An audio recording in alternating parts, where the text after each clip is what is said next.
Okay, it's time for me to do some game dev. I'm here, I'm using Godot, and I'm making a game about an alien invasion. The best description I have for it so far is a on-rails kaiju roguelike. Kind of survival game, too, but I guess it kind of comes with being a roguelike. Yeah, and today I want to work on destructible and respawnable buildings. Over the past I would say over the past month at this point, we've been working on getting the terrain belt that feeds all the tiles. Right now you can really see the difference between them. They have like these obvious different colors and stuff. Let's see, this is 2 strips. There's many strips. Well, yeah, you can actually, let me pause it. Oop, there we go. So this is kind of the size of 1 strip with these blue buildings on it. Let's see if we can get another one. This tree strip right here, that's the size of like 1 strip, and they get fed into there and they move forward.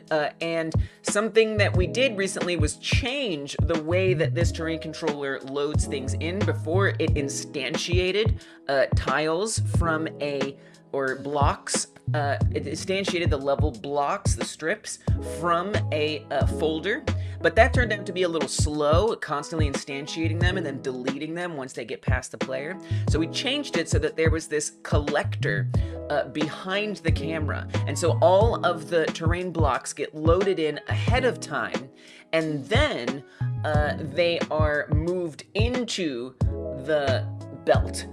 And they're just kind of like, they drop in there and they randomly go back. So we can actually witness this and observe this. In fact, if I change the camera here just a wee bit, and I zoom, that's the wrong direction. We want to be maybe like there, and zoom out. Okay, so right here is behind the camera. This is the terrain collector right here. Now if I resume it, you'll see that as the entire tile gets past the player, as soon as it does, it goes into the terrain collector, which is over here, or the block collector, if you will.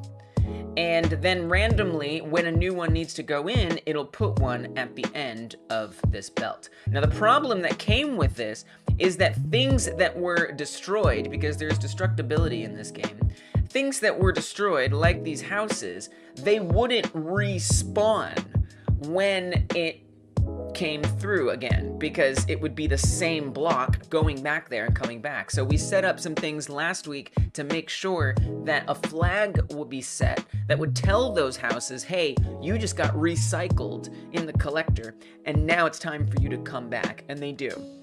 So that's great and all, but what it doesn't yet work with are complex obstacles. The house is a simple obstacle. If I look at the house here, you will see that the house has, let me open up a house scene. The house has 1 obstacle on it. So I'm gonna pull up over here on the left. Obstacle, all right? 1 obstacle, and this is the script that has the information that controls the flag and all that stuff of whether or not it's going to get reloaded after it gets recycled or respawned or reset. The hit points node is another key node in this chain of scripts, and so it's important. And then I think even on the top level, yeah, so on the top level of the house, oh, I wonder, did I remember to do that with the building? I did, yeah. So on the top level, there's another script here, and this is actually the same script that's on the buildings, which is a complex obstacle, which I'll talk about in a second. And this script checks to see, do I need to be reset? And it needs to be reset if it's been recycled. And if it does need to be reset, what it should be doing is it should be iterating through all of the damaged parts, which is, so basically when we attack the house, okay, the house is going to report, hey, I've been damaged. And that actually should come from the hit points script here. Do do do do do do. Somewhere in here. All right. Okay, right here. So right here on something hit, that is to say that this thing, when it gets hit or takes damage, it's going to check to see if its owner has the signal update reset status. And if it does, then it's going to emit that signal, update reset status, with the information of who it is. So, hey, I just got hit. Am I something that needs to be reset? I am. Therefore, I'm going to tell the upper level node, hey, me, I need to be reset. So that signal gets received right here, right? Update reset status connect on update reset status.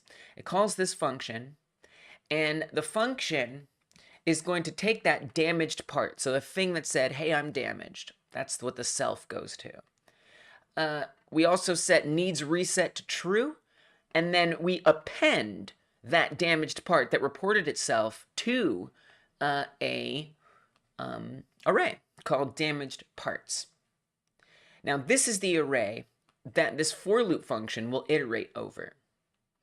Now this function gets run somewhere. I don't remember where it gets run since we just set this up. So I'm gonna go hunting around to see if I can figure out where this gets set up. So we're gonna find in files, what's it called? Reset object. Reset object. We're gonna do a little Control-Shift-F here. This gets called on, well, of course it's here.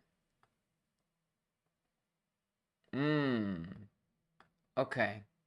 So it's right here on the, this is the terrain block object script. Now on the terrain block script. Oh, I see. Okay. So the block is that strip that I was talking about when the levels generate and the things scroll by. So that would be this, for example. This would be an example of that. So on the top level, right up here, we've got this. Now that makes me wonder, did I... Oh, that may be why it's not working on complex obstacles. I forgot to add that script. Okay. Okay. See, sometimes I just gotta rubber ducky my code. I gotta be honest, chat is my rubber ducky.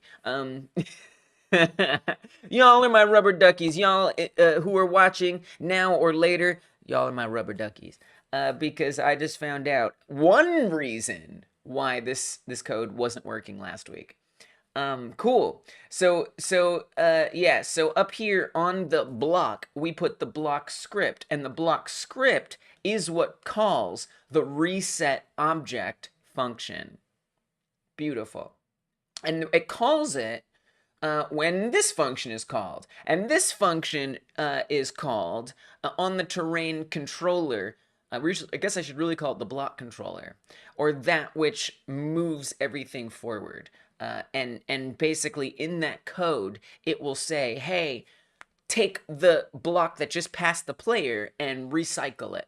And at that moment, it'll capture the name of that block that's getting recycled, and it will run this function on that block. If that function exists on that block, which is why we can get by with not having it on certain blocks. So that's why I got to make sure I add it to every block. So that's very interesting. So this runs for every object in getChildren. So that is to say, on this terrain block, it's going to check everything in here. So on here, we have that block object script that's checking to see for needs reset, right? For object in getChildren, if object is block object, object reset object.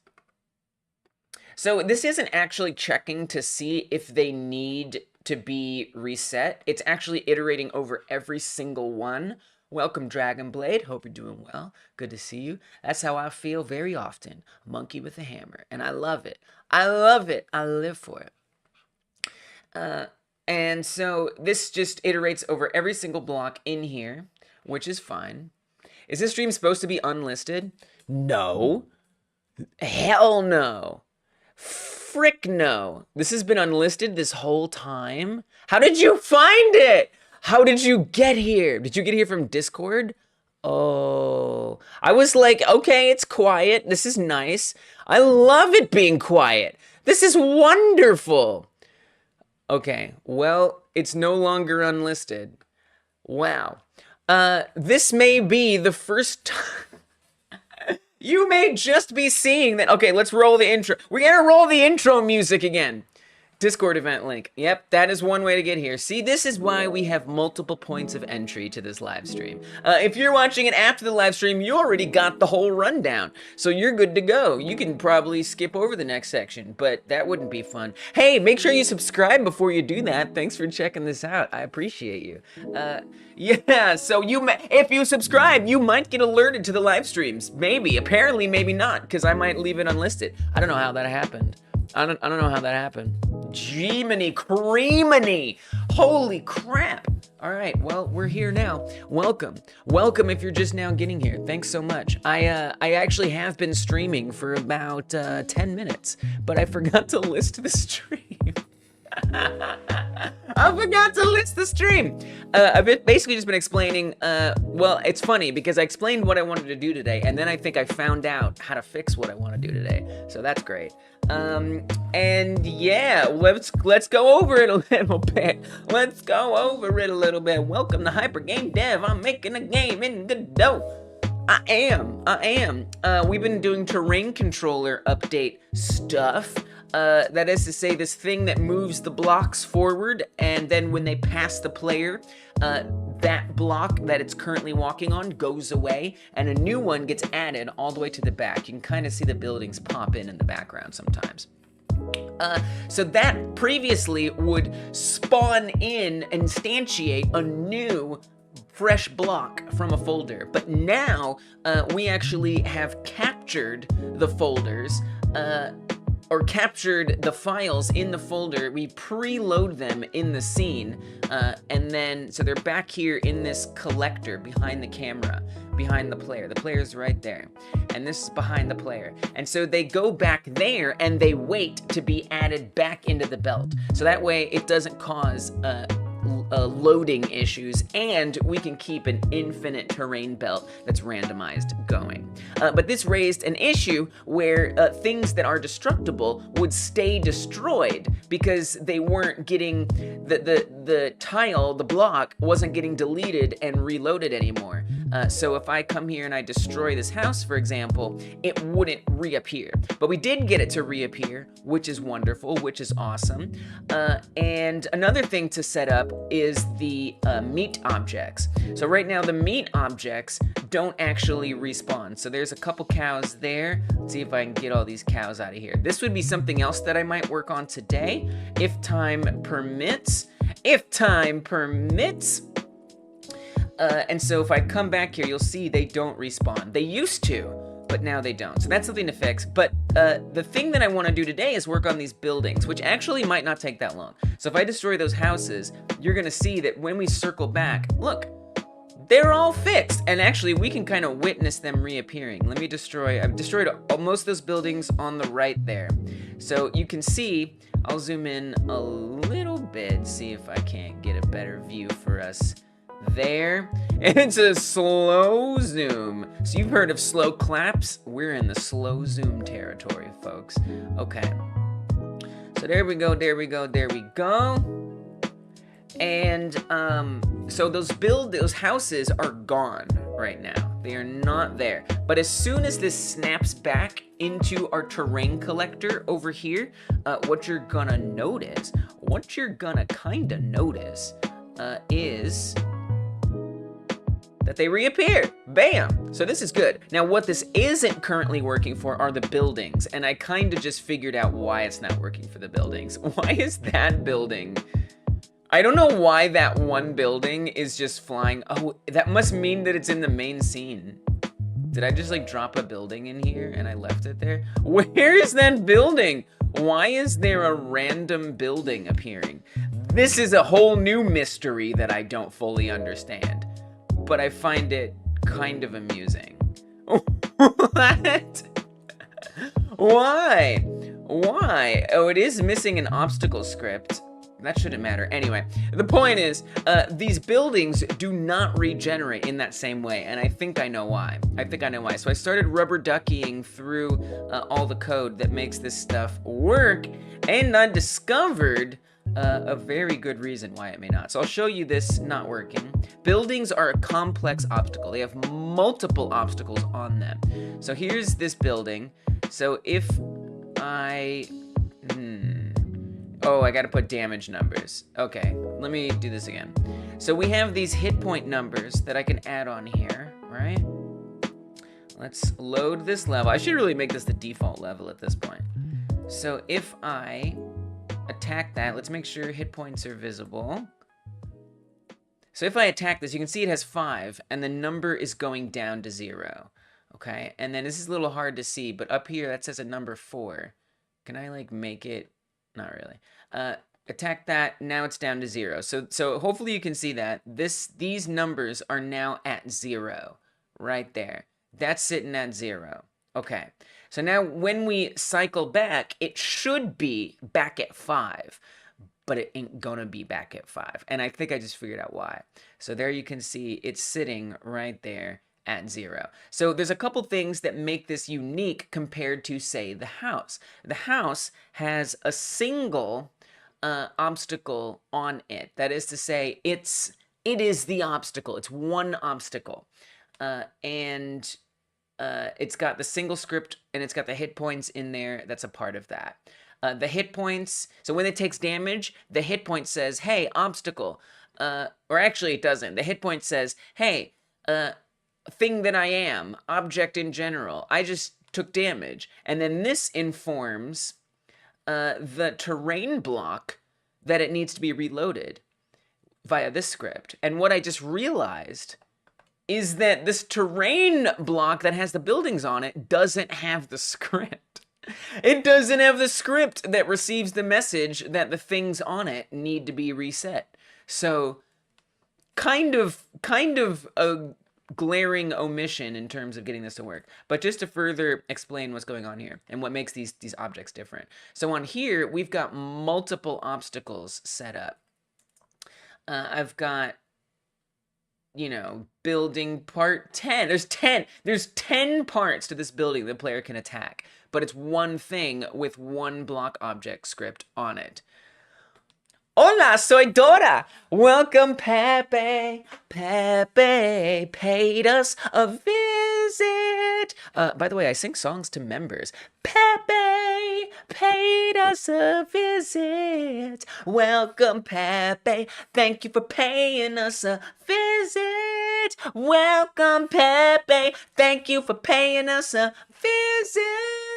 Welcome, Pepe. Thank you for paying us a visit. Yeah, that's your song, Pepe. I'm sorry. You're also welcome. Thank you so much for supporting Hyper Game Dev. I appreciate it. It means the world. Pepe is a patron and a YouTube member, so major thanks to Pepe for that. You can support this stream too, if that's something that you might be interested in, by the way. There's 2 different ways to do it. You can do it not via the internet, like I just pulled up. You can do it on Patreon. Patreon.com/hypergamedev is one way that you can support this channel. You will get all the same benefits that you get if you support on YouTube. The difference is you get a couple extra things. Including your name on this particular thing, which is nice. So appreciate it if you're able to do that. No pressure, but it is the main source of income for this channel, so thank you if you're able to do it. Here's the YouTube members. I appreciate them so much. You see, Pepe's on both. On YouTube, you'll get special live stream benefits and whatnot that that you won't get if you join on Patreon. So it's kind of a tough choice. It is what it is. But yeah, so thank you if you're able to do that. It means a lot.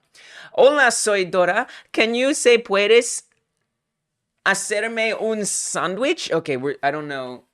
Can you say make me a sandwich? Is that what you just said? Did you just ask Dora to make you a sandwich? I don't know. This is embarrassing because I don't know Spanish that well. I'm not a great American in that way. The most Spanish I know, and only because of a TikTok. That TikTok. See, United States, don't ban TikTok. They're like, we're not. We just want to buy it. Depends what you want in it. That is what it means. All right. So I guess I do know Spanish. I'm just not confident in my Spanish. All right. So this has multiple obstacles on it, and that's what makes it a little bit more complicated than the other thing. And I thought that might be an issue, but I actually haven't even tested it yet. So let's test it. Let's find out if I can destroy this. All I gotta do is add the blocks script onto here. So we're just gonna do that. We're gonna go find that blocks script, which should be right here. Bam, add it on. Does that fix my problem? So it's not the most exciting thing. Not as exciting, not quite as exciting as joining the Patreon for free. By the way, you can join the Patreon, Hyper Gamedev Patreon for free. And I just wanted to say that before I make this little scroller go away. It means you'll get a newsletter every Friday in your email inbox. I just thought I'd tell you that before I make it go away. Goodbye. So I'm going to pull up the debug level. And let's see. This is very exciting to me. Very exciting to me. Because this might mean we can move on to something else today. All right, let's bring up the numbers. So we got 5 and 5 right there. Let's make it a little bigger. 5 and 5. I'm going to tack it down to 0. Will it revive itself on respawn? It will! It will! Oh! Wonderful. Well, it looks like it was just a matter of, doing the system that I set up in the first place. Great. Awesome. So now we can set this up to where the building actually breaks apart and disappears. Now, I don't really know if I have the patience to fully, maybe, add in all the particle effects. I hate using particle effects in Godot. In 3D, I find it very unpleasant. Bless Godot's little heart, but like, oh my gosh, it's so time consuming, I find, to get them to look just the way I want. And they still don't really look the way I want. But we could at least get it so it disappears and breaks apart, and then we'll more obviously see it reappear after the fact. Good, we'll be in good shape. So then on Monday, I actually, in the member stream, I made this building, which doesn't look very special, and there's still some things I want to do to it. But it is actually very special. This is actually a very special building, because I spent a lot of extra time making sure that it would be able to be broken apart into modular pieces. Yeah. Modular pieces. Okay, so let's do that. It's kind of, we can't do it in Godot. So I actually have to open this up in Blender to show you. It's worth it. It's worth it. So this looks like one unit, but it actually can be broken up into multiple units. I spent 8 hours working on this on Monday, but it was totally worth it. So I might set this up too today. We'll see. Oh, I'm still opening the old Blender. Oh my gosh. I downloaded the new Blender version and I set it up, but I don't have it updated on my taskbar. And so I keep opening the wrong one. It's killing my flow, man. It is the 8. How did you know? It is 8 pieces. What? How could you tell? That's amazing. I mean, maybe it's obvious. What? I mean, fine, like, whatever. Like, it's not a bad thing that you could tell. I'm just like, I don't know. Because when I first was doing it, I was like, oh, I'm going to break it up into 4 pieces. And then it became at least eventually obvious. 8 hours. Oh, okay. Yeah, sorry.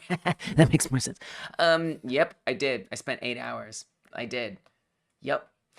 Now I would say, okay, maybe it's more accurate to say I spent like 7 hours, because I did also spend some time like researching art and things, and deciding what I was gonna do. So maybe more like 7 hours.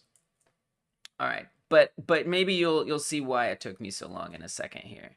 Okay, Blender 4.1 has a different shortcut or two. Okay, check this out. Check this out. All right. We're gonna break it up into chunks. Let's apply this modifier. And now, look at this. Look at this. Oh, it is chunked up into pieces. And what's so amazing about these pieces is if we flip the face orientation, you can see there is not a drop of red. Whoa. There is not a drop of red to be found. It is Blue Town, which means that we don't have the inside of it, right? So like if I were to just take like a cube here, let's just make a cube, and I were to come and let's say we cut this cube in half, right? Let's cut it in half as one does for this demonstration. Select the faces, if it wouldn't mind. All right. And then let's split it. See? Red. Red means we're looking at the inside of the mesh, which means that it's not going to render properly in Godot or whatever engine you export it to, because that's the inside. Red is not good in this scenario. So what I had to do was build out this building to be able to be broken apart so we can put people in here that can be abducted. So we have like, you know, we could even put like little furniture in here and stuff. And not only that, but it needs to not be red. So it took me 8 hours to figure out how to get this to be in 8 chunks with these nice chunky floors and walls dividing it and be able to be separated. So this way the player can attack and destroy every block here. And it can, one by one, start to go away. That's why it took me so long. Not because of the external design of it.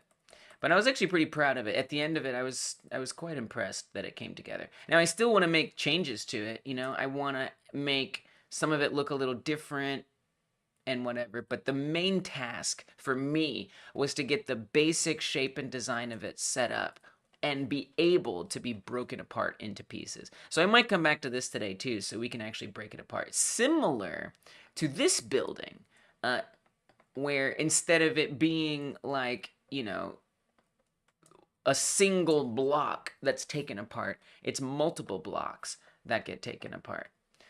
So yeah, and now that I know we can do this, we're in good shape. So I'm going to keep adding some more obstacles to this, because I only actually added a few, just because it was proving to be not functional. I didn't want to set it all up and it not be functional.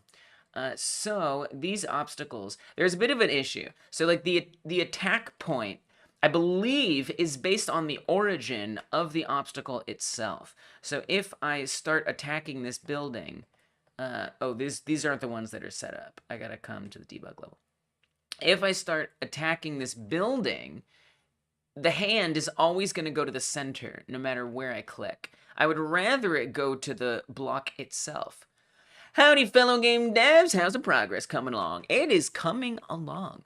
I got the houses to be respawnable last week, and that is to say we can destroy them and they come back. And now I'm getting the buildings, which are a little bit more complex as far as obstacles go. I'm getting them to respawn, and it seems like it works fine. So that's good. Now I just have to like set them up to like disappear and stuff so we can really appreciate that they're respawning. And yeah, and I do want to kind of keep setting up more respawnables, including the meat objects, the things we abduct. that would be a really nice thing to get set up to respawn. So right now I can abduct those and they still don't come back. That's a bit of a different problem than just rebuilding things. So it looks like that's what I'm going to spend a lot of time doing today. And then we'll spend some time now getting these buildings destructible. But it seems to work fine. Just because the trick is that, or the tricky part is that there are multiple obstacles on here that all are going to report, hey, I need to be repaired. Whereas something like the house is much simpler because it only has one obstacle on it. But we got a for loop set up on the terrain block, and it will iterate, well, not here, yes here, but more so on the object itself. So for the building in this script, this is going to iterate through all of the damaged parts or all of the damaged obstacles on itself. And even if it only has one thing in it. And this allows that to work, so we're in good shape. So what I need to do for the buildings, it's going to be a lot of repetition kind of stuff for a minute here.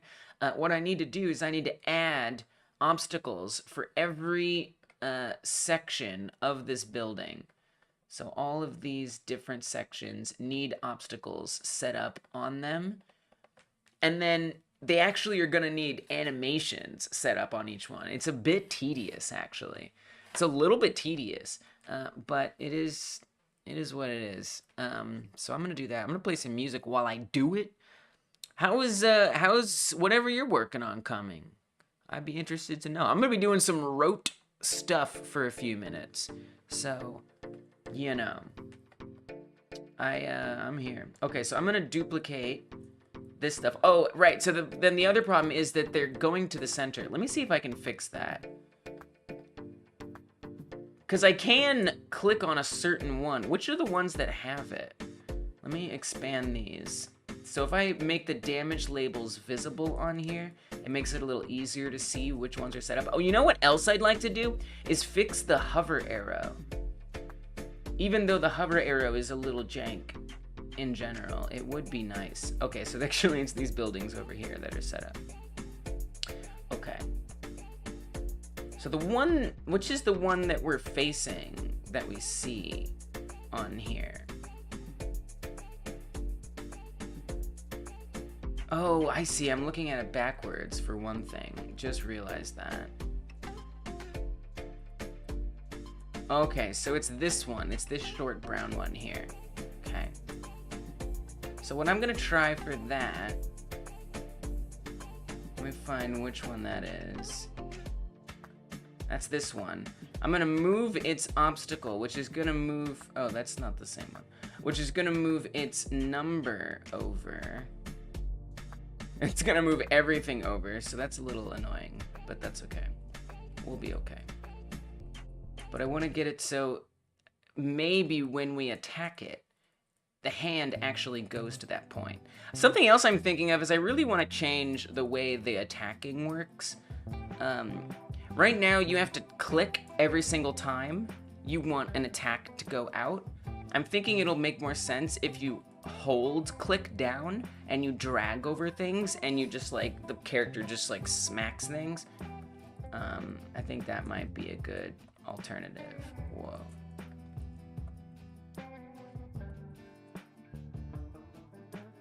And then, of course, I want to change the attack animation altogether. Some point sooner than later. Okay. Come up here. Get that good enough. And then we need the hit points label to be hovering above it as well. Okay. Thanks, Joe. I haven't been able to work on any game dev stuff. Did I say dove stuff? Any... Ooh, oh. Wow. The dyslexia is real today. I haven't been able to work on any game dev stuff recently. I did a little demo of an FPS I was working on a couple months ago, just with basic stuff and a parachute mechanic. That's cool. Okay, a parachute mechanic is cool. That's a cool mechanic.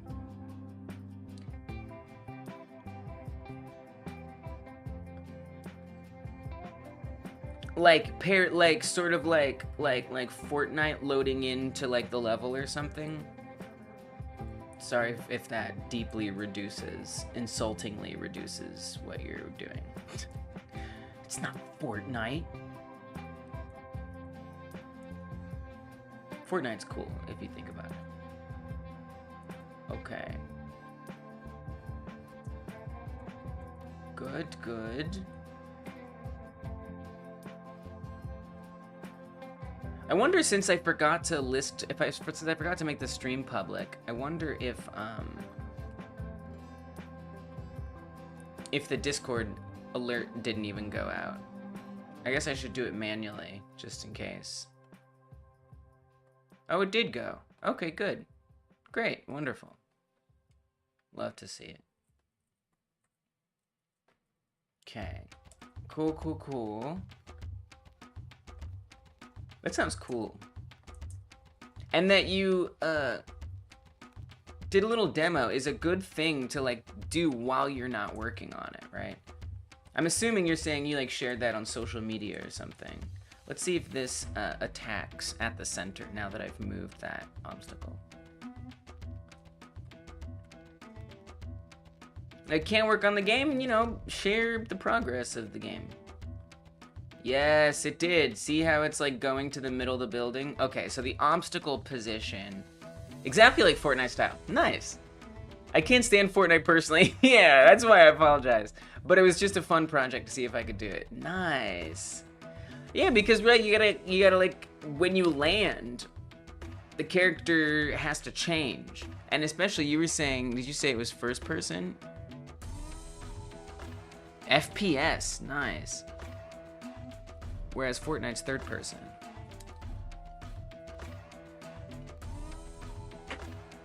It sounds cool. You gotta like, just, you know, change the gravity of the thing. Sounds like a fun challenge. Was that something you did? You did it in Godot. Why am I asking? Of course you did. Great. So I'm gonna move, and I'm even gonna move, now that I look at it, I feel like the hit should even be a little higher. Yeah, I'm still new to game development. I just am. Why am I saying that? Well, because, you know, every time I see that animation of the arm, I want it to be better. But I have to remind myself that I'm still new. And I'm not only am I new, but I'm prototyping. So this was never gonna be a final version at the end of the day. Fortnite has me by a chokehold, and I can't leave! Dang. I mean, it is very addictive gameplay. Especially when you like get a win, when you get a victory royale, and then you don't, and then you don't, and then you don't, and then you don't. It's like, no, but I can, but I can do it. I can do it. At least that's what kept me playing it when I played it.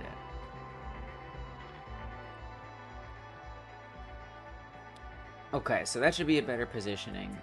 So see, there was one building, and that wasn't even me setting it up. That was me adjusting the previous setup. It's kind of some effort. And then I want to hide the label, the arrow. Okay. Now for this one, I will do something very similar.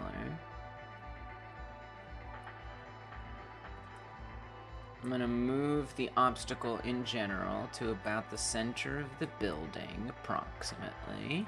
More or less. Más o menos. In Espanol.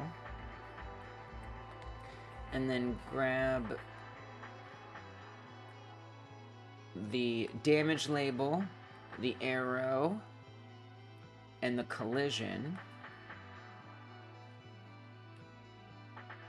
And really all I gotta do is line the collision up. And we should be in good shape. Oh my god. Okay. So I don't think it'll need to be as time consuming as that last one was, thankfully.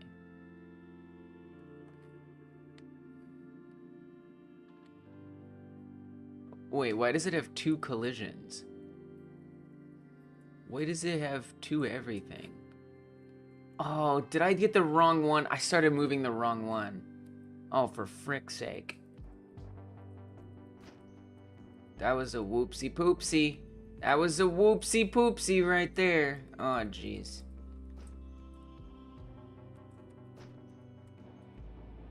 Yep, this is gonna be it today. No, it's not gonna be it. I tried Fortnite a long time ago and didn't like it. Neither fast-paced shooters nor battle royales are really my thing, it seems.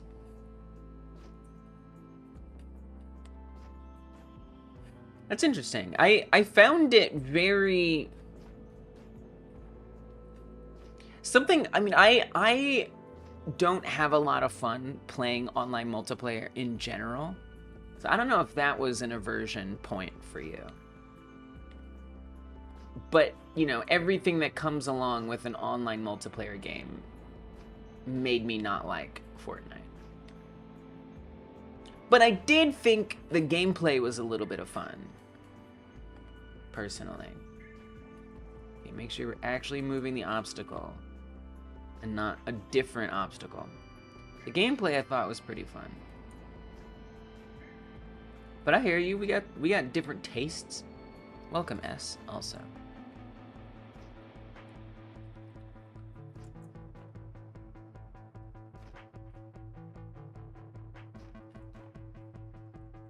Okay, doing the actual one this time. And then I'll grab the label, the arrow, and the collision. And then we just have to fit the collision onto that piece. And we'll be safe.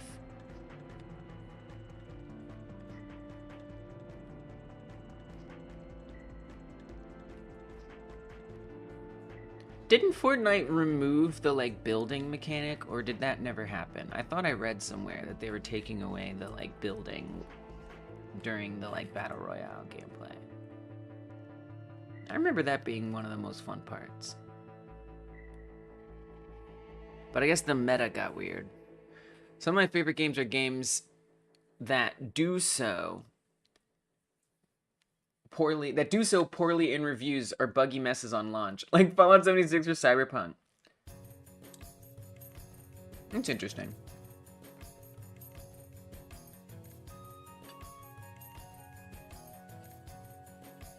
I did like Fallout 76, even at launch. I mean, it was buggy. I didn't like the bugs.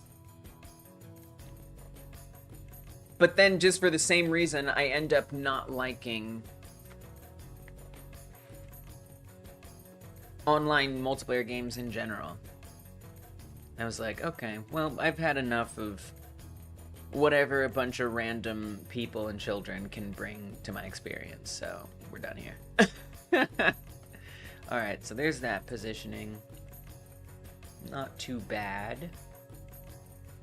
Fortnite has a no build mode, but it's still an option. I see. They added a game mode without building. Gotcha. Building was so fun. I loved that.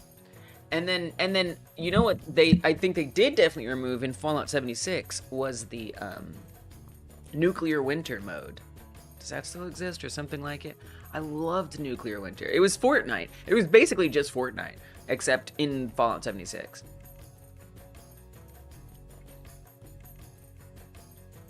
And I loved that. I guess you could do this in Rest in Peace Nuclear Winter. Okay. Dude, I really liked it. It was so fun. I loved, like, building things ahead of time and then slapping them down. Your Xbox account has some items from that mode you can't get anymore. Oh, shoot! My PlayStation account will have stuff that you can't get anymore from that. Wow. Ooh. Ugh. You know, ugh. But ugh. Oh, God. That just reminds me why I hate... Another reason I hate online multiplayer game stuff. That feeling of, like, having exclusive... Like, I love it. That's the problem, is I love it. You know? I'm just like, oh, I gotta get that rare thing. I want that rare thing so bad. Nobody else has it. I want to have it. I feel that. I feel that so strongly. You know? And then inevitably, for me, and this isn't true for everybody, but inevitably, for me, I'm going to get scammed. Not scammed, but I'm going to get hooked into buying something. Because there's going to be something that... Because I really enjoy, like, role-playing a little bit, and they're going to release something that's perfect for the role-play that I want to do. And they're going to make it it's cosmetic only. Wow. Okay. Okay, but, like, if role-playing is the way I play the game, guess what? Like, you just made a very desirable gameplay thing for me, even though it's just cosmetic. And then I'm gonna see people with it, and I'm like, you get it, I want it. Then I'm gonna spend money. It's why I gotta cut myself off. And you're making me realize in those moments when you have something that other people don't, it's just part of that same like drive to have exclusive stuff. And for me, not true for everybody, for me that turns into this really toxic thing, like financially. But that's just me. If you get a chance, you can search parachute mechanic on the Godot subreddit, and I think it's the first thing that comes up. It's like a zombie FPS type thing. I would love to see it. That sounds safe. That sounds like a safe thing for me to quickly look up on stream. I will do it. I will do it. Sounds quick. Thank you for making it seem appealing to me. Not just like, check the Discord, I posted something. Like, okay, what? What? Okay.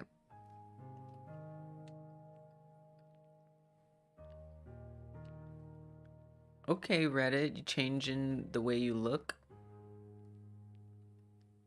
Okay, there's the search, I see.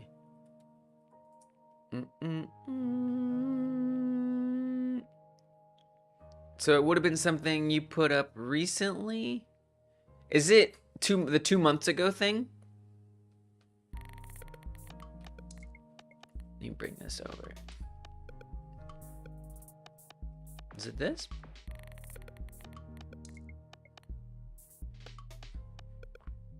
Got it. That reminded me, I need to do my Fallout 76 camp entry that Bethesda's running to see who can recreate a location from the show the best. That's fun. That's a fun challenge. Whoa, this is cool.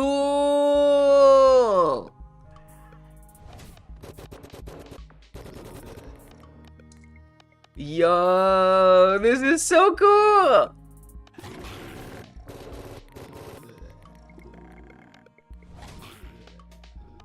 We're going down.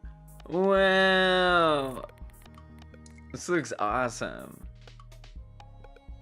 Wow, I love the verticality. Oh my gosh, that's so cool. Save the world from the zombies. This is very satisfying. I like those zombie models a lot. I love everything about this. I like those buildings.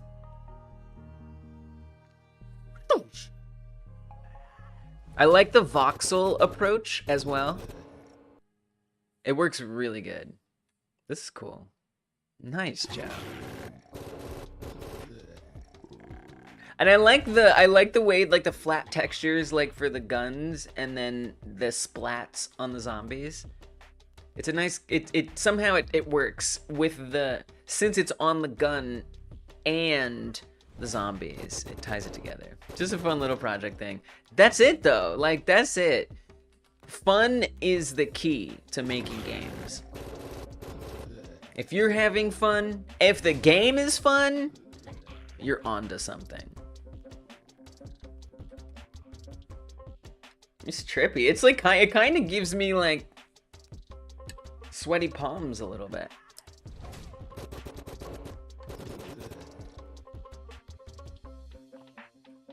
That looks satisfying. That looks very satisfying. Nice. Thanks for sharing that. That's motivating. It's like inspiring to see.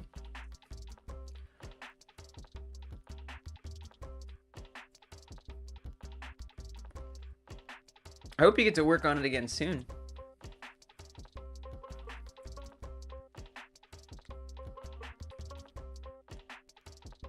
I'm probably doing the right building, right? Yes. I believe that I am. I'm under the impression that I am.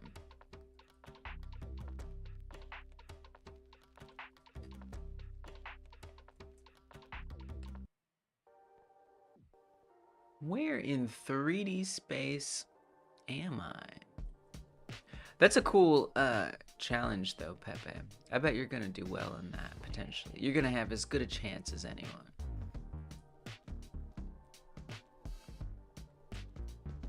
I do love the Fallout show. I wonder what location I would remake in the Fallout show.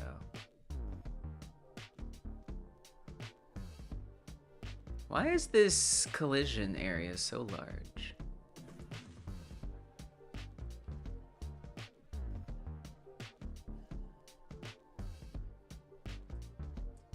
It only makes me a little nervous. Shantytown from the trailer? You mean Philly? Or something else? Oh, you know what I'd like to do? I think I'd like to do one of the, like, houses that the main character stumbles on in, like, the first episode or so. I could only work from the trailer because deadline is in 2 days. Right, you haven't seen the whole show yet.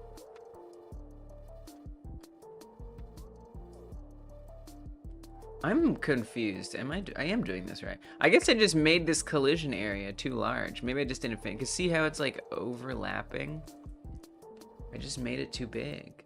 I never fixed it. So let's fix it then. Let's size it down.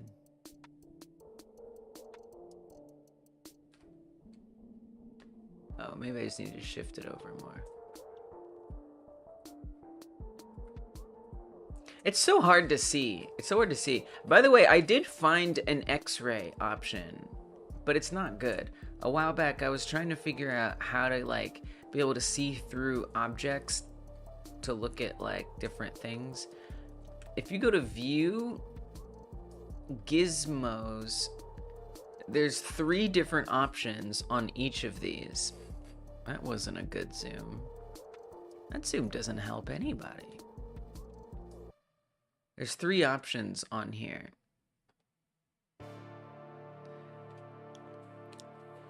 Open eye gizmo is visible. Closed eye gizmo is hidden. Half open eye gizmo is also visible through opaque surfaces. But I don't necessarily find this to work. So right now gizmo is visible. If I click it, it's hidden. This was supposed to be collision shape 3D. I can't say I see it being hidden. I guess I don't really notice many changes. Like for some gizmos, I notice the change. Maybe I'm just not looking at it right. But often I don't really notice it do anything. But maybe I'm just not looking at it the right way. Oh, there it hid. So this one just disappeared. So the one that's actively selected will still be visible. But so now I've set it to be visible through opaque surfaces or X-ray. But it's not.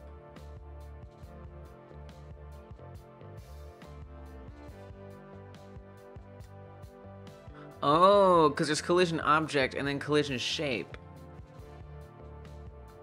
Oh wait. Maybe it is working. It's really hard to tell. It's so faint. I can kind of see it. Maybe I should select something else. Let me select something else. And then I'm gonna look, because I can kind of see this right here through it. I guess it does work. Good.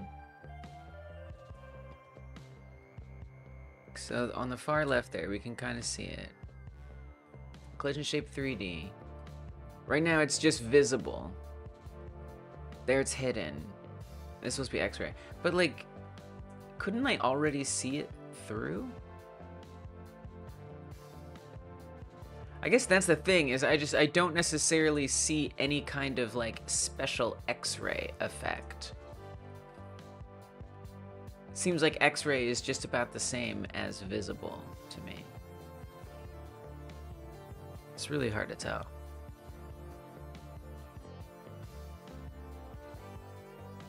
And this menu being so big doesn't help either. Yeah, I don't know, it just kind of looks the same to me. But maybe it's just too hard. Alright, whatever. It probably is working, I just can't tell. But I thought that was interesting, at least, that the option is there, if a little tricky to find. Okay, are we done with this? I think we're done with this. So next one, so I need to add a new one, right? Or do we still have one more obstacle? Let's hide this, hide that. Whoops, oh. Not what I want. There's four. So I just want to make sure that we're not at the origin with these. That's not at the origin. That's not at the origin. This one is at the origin. So what's this one supposed to be for? This one? We just picked this one? Okay. I guess I don't know, trying to do one that was far away. Okay, this one looks set up nicely. We just want to move the obstacle to be at the center of that building.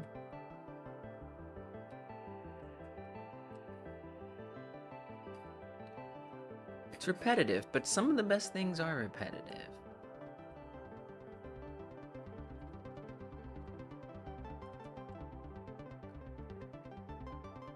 You know, in my dreams, there would be a way to automate all of this, but I just think some things just require repetition.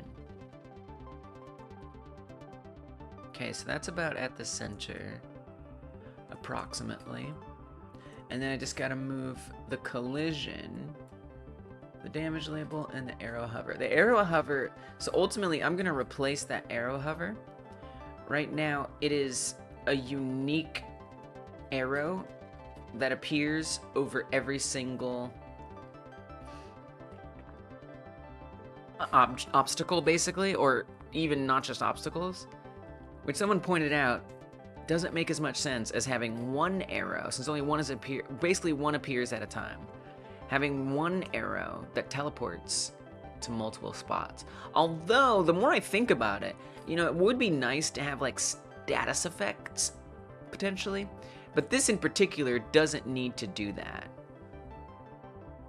You know, so it could be like, I don't know, you apply poison to a building, which doesn't make sense, but just imagine with me for a second. You know, I might want that to have something that appears, like an icon that appears above it. But this wouldn't really be the place to do it anyway. So eventually I'll replace this, but what I'm gonna replace the arrow hover with is like a marker or something, and then we'll just teleport to that point. Something like that. I don't even know if I really need, yeah, I guess I do. Something like that. So I'll still keep it there. Okay, that was pretty quick. So now I need to add new obstacles. So I'm gonna duplicate this. I'm gonna do the building right next to it, since it kind of has a similar shape. Which one is that? That's this one. That one is building part 6. So I'm gonna duplicate obstacle 8. I don't know why these aren't in numerical order. In Blender, these were in numerical order. But when I brought it into Godot, they just like did whatever they wanted. And I don't know why. But I wish it was in order. I'll take it, but I don't prefer it. But I'll take it.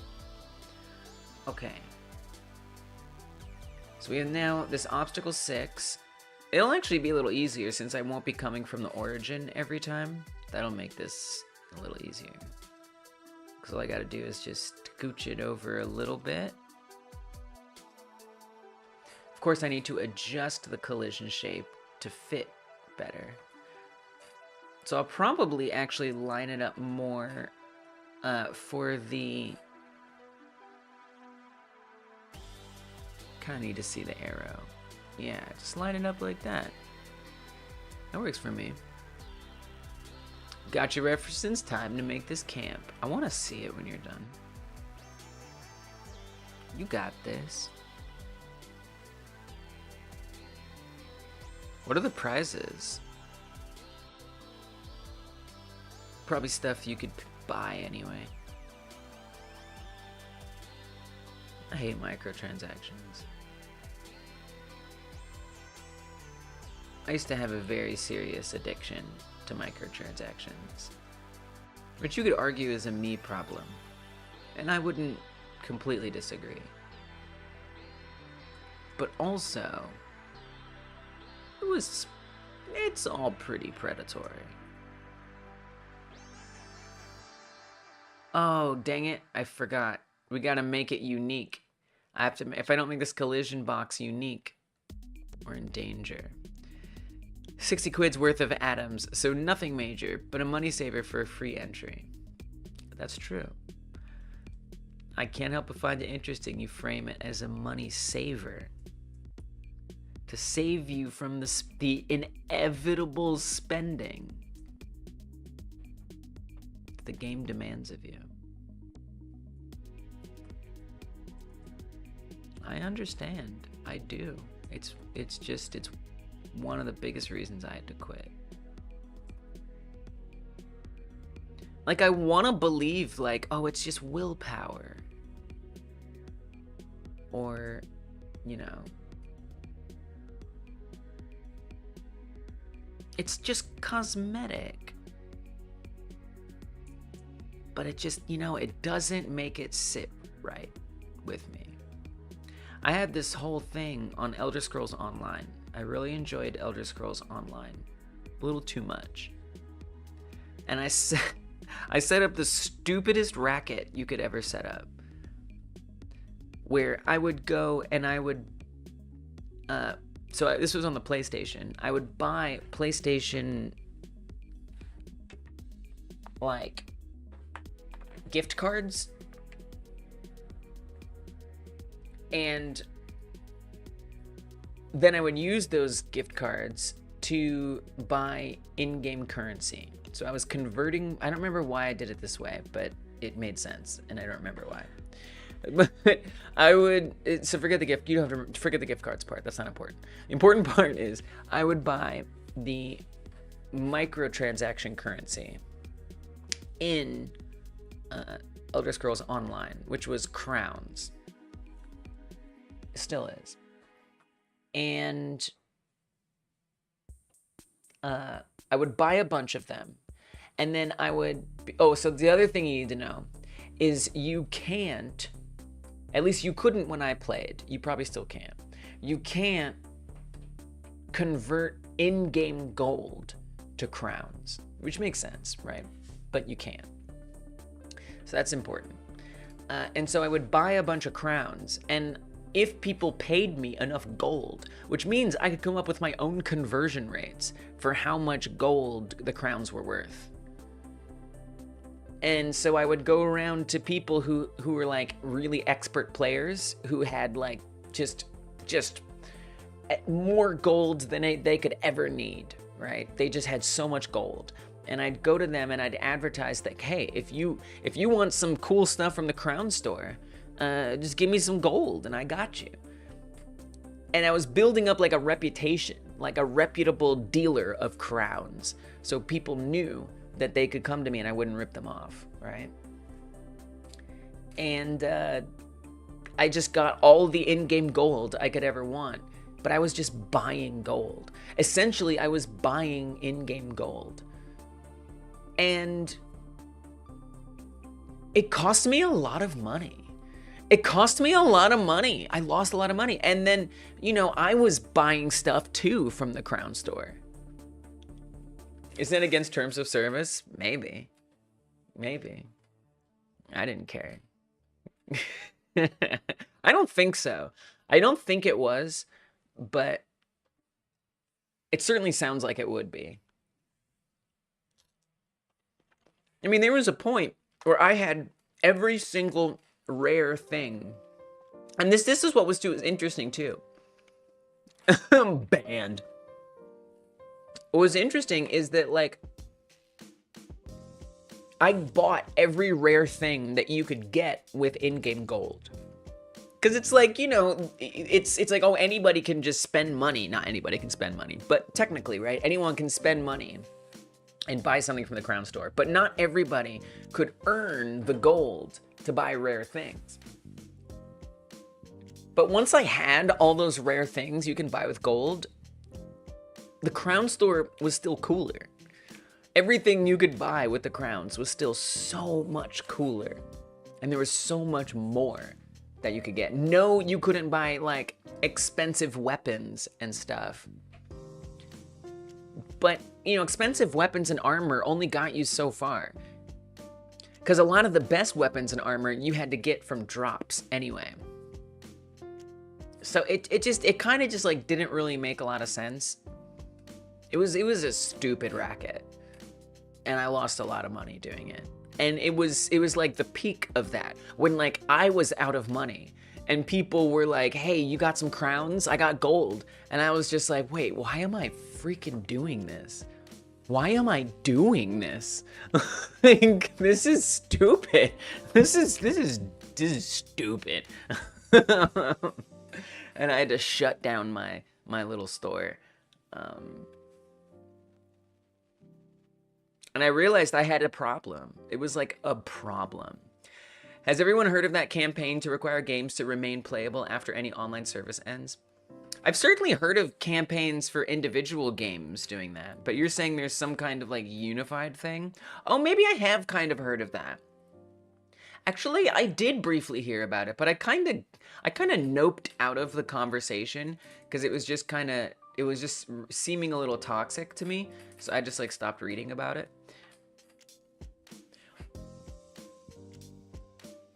How did that work again? Was it that, like, the code would have to become, like, open source or something? So the community could keep it open if they wanted to? Was that what it was? Or, like, was it actually, like, a mandate for developers to set things up in a certain way? I don't remember what it was. That's why I hate MMOs with shops. Oh, you mean, like, in-game gold shops?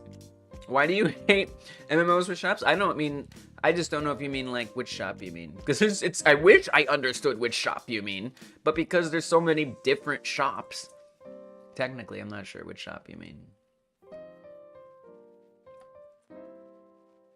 Okay. You know, there's, like, shops that sell things that you have to get, you know, only if you beat so many dungeons or raids or something, you can spend a special currency there, or things that you do gold, you get gold in, and that special currency you can't trade with anybody, or, you know, microtransaction shops. Honestly, like, at the end of the day, I'm just like, I think I hate all MMOs. I think I just hate them. A YouTuber made a movement because of Crew by Ubisoft. Ubisoft? I don't know. I'm just trying different ones. Because it's the perfect situation in which it's easy for old people that makes laws to understand the problem. What? That is a very unhinged rundown. Trying everywhere, EU, Australia, etc.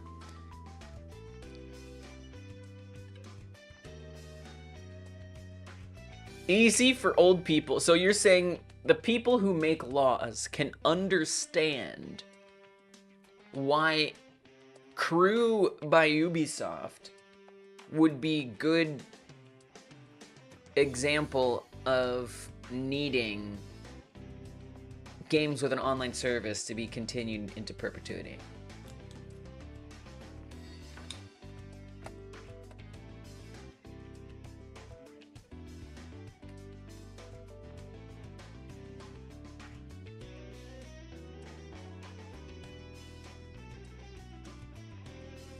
Now I'm curious.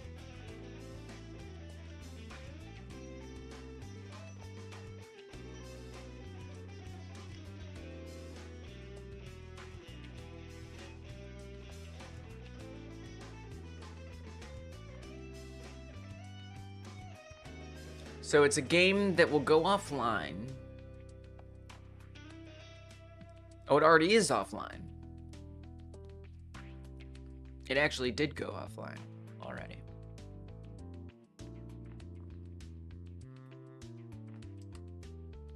The sad truth about online games is eventually they stop making money. It just becomes a net loss to keep them running. Right, right, right. Updating the effort to prevent online-only games from being inaccessible by taking legal action against Ubisoft for the Crew.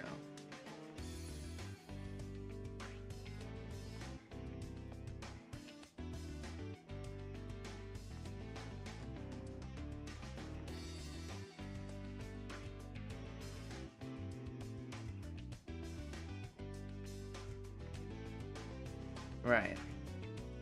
That's what Pepe just said.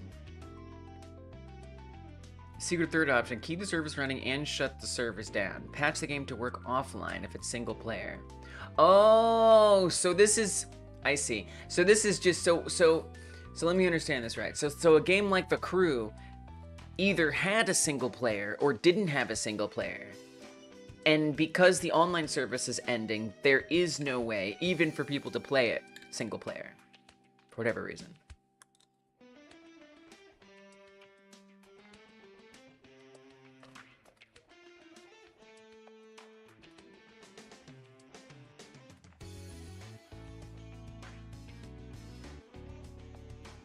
I mean, this seems murky. Provide the community with the means to create their own local servers. Like, because that's like intellectual property. You're just asking them to just give it up? Just like, give it up. Just give it up. Companies don't like to do that.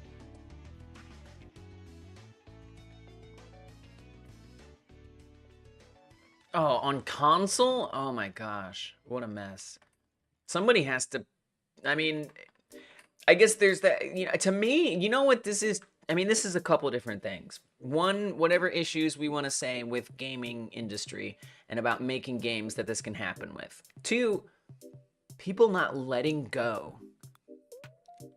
Not wanting to let go of a game that's going away. Which I'm not saying they should, but they could.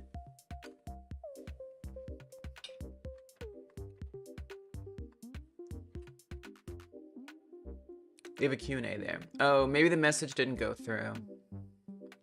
I have decided I have no idea why this happens sometimes. But sometimes YouTube loses messages. I don't know why. I have not figured out why that happens. I think it's a bug on YouTube's side. For a while, it was like, oh, YouTube thought you said a bad word or something. You know, I'm starting to think it's actually a bug. Because we tried it the other day, where we noticed somebody was saying things that were getting removed or weren't showing up. And other people tried saying what that person was saying. It didn't get flagged. So it seems like kind of random. But these are all the messages that I saw from you. So I'm not, so sorry about that. And YouTube doesn't even let you know that it happened, which is super annoying. I guess the best solution to that would be if I kept the chat on screen so you could see what went through. Unfortunately. I might just have to do that. It was an MMO game that you had no problems playing solo. You had bots for races, etc. Wow, there's code in the game that would allow it to play single player. Ooh, and then so they're taking down the online and the single. That sucks. Prevent companies from preventing people from playing it. That's good. That's actually makes sense. Don't give the server code, but don't stop someone from emulating it. Yeah. Wow.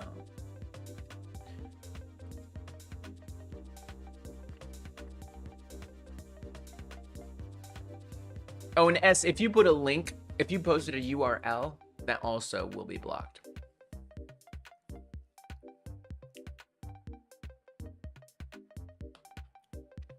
So I'm not sure which site you mean. Tons of single player games now are online only. Even if it's single player only Dragon Dogma 2. Right, I've heard about that. I've heard about that. What the hell is that about? Calm after dot. Oh, nice. Thanks for testing that. If they just stop the servers, you would not be able to play it anymore, even though it's single player. That's honestly a fair point. So why do they do that? Do they do it like for collecting analytics? Stop killing games. Or for like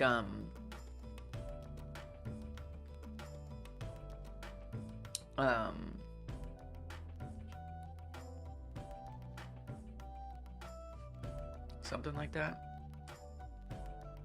I did start to set up an on-screen chat, but it didn't like work right for some reason. And I'm not as sure why as I'd like to be.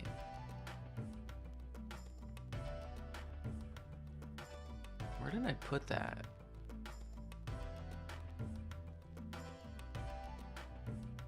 Somewhere.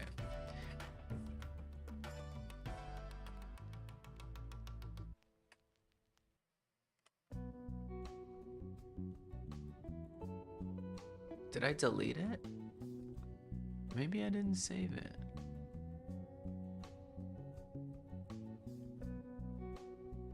Pity.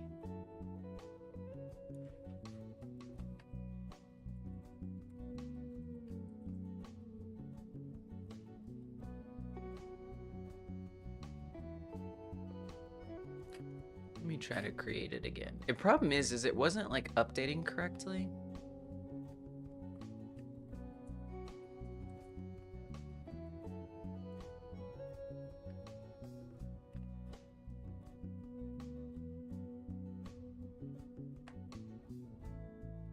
It might only be for new messages too. New message.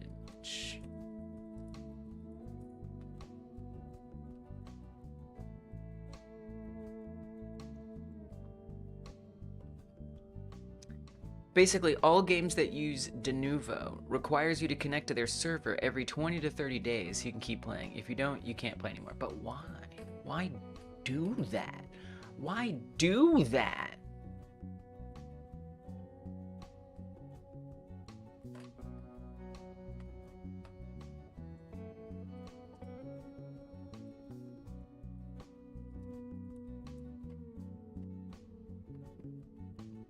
How are publishers destroying video games?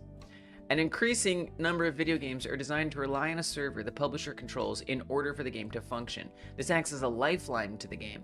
When the publisher decides to turn this off, it is essentially cutting off life support to the game, making it completely inoperable to all customers. Companies that do this often intentionally prevent people from repairing the game, also by withholding vital components.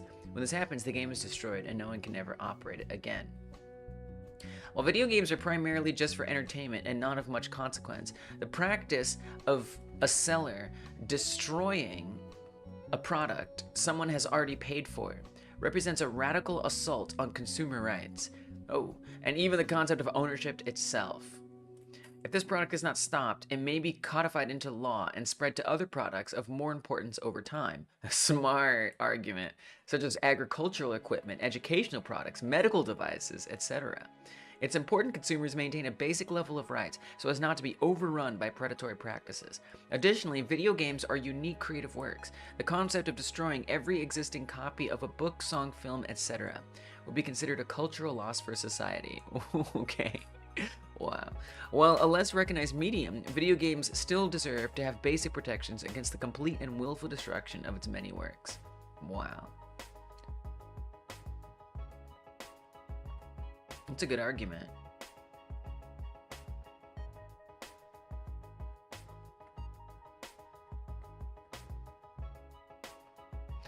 Implement an end-of-life plan to modify or patch the game so it can run on customer systems with no further support from the company. So it is asking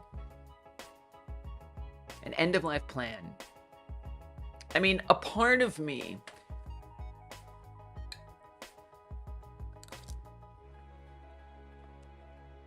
has a few questions about that.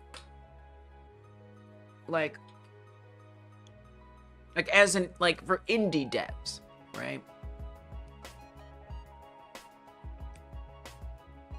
Like, everyone has to figure out how to implement an end-of-life plan? That sounds hard. Maybe it's not hard. I don't know.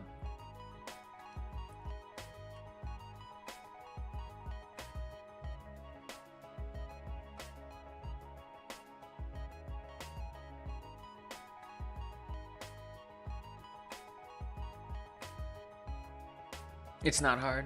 No, okay. Well, if it's not hard. If it's not hard.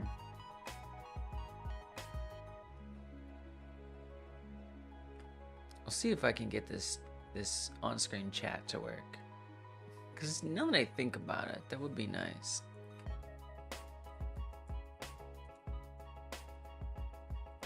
But it needs like a background. It needs a background very badly. I'm about to flashbang everybody, so get ready for that. Flashbang incoming in 5, 4, 3. Oh, sorry.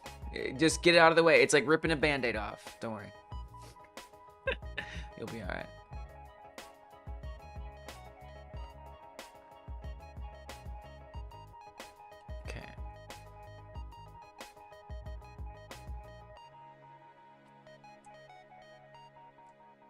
The easiest way is to provide the server code. You can put it out with a license of non-commercial. Well, that's not bad. That doesn't sound bad. When you put it that way. Right, and just let whoever wants to keep it going figure it out. You know, I don't think it's a terrible idea. I don't think it's a terrible idea. It's interesting. It's interesting.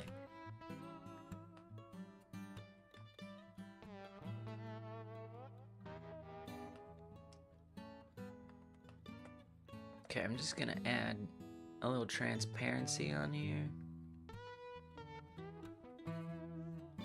Not the fanciest at all, but it's something. But it's ours.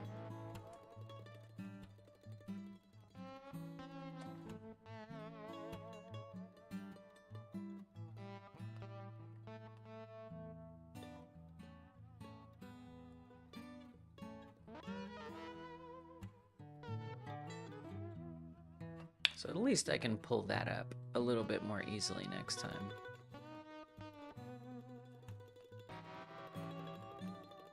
I feel like it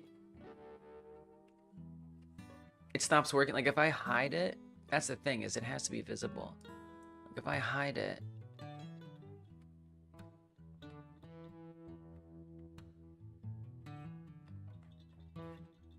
let me say new message.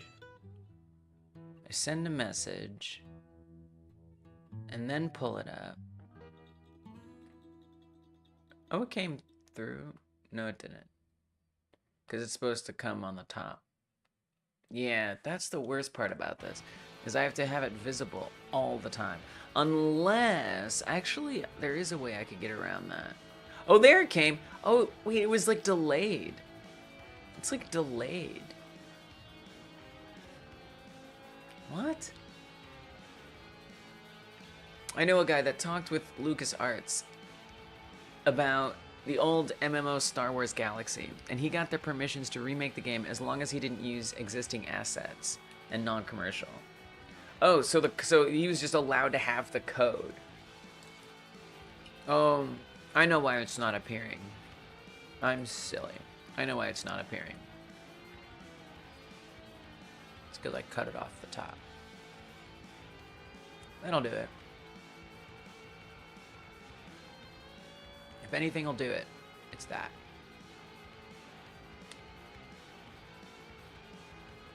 He can ask for money for it, for server costs, but no more than is needed. That's a literal stipulation, is no more than is needed. And the crazy man is doing it. No code? You have to make it all from scratch? He's just using the design document of the game, name, systems, etc. Oh my god. You know, I hear some arguments that, like, this is like pure... A friend of mine says that's pure indie game dev love. And I respect that. I do. I respect that you say that. Oh, man. But, like, for all that work, I think you deserve to get paid. You saying they're not asking for any more than exactly what he needs? Ask for more. Dang. That's a lot of work. That's a lot of work.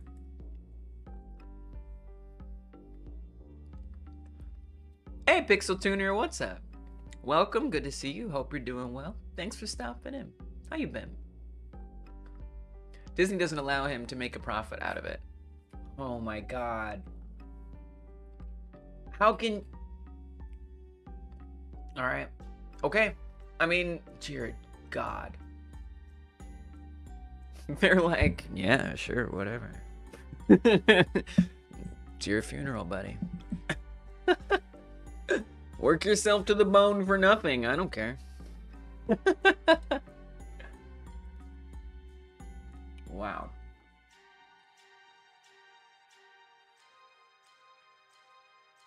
Another example of this is a YouTuber that made a fan movie of Vader.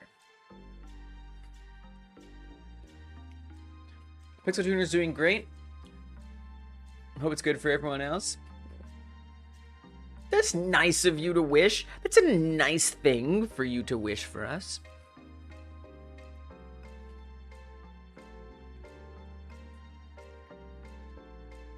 We were talking briefly just about the campaign that someone's going for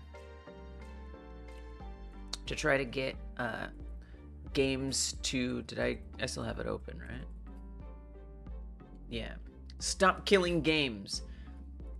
Online games that are single player. Trying to make sure that they aren't allowed to just be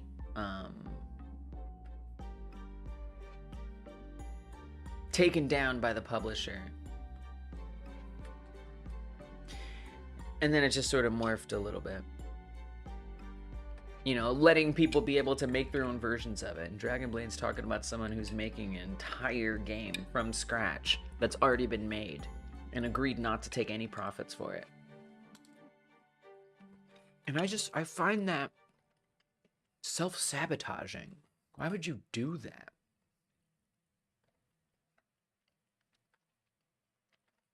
He used a Star Wars IP, but everything had to be paid out of pocket from him and no profit.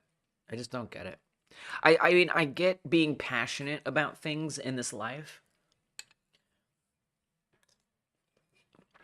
But are you really... I mean, in this case, you're talking about like a movie, which might be a little bit more fun to make. But a freaking game? Games are like hard work. It's not all fun. It's just not all fun. Kinda rich. Well, is this person gonna pay other people to do it? I mean, you can be Jeff Bezos, the movie guy. The movie guy, I can understand that a little bit more. That I understand more, because that can be a little bit more fun. I mean, you're still gonna have to get someone to edit it. Editing isn't that fun.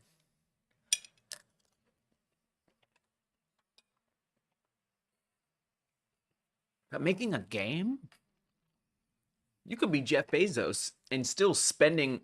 The game guy is just crazy. That seems crazy. I don't care how rich you are. You can't buy someone to give you more time to do things. I don't care if you're going to live forever. You're going to spend your whole life making a game. One game. that already exists? Kind of. I don't know about that. Yeah, I just don't know about all that. I just don't know.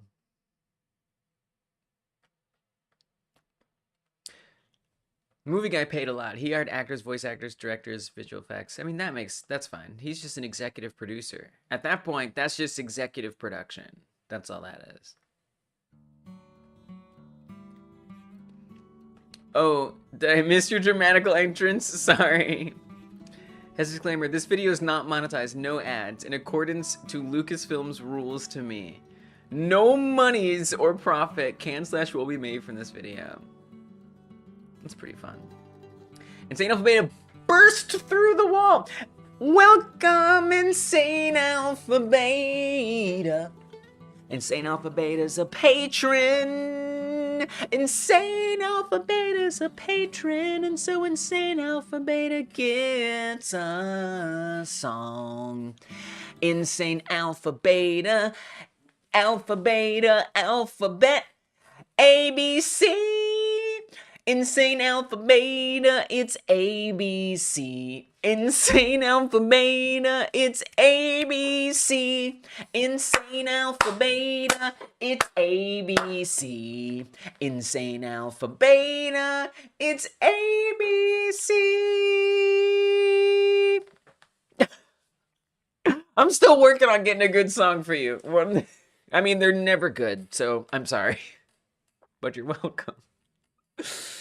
Oh, God. It's often easier to get motivation for stuff that isn't expected of you. Oh, that, you make a good point.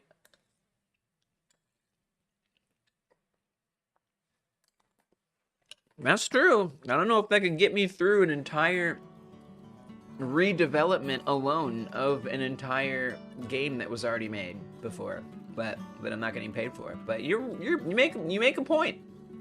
You make a point. I think so, Insane Alpha Beta. Well, Dragon Blade was talking about a movie and then, or a game and then a movie.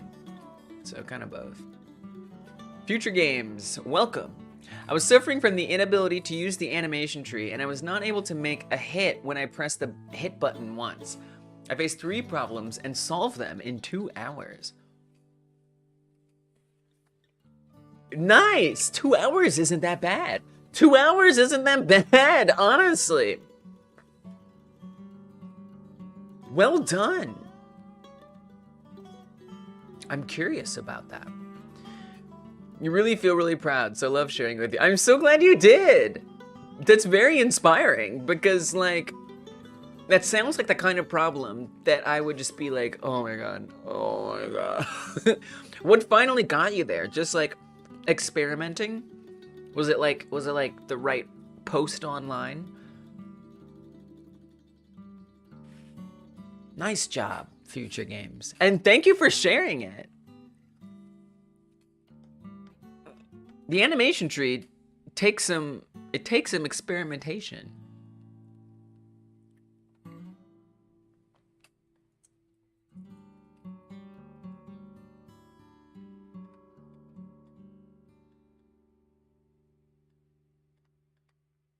Oh, I guess I finished setting this up like a while ago. Great. New obstacle. Should probably do another of the skinny buildings. I think these are about the same. We might even be able to just duplicate it. This one is building part 2. So I'm gonna duplicate that. I'm doing kind of some repetitive things right now. That's why it seems like a good time to chat. I'm not too deep into chaos at the moment. Star Wars Galaxies, right. General making of fan games of established IPs is always a risky thing any way you slice it. So many fan games get shut down before they even release because they spread like wildfire, and thus the owners of said IP find out. Right, and so the thing is I think this person was actually allowed to make it. They just aren't allowed to make money off of it. And so for me, it's more, I can't relate to having the ambition to putting tons of effort as a solo developer into remaking a huge game for absolutely no profit.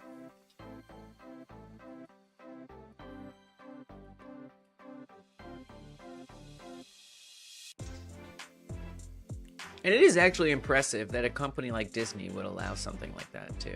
I'm actually a little surprised.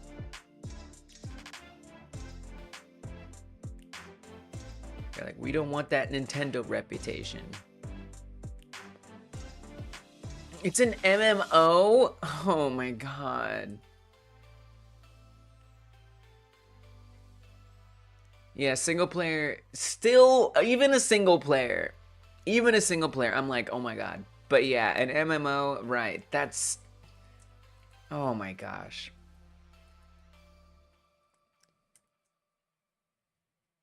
They're gonna give up. Or at least ask for severe help that they're probably not gonna get.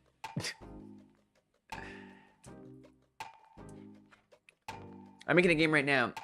You've said you don't intend to make money for. Just switch that to making a game for a franchise you have a deep love for. Yeah, I mean, the difference is I'm making a prototype. And this prototype, I'll want, you know, I would be willing to like sell this to a publisher, or I'd be willing to, you know, remake the game later since it's it's my intellectual property. You know, I don't have to worry. So someday I might make money off of something based on this, or an evolution of this. And this is a small game. In this case, it's even if it's a single player game, you're still remaking a game like freaking LucasArts made in, you know, the last 10, 20 years or something. Like, that's gonna be way more effort than doing this. But yeah, also it's an MMO. They'll give up. They have to, right? They have to. There's a series called Tuhu that apparently explicitly allows people to profit off of its fan games. Really? I've played some of those games. The bullet hells. I played a platformer from that genre too. I wonder, well, that makes me wonder from that IP. I played a platformer with that IP, and I was like, this is completely different than the bullet hell. How is this possible? Is that how it's possible? Did I play some game that somebody made because they're just allowed to? Yes, insane. Yes. Yes.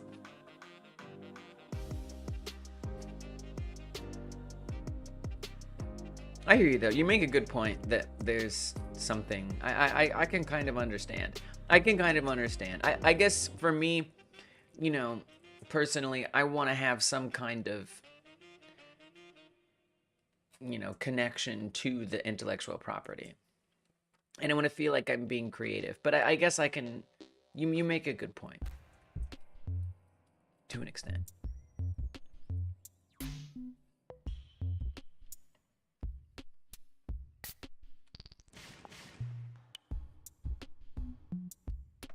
Hopefully this collision shape is just exactly the same. It's not a big deal if it isn't.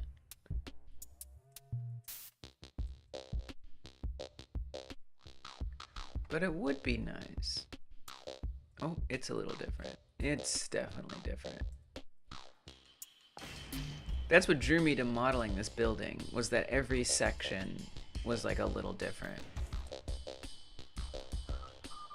I don't think I had any idea what complexity I was setting myself up for down the road.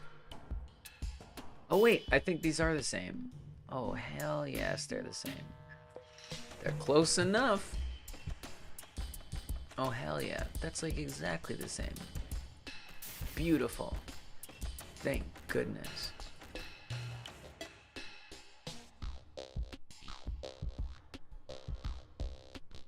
Is that just like perfectly snug on there and I can't see it? View gizmos, collision shape 3D. It should be see-through on there. How on earth would you make an MMO that earns you no money with multiplayer? That's a lot of stuff to maintain with 0 income. I mean, I assume they have other jobs, but still, yeah, it doesn't make any sense. It doesn't make any sense. I was gonna say hello and got so confused when chat said subscriber only mods. Turns out I wasn't signed in. Subscriber only mode. Oh yeah. Turns out I wasn't signed in. Okay. We do have subscriber only mode. That has single-handedly eliminated bots from this channel. The bots won't do it. They won't do it.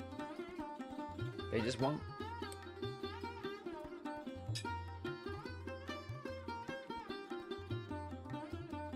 Welcome, Edward.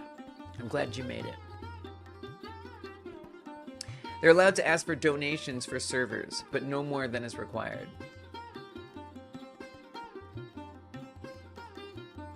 I gotcha. So like if somehow it gets out that they're making a lot of money,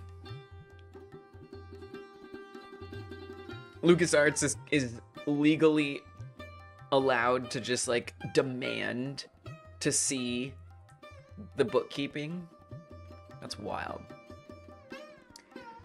This reminds me of a kid who was 16 and said he was gonna decompile all of Sonic Unleashed and port it to PC and post it everywhere. Oh no. Oh no. But after people looked into it, they realized he didn't know what he was doing and started calling him out saying this is a multi-year commitment. And within a few hours, he canceled it and claimed he never wanted the fame after posting it everywhere. Oh, that's so sad. That's so sad. Man, the way products, media products, make us so irrational is a little interesting. It's a little bit interesting. Let's get this short one over here. This one is building 4.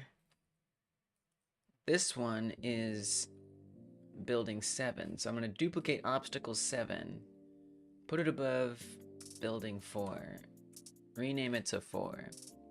Donations for servers does make it more doable. Man, I just value my time more than that. But maybe that is how they value their time. Maybe that is how they value their time. I don't know. I don't know. The fact they got permission is just insane as the objective in and of itself.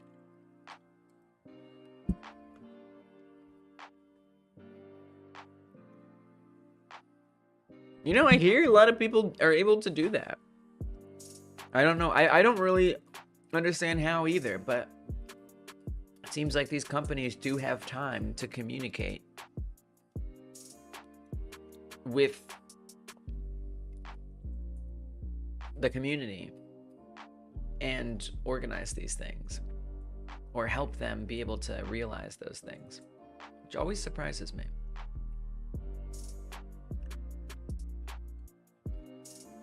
How much they would enforce it, yeah. I guess you really can't know. It's like an intimidation tactic. Like, you better do a good job or else we're gonna freaking find out. We're gonna crush your little heart, your little life, your little game, your little money. Gonna work on that card game idea more. I have an idea for a minor card. Oh, nice.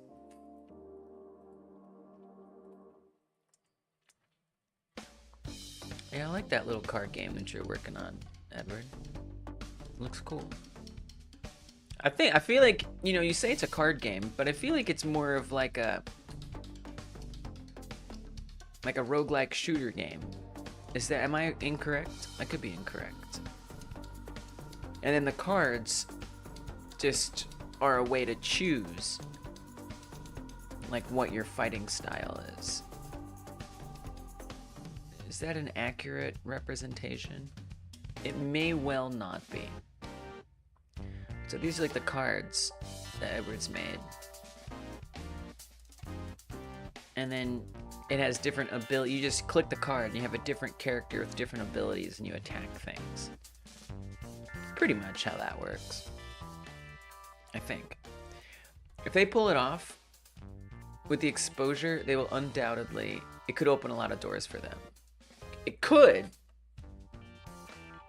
You're not wrong. You're not wrong.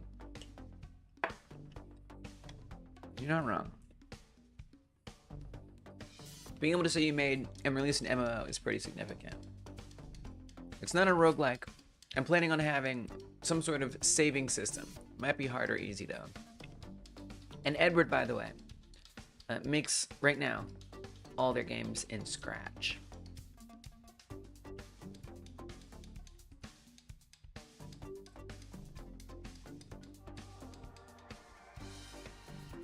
Posted a long text about the Tuhu project in live chat.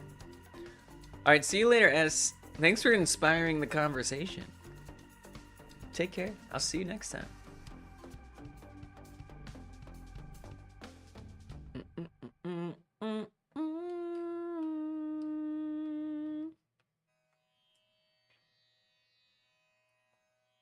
I want to make a derivative work based on the Tuhu series characters and settings.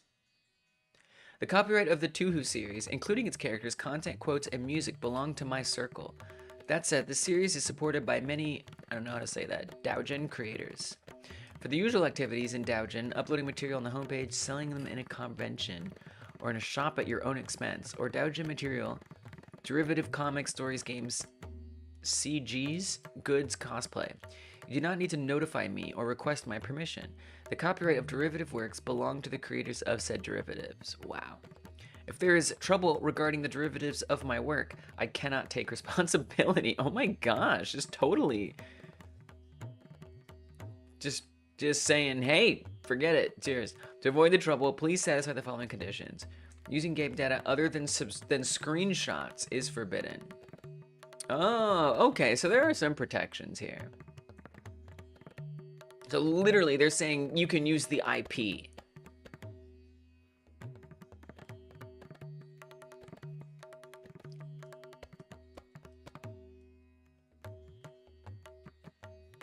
This is a really interesting license, honestly.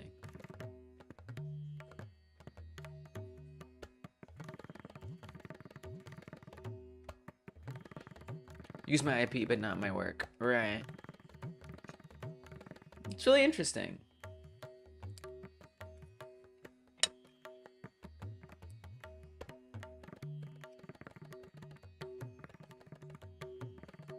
I wonder, like, why do that? And also, I wonder why not do that? Why not do that?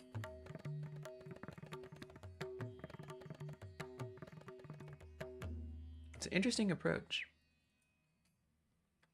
Because, you know, then the IP gets more fame and more publicity.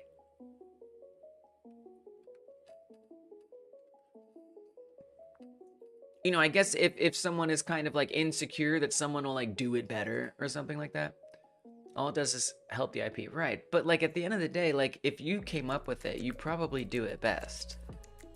And like if you helped make it so popular that anybody actually wants to remake it, it's likely that most people are going to want to know what you did more than anything.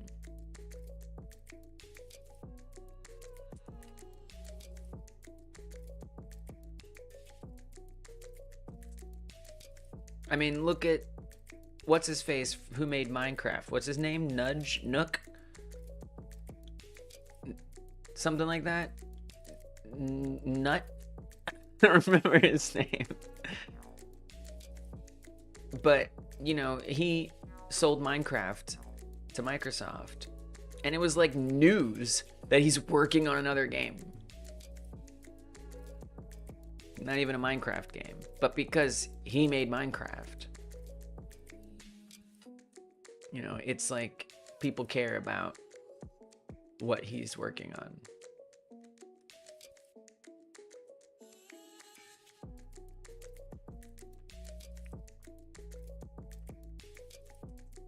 even though he doesn't have control over the IP.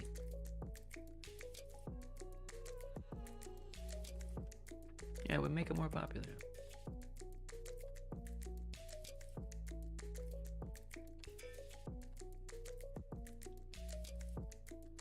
And then in this case, right, they're still, you know, it's not like the Microsoft situation where what's his face actually gave up the IP. That is to say, he can't make stuff with it. Larian and oh my god, that's a great example. Dude, like, wait, people are telling me, like, wait, you're not gonna hire Larian to do it? And it's not even that, right? Isn't it that, like, the parent company, what was it, Wizards of the Coast or something? They, like, Hasbro, whatever. They, like, fired a bunch of, like, collaborator studios or something like that Larian depends on. And so Larian walked. Like, damn, you really screwed that up. You really screwed that up. Oh, BG4 is gonna be as good by another company? Okay. Alright. Good luck with that.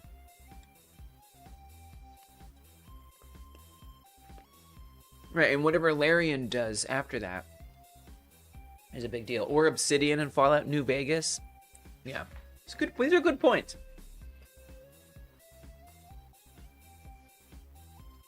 Hasbro owns Wizard of the Coast, which owns D&D IP and Baldur's Gate. Gotcha.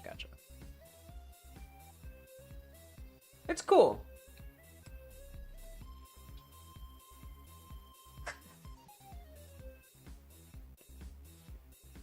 I like that license. The license was nice. The Two-Who one. Maybe I'll use it. Because I've been trying to figure out what kind of license I want to do for this game. This version of it. This prototype version of it, even. That's an interesting one. Wizards at the demand of Hasbro fired the people that worked on the collaboration with Larian. Larian said they don't want to do BG4, and Hasbro wants BG4.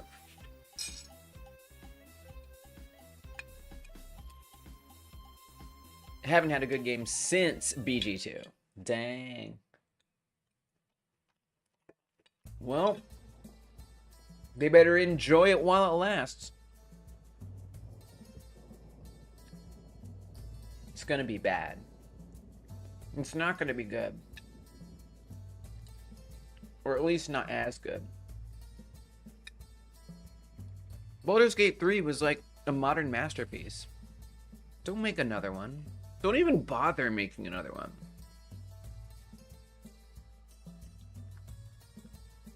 Idiots.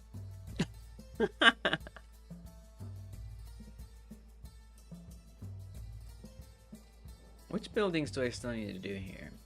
5, 8, and 3. 3 looks like the same one as this. Have we done this one?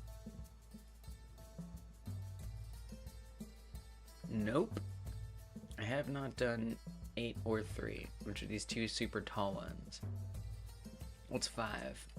Oh, 5 looks the same as 1 or 10. So I'll duplicate obstacle 10. Right, we care about what Larian's up to.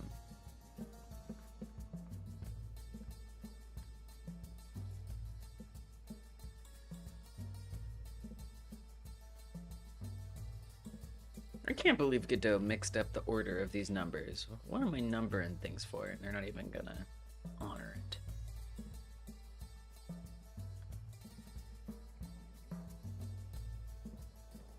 Whoa. Don't move the whole building. Just the obstacle. Thank you. So I'll put the obstacle near the center here.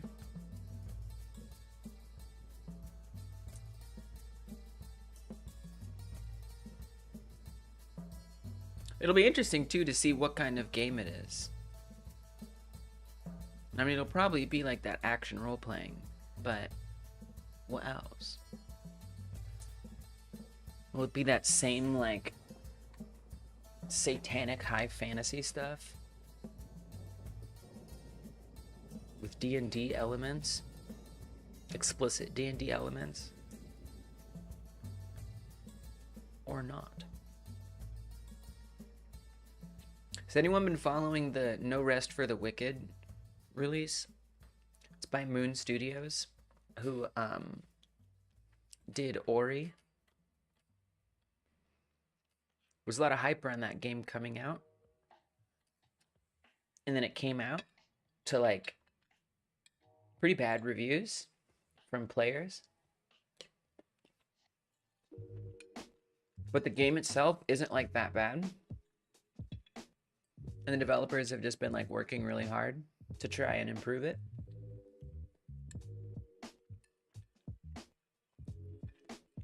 It'll be interesting to see if they can get those reviews back up. For their sake, I hope they do. What's up, Thoughty? How you doing? Welcome. Good to see you. Edward woke up at 3 p.m. Whoa. And apparently my favorite game, which got canceled, then revived with a new developer, is updated. What a roller coaster. Congratulations. I mean, what can I say? Congratulations. It's probably because you slept in till 3 p.m. that it worked out, would be my guess. So consider doing that more often. How'd you sleep until 3 p.m. on a Wednesday? Don't you have school?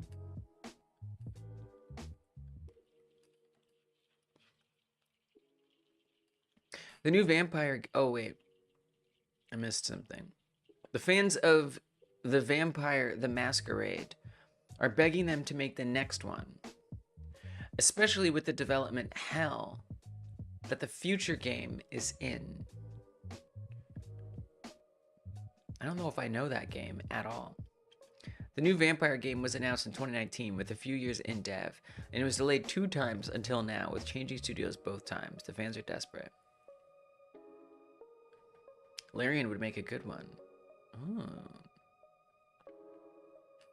I just don't even think I know that game.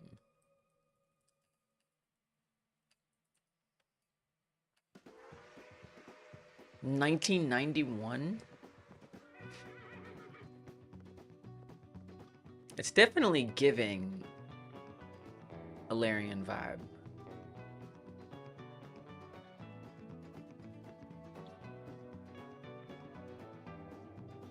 It seems like a solid guess.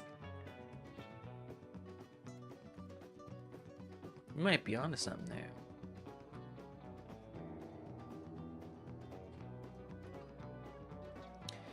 Everything's okay? What's up with you guys? Not a lot. Not a lot. You probably know the vampire girl character. Oh, okay. Just like from like memes or something? Iconic? Does the character have a name? Probably not. I'm just kidding. But yeah, I'm doing good. So I'm I think we're mostly I'm kind of chilling a little bit because I have to do some kind of repetitive stuff here. Setting up these buildings with the multi-obstacles, which does work, which is good. These obstacles, this basically is an obstacle that has multiple obstacles built into it. It does replenish when the terrain goes past the player and gets reloaded when the block reloads. It is able to iterate over all of the obstacles in here. And so now I just have to set up collision and stuff on each of these pieces. There's 10 of them on here. So it's a touch of effort. Just a touch of effort. Oh, this is familiar. Yeah, this is familiar. This is like familiar. It's very much giving Harley Quinn.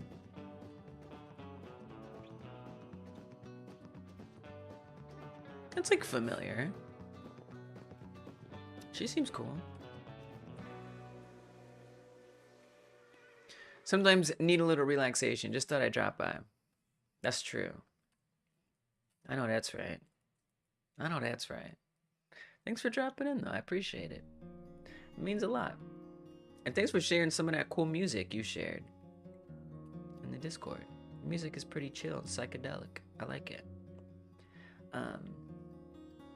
But yeah, I'm probably gonna work on respawning in meat objects too.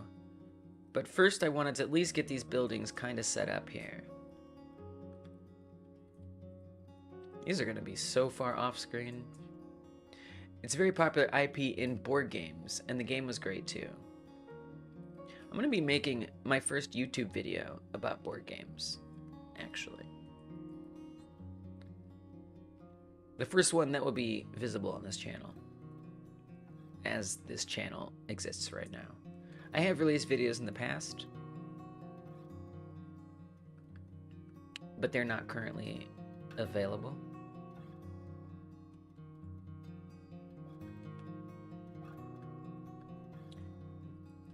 But the first one that's going to be visible from here on out is going to be a board game based one. I'm very excited about it. Kind of clunky and buggy, but good plot and mechanics. Sounds like it's due for a revamp higher, maybe. I'm building the camp right now, and I want to have that T60 on the bus, like in the scene. But my suit is missing a right leg. Oh no, you have every other power armor complete. Oh no.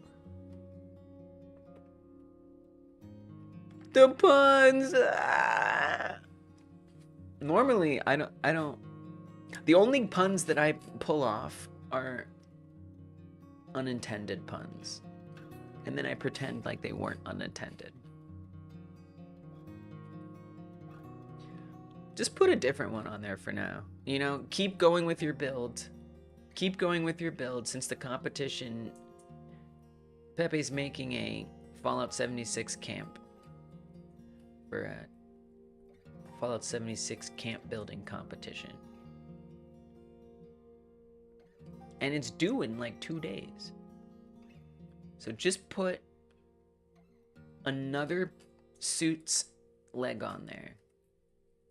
And if you have time, after you finish your build, then go back and try to go get that power armor piece. Otherwise, you're going to distract yourself too much trying to get that power armor piece, and you're going to lose time. That's my suggestion. Not that you asked.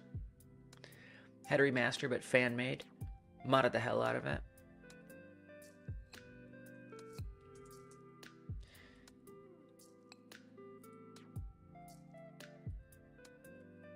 Fans really do be turning up to make things.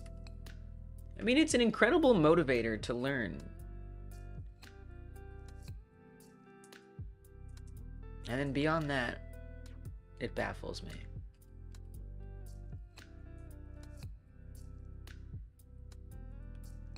This collision box is definitely not going to be the right size. But we can get it there.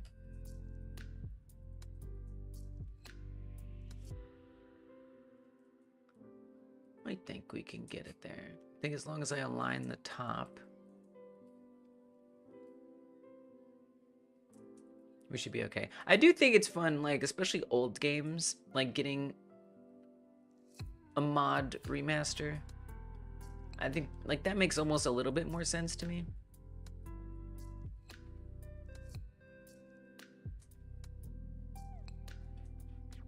There's a lot of fan-made stuff for different IPs, even Half-Life IP, right? Which is, you know, I don't know. I mean, so then I think about that Tuhu license, and that one kind of like prohibits modding. Low-key. And maybe I'm misunderstanding it, but it's like saying don't mess with what I did. You can just take the idea of what I did if you want. Whoa, I almost resized this. That would have been a mistake. I did not make it unique. I hope I didn't do that anywhere else and forgot. That would suck. That would suck. Is what that would. These numbers are all going to be way too high to see. To who doesn't allow modding. I mean, I think modding is awesome. Like, I love playing modded. I mean, Fallout 4 is something I enjoy. Fallout 3, Fallout New Vegas to a lesser extent. Mostly because it doesn't have... I don't know. It's just less modern. So I just don't like it as much. Like, I do like it, but not as much. I love playing those Bethesda games with mods. I love it. I love it. You can make your own exact copy of it and mod that, but you can't take their assets and mod it, right?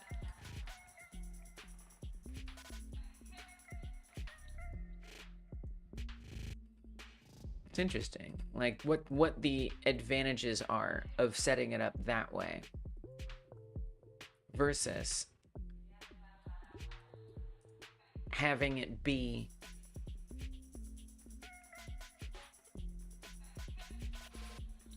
moddable.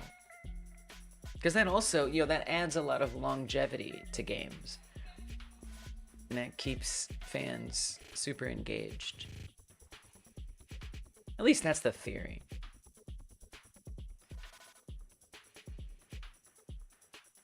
I don't know that there's like data to prove that, if I really think about it. Did this just line up perfectly? I guess it would, because it's the same. Nice. Are we done here? Japan is known to be anti-modding. Oh. Why did they do that? I think I might be done here with this task. I guess the only way to know is to test it. It'll be a little tricky, because some of these numbers I can't actually see.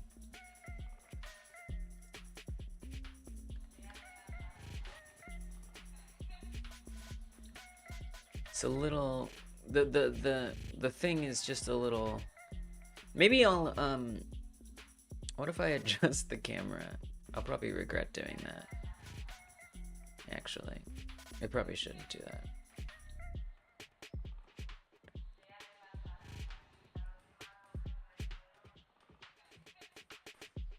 But I'm gonna do it anyway.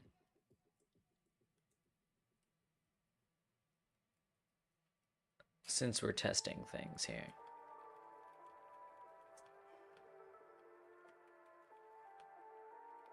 Oh, but now I can't see anything. Because the camera perspective is all off.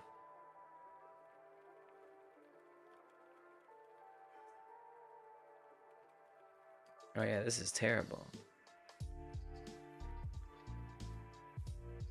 But can I still click on it? No. Okay, that didn't work. That didn't work at all. Okay, fine. So we just have to see tiny itty bitty little numbers. Oh god. Well, okay. It almost makes me think we need to add the animations. I mean, I feel like I'm clicking on each one. The hand is moving to the different parts.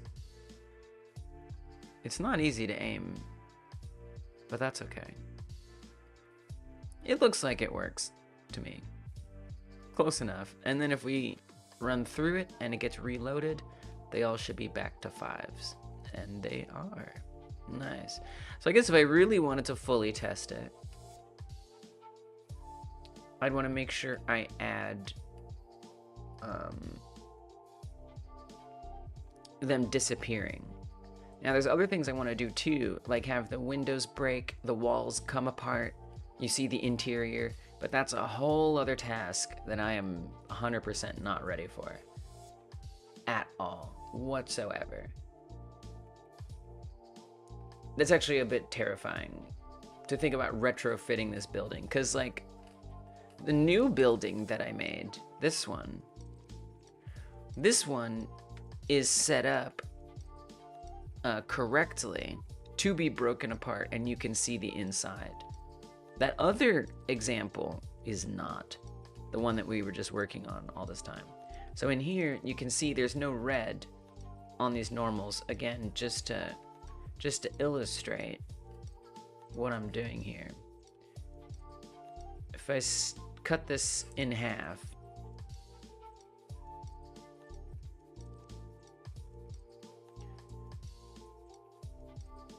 and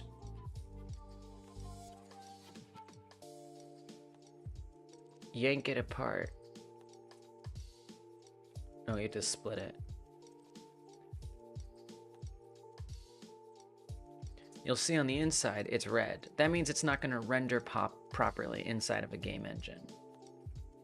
And this is what it's going to look like inside of the building over here. Is there's going to be all kinds of red messy crap in there. But this one on Monday, I spent hours and hours trying to figure out the best way that I could do to get this to, whenever you break it up into chunks, to actually have fully visible and clean meshes on the inside. Whereas, you know, if I open the other building, this one, and I try to take out something, and let's do this. So let's say we wanted to get like a cut into this. This is when I should really put the long chat up on screen.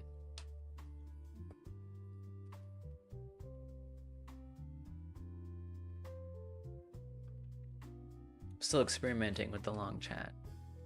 The logic is that it's easy to misunderstand who's responsible. You modding their work could result in a bad image for them.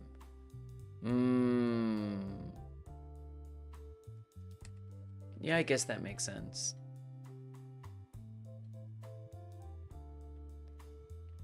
Like, you mod some 18 plus stuff into it, it's not clear directly if that was in the game or modded. A good example of that is the hot coffee mod for GTA. True, true. Hot coffee only brought out what the developers had hidden in the first place, didn't it? Oh, that's a good point.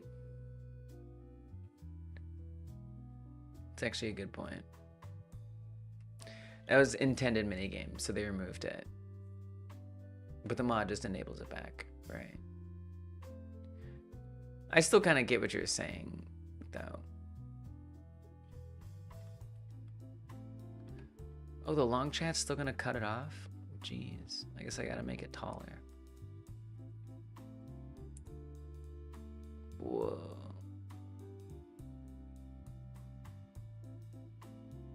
Like that tall?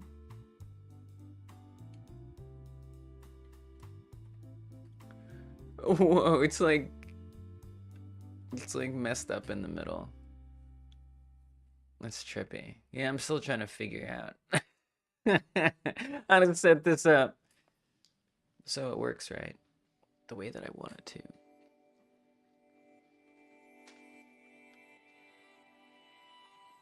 But I don't want to like worry about it too much.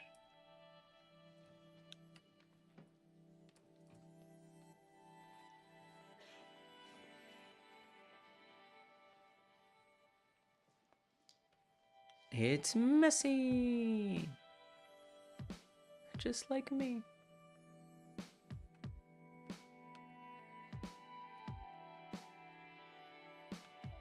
But see, then if I make it too opaque, I don't know. Anyway, Oh, and it's all the way on top? Oh, hell no. You pull that on back now. I wasn't that a minigame, right. I totally understand that due to the mods, it's hard to tell what's originally included or not. Now, who's responsible party for that now? Rockstar that made the mechanic or the modder? Which is why Rockstar DMCA'd the modder. They did? I didn't know that. To prevent the game from getting the 18+ rating. Wow. Albeska is the best, you bet. Albeska is the best, you bet. Albeska is the best, you bet. Albeska is the best, you betcha. Albeska is the best, you betcha. Albeska is the best, you betcha. I'm sorry for that terrible song. You're welcome also. Thank you for supporting Hyper Game Dev. I appreciate it. Welcome. Things are going good. I'm kind of doing a little bit of a repetitive task right now, so I'm sort of just chilling, relaxing a little bit. But things are going well. Things are going well. How are things going with you? Yeah, I wouldn't say it's a new chat. It's more that I'm just experimenting with different full screen chat setups for reasons. And it's a little glitched right now because I changed the size of it while it was being loaded. So it looks a little messed up. That's okay. We'll see. It's just an experiment. Look how every time I resize it, it just gets so confused.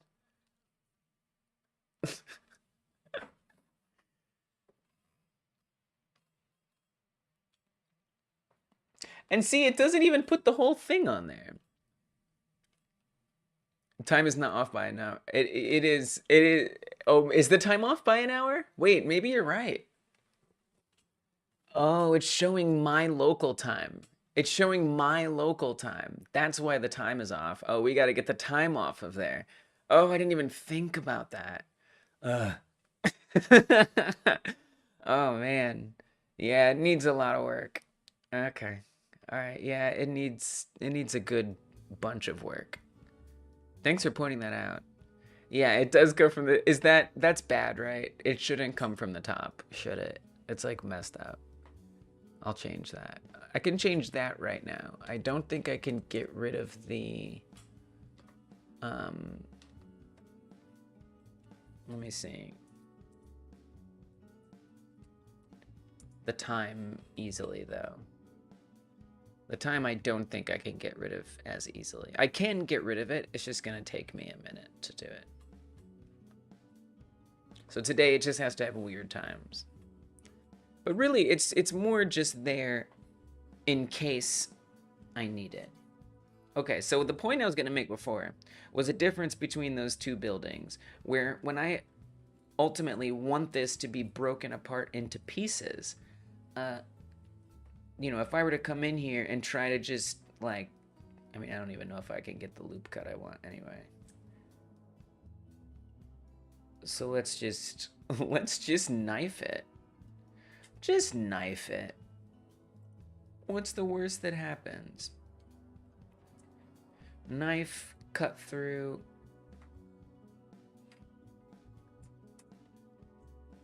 This is gonna be a disaster. A veritable disaster. And I'm honestly kind of here for it.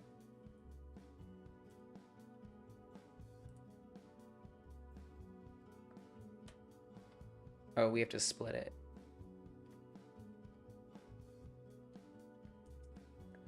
So the inside of this is going to be rife with red stuff. Total mess in here. So I have to find some way to create the interior in not only this one, but all of them. It's going to be a freaking nightmare, honestly. Hard to imagine whether it wouldn't make more sense to just... Or it's hard to imagine not just remaking the whole building entirely. Yeah, maybe solidify modifier. The solidify modifier is messy. I learned that yesterday. It's super messy. Katie codes. Katie. Hey, Katie. Hey, Katie. Hey, Katie. Hey, Katie. Hey, Katie. Hey, Katie. Hey, Katie. Hey, Katie. Thank you for supporting Hyper Game Dev. I'm real sorry. I'm real sorry for that song. But you're also kind of welcome. Oh my gosh. You're welcome. I hope you're doing well too, Katie. Thanks for coming through. You got the Humble Bundle with all the Godot stuffs. Nice! Yeah, you guys can support Hyper Game Dev by buying Humble Bundles. It's like very true also, by the way. It's so true. And you can do it with like any of the software bundles, by the way. You can use the link that I'm just now putting in the text chat. It's also in the description box. And yeah, you can buy this awesome Godot Learn to Make Games in Godot for gamedev.tv bundle. It's got assets. It's got tutorials. And you only got to pay $25 and you get this evidently $1,100 value. And then when you go to buy it, if you come down here to adjust your donation, you can choose how much goes to support Hyper Game Dev. In this case, it's not giving any to Hyper Game Dev, which is strange. Oh, because I know why. It's because I need to open it in an incognito tab. If I open it in my browser, they're like, hey, you're you. You can't donate to yourself. Okay, so here, if you go to adjust donation, you can support Hyper Game Dev as much as you want. It looks like Katie chose to do 50-50. Nice. Yeah, give some to charity. There's great charities on the Humble Bundle. Thank you. Thank you for giving any to Hyper Game Dev. It means a lot. Thank you. I appreciate it. So yeah, that's a cool way you can support the channel. And there's other bundles on here too for other engines sometimes, other things. And technically it works with games, it works with books, all of them. So something to think about. Link is in the description box or right here in the live chat if you're interested. I'm looking at the Blender one as well. I'm on the edge of getting it. Oh, let me just warn you about that one before you get it, Katie. So here's the thing. I'm not sponsored by them at all. So I can tell you whatever I want, even if I think something is bad, because it's just affiliate marketing. And I should warn you about the Blender one. And you may already know this. But the Blender one, all of these tutorials are for Blender version 2.8. All of these are for Blender version 2.8. Blender is currently in version 4.1. This is like these are like 5-year-old tutorials, which doesn't mean that they're not useful. But it does mean that they're missing out on 5 years of features added into Blender. And so just something you should keep in mind. So it's still a cool bundle. You're still saving money and you can still support the channel by getting it. But it's not clear at all on here. You know, I think you might have to like click on it. Yeah, unfortunately, it doesn't even like really tell you. Well, I guess you'd want to look at like the video or something. And then go to like the YouTube channel maybe.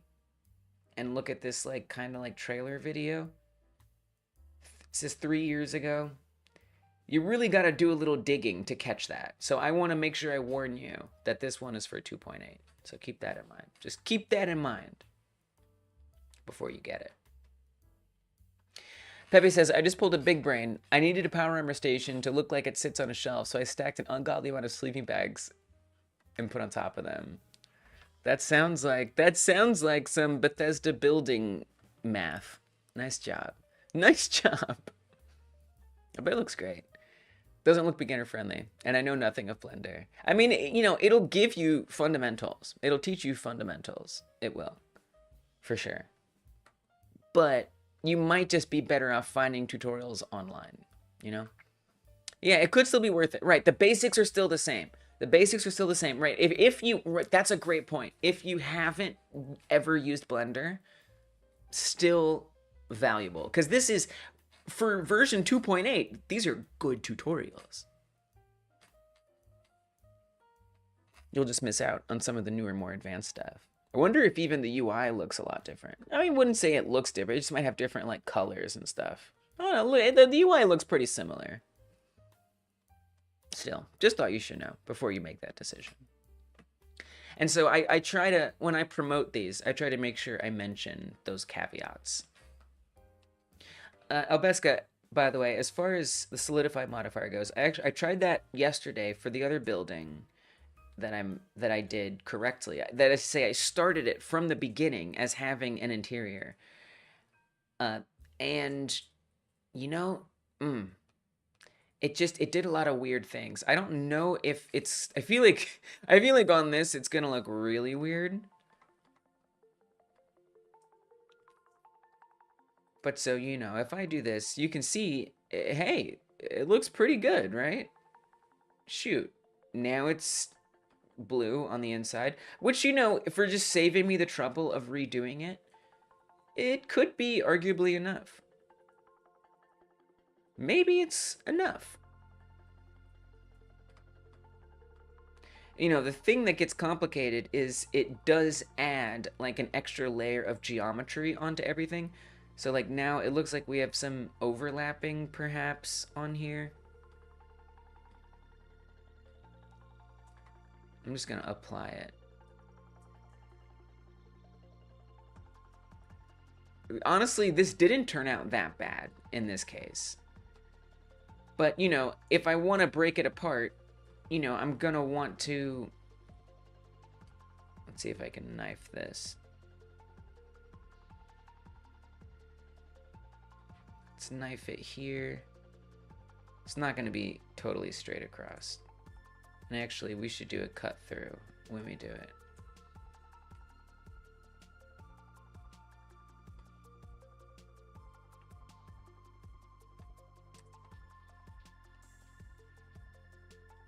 And then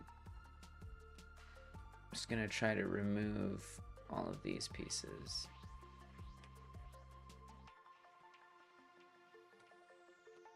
I don't know, it still feels a little messy. Like, you're not wrong that we can do that.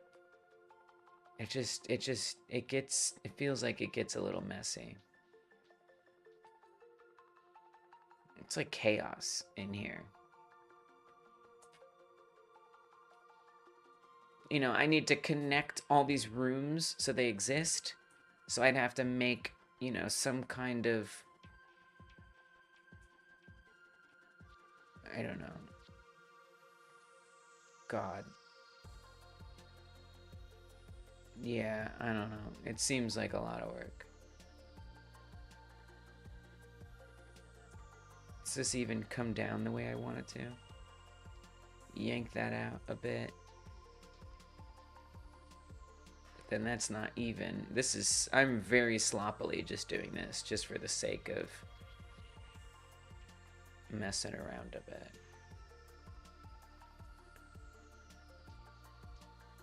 So I wouldn't have wanted to do the solidify modifier yet, I believe. I believe I would have wanted to wait before doing that. Would have made more sense. So I don't know. It's possible. It just really, yeah. I just don't know if it's worth the hassle. It's, and then the other thing is like, what is worth the hassle? Is it worth the hassle to remake the entire building? It might be. It might be worth that hassle, which comes with its own complications. I kind of want to make sure then I design it exactly the same way. So in Blender, what we did here today, I could at least keep all these shapes the same. I think I just have to redo it someday. Everything is going wrong. I ran out of copper and concrete. Oh no! Oh no! MMOs!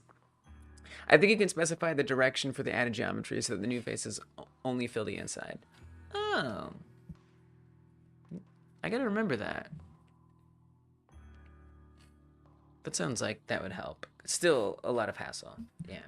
So, I mean, the basic thing is, and then I don't know if you caught this, but the basic thing is, in the future, I need to make sure that when I make these types of things, I need to make it like I made this one. Because this one, as simple as it looks, it has internal geometry. Whoops, I gotta select it correctly. It has internal geometry, so when I break it off into chunks, you can see no red in there. And it's got all the rooms, so we can put things in there, and when it breaks apart, it's gonna look clean, and it's gonna work just the way I need it. So I need to start building all of my things that are gonna basically every single asset in this game that can be destructed, which is pretty much everything, needs to be designed like this with solid internal geometry.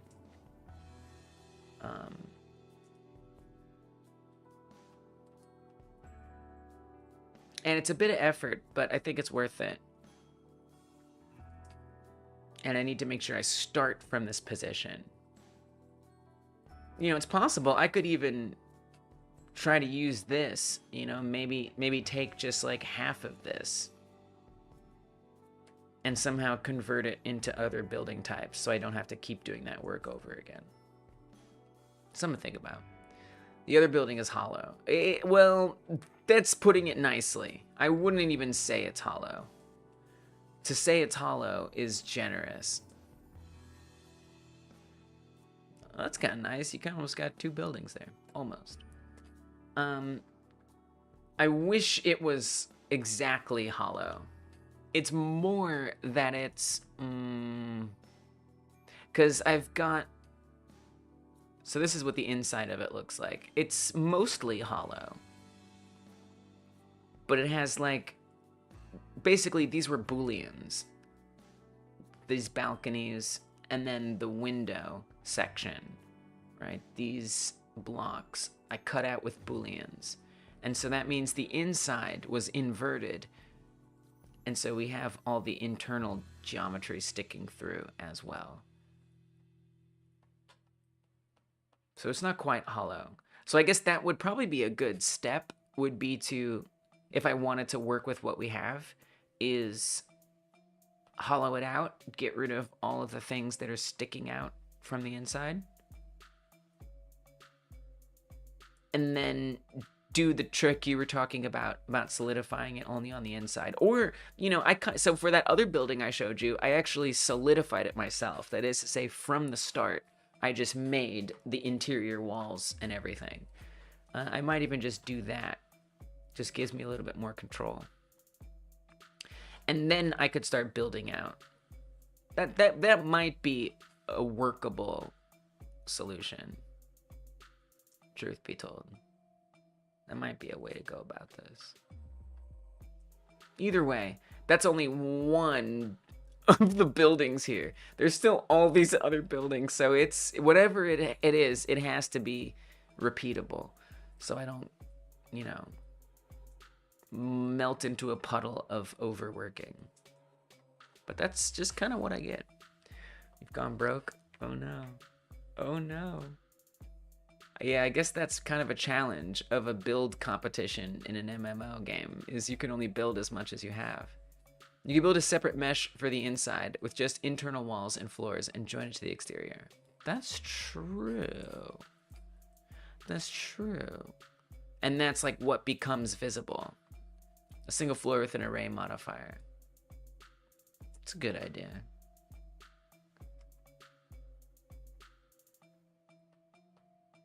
Right, so like when it breaks apart, the thing that'll break apart will be the red stuff. And it can leave behind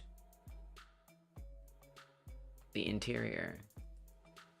I like that. I like that, like, creative problem solving. That's a good idea. I'm gonna have to remember that. And I'm not gonna do it today, but I'm gonna take that I would save for a Monday stream. But I'm gonna remember that and strongly consider it.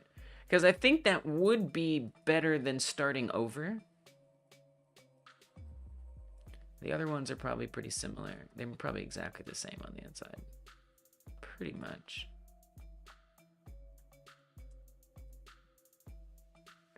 You know, I still kind of have to... I mean, I guess if... You know, I kind of need to divide it into sections. You know, a part of me thinks that it should be, like, halved. There's so many things to think about. You know, so if you attack it... Let's say it has 5 HP, or let's say it has 6 HP, whatever. If I attack it twice, I don't know, the top half breaks apart, and we see the interior of all of the top half. If we take it down to 4 HP, or take away 4 HP, I should say, then the bottom half is fully exposed, or something like that.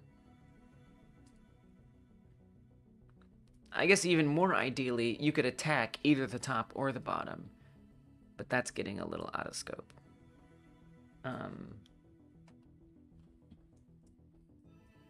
And then what would just happen is the entire balcony, including the internal part of it, would just go away. And like you're saying, we would just create like another thing that happens to be on the inside. I guess, you know, I would still need to think about... Yeah. I don't know. That's an option. That's an option. In any case, it's going to be a lot of work. So for now, the best I can do is just say that when its HP goes down, it disappears. I wish it was the perfect setup today, right now, but here we are.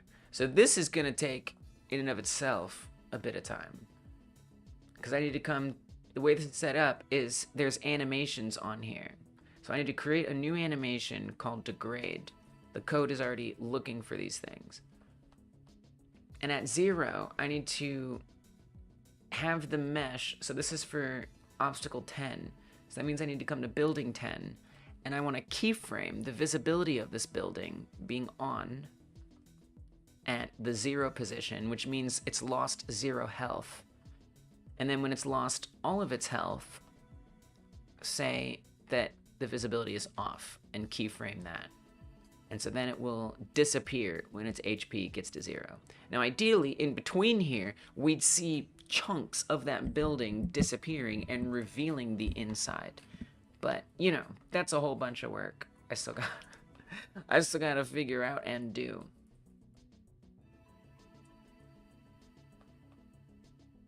Which is just the darn truth. So, let's just keep going. That wasn't that bad. Honestly, that wasn't that tedious. So animation degrade, new one, call it degrade. Come to 0. Make sure we select, this is obstacle 1, so come to building part 1. Keyframe its visibility as on. Come to the end, keyframe its visibility as off. Okay. Then the next one. This is obstacle 9, which is apparently over here. For obstacle 9, we want to go to the animation, create a new one, call it degrade. Go to the mesh, and this will change too. When I come in here and, you know, in Blender, and I change this, all of these animations will be kind of moot, and I'll have to be almost entirely moot. Make it not visible, keyframe it. So at this point, it's really just for the sake of testing and prototyping that this even is possible. That this is even happening. I don't even know if I've set... Oh, I have set these obstacles up. Okay, well that's good. At least I've done that. And that's sort of, to me, part of the learning of doing this is learning what things I need to plan in advance better next time. This is one of them. This is one of those things. And for me, like, I wouldn't have even known or known how to figure out or realize what I needed to do ahead of time to prepare myself for this. So down here is where the visibility is. It's like behind me. Make it not visible, keyframe it. And so for most of my developing or prototyping of this game, I'm having to just like find out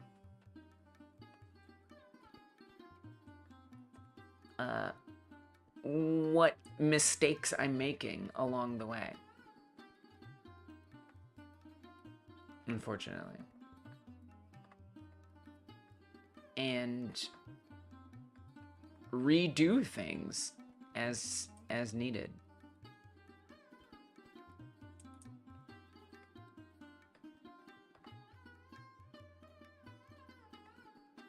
Or learn to do it better in the future. I thought these were placeholder objects, not final, so it's okay if they need to be made over. That's true. So like, yeah, in the grand scheme, but I guess, you know, I guess to me, like there's the prototype that I want to be finished and playable. And then there's, you know, the remake in the future that you're referring to. And to me, I want that prototype to feel fun in the way the game is supposed to be fun. And I think part of that fun, well, it's not even just the visual thing, but part of that fun is it looking the way it's supposed to. But it's also functional, because in the game, you're abducting humans, right? That's part of the gameplay. And if you break out these windows, humans will be available to abduct inside of the buildings.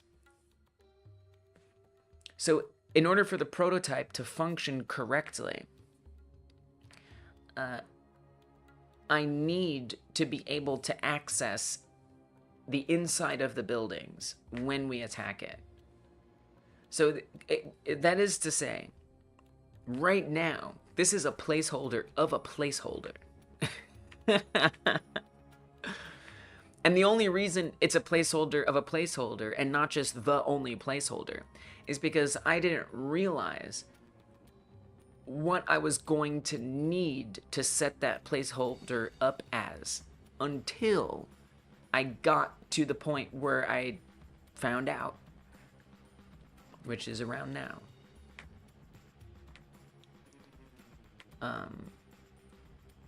And again, what that finding out is that I need to make every destructible obstacle have geometry that's accessible to the engine, you know, all the way through. And have those chunks be built to come apart. And I didn't realize that. So it is a placeholder, but at the same time, it doesn't really serve the purpose that it's supposed to have for the game if it can't be broken apart. Otherwise, it's just like a model of a building. And so I will be setting it up so we can destroy the building, but the object of the game isn't to destroy the buildings. The object of the game is to get to stuff that's inside of the buildings as it's being destroyed.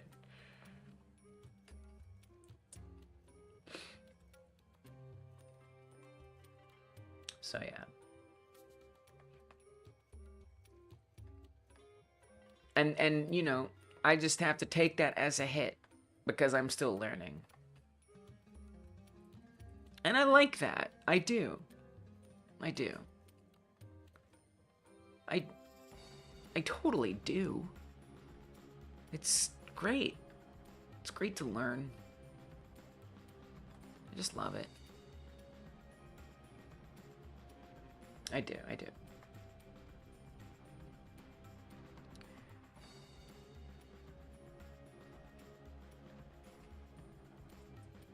Okay.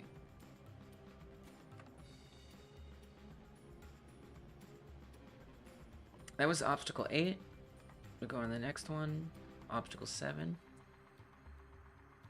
Again, they did not import from Blender in numerical order.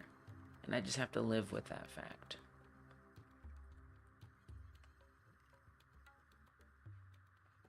And the best we're able to get from this is that they're going to disappear when they lose other health. I could add like particle effects. I do find particle effects, 3D particle effects in Godot to be very tedious to set up.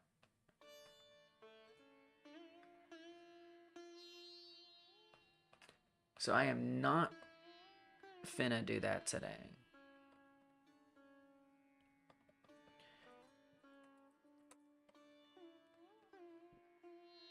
Let's add visible node there, or visible keyframe there. Not visible here. Roll it back.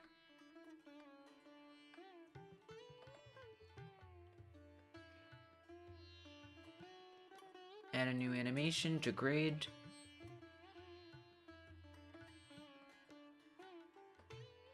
Grab the building, mesh, keyframe the visibility on, and then keyframe the visibility off. Roll it back. Get to obstacle 4.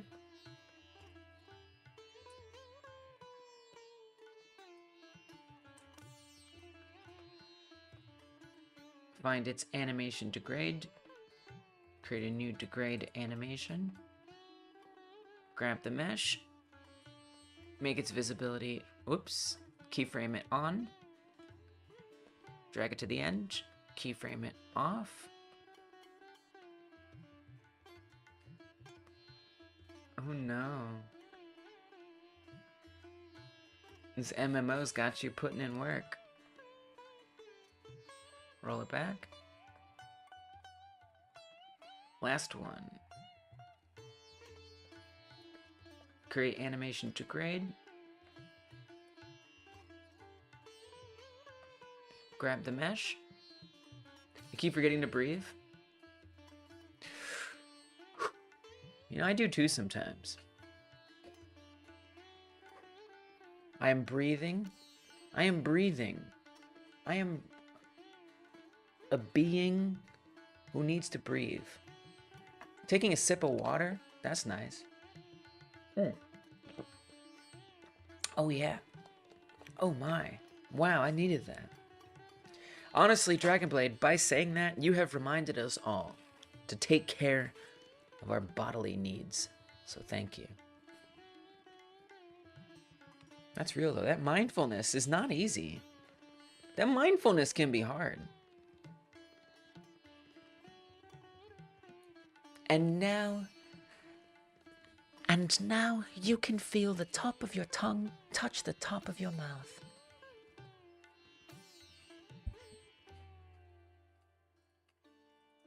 We even got some kind of like Zen music going on here. Oh, it just ended. Never mind. No, it still kind of works. As it like picks up. Take a deep breath. Remember, you are being pulled down by gravity. Notice your feet touching the ground. The weight of your body on the planet Earth.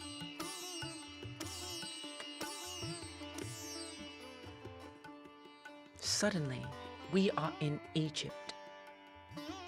The Great Pyramids stand before you. Keeping your eyes closed, imagine the tips of the pyramids are sliding off.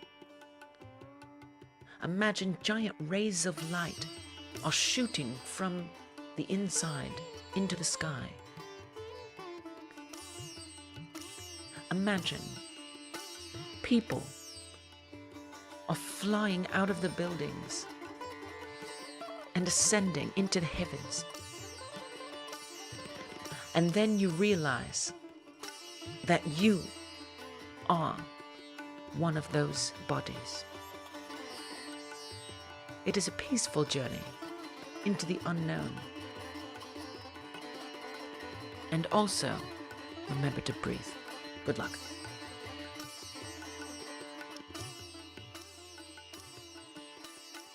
Whoever is playing, you lost the game. I feel like I'm in a National Geographic documentary. 10 out of 10, you found a new calling in life. Thank you. Thank you so much. Thank you.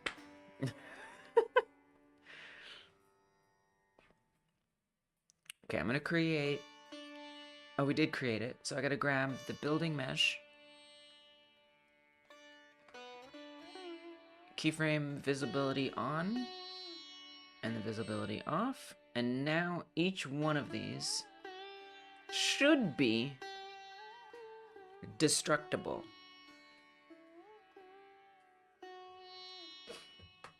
Your toes are always touching. That's good. Honestly, that kind of stresses me out.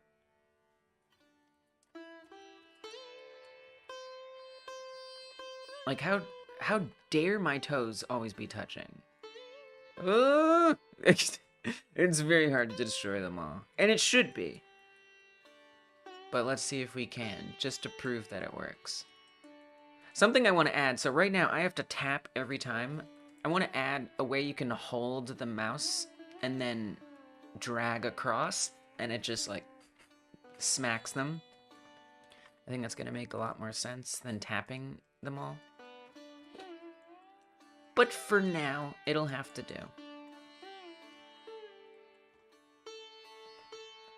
There it goes, it's dead. And not collidable. So there it is, setting up an obstacle in this game.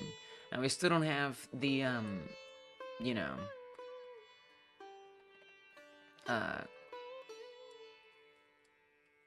breaking apart into multiple pieces, or particle effects like we do at the house here that does break apart in multiple chunks. But technically it works, and it respawns after it recycles, which is good. This other building, I'm not going to worry about setting up just yet. That's kind of a whole other thing. I'm still working on this building. How does this work without hands? It doesn't. The way it works without hands is that I have yet to add in the attack not being possible if you don't have hands. Yeah, it phased through buildings. It did. Yeah, I haven't added collision to this one, so it can just go right through it. Honestly, I should just take it out of here, because I'd kind of rather the only things that are on here be things that we're setting up to work. Although I haven't set the truck up to work yet, actually.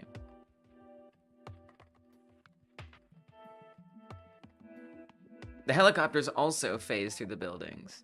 Yeah, the truck looks good, right? Looks good. It's not interactable or anything at this stage, but it will be. Yeah, there's so many things. There's so many things. So many things. Like, how is the heck is it? They're gonna have to like move around. They'll be similar to the helicopters, except I will really need their navigation to work. Honestly, I have a feeling I'm just gonna need to code my own navigation that is based on the way the game is. You know, maybe create my own nav mesh or something. Actually, you know, well, oh, you know what I wonder if I could do, because there is, for the navigation agent node, you kind of can define like nav paths, right? But if the game is dynamically changing, then you're kind of screwed. But wait, if I have the blocks pre-built, couldn't I just pre-assign paths to them? The only trick is that the objects that navigate them would have to know what block they're on, I guess, and then know to obey the nav mesh, the pathing of that block. We might actually be able to work it out pretty well, since I'm not gonna be like spawning in different positions on a per block basis. You can't? I thought you can. I thought you could do that.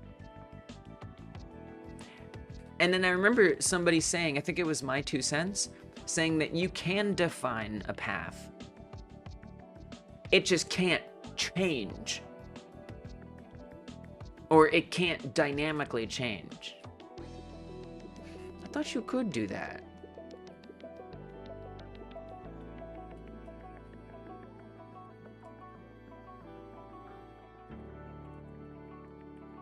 There's gotta be a nav mesh equivalent in Godot. That has to exist. Right, that's what I'm saying. That's what I'm saying, bake a nav mesh. But you can't pre-assign points of paths. Oh, yeah. So I was just wording it wrong. I see, yeah, that's what I meant. Yeah. Okay, thank you. I just said it bad. Thank you. Yeah. So that's what I meant. Sorry for saying paths. Yeah, I don't need to pre-assign a path. Thank you. I just mean we can set up the nav mesh, because at one time I wasn't sure if like the houses weren't going to be randomly set up on here, like, but now I know they aren't going to be randomly set up on here. What will be different is the order that these blocks spawn in. They can't move? Well, that is a problem. Am I gonna get carried into this? Am I curious about this right now? I mean, I would need something to properly test it with.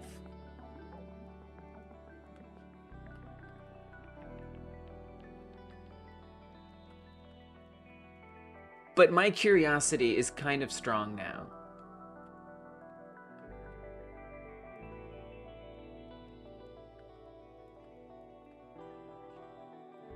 They can move. Oh, okay. Thank goodness. Well, then I'm less interested in it. In old Shotgun Survivor, every enemy was a different sprite. In Card Warriors, every enemy will be in one sprite. Nice, Edward. That sounds like some good optimization. You've compressed this game to the point where it runs entirely out of 6 sprites at the moment. Nice, Edward. Nice. That's some good skills to learn. Dynamic obstacle.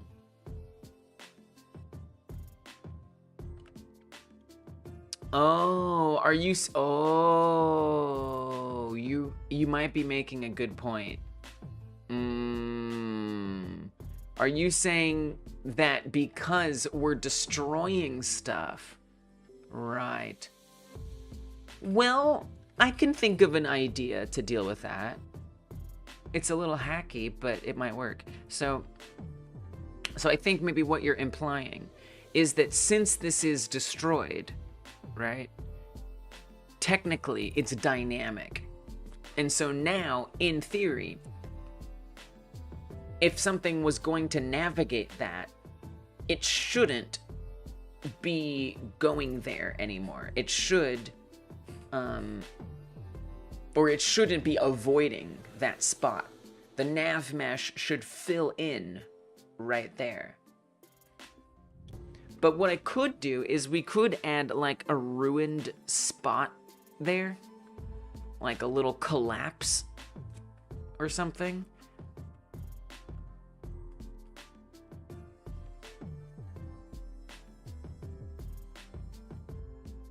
It's a solution, or you can rebuild the mesh at runtime. But it has a bit of a CPU cost. Right, we'd have to rebuild it every time. Right, so every time something gets destroyed, it'd have to rebuild the entire nav mesh. That sounds... It sounds like that could be problematic. I almost think it would be worth just like... Yeah, just having like a ruined thing there. And so then you know, things like the enemies and NPCs will pretend as though it's still in the way, but the alien can walk on top of it. You think the dynamic obstacle? So wait, when you say dynamic obstacle, what do you mean? Maybe I don't know what you mean by dynamic obstacle. What does that mean? Because I thought you were just kind of implying that the obstacles are dynamic, in that now you see it, now you don't. As opposed to just being there all the time, or static. But that's not what you mean, is it? Are you saying that there's something we could actually, I don't know. So there'd be two options to dealing with what happens when these get destroyed in regards to things that are navigating, like these trucks. Dynamic obstacles are kind of dumb. Okay, now I gotta read up on what this is. Godot dynamic obstacles. I believe you. If it's based on the navigation system, I believe you that they're dumb.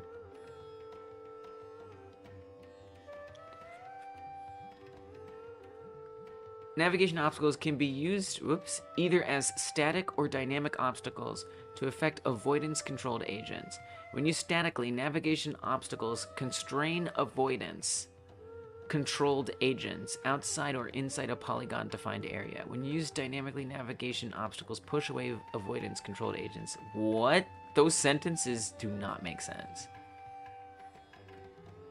When used dynamically, there's like a comma missing. That's what's confusing me. When used dynamically, navigation obstacles push away avoidance-controlled agents in a radius around them. Navigation obstacles do not change or influence the pathfinding in any way. Navigation obstacles only affect the avoidance velocities of agents controlled by avoidance. Static obstacles, dynamic. A navigation obstacle is considered dynamic when its radius property is greater than 0. They act as soft, please move away from me objects. Similar to how they avoid other agents. They define their boundaries with a single radius for a 2D circle, or in the case of 3D avoidance, a sphere shape. Dynamic obstacles can change their position every frame without additional performance cost. Dynamic obstacles with a set velocity can be predicted in their movement by agents. They're not a reliable way to constrain agents in crowded or narrow spaces. So it seems like,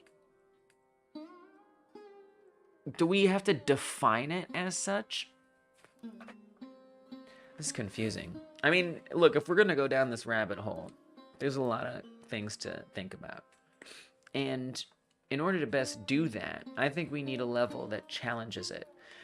That's a lie. That's a lie! Dang, shots fired. I'm gonna build a new debug level so we can test this properly.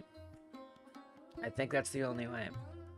I need to build a new debug level. Apparently this is the path we're going down.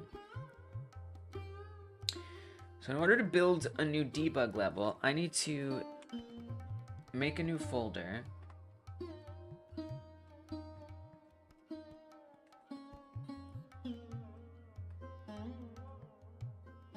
It really doesn't matter which one I make, truth be told. I guess I'll duplicate this one. Oh, this is a good time for a long chat. See if I can pull this off.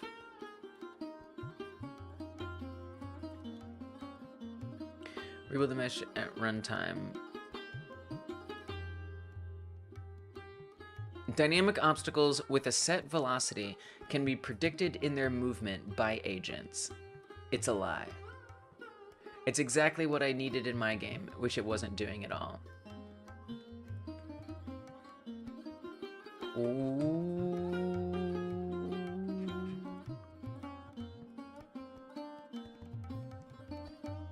This seems kind of fun. I kind of want to do this today. Actually, let's not duplicate that one. I would want to duplicate... What I'm going to do is I'm going to make a level that the helicopters have to avoid.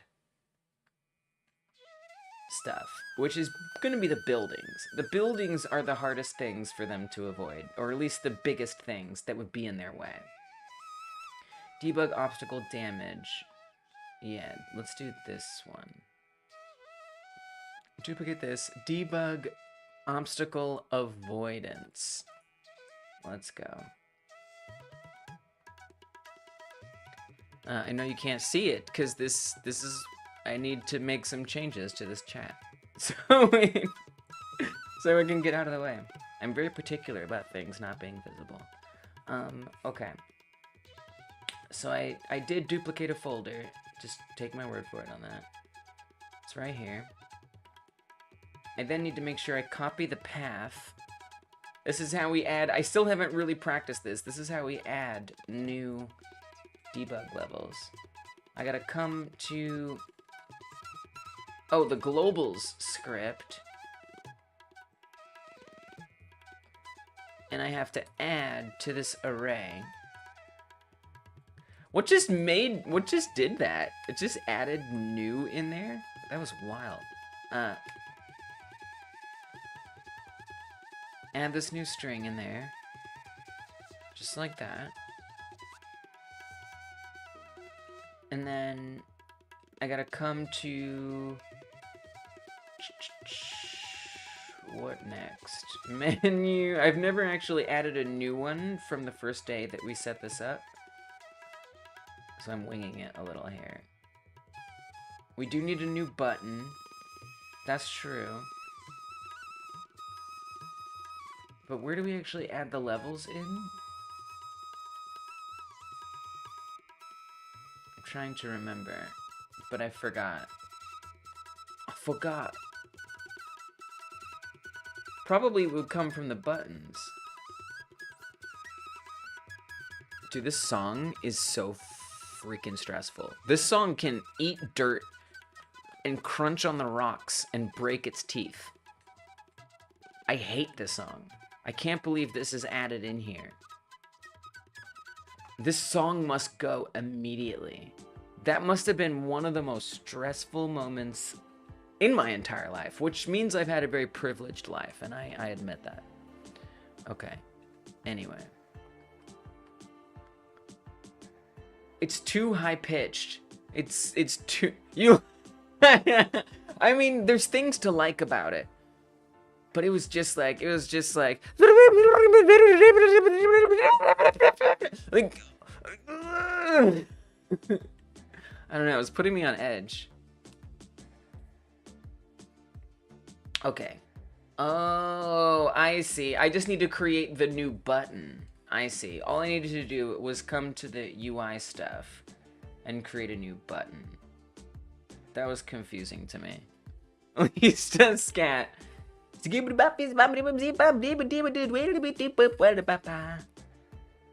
I hated that. I wish I never did that. But I did.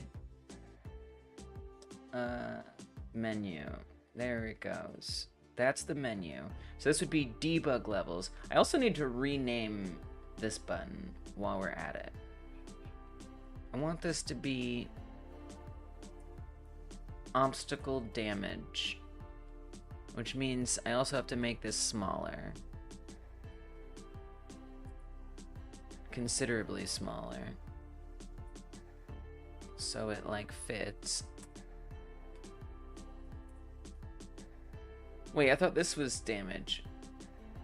Oh, this is replenish. This is the replenish debug. Just kidding. Yeah, I'm making the buttons manually. How else would I do it? Dude, dude, if you know a way to set it up, I would be down. Maybe. But like, I don't even know a better way. Right, through code. It just seems like a lot of thought based on your levels. I guess I could have like export variables, and then I guess I'd want to have like blank buttons already in here. Because I guess I could tell it to create a new button. I guess I could do it, right? I could just say add a button child to this node. Really, I guess I wouldn't even have to do that. I could tell it to duplicate one. It is an array. It is an array. Well, kind of, sort of. There's an array of folders. The folders are in an array. That much is true. That much is true.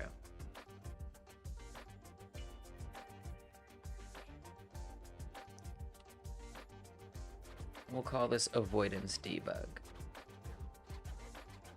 I don't know, and then it's just for, and then the other thing is like just for a dev tool, like all of that just for a dev tool? Like this wasn't that bad.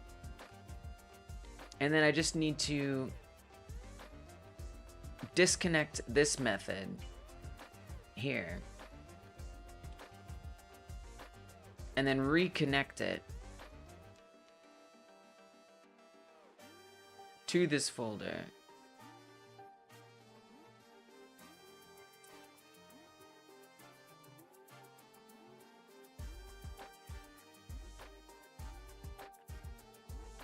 Which script is this on?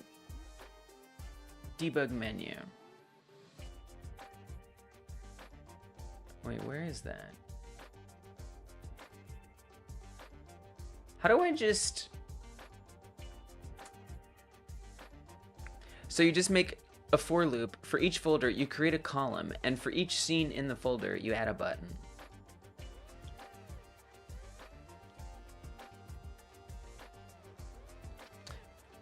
That makes sense.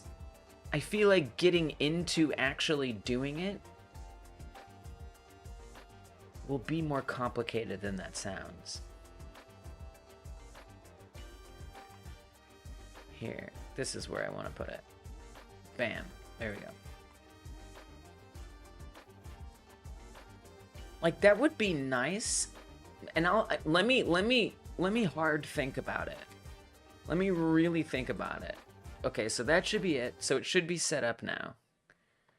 So if I come in here and we click on it, it'll load that level. Debug obstacle avoidance. Like that was a couple, that took me a few minutes. But do I really want to lose like at least a day of development just to set that up? I don't know. I'm not sure I do. Maybe. Like, maybe.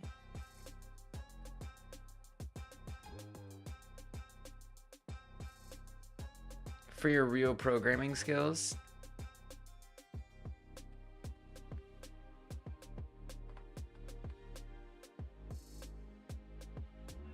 When I receive create enemy robot machine, switch costume to robot machine. Create clone of myself. When I receive create enemy undead zombie, switch costume to undead zombie. Create clone of myself. So you're saying this is like for change or switching characters? In Scratch, you're just like you're like reskinning a sprite or something and then like duplicating it? Is that what's happening there? Edward, I don't know anything about Scratch. Barely. Someone appreciated that though. What is globals.levels? Globals.levels. Oh, that's this. That's the array. Nice, Edward. That's this. This would be the array. So then what you're saying is just, you know, check what the size is, if the size grows or whatever. Add a new... Really, to be honest, I think for it to work with the existing framework, it would need to duplicate an existing button. And so that's the other thing. So that's the other thing, Dragonblade, is I would need to set up separate arrays. I need a debug levels array, which is fine. I just have to restructure things, right? I'd have to set a debug levels array, an asset showcase array, a blank terrains array, an actual levels array, a cinematic / menus array, you know, whatever. I'd have to have separate arrays for each one. And then if that array gets bigger, duplicate, you know, or we'll create like a default button, duplicate that button into the column, you know, and then name it a string that I put in there. Like I could, that makes sense. That makes sense. But again, like, would I rather lose an entire day to set that up? Or however long it takes me? Or just like spend a couple minutes doing what I just did to get that put together? I don't know. It's a tough question. You know, if it was like for the main game, for my process of building the whole game, maybe. I guess you could say it kind of is. Anyway, I don't want to get too distracted by this, because this is, I'm already honoring a distraction. Okay, so now I want to open one of those. So we have the obstacle avoidance level or folder created. And in that folder is just a bunch of blank things. So what I actually want to add in here is a bunch of buildings things. I want buildings things in here. My microphone has been very quiet lately. I'm kind of going through a phase of figuring out the volumes that work best. So, like, it's quiet. It's been quiet. I'm gonna say buildings, but then if I like change it midstream, like now it's all louder, and that's not good. So I'm gonna add a bunch of these buildings in here, and we want to see if the helicopters, or just kind of test how well or not the helicopters are going to be able to move around them. Oops, you know what would be great?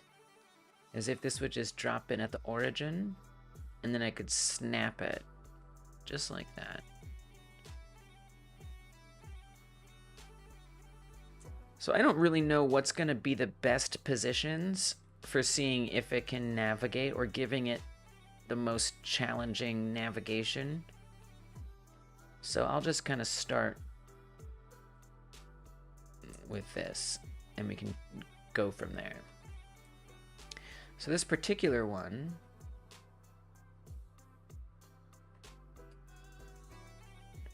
is block blank grass 1 in obstacle avoidance. So I'm going to call this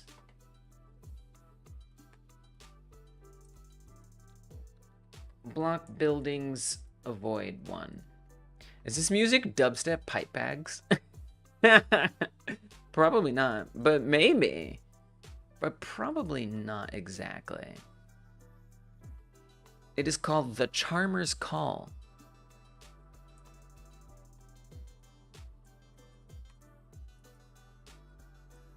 By this artist in the chat, if you want to look into it. I did go through on Monday and find a bunch of new music. Okay, so there's that. Now I actually want to duplicate the ever-living crap out of this. And I just moved it to the wrong folder. I have to go retrieve it. There it is.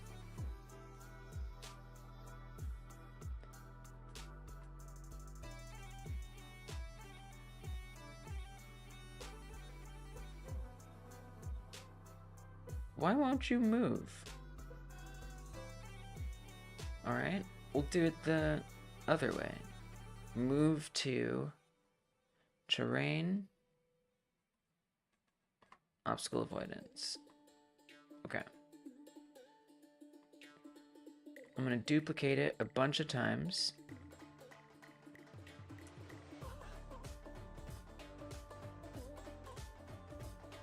So we have a few of them for it to choose from.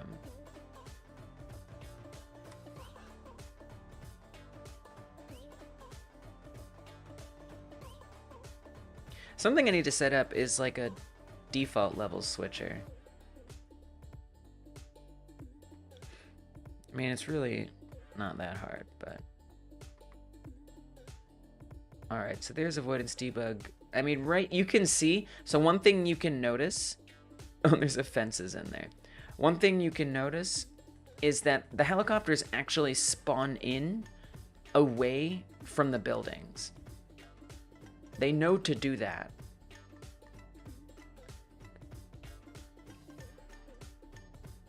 So as long as the building positions aren't different than the initial terrain belt that comes in, they will avoid everything. So they're gonna spawn in. Oh, they won't spawn in here, actually, unfortunately.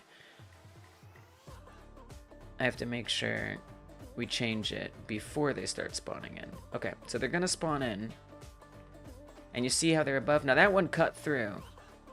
So I don't always fully understand how this works. Let's move some inward. We need to confuse it a little more. Also, why does one of these have fences on it? And which one has fences on it? Oh, the one that is called fences.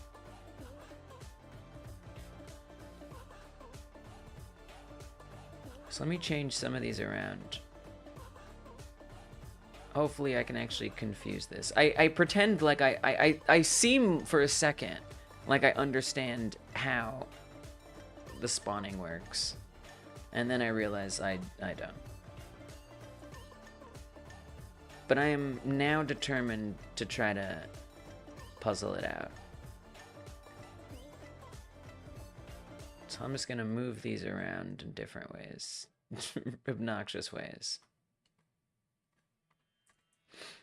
Just so we have some variety that the helicopters cannot possibly fully anticipate.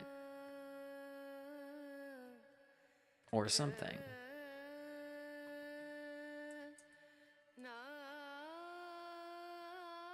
I mean, it's only gonna get so random, but that's okay.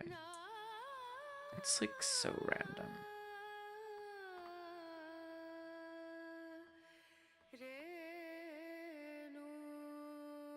Okay, whatever. Something like that. Switch to our new level. And they are sure to be clipping through. So as you can see, they are just clipping right through these buildings. No problem. Okay. Not great. Not what we want. I want them to be avoiding the buildings. Oh, you know why they're not avoiding the buildings? I forgot to put navigation on them. Dude, I completely forgot to put navigation on them. No wonder they're not avoiding it. I was like, they'll avoid it.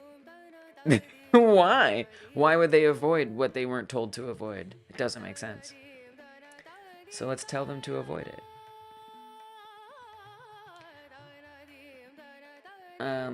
Because I don't feel like remembering how to set it up from scratch, I'm gonna copy from the house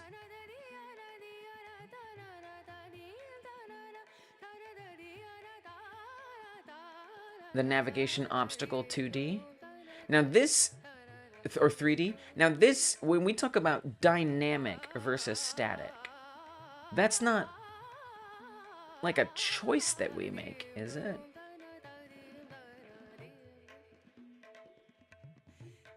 It's like, and I could be wrong, I'm probably wrong, but it seemed like it was more if certain conditions are met, then that's what it'll be. Also, these are going to be really hard to destroy, so it's going to be, this is actually going to be very difficult for the test, truth be told.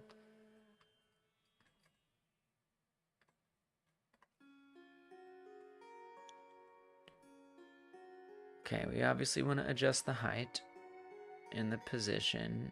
This red box. Oh god, I freaking hate this UI so much. Oh my god, just let me move it. Oh my god. I despise the navigation obstacle UI. It makes me angry. So nobody can ever seem to appreciate it unless they use it. But it basically starts as soon as we click on this node. It starts no matter what. Okay, I didn't do anything. I just clicked on that node, and it starts looking for points for you to click on to make it into a navigation shape. And then once you connect it, it designs it for you. But I don't want that. Just let me use these vertices that are already set here. So I can't actually come in here and move it around, or else it'll start getting mad at me. Unless I do it once like that. Okay, now it... oh my god. I hate whoever designed this UI. Bless your heart for getting things up and running. But it needs to change. I also find that it tends to need to be adjusted.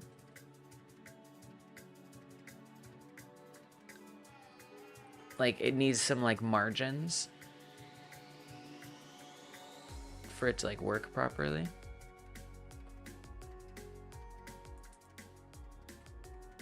So this red box, in theory, would be representing the avoidance area.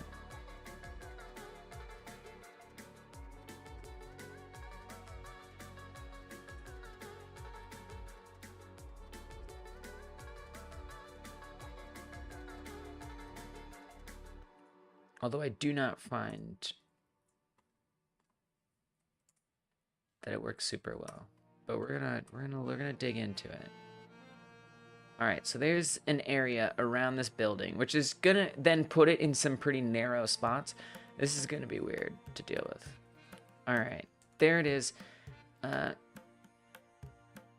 Interestingly, this radius, I wonder about this radius. That's something to think about, isn't it? Like what that should be. We have 3D avoidance marked on. So let's just see how this changes things. Let's just see how this changes things.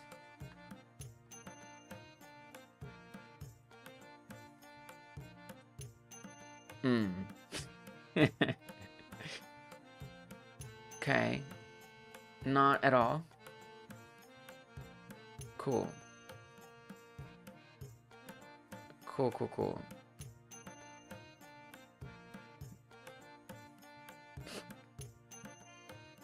Avoidance layer 3, which is obstacles.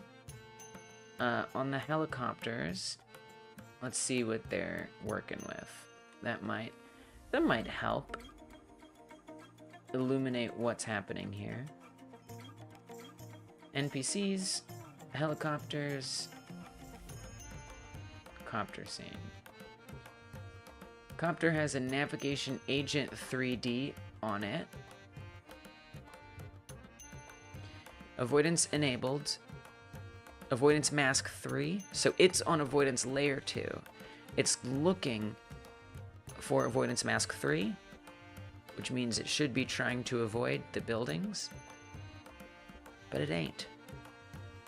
What if I do this radius thing, which raises some questions? What the hell is the point of the box? What does that do? Does anything look different? Yes. Kind of. Sort of. I mean, so they don't, like, dynamically move. Oh, they do, really slowly. Look at them really slowly move. So this is part of the problem of this, is they start to go off screen, right? Which is not good. In an ideal scenario, they wouldn't go up. And instead, they would go left and right only. In theory, turning off 3D avoidance should, in part, deal with that.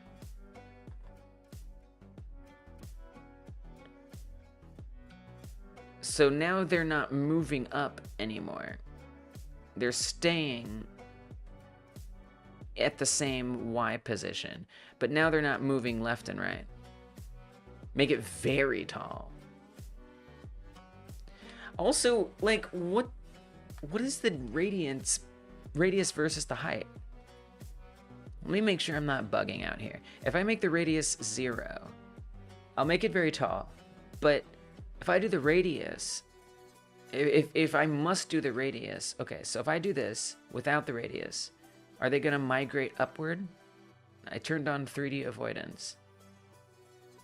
So they're not migrating upwards anymore. The only way that they migrate upwards, and I wonder if I can do this at runtime here. If I increase the radius, yes, I can. So now they're starting to move upward, right? So what the hell is the point of the height? If they're ignoring all of that, for 3D avoidance, you need radius. And so does it care about the height? So if I turn 3D avoidance off and I keep the radius, a navigation obstacle is considered dynamic when its radius property is greater than 0. Right. I remember reading that now. Oh god, these buildings are murdering me. So I have a big radius, but I've set the 3D avoidance to off, and they're not doing anything. Have I turned off something on the copters that make them not go left and right? Dynamic obstacles define their boundaries within a single radius for a 2D circle, or in case of 3D avoidance, a sphere shape. Right, right. I'm not even at the point of trying them being dynamic yet, to be honest. A degree in architecture on those member streams. What's up, Psychonic? I am doing a lot of building stuff. I'm doing a lot of building stuff. I like buildings. And I like making buildings. And B, they take a lot of work. I am deep in building stuff. I actually spent so much of this member stream studying Giorgio de Chirico art and the buildings and how they're made in that art, and just looking at buildings. So like literally, you're not wrong. I'm deep. I spent like an hour just researching buildings in this stream. Like for real. I'm an hour in. I haven't gotten into Blender. I'm just looking at buildings. I thought about making a concrete grain silo. I got deep into that. Stares at random guy's house for 5 hours. Yeah, kind of. You're kind of not wrong about that, actually. You're kind of not wrong about that. And then I went into all kinds of building in Blender. Yeah. Yep. Welcome, Psychonic. I think this radius overwrites the shape. Okay. So, I mean, I don't even see it working on a horizontal level at all. Is globals levels used only in the debug menu? It is. For now. In theory, I would try to use it in the future for something, maybe. I don't know that there will be a level select. I feel like that kind of defeats the purpose of it being a roguelike if you can just jump ahead for any reason. And before you join a stream and Lisa's studying your house on Google Maps. I'm walking a fine line here. I'm walking a very fine line. And now you've proven that I should have known better. Oh, what a nice house. Chat. Thanks, it's mine. Lee's what? No, more like Lee's. Yeah, I know. I know that's your house. That's why I picked it. Duh. Idiot. I'm kidding.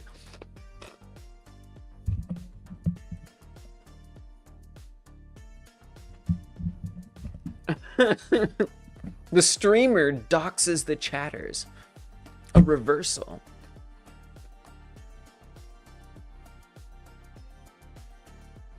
So I might have set the horizontal thing to not do anything over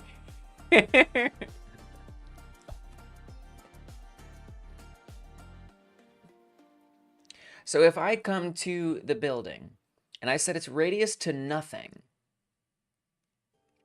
but as you can see, these red lines imply that there is a shape for it to obey of a such. How am I going to get it to care? Maybe I need to turn off use 3D avoidance.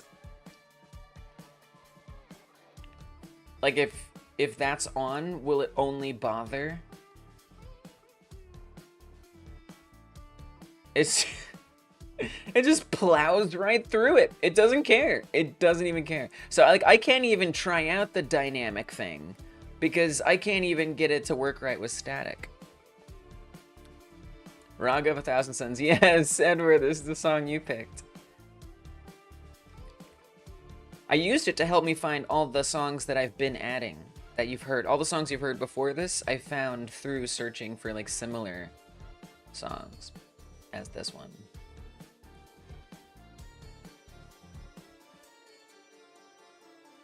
So I should be able to... I mean, if I say use 3D avoidance, I don't think anything is going to change here. Neighbor distance, max neighbors, radius, height. Like, what do I even, like, increase the radius? Like, they spread out from each other. Really, they're just avoiding each other at this point. It's not the buildings that they're fixing to avoid. It's each other.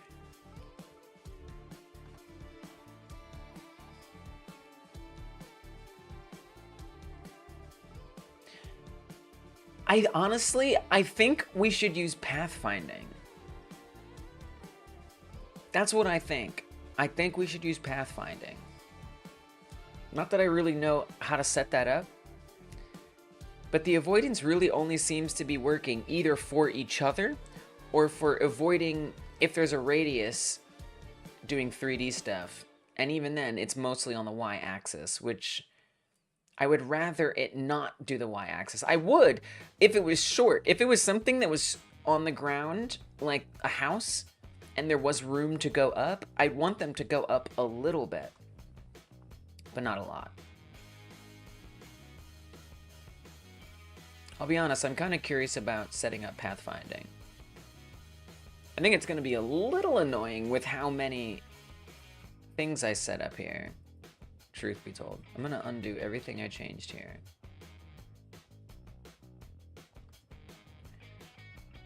I kind of need another... Let's, what if I set it up on the normal debug one? Or the replenish debug one. So that way it's less that I have to worry about. Working on a World 1 for the car game. Nice. So that one is obstacle damage. I guess I'll just make a new one. Or obstacle replenish. Make it another level. Obstacle avoidance 2. Pathfinding won't work for you? Really? I'm inclined to believe you. Well, no, I thought we established that it can move. Oh, you're right. No. Wait, you're right. Wait. No, you're right.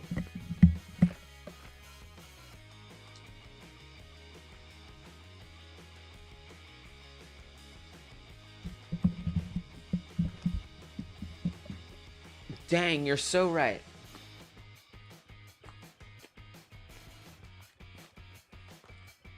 So why not just make, why faff around with all of this?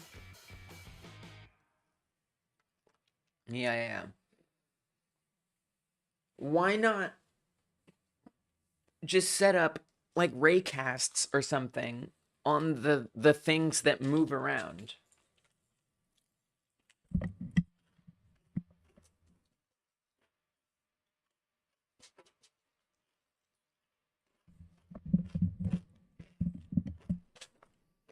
and just do it that way.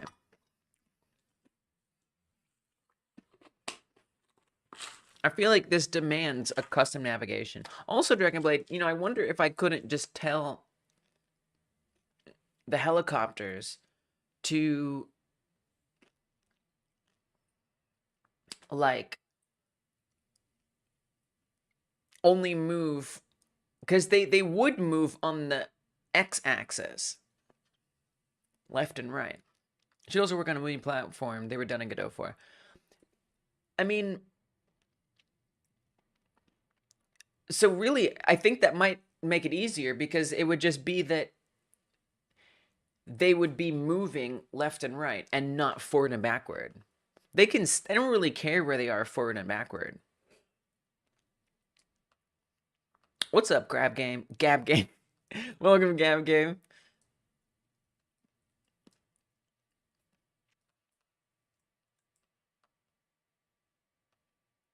It seems like it could work. It just seems like it could work.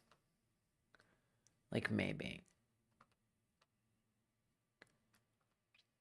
And then it would just base its position. So if there's nav mesh, I mean, I guess, so then we can have like a raycast to determine if it needs to move up or down. So if there's nothing underneath it, keep moving down until something is underneath it, then stop moving down.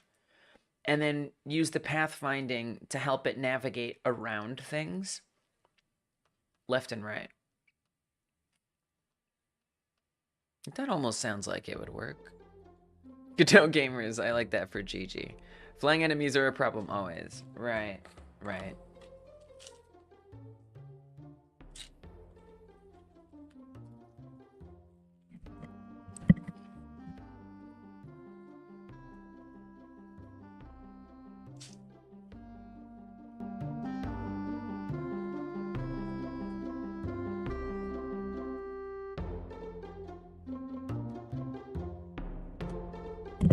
But at the same time, I think it might be hard to try to limit.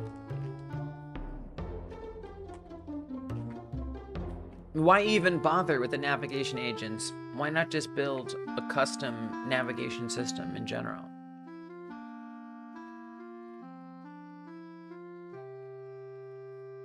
Against some better judgment, I think I want to do that.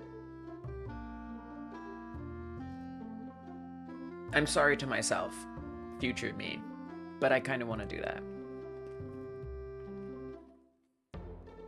Yeah, this is kind of nice, right?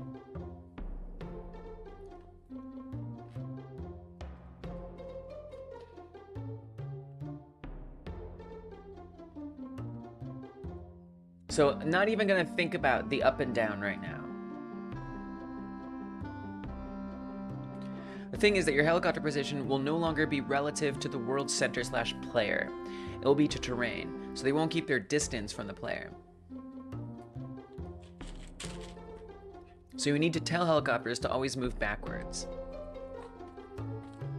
What? You've honestly lost me.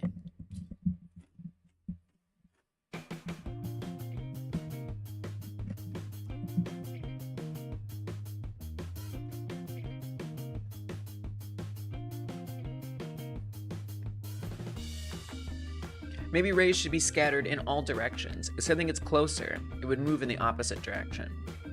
Yeah, something like that. Something like that. I mean, my least favorite thing about raycasts is they don't cover a wide area. But having constant collisions on everything. Honestly, that's the other problem, is... You don't want to talk nonsense. It's just an idea. Yeah. The other problem is performance, right? I mean, if there's collisions constantly being checked, that's gonna kind of suck. That's like a bad thing. It'd almost be better to do it in code, which is horrifying.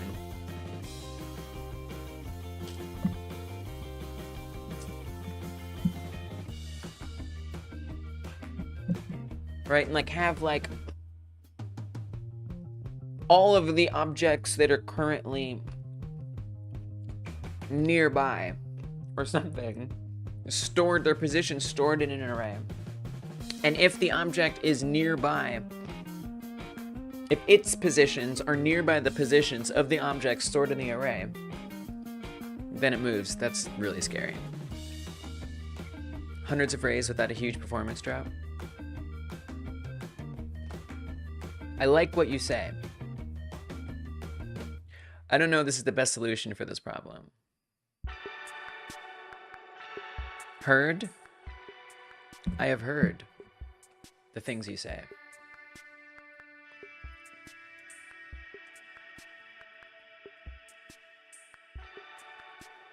See if I can just get simple left and right avoidance. Probably not. Honestly, probably not.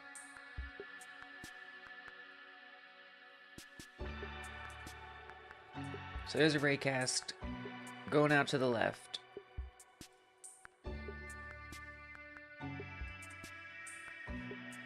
And obviously, if it bumps into it up here, it's not gonna work. It has to bump into it right there. Although according to Thoughty, it's not a big deal if we just do a ton of these.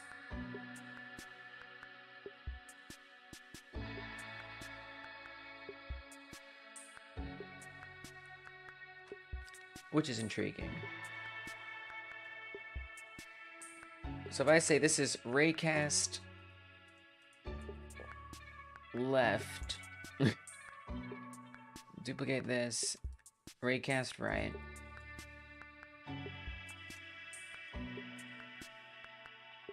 This is some hacky stuff here. We're getting real hacky up in this house today. For funsies. And then this, I would want to look for obstacles, which is collision mask 3.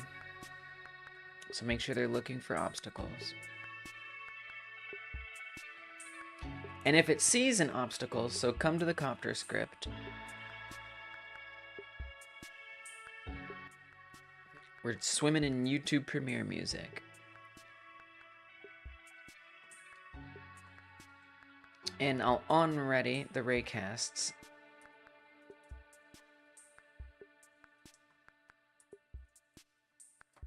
Variable.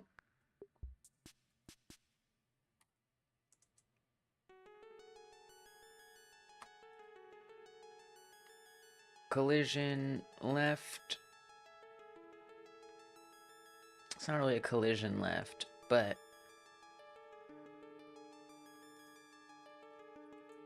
let's do detect left side. Detect left. We're just gonna say that.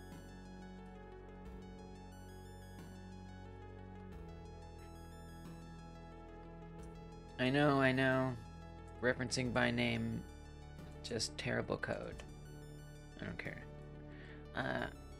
Access is unique name, put it in, not there, but here. In most cases, professional developers spread these casts procedurally in code, so there's less to work with it. Interesting.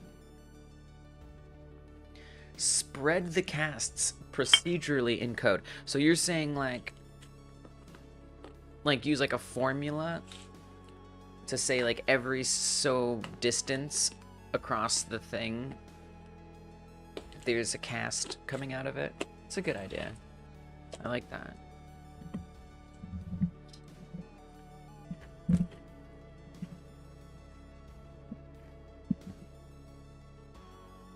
I like that a lot, actually.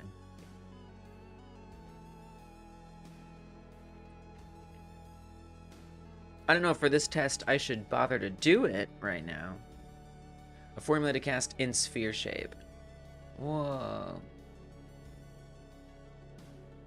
Oh, so you're saying like it I mean, what? Okay, so are you saying like multiple casts, multiple ray casts sticking out in a sphere shape? Or are you saying an actual sphere that is itself a cast? Okay, the first thing. Gotcha. That sounds awesome, actually. I would like that a lot. And then I guess it would just like parse what the like somehow it would know, depending on what was hit, if it was on the left side or the right side or the top or the bottom or diagonal. Or just whatever it's reporting, whatever position, whatever thing it bumps into, it'll take the position data and just tell the thing, move away from that position or move in the opposite direction. That would be nice. That would be very nice.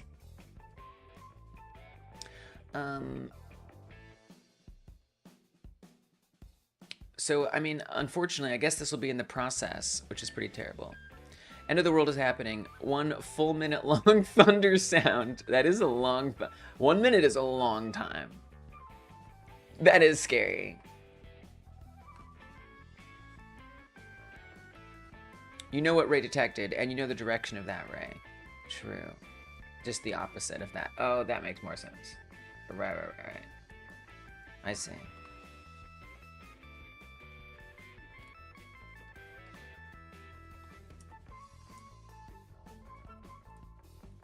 If detect left is colliding. Used to do car physics this way, but you're stupid in physics. Yeah, me too. I'm stupid in a lot of things. I don't think we want to say is colliding. I guess we do. So then if I get like a direction, how do I even...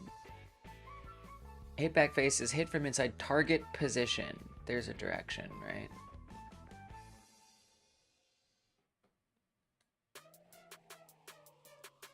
If true, the ray... Oh, sorry. The ray's destination point relative to the raycast position. Get target position?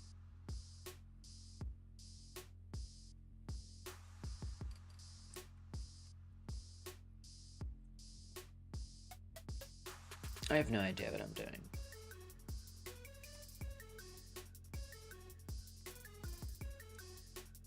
I feel like that's pretty obvious. This returns a vector 3.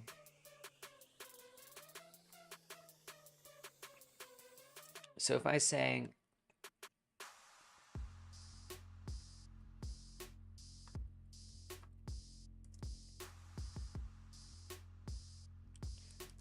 left collision equals that, or let's just say left whatever equals that.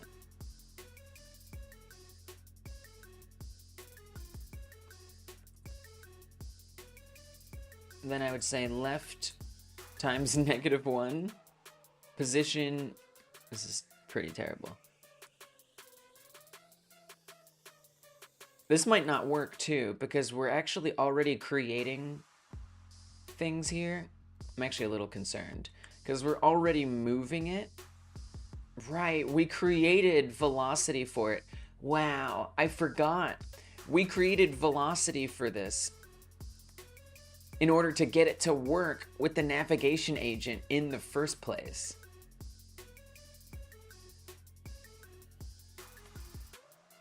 Oh dear. Oh God. I think I'm in over my head today. Why am I doing this? This is why you don't go off task. Oh, for crying out loud. I need a handful of snacks for that.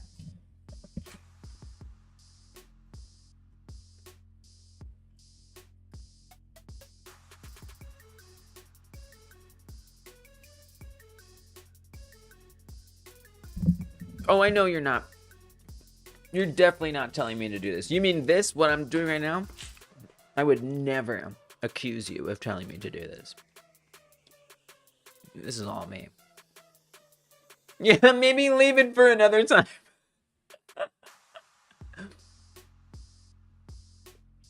I'm kind of thinking that. Here, I'll put up a poll.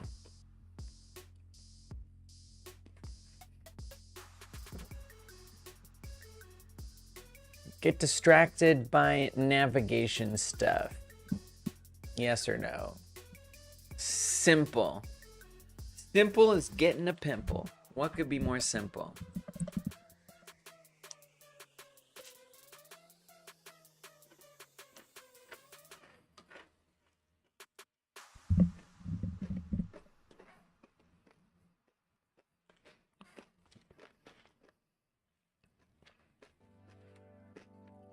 The no's are already doing pretty well. They're not crushing it. With only 3 votes. I wouldn't say they're crushing it. Would not say they're crushing it. You voted yes? Oh shoot, I'm surprised. I'm a little surprised, Thati. Well, I'll allow it to continue for a few more votes.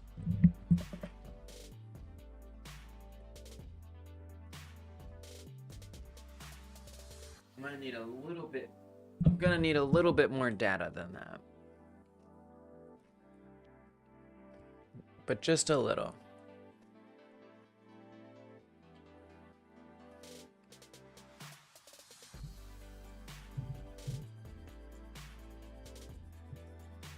Left times -1. Global position. So we're I mean, this is probably gonna have a problem. Because again, we're already defining global position over here.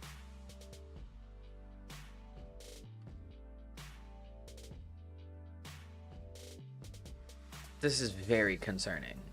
And obviously this is only the left side. I can only imagine how bizarre this is gonna end up being.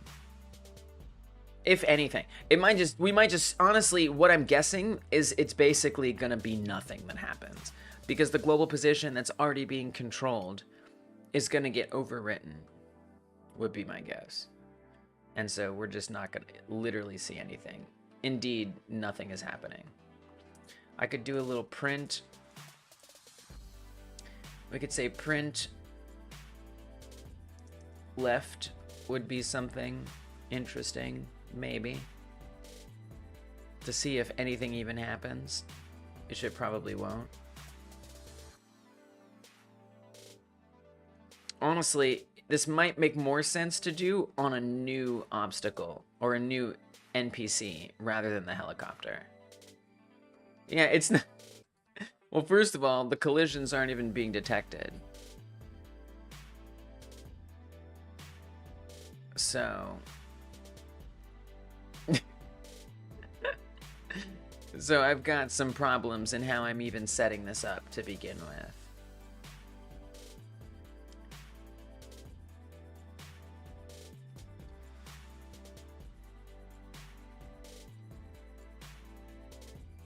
Which surprises me a little bit.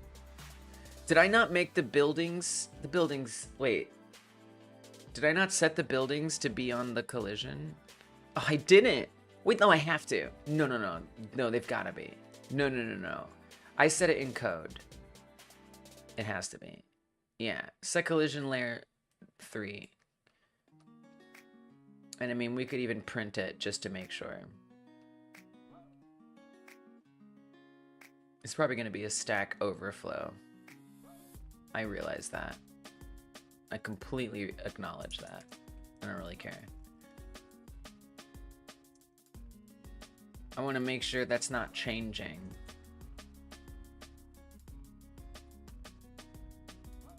And how do we do it? Just like get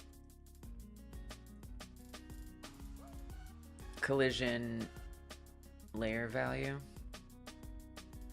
We'll just say print it.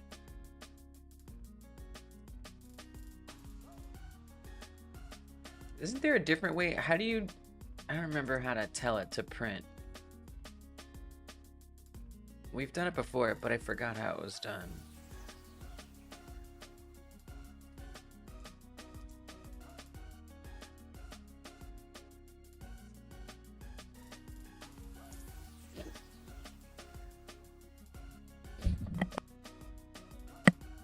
No, in code.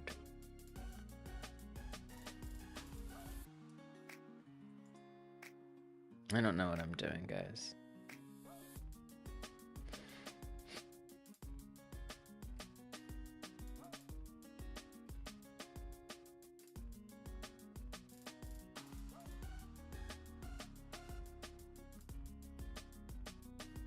No, I know. Good night, Dragonblade. Good night.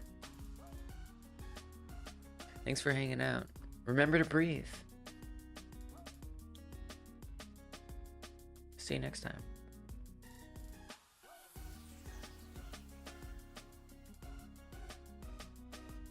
Wait, we definitely did this recently, where we just had it print all of the collision layers. We didn't have to tell it which layer number. It would just do them all. But I don't remember.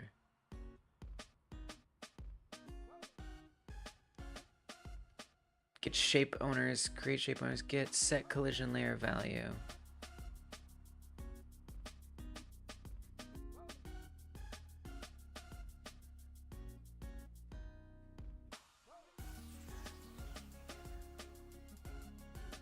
I don't know what I'm doing.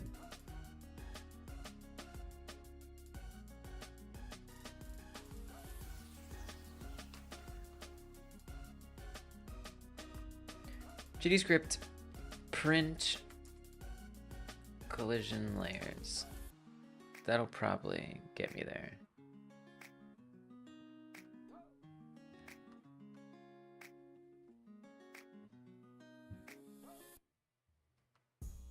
Collision layer.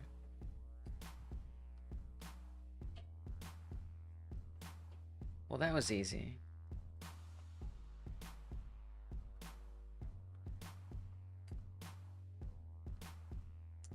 And that's supposed to be on the obstacles. If you ever want to scatter rays in code, look at the physics direct space state 3D class. Whoa.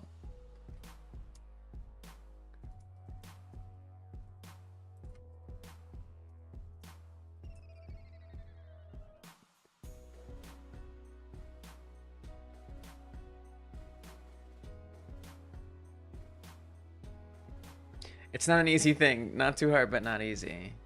Oh, dear God.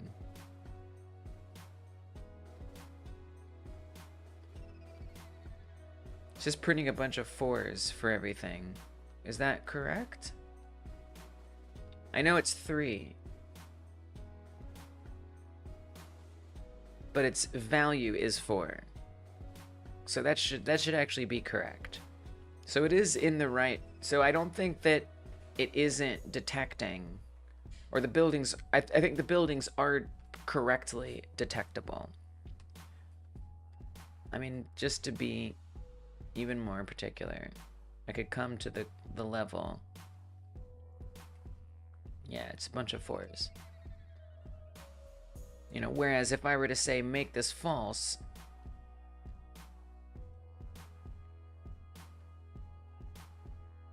then it's 0s. So we're definitely setting this correctly. And then the raycast.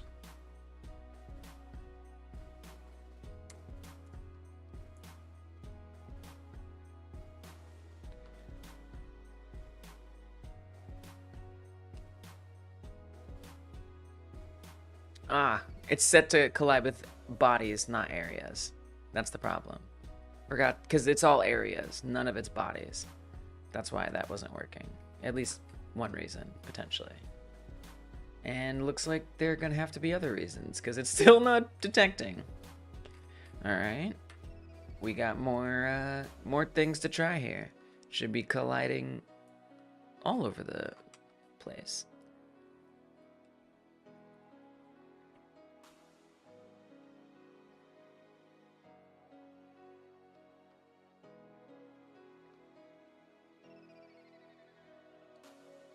If detect left is colliding.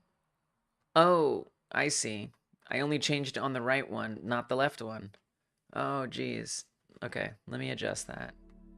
Just the teensy weens here. Come on, print messages. We got the prints, baby. We got the prints. It's printing. Okay, cool. So it is seeing the things that it's colliding with. Wait, and they're disappearing, which means they're probably... Oh, and they're moving. Okay, so it is working. It's just working. It's just garbage in the can. So first of all, it's jumping them to the new position. It's not gradually moving them to the new position. So I would need to interpolate it so it does gradually update the position. Which I have to remember how to do. I suppose we'd want to create a tween. Working on one axis, right. And it starts to raise some questions, like how the hell would it work if there was, if both of them were detecting? It would have to choose one way or the other, so it'd have to like flip a coin.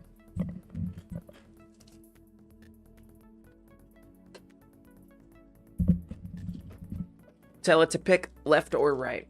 Well, left and right is detected, so pick one.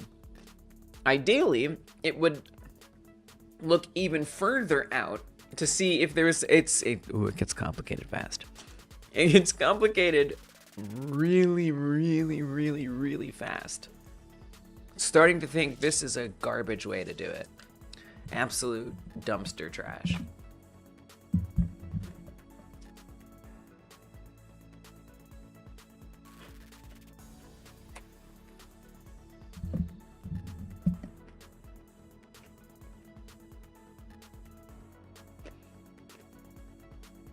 Wow, this was a mistake.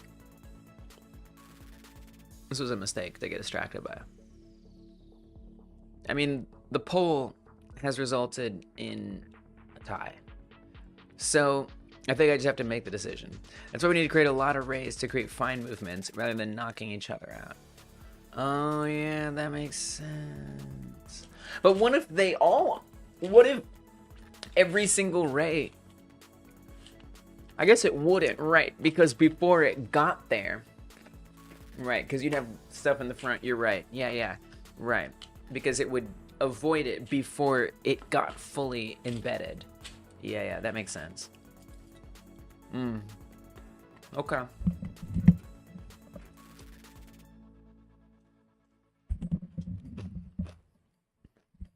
We still have to create the interpolation. Gosh, why am I getting myself involved with this? Physics Direct Space 3D class.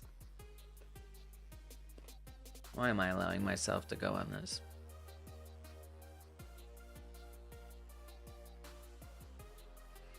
This is dangerous. This is pure danger. Skip it. Yeah, I probably should. What am I gonna learn this? Checks how far a shape 3D can move without colliding. All the parameters for the query, including the shape, are supplied through physics shape query parameter. Returns an array with the safe and unsafe proportions between 0 and 1 of the motion. Yeah, I'm skipping it. Oh god. I mean, it's something that would be nice. You've lost all of your resources on building your camp. I'm so sorry to hear that. Yeah, put it in the Discord camp section. Let us see. All right, well, in that case, we'll leave it there. As a reminder,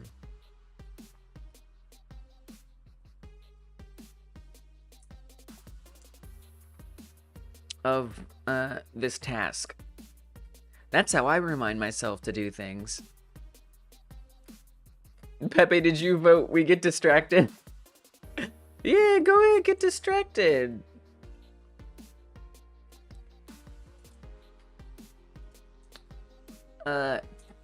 terrible attempt.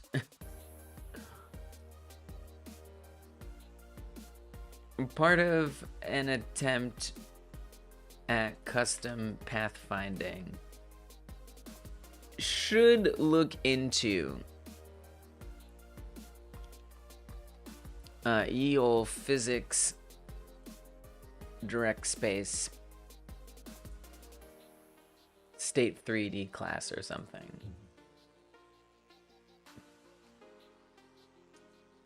We'll need to interpolate movement. Not necessarily, but probably. Alright, so this lingers.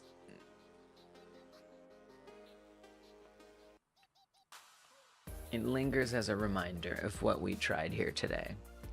And I have to say, despite the results of the poll, just eking out over no.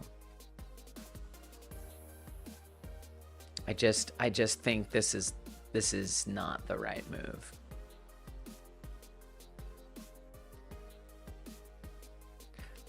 You know, I need to prepare ahead of time a little bit. So getting that out of my mind as something to do right now. Once you delve into it, there's still many other things to develop. I believe that. I believe that. We were doing replenish stuff.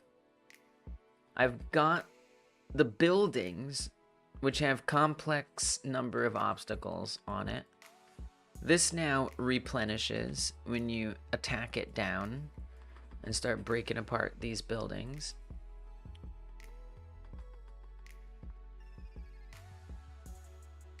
And then when we come back, it'll be restored. So that's good. The tree also goes down. So you're gonna have to farm your resources back? Well, that's it. Farm, farm, farm. Grind, grind, grind.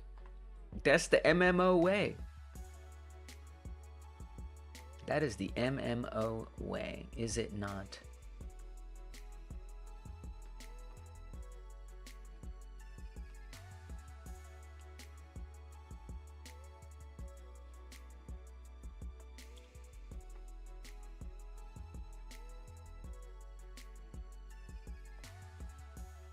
So then what I'd want to start working on next is getting these meat objects to replenish. So whenever I start collecting these, they're gone. And they don't come back. Now the method that I've decided on for this comes in part at the suggestion of Albeska, and in part at the suggestion of some of y'all others as well. And what it will be is we put down spawners on each block. They're not really spawners. They're true or false statements that roll a dice if they're going to spawn or make visible a meat object. And if they do make visible a meat object, and those roll every time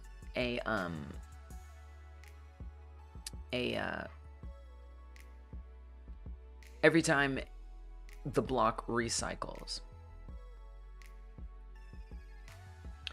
And then when you go to grab the meat object, if it's on, it turns it off. And it spawns or instantiates a new meat object at the cursor instead of teleporting the one that's already there to the cursor. So that's the system to set up, and then that's it. That's pretty much the whole system. Maybe I'll try it when I have time to see if I can develop this stuff. If I succeed, I'll share on Discord. I would love that. I would love that. You will have my thanks. Many credits. I will love to chat with you about it. Try it out as soon as possible. I consider that incredibly exciting, but with zero expectation or pressure. If you succeed, If you succeed. Right, right, right. That makes sense. Understood. Yeah, there's still a lot of flexibility, I think, in how I set up much of this. The NPCs and stuff. Yo, this is awesome, Pepe. Pepe made Philly. Wow. And you even kind of made like the ghoul in here? That's great.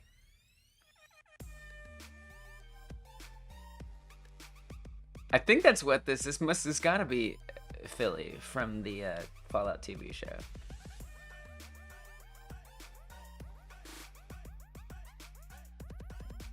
Looks cool.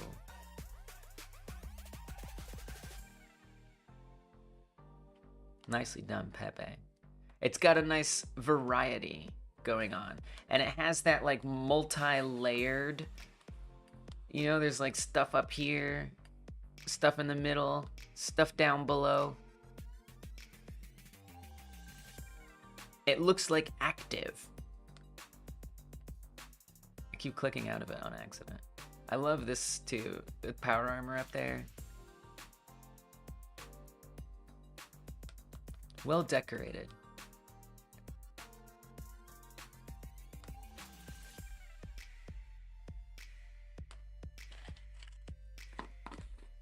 And this is just for a Fallout 76 camp building competition.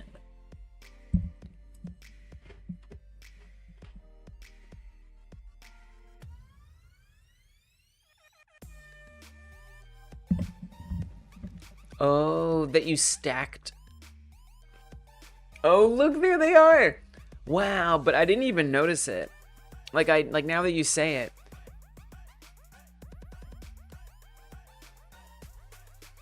It's a pretty nice effect. It's all sleeping bags.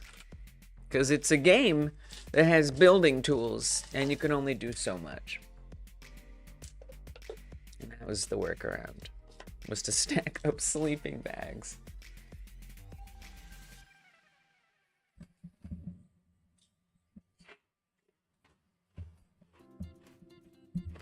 It looks solid. It looks good. It honestly adds to the texture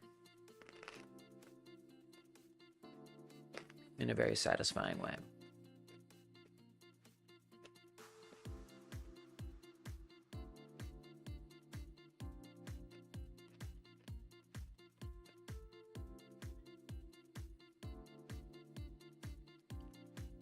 All right, so I am officially not getting distracted anymore.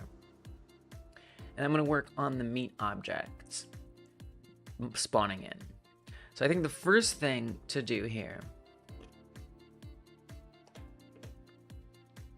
is going to be making sure that they actually appear true or false.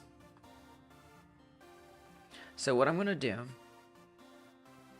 is I'm just gonna design the level a little bit so things are like out of my way.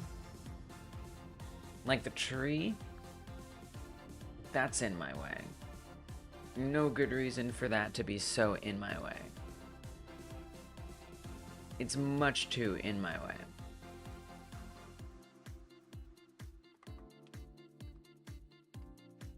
So the tree has to go.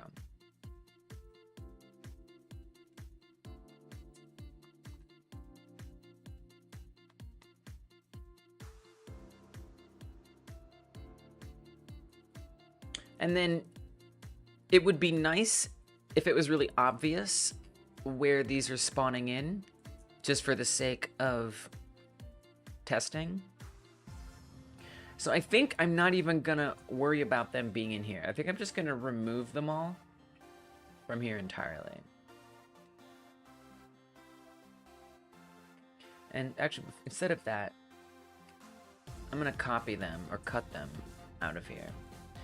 And then let's do one of these blank ones here. I thought one of these had some trucks on it. Oh, this one does. Okay. Well, we'll just grab one of these. I'm just gonna paste them on here like that. And I'm also going to get rid of them in this one.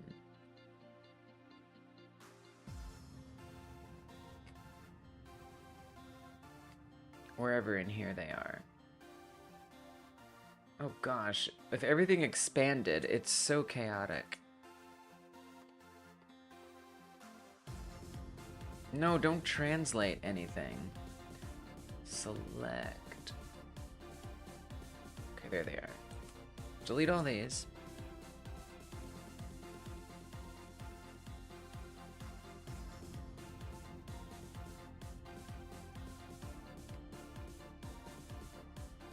I'm not closing it on purpose. So I don't even want to get too complicated about these. I'm just going to set them out.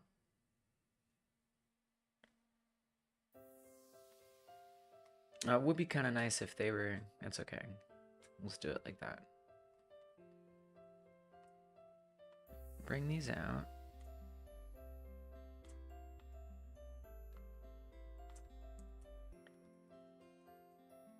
So 2 and 2 on each of these. 2 pairs.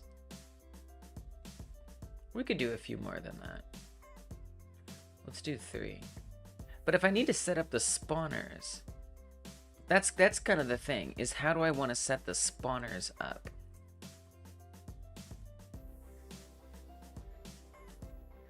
That's what I'm not entirely sure of. Like, do I want to make a separate scene for that? I don't think I do. I don't think I do. I think I want to say in the code for every meat object, which is currently the health script. I think I want to say in here that there's a chance that it does or doesn't exist. So in the ready function,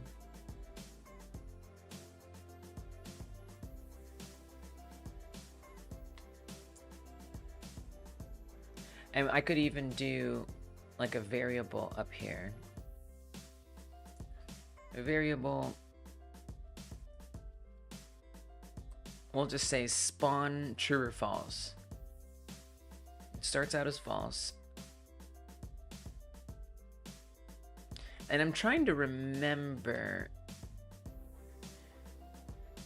a good way to do like a Boolean randomization. I set it up in a project that I'm working on off stream. So I'm just gonna reference that project for this.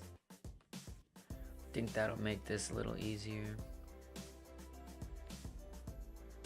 And I'm pretty sure I just got it off a Google search. Collectibles, main scenes management, music player. That would have been in platforms.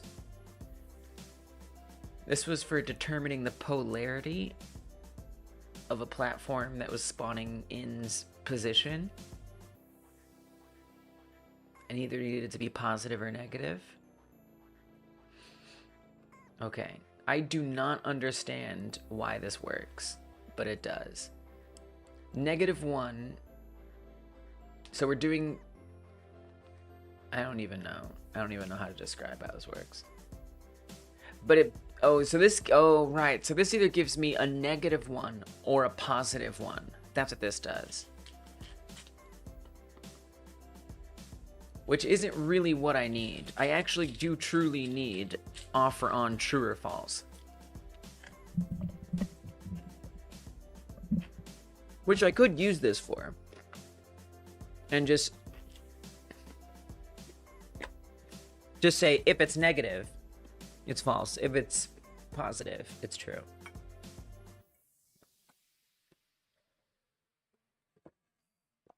Actually, you know what? Let's still use that.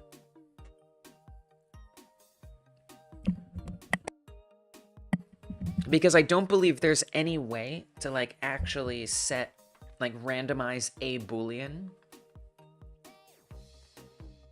So instead, I'm just gonna say in the ready function. Well, I don't know if I want to do that in the ready function. Well, because we need this to run every time it recycles as well. So actually what would make more sense is if we create a function that we run in the ready function.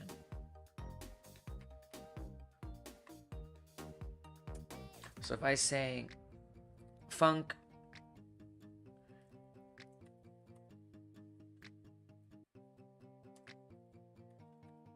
spawn me, I don't know. Terrible, but that's what it's called right now. Then we'd want to create the variable.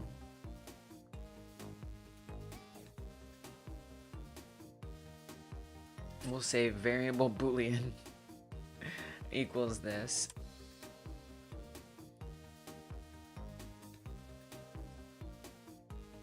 And then we'll say if boolean is greater than 0,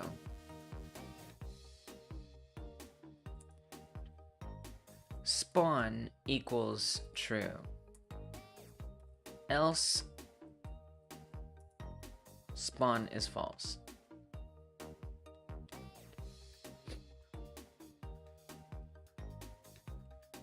And spawn me will not only run in the ready function, but it will run when the block that it's contained on recycles.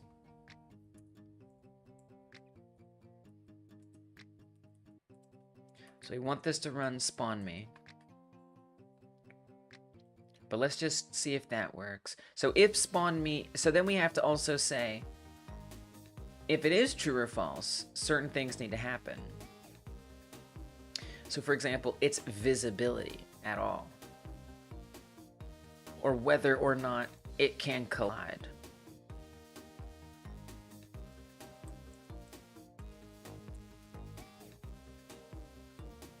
So we actually are saying that when we grab it and it's being dunked into the score dunk, the orb that comes from the sky, when that happens, its collision gets turned off.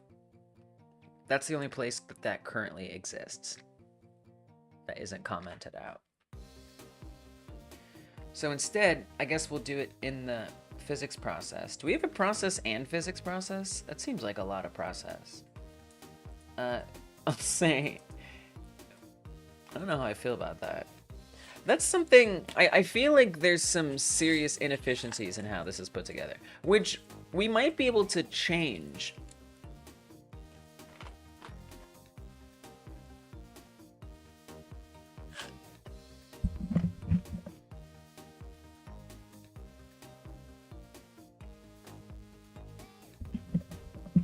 Like, the more I think about it, the more I think the new meat object that we spawn in doesn't really have to have all of this logic.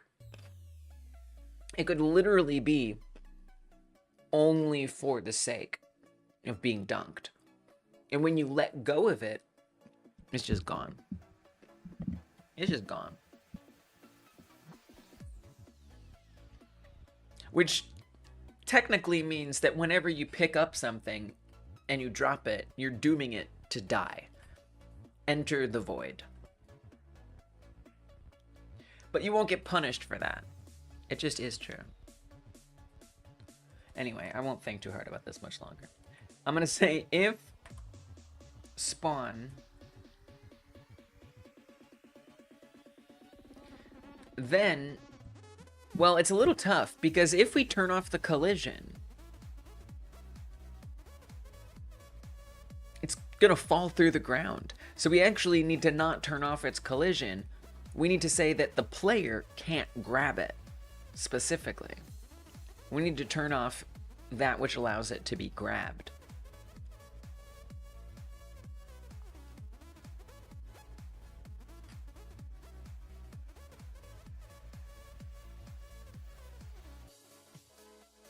Which is that? I don't even know if I remember which that is.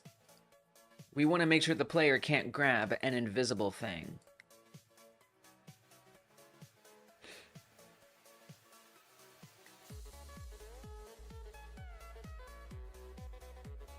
I think it's either mask 1 or mask 16, which means that it's looking for I'm guessing it's mask 16. But that seems wrong. But that's false. It must be layer 4. But the thing is, if I make this false, it's gonna literally fall through the ground. Right? Oh, it didn't. Otherwise, all of these would be falling through the ground. Can I just not grab them now? Oh, wonderful. Okay. Oh, thank goodness. Okay, that's awesome. Whew. So, no, I can click on these. They're not actually depending on that collision. I'm clicking my little heart out, and nothing is getting picked up. That's good. Okay. Oh, that makes this so much easier. Now, what if I, out of curiosity, what if I say collision disabled true? Just right out of the gate. Do they fall through the ground? Then they fall through the ground. So we absolutely do not want to just turn off their collision. So instead, we would want to set the collision layer value to false. That's how we, or true. That's how we're gonna do this. Okay.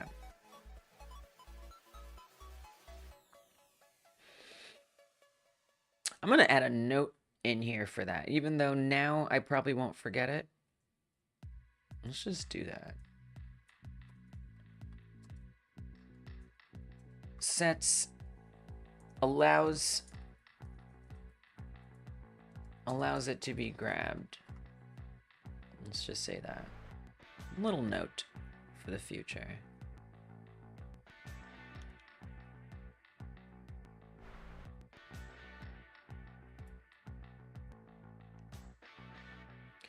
So, if spawn,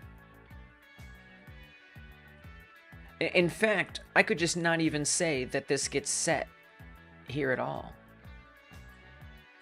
Actually, just comment out that whole line. And it only gets set if it's set to spawn. If spawn isn't true, then this becomes false. And similarly, I would want its visibility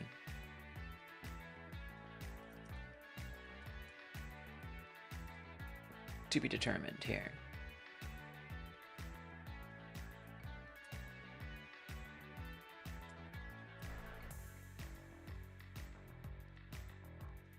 So with that much in mind, some of these should be visible and some of them aren't. There's less. There's less of them. Let's load up this one. So here, there's only 2 humans and there's 3 cows. I set 3 of each. So that means all 3 of these cows were set to spawn, but only 2 of the humans were. Whoa, there's a bug I didn't know about. Every time I click, it slows down the movement. Whoa, I never noticed that. What?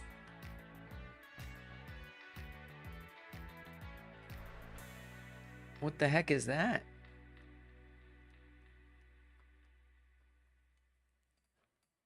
I wonder why.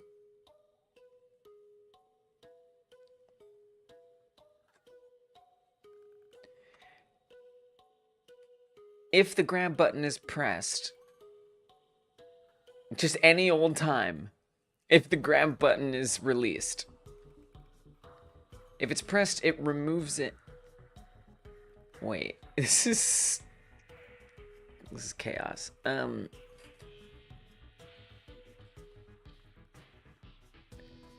This should really not be this way.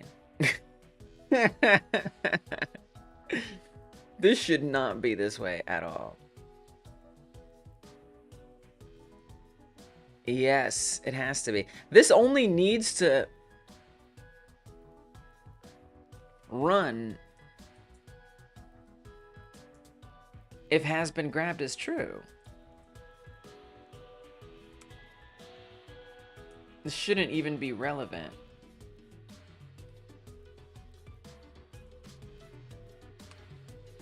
If that isn't true. Right?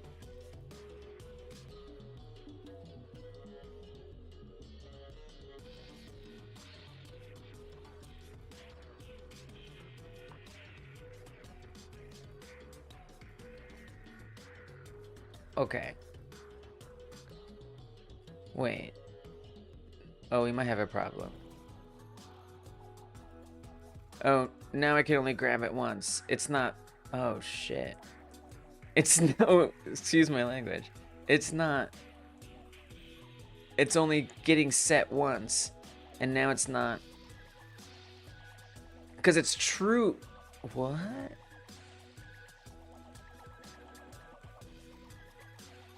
Has been grabbed starts out as false. Where does it become true?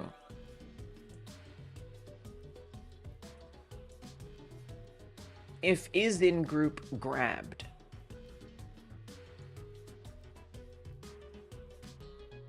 And then whenever it gets set to that, if it's in the group grabbed,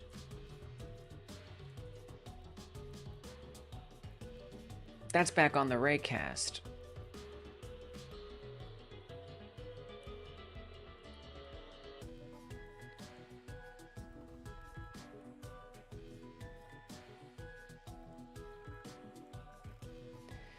If the raycast, so if input is action pressed grab, if the raycast result has collider and is attempting grab, and is not attempting grab already, attempting grab should just be up here.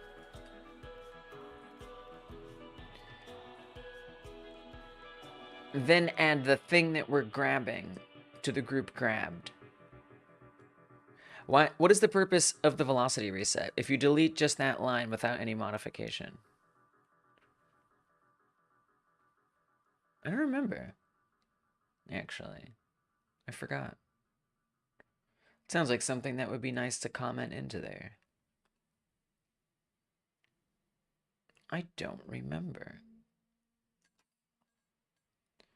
Must have gotten added in there for some reason.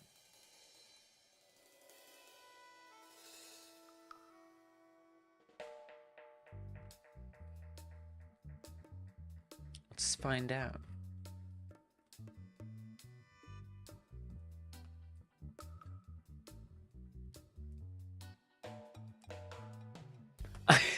I don't know. Actually, I don't know why that was in there. I wonder if that was some... Oh, that's why! Then there it is! Oh no!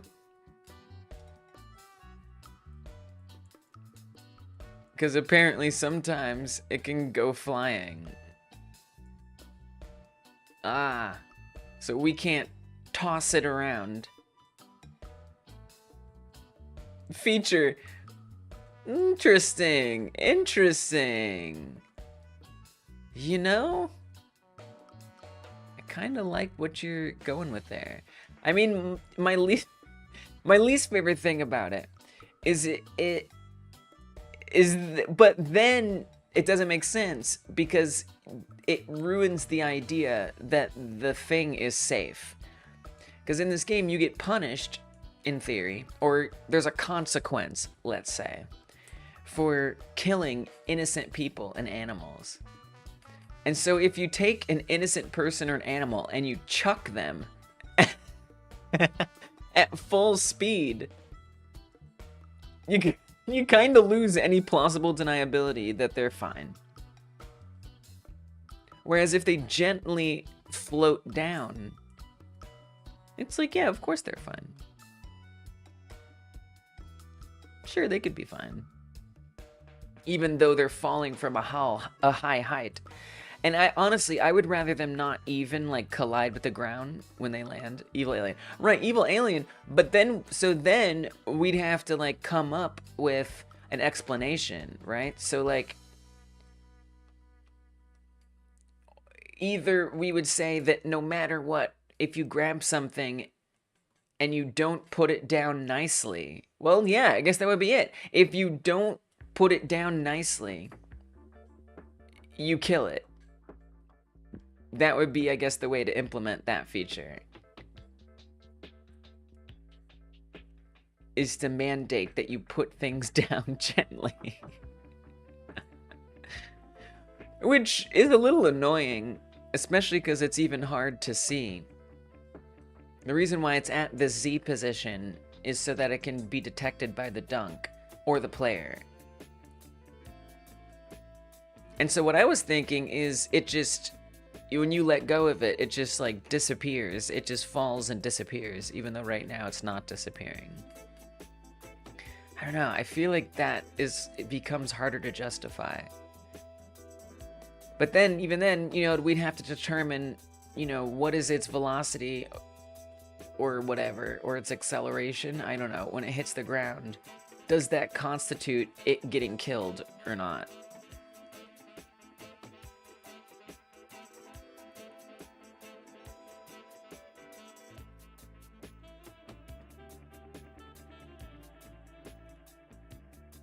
It's kind of tough to me.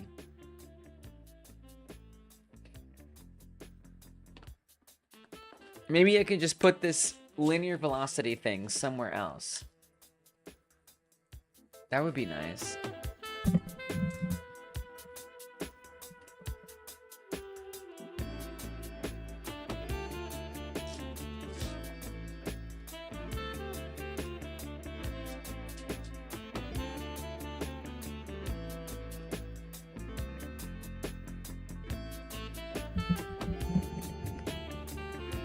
I don't really fully understand why.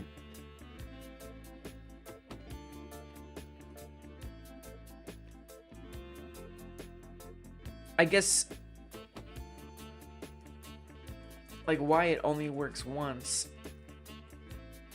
after this goes. It only gets set to has been grabbed if has been grabbed is false. I've seen the group grabbed. It's almost as if it can't be grabbed.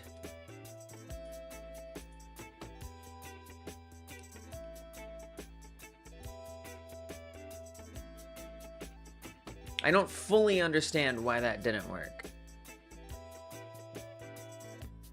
But I wish I did.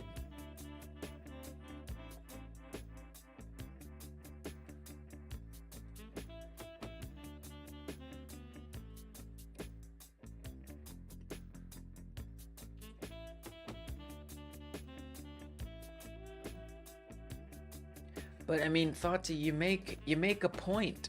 You make a valid point here.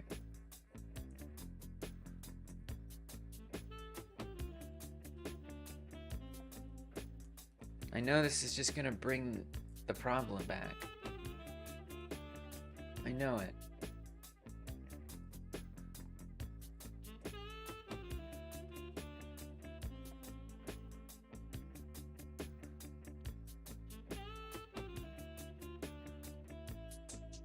And I guess I'm curious to know.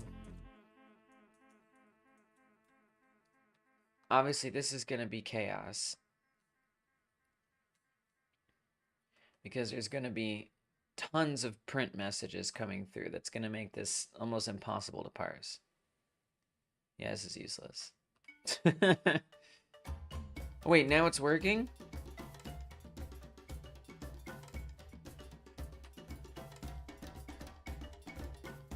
Oh, it's like if I click in the sky again. I see. So if I only click on one thing. Oh, that lag spike. I've noticed that sometimes when we grab things, there's a lag spike.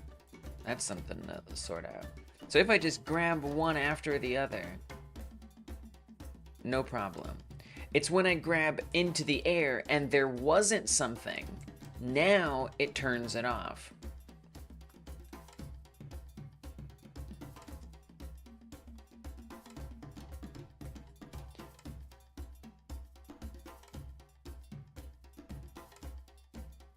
Which confuses me a little bit.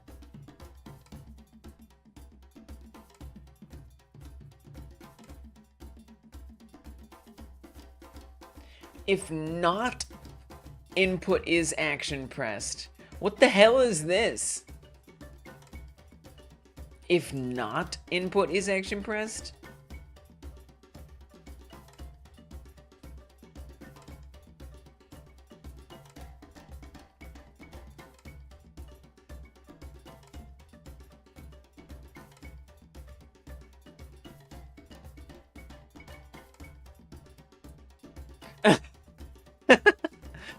Like,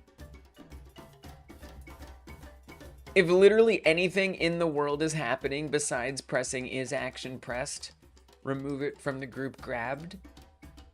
I guess what it's saying is released. So then why not just make it this? Oh, Tin Show. Oh, Tin Show. Oh, Tin Show. Not a lot is up. What's up with you? Oh, Tin Show. Not a lot is up. What's up with you? Tin Show. This is your song, Tin Show. Oh, Tin Show. What is up with you? There's your song. Real sorry about that. Very sorry about that. Also, you're welcome. And thank you for supporting Hyper Game Dev. I'm trying to set up replenishable meat objects after changing the way things or level blocks spawn in. Best song ever! Nailed it! Let's go! After changing the way level blocks spawn in, which contain things like meat objects, cows and humans, I need to now find a way to replenish those meat objects. And I actually just stumbled on like a different bug entirely that's kind of unrelated, but is bothering me now. Which, now that I say that out loud, maybe I just deal with this another time. I guess I do. I guess I do deal with this another time. I feel like that just answers that right there. Not the task at hand. Let it go.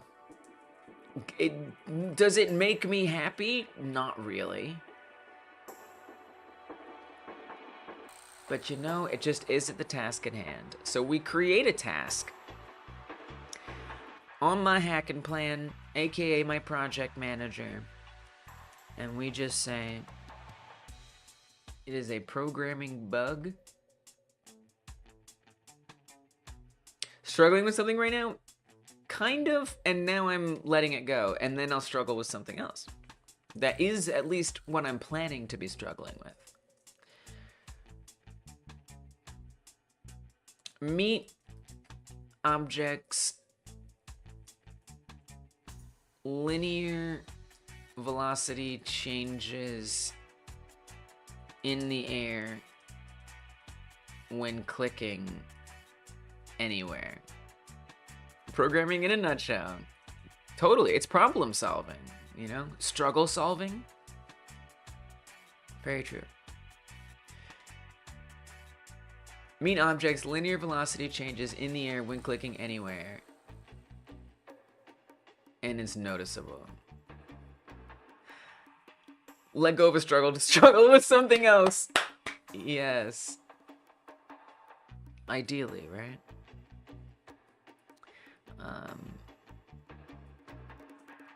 Due to the code,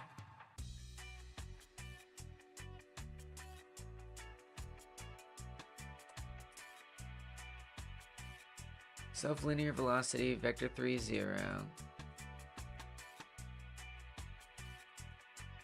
in the process function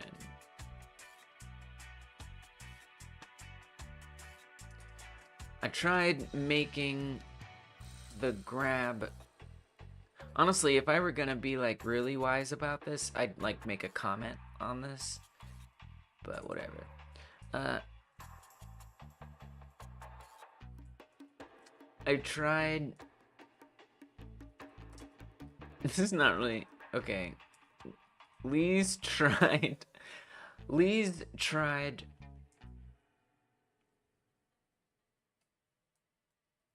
Yep, we're saying ifing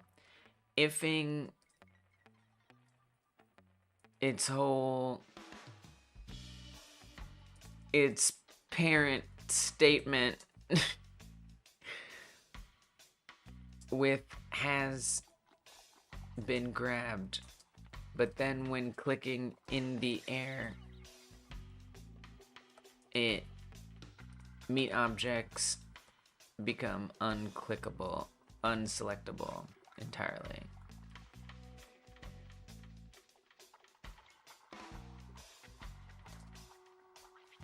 I'm just saying it's just true. Okay. Whatever. That's good enough. It's been created. What? Tinsho! Yo! Oh, whoa, whoa, whoa, whoa. Hold up. Let me get my...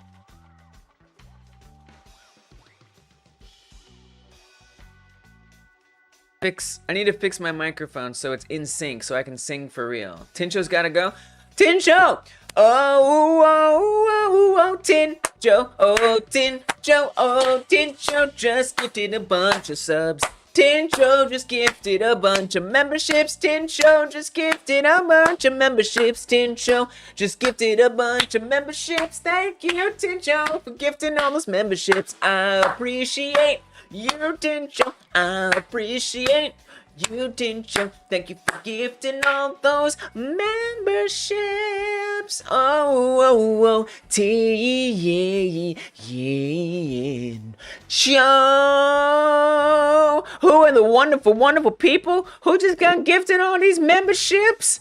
It was Dragonblade, Edward finally got one. Let's go. S Gab Games and J-Jorn. Yes, congrats y'all getting gifted some memberships. Let's go. If you want to ever get gifted a membership, remember you have to actually set yourself to be able to receive one. So on the chat box, there's like 3 buttons somewhere, something you can click on, maybe the gifting section, I don't know where, but somewhere you can opt in to received gift memberships. You won't just get them automatically. So make sure you're opted into that so you can join these. That means that y'all are gonna get some emotes. Y'all are gonna get some special updates that I put out once in a while. Y'all are gonna get a full-on 8 to 10 hour live stream that I do, or say 6 to 10 hour live stream that I do every Monday. And of course, I'm gonna sing you a song. Edward is here. Edward is here. Edward. How do we say? Edward's not dead. We're here. Edward's not dead. We're here. Edward's not dead. We're here. Edward's not dead. We're here. Gab Games, just gabbing with Gab Games. I'm here just gabbing with Gab Games. I'm here gabbing with Gab Games. Don't you know I'm here gabbing with Gab Games. I'm here gabbing with Gab Games. Okay, there we go. You guys have some names I can sing a song to. I love you, Tinsho. I love you as a friend. But I love you, Tinsho. I love it. I don't think we have a good party song on right now. I don't even know how to pick a good party song. I need to have like a party song on speed dial, you know, so we can just like jump into something with some energy. Let's see, maybe I could do, maybe if I go to one of the first ones. Wait, I might know one. I just have to find it. That's not an exciting prospect, is it? Okay, this is kind of party. No, this will be some party. This will give us some party vibes. There we go. All right, it's party time. Let's go. Party time, party time.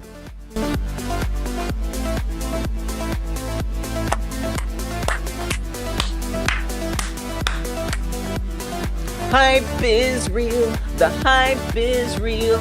5 memberships for everybody who isn't not one of these people.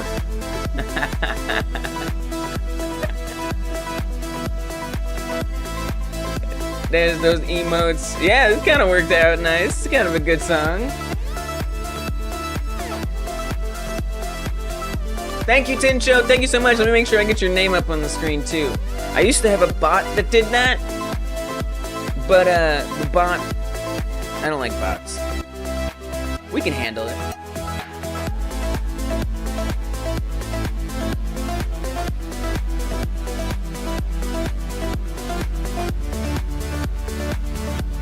Tincho's name should appear up there, right up there, in short order. Probably. Pretty sure. There it is. There's your name, Tincho. The hype is real. And just as quickly as it came, it vanished. But in our hearts, it remained. Because hype is not created. It is lived. I said those words. And I meant them.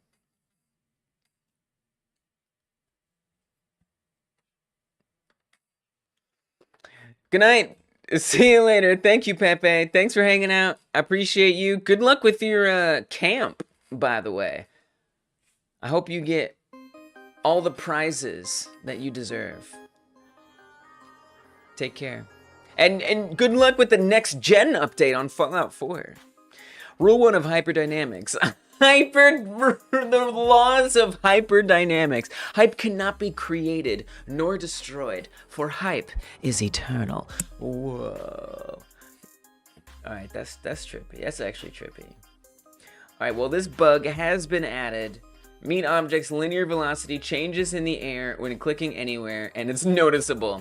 And we just embrace that this is a bug, and we're moving on to keep with the task at hand. That's just the way that has to be. It is what it is. Dun dun dun dun dun dun dun. Thought T says it's easier to struggle. It's easier to struggle. What could be easier than struggling? Not struggling? That's boring. Okay. So we leave this like this, and so and basically that bug that I just recorded is when this happens. So I'm gonna grab a meat object, and if I click out of here, off to the side, you can't tell because you can't see my clicks. Grab this cow, come out here. You see how it falls slowly? Let's do it over here. Click, click, click, click, click. I don't know if you can tell. So there's it falling normally. It falls really fast. The bug is click, click, click, click, that it will drag otherwise. So that's just a bug we have to live with. But there is a success here, which is that randomly it will choose how many meat objects to spawn. So I set up 3 humans and 3 cows in this scene. It's a little hard to tell because they're not spawning in as conveniently as I'd like here. There we go. And so here you can see it spawned in 2 humans and 2 cows, right? And so I can't grab. There should be a 3rd one here, but there's not. Well, there shouldn't be. So let's reload it. And now, looks like there's only 1 of each. Nice. So now there's only 1 human and only 1 cow. So there's, again, there's 3 set up here normally, and it's just randomly spawning them or not. And so what I would want to happen is every single time it recycles, it re-rolls that dice. So that's the next step to set up here. And that is being controlled by the spawn me function. So all we have to do is run spawn me, and that's going to update whether they're visible or not. So we need spawn me to happen every single time. We don't need it to flag as needs to be replenished. It needs to replenish every single time it recycles. So if this terrain sees a recycle, replenish.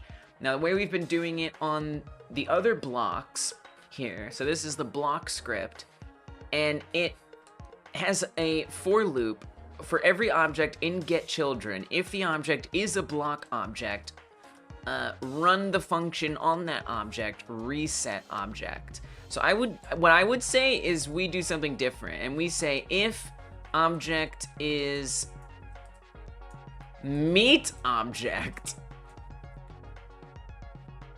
and actually, you know, we could even just say health right now, if I'm being honest. Then we say object spawn me.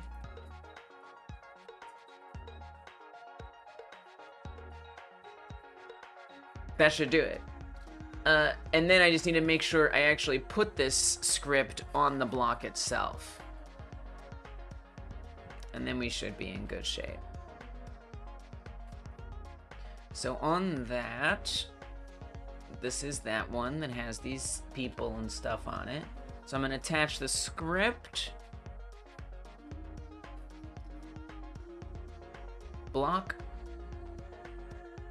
And let's see if that works. So that would mean that every time that recycles, we should see a different number of these cows and people spawn in. So this time we got 2 people and 3 cows. Let's bring it back and see if that number's different. 1 person and no cows. Got it. So now it randomizes how many spawn in every time. Super simple with what we've set up here. 3 and 2. It's very simple. Honestly, that's almost it. That's just about it.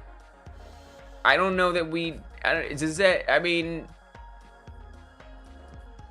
dude, I don't think we need to. Do we really need? I don't think we have to do anymore. I don't think we have to spawn anything at the cursor position. Now that I think about it, this is fine. This is all we need. Like, I think this is done. I think this task is done. Because it's going to respawn it anyway. Oh no, I don't think it will. I think, no, it won't. Nope.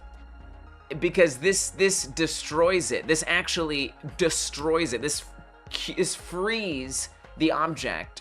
And so eventually they still will deplete, actually. So no, we do need to spawn it. We are not done with this task.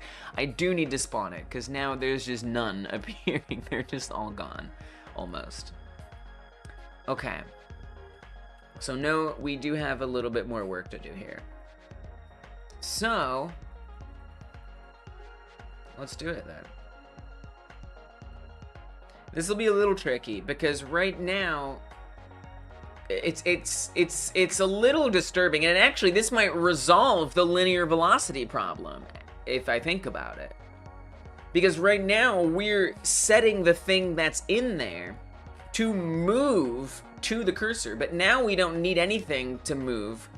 We just say, just appear at the cursor and be there. We don't even have to say you have to keep holding down on the mouse necessarily.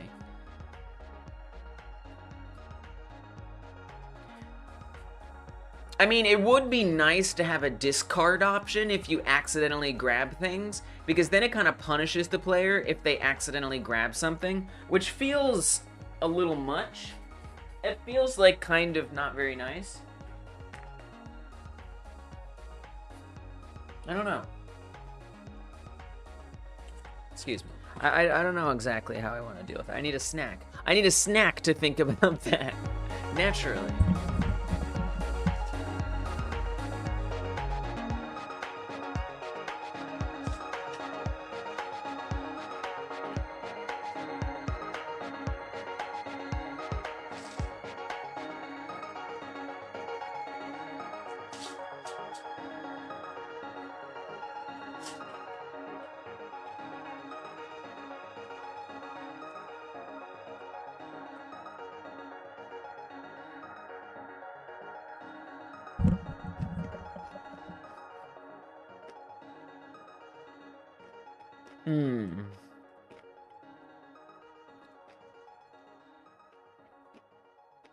It's tough too because I have to decide, do I want to spawn a new type of object in? This is difficult. I need to like, I don't think I can just do this in my head. I don't think I can just do this in my head. I'll tell you what though, I'm gonna make a GitHub commit, by the way. I'm gonna make a GitHub commit.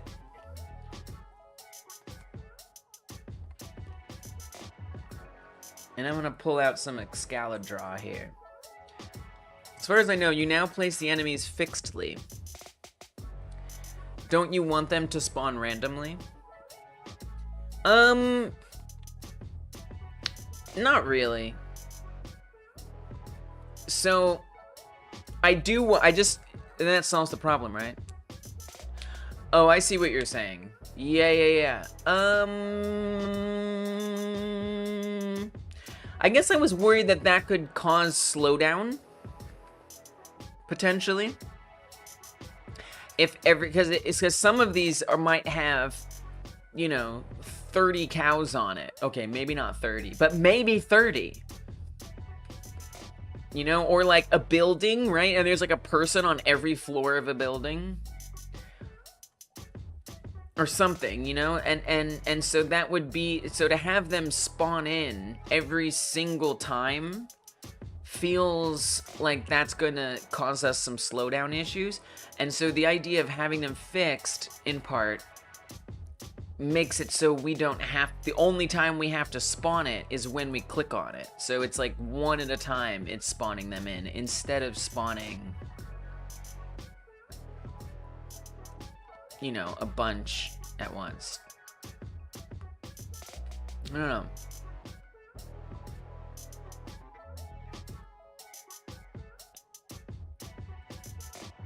know. Just to avoid more of that gameplay, runtime spawning stuff.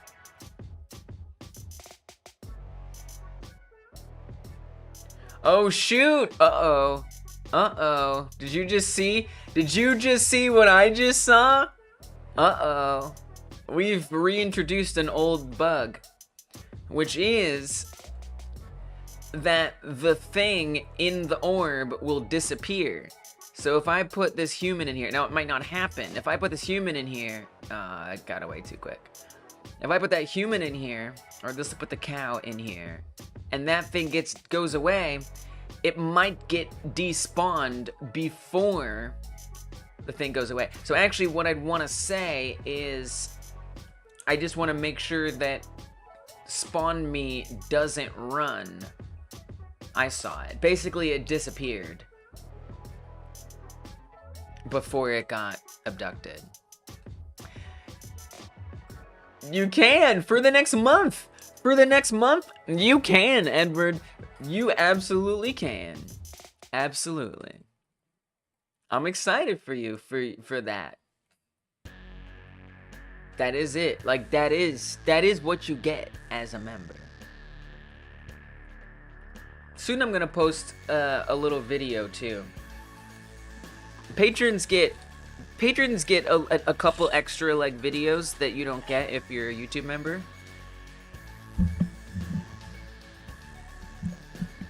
But I want to do some extra ones for YouTube members too.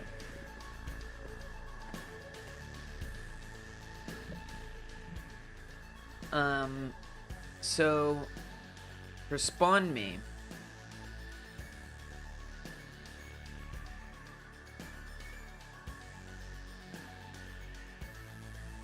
we don't want it to happen. If it's in the group grabbed, we don't want this to run. So I would say if it is not in group grabbed,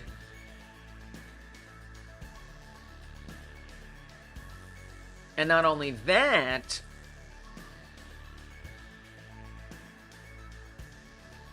but also it needs to not be in, is there a dunked group? I don't even know. Yeah, we also don't want it to be in the dunked group either. So that way it doesn't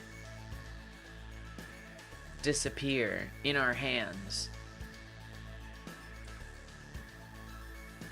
Or while it's in the dunk. I guess I could have tested it by just hanging onto it. You can see it does flash a little. Whoops, I think I just accidentally let go of it. It does flash whenever its thing gets recycled. That's kind of a bug in and of itself, that flashes. Oh, and it moves a little too. See? It's like position changes and it flashes.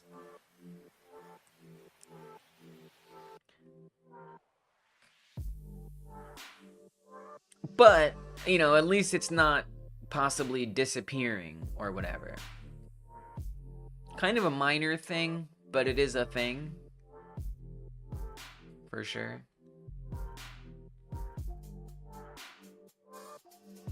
But at least it's not disappearing, so I'll take it.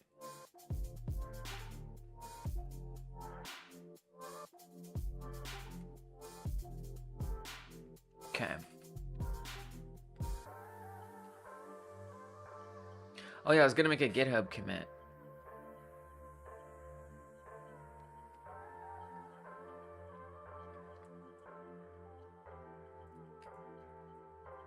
Buildings replenish, set up, meet object, spawn. Added an avoidance level, debug level, and tinkered with copter raycasts, then commented it out. That's pretty much it. Building 1 has all of its necessary obstacles and can replenish itself on recycle. Meet objects spawn in anew, or either meet objects either appear or not, depending on a coin toss.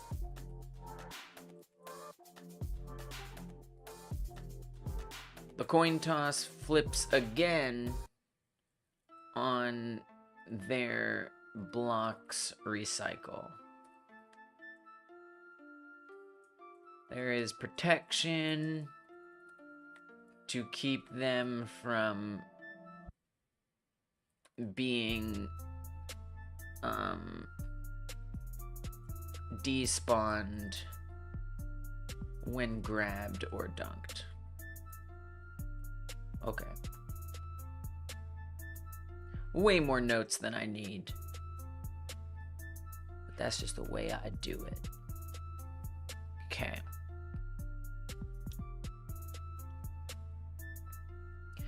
So getting it to spawn on click, that is a tricky thing. That is a very tricky thing. I'm gonna be honest with you. Because it basically requires rebuilding it. Because right now, when it gets grabbed, it runs this has been grabbed function, which creates a plane at a certain position, which we could still do. This is a little tricky. All right, I need to do a drawing for this. That's the only way I'm gonna figure this out. Real quick, I need to use the loo. Give me like less than 2 minutes to sort this out. I'll be right back. But this is a bit of a thinker.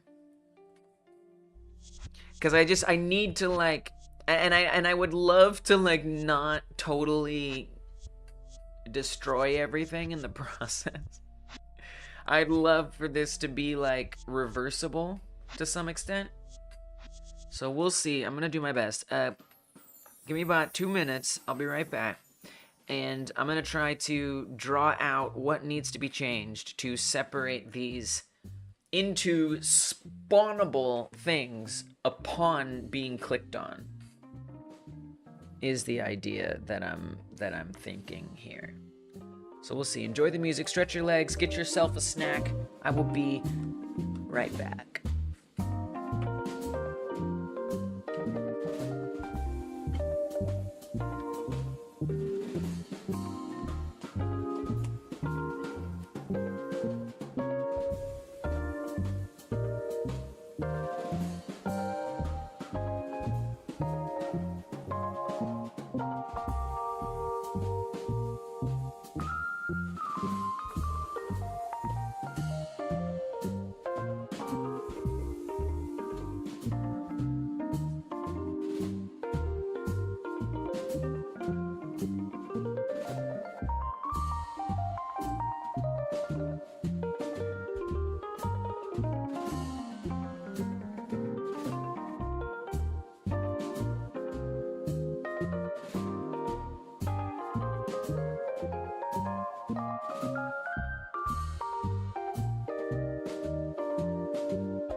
Okay.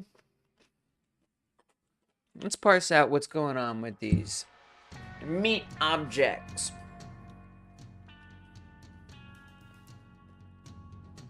I wonder, something that I want to do with pushing the limits of what Excalibur is capable of.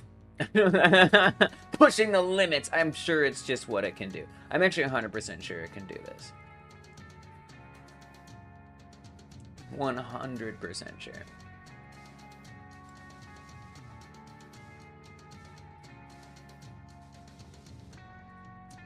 I'm just gonna screenshot our human right here.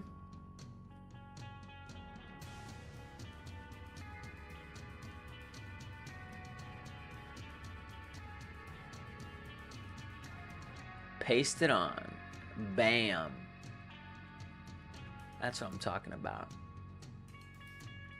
So this is the current system.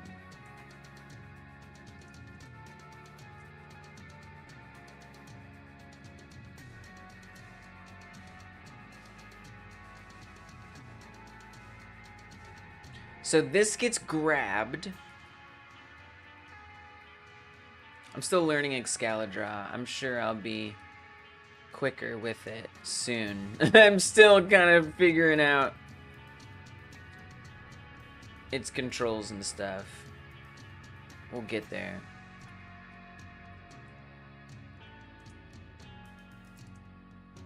So we do a grab. How do you deselect?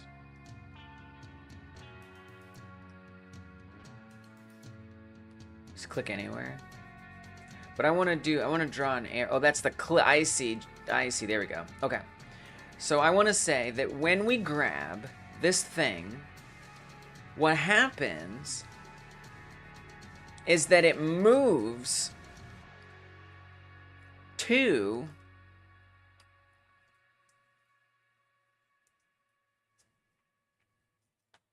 Z move. We'll just say grab or cursor position. We'll just say that.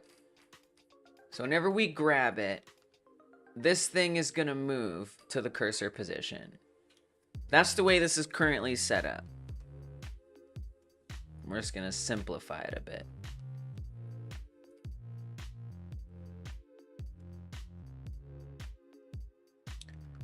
Now here's a new way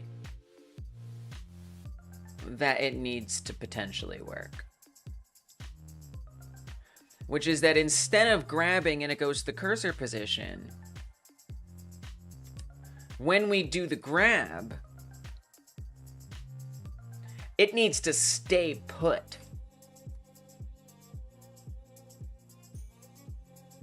Actually, it needs to disappear. No, it doesn't actually stay put. It just needs to disappear.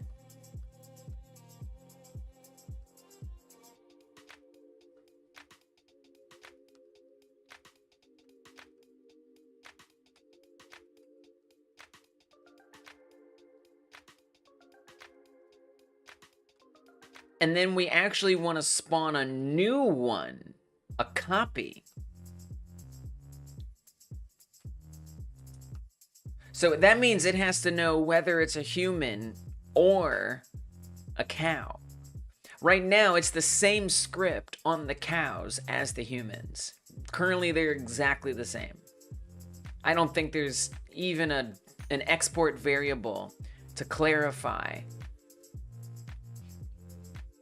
what kind of health object it is. It just the human and the cows are treated identically right now. What's up, Chiwas? Good to see you. Thanks for saying your name. I appreciate it. I like the Z's too. It's like you're sleepy. Chiwas. Humans are the same as cows. They're literally the same. They are literally the same. Stop spreading this propaganda that cows are not humans. We live in a world of facts. Edward is Edward. It's just, we're people and we're Pokemon. And it's a sign, it's actually a little known sign of respect for Pokemon to say each other's names. Cow mammal, human mammal. Sound logic. Flawless logic. Bat mammal. Lizard mammal. Fish. Bird mammal. Well, maybe it doesn't matter.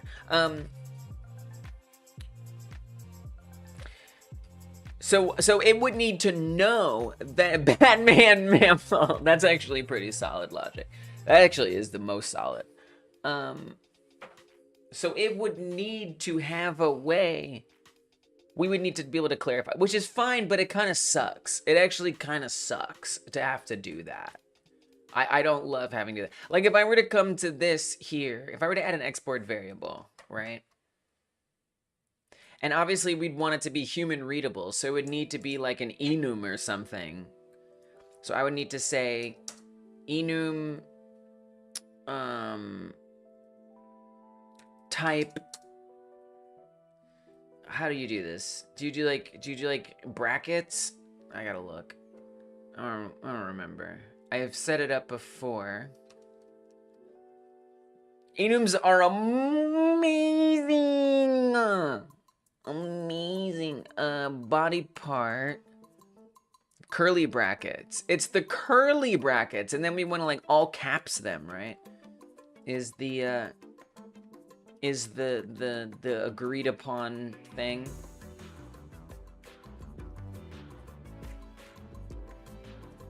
Yeah, like this. Yeah. Okay, so I'm gonna come back to what is currently the health script. No equals. Oh yeah, you're right, there is no equals. Thank you. Enum type, cow, human. And actually, I want to say types. Right? And then I'd want to do export.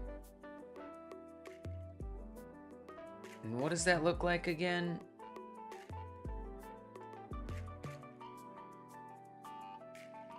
Export variable, right. And then I see, that's how we do it. Yeah. Export the variable type. And then this is just that somehow. Or something, right? Something like that? Oh, we want to hint. There we go. Enums are goated with the sauce on God. For real, no cap. Not only in Ohio, bussin' with Skibbity with Sigma Riz. Sounds true. Checks out. Yeah, I think you're probably right. So now, when we come over here, we get a drop down, and we can either click it as a cow or a human. Now, if I set this over here as a human, and save it, and we come back to this, are all these humans already pre-typed, or no?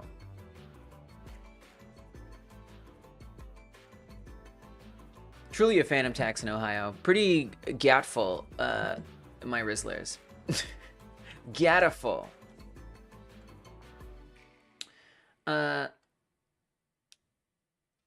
Yes, this is typed as a human, and that's typed as a cow. Okay, well, as long as it remembers it on each one, that is fabulous.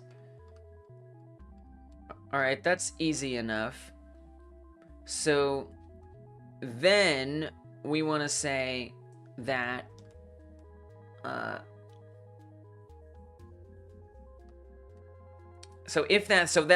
kind of resolves that problem. So it needs to spawn a new one based on the enum. That is another one of it. Okay, so that problem is at least prepared to be solved. But that's not the only problem. We grab it, it disappears, and we spawn a copy of it. Not even a copy. Just like, you know, same, but new. We're gonna call it new. It doesn't really make sense. We're just gonna call it a spawn. So really, we'll say this is appeared.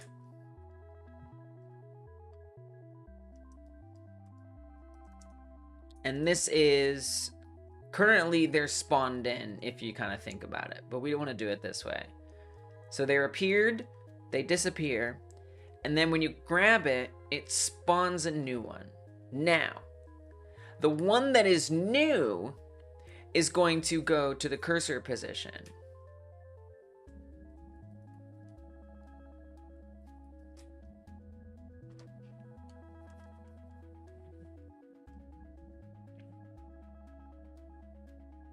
This one never needs to go to the cursor position.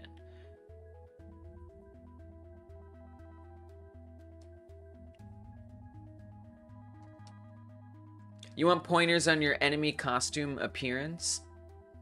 Alright. Alright. Scratch calls them costumes. I'm sorry. I'm sorry.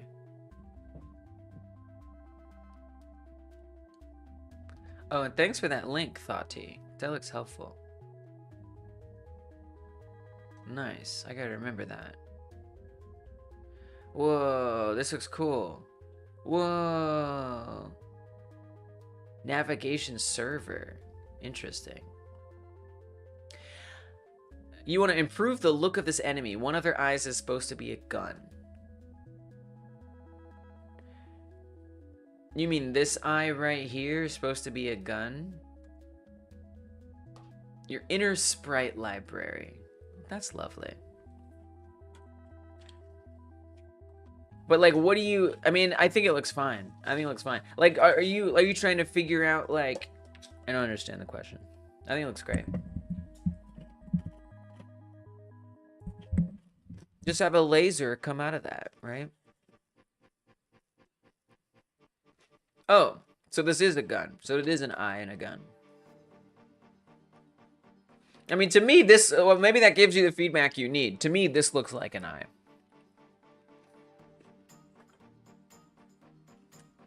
If this is supposed to be an eye, then I feel like it should this, like the face should be more contextualized. A nose, a mouth, or something. Or two of them, so it like looks like a pair of eyes. But then you said just one of the eyes. Oh, but then are you saying this is one eye and this is the other eye? It's kind of hard. Oh, that is the way it is. I see. I mean, this to me doesn't look like two eyes. So I would think, you know, if it looked more like this, and maybe there's like a box, I don't know, like this like raccoon eye looking thing, like this mask that's on here. If that was the same somehow, what if it just came off of this, right? So keep it the same as this, except there's like an extra design coming off of here that is the gun. So that way it still looks like two eyes, except this one just happens to have a gun. But I think when you change it this much, it just looks like a totally different creature altogether. Yeah, that's tough. That's tough. They're supposed to completely have removed it. I mean, I guess you could always change the color a little bit. I mean, this is cool. This is cool. This just looks like they added a gun in addition to their eyes. Looks like they're just holding a gun and they have eyes. That's what that looks like to me.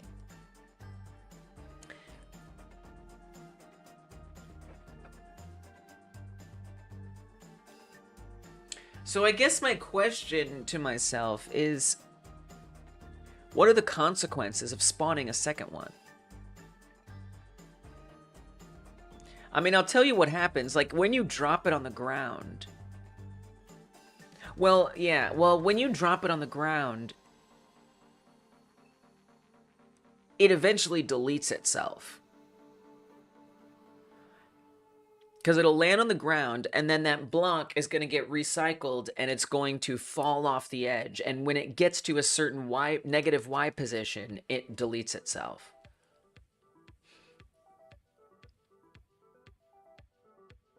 I guess the only thing is you can pick it back up, potentially. I don't think there's anything else I need to do. I think I just literally say...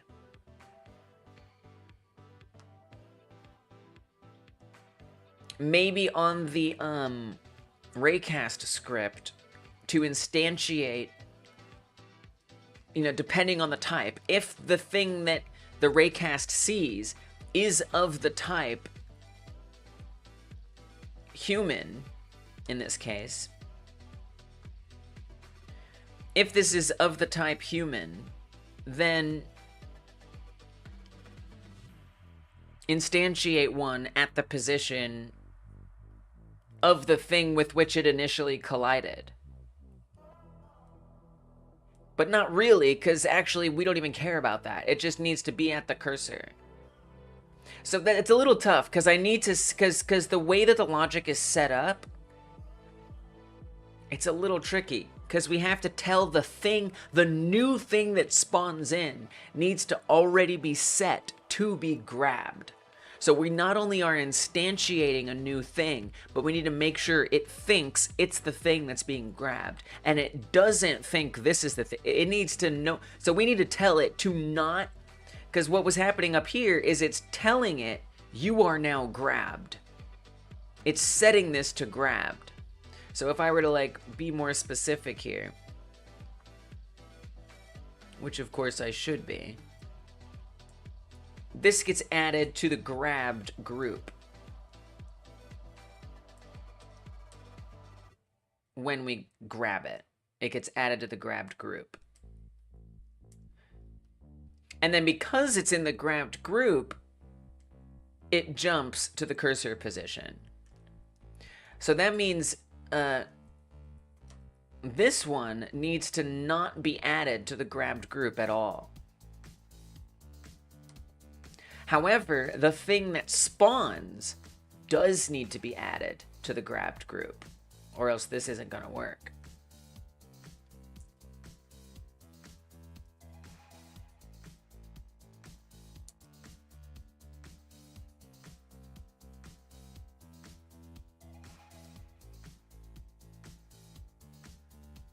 Okay, that's helpful. I think that's kind of what I needed to figure out. All right, so let me go look at the script itself.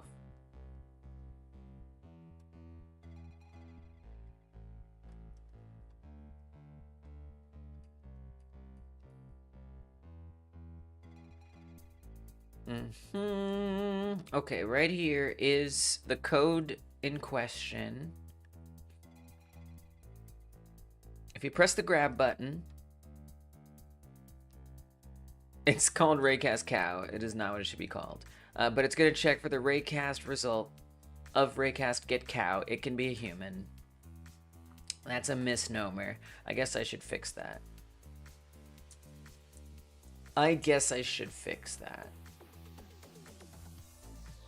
It's only in 2 places.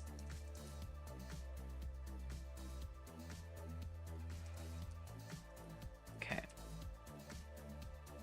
We refactoring up in here, baby. So if the raycast result has a collider and we're attempting to grab, add the thing that so we do not want to add it to the group grabbed. Instead, we want to set it to disappear. So we want to set its spawn to false. I don't know if that's gonna work, if it's gonna be able to figure that out. So if that actually works, I didn't think so.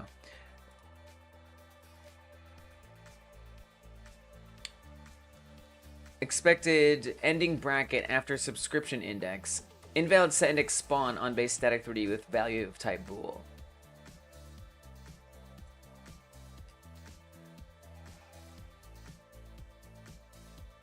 So we can add a result to a group, but this isn't actually getting the node. I guess I'd want to see this printed, honestly. Like, what is this? What is this? What is that? I don't remember.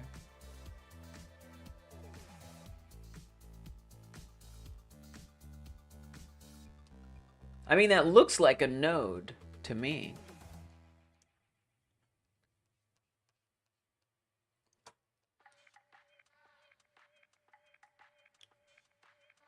That looks like a node to me.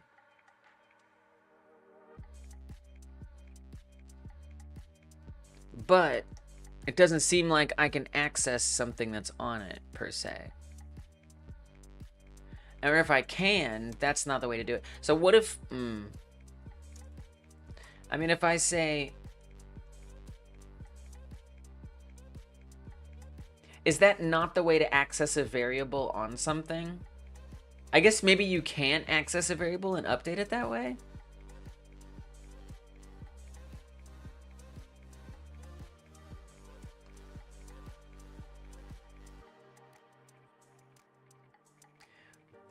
What if I say get node that and then say spawn? No, I don't think it's gonna work. It just doesn't look like it's gonna work. I don't know. I just feel like it's not gonna work. Okay, okay.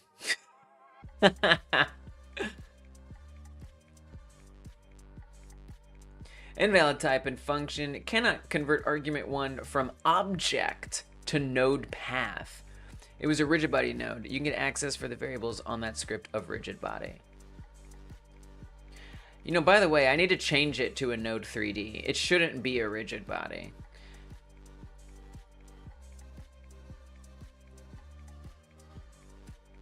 On that script of rigid body? Right. Well, that's what I'm trying to do. I'm trying to get access to that script. Which I thought it wouldn't matter what the node is on there. Or what type of node it is.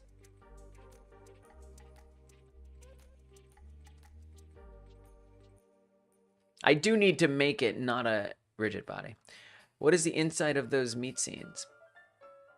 Yeah, so here's that rigid body right there. If I click on this script here, this is health. It extends, right now it extends rigid body. I ultimately would like it to extend node 3D, but that is a task that I am procrastinating. So right now it's a rigid body. But, and this has the spawn variable on it, which is what I'm trying to access, is this spawn variable, and update this spawn variable on the thing that we're currently grabbing. That's my intention. That's what I want out of this.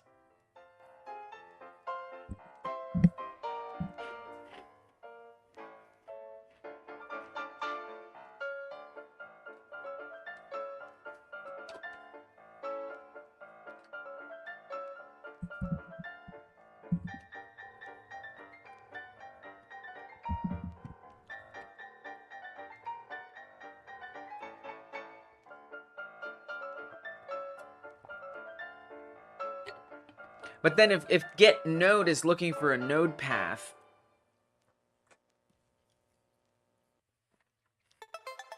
I don't know.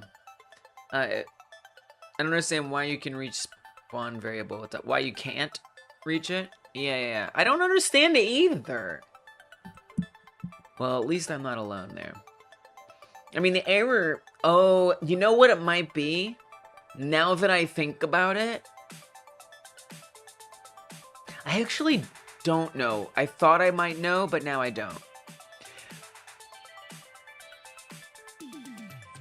Because we're hitting the error before I even press anything. I think that's what's confusing me, too, or in part of what's confusing me. So right now, this runs on the process if input grab is pressed, and if the raycast result has a collider. And also if we're not attempting grab, which by default we're not. So if we press grab, and the thing that the raycast sees has a collider, so both of those have to be true, then and only then should it try to set that thing to false, right? That makes sense. Now if I hit play, I press nothing. We're just sitting here, chilling. Minding our business. Okay, no problem so far. I'm gonna move my mouse. No problem so far. Click it. Oh, it worked. Wait, why wasn't it? Wait.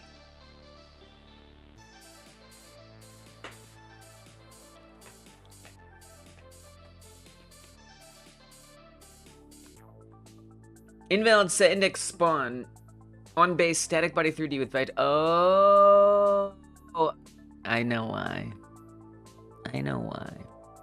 It's because I'm clicking on, because this isn't enough conditions. It's just looking as long as it has a collider. So if I click on, say, the ground, which is a static body, it's gonna crash because the ground doesn't have that. So I need to actually check to make sure that it's the right thing. I actually have an idea for that. Yeah, we're gonna put a check. And this check is going to be if, we'll say, and attempting grab, and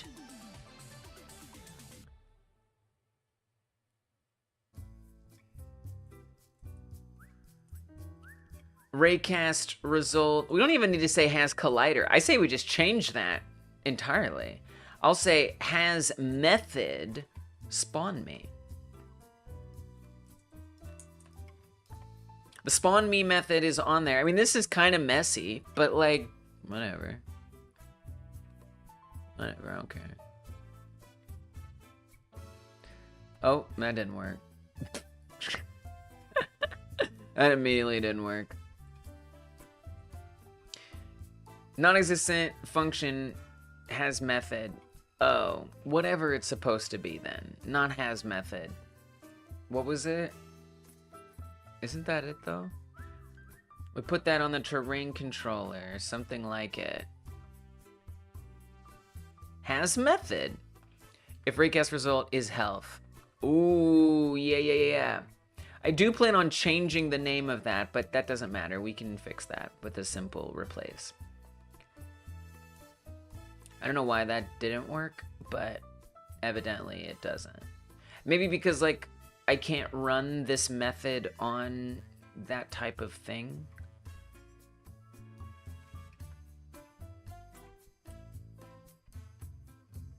Seems odd. If raycast result is health. I like that. I like that a lot. Let's try it. Then we don't have to worry about whatever the collider might be looking for. Oh yeah, I'm clicking. Nothing's going wrong. Nothing's going wrong. We clicking. So I should be able to just delete these whenever I click on that. Oh, nothing's happening. And nothing's happening. So they should just disappear when I click on them. I wonder if the is and isn't firing correctly.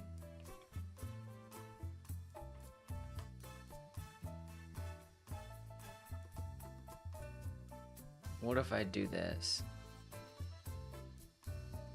At least it's not a fatal error. That's true. Good point. That didn't work either. So is it seeing that it's health? Print sees health. Does that much work? Probably not. No, I'm not getting any output messages.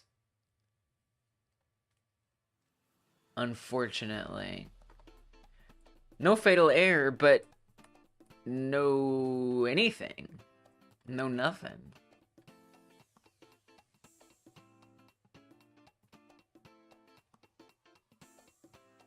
Why can't I say has in here?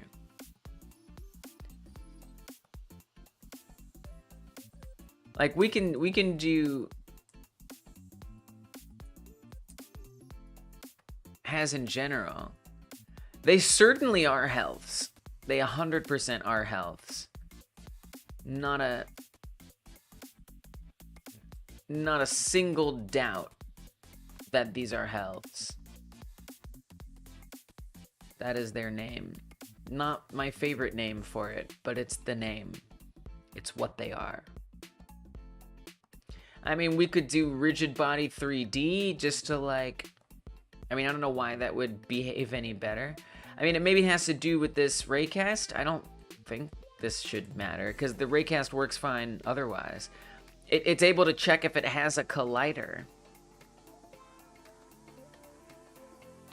Right, and that's maybe the other thing. So it can check if it has a collider.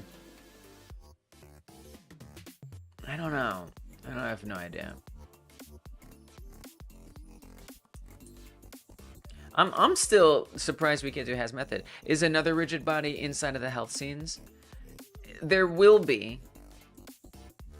Basically, the way that it's going to be set up someday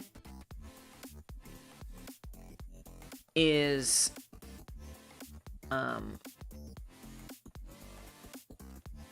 what I ultimately want is for node 3D to be the top level, and then the rigid body to be a lower level, and then all of this stuff, well, like, it wouldn't even need to be a shot of that. Yeah, so there's not. So right now there's not. Just the root, yeah. But, well, I guess what I'm saying is I could change that, too.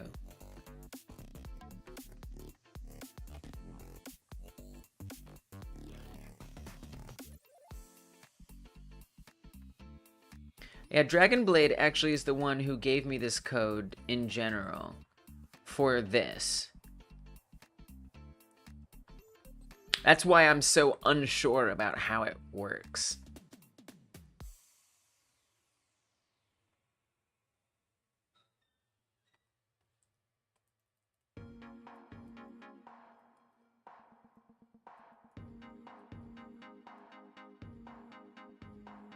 I'm curious about this has.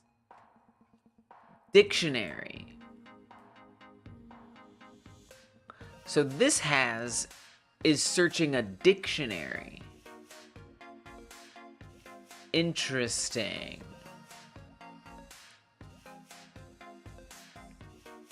And so the dictionary has a bunch of values in it, I guess, and one of those values is collider. So we would need to check, I guess we need like the right key for it, or to get the right value. You made a very cool mechanic. You can parry enemy projectiles. Nice. Oh, and it goes back to the enemies and hurts them? Nice. I dig that. I dig that.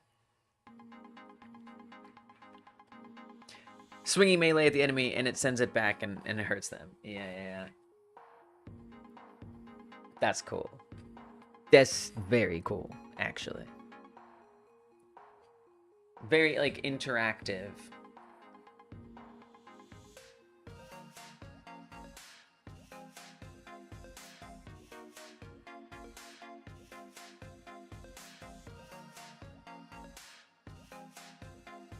What does get? Returns the corresponding value for the given key. If the key does not exist, returns default or null.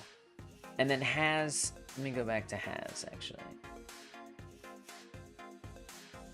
Congratulations.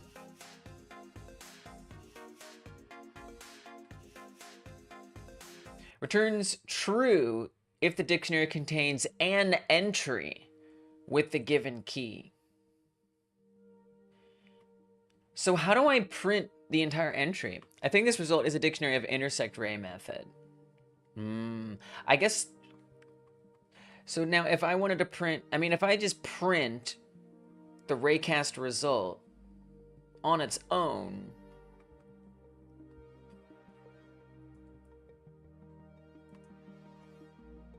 find for intersect ray. Here.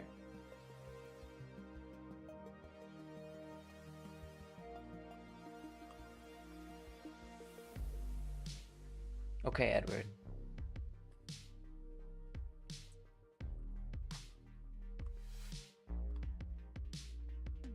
And the collider is the return object first line. Oh, yeah. There's collider. Nice. Thank you, Thoughty. Oh my gosh. I need to be crediting you up, oh, by the way, for helping me so much today. Certainly a bit of debug help with regards to the velocity thing earlier. And then right now, I guess that's honestly grab mechanic stuff. Real talk. Oh, that puts you up. That puts you up into the number 4 slot. Dang. So we've got normal position face index. Returns a valid number only if the intersected shape is a concave polygon 3D. Okay, so these are the only ones we got. The colliding object. So I need to actually say the collider. Oh. Oh? Do I understand that? Do I understand that like I think I understand that? So raycast result dot spawn. I mean, that should work. That should work. I guess I could say if raycast result collider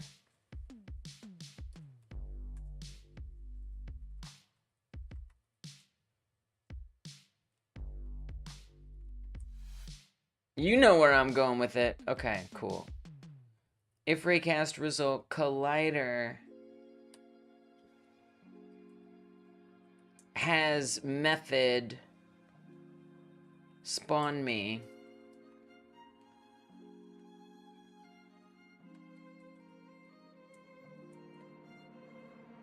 and is attempting grab, then set the spawn to false.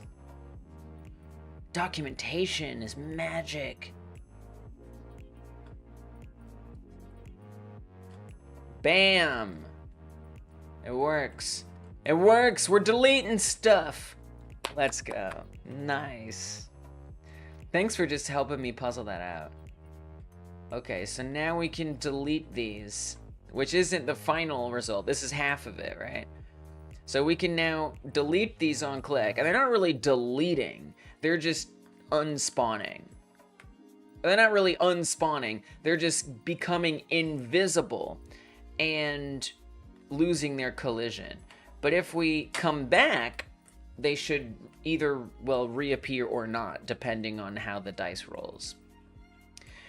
The mistake was only a parenthesis.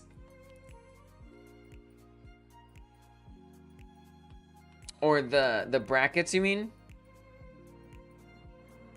That this was missing? Right, all I had to do was add in this set of brackets in here. The wonder of programming.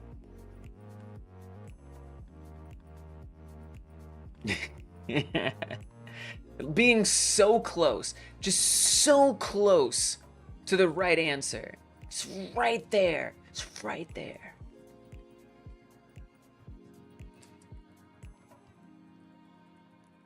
It's a little frustrating. So yeah, you can see they reappear. So this is good. So then the next step is going to be making sure that they that a new version of the thing that it's supposed to be, whether it's a human or a cow, that it, when this disappears, that it appears, that a new one spawns in at the cursor. And then we should be pretty good at that point.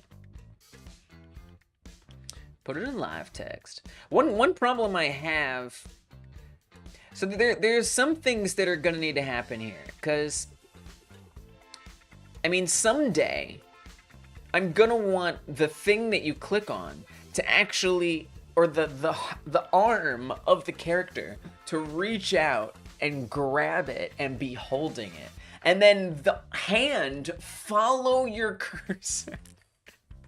Oh, it's gonna be so hard. And so that means we don't want this to disappear too quickly. We'd want to wait for that arm animation to fully get to the thing.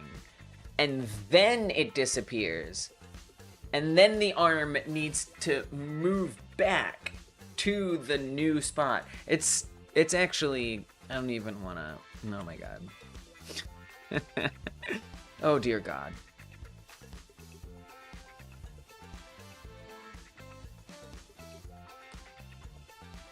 Choose your card. Oh, it's a video. Sorry for the lag. I had to use Scratch's built-in recorder instead of my normal recorder. Okay. It looks good. Doesn't look that laggy.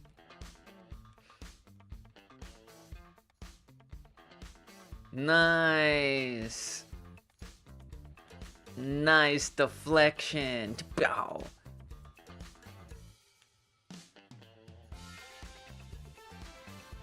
It's awesome. It looks good. Dead! That's a powerful ability. That's a powerful ability. Nice work. I only know this because of you, Ultra Kill Vibes. All right. So let's get that thing spawning in. So, this will remove the spawn. It will despawn it or disappear it.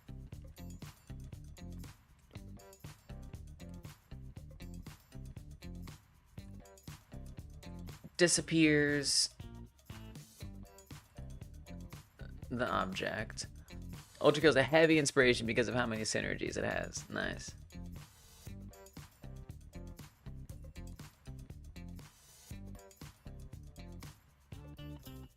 And then, I guess just right after it, is attempting grab true? Let's say, I guess instantiate, right? We'll just do some instantiation. This part's gonna be tricky, but I'm here for it. I'm willing to do it. What's wild too to me is just how subtle this whole thing is. That literally we're just getting back to the way that it already was. Except now it just doesn't have as much lag.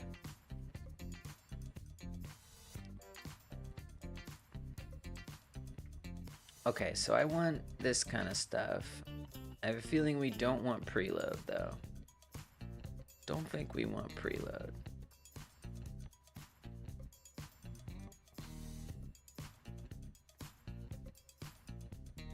New meat.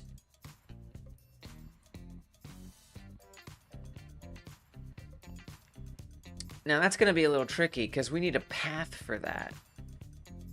Ooh.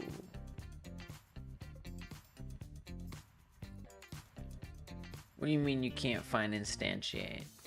What are you talking about? What are you even talking about? What are these words that you're saying to me?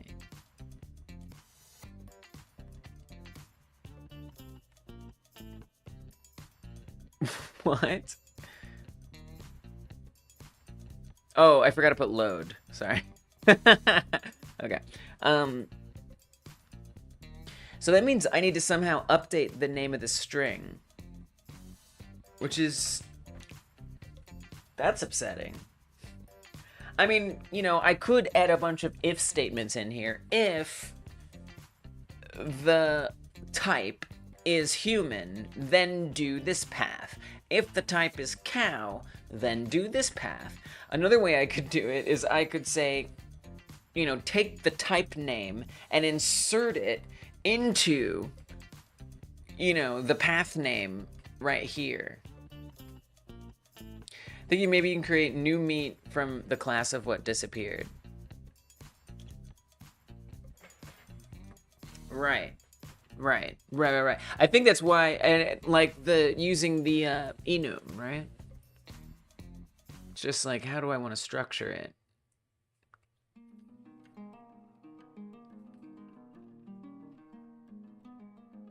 This is gonna be tough too, because if is attempting grab is true, I don't know. Oh, is attempting grab means we don't grab other things. This is tricky. A whole scene is instance.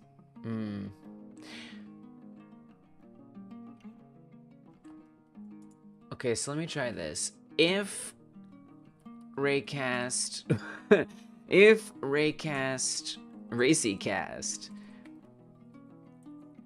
result collider, we should really make this a variable at some point.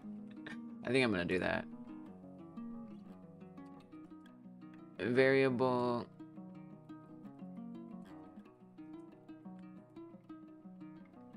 and we're just gonna say meet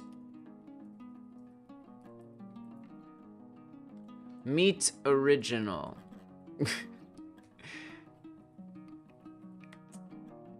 Equals raycast result. I'm just getting tired of typing this every time. Collider, and it's losing readability a bit.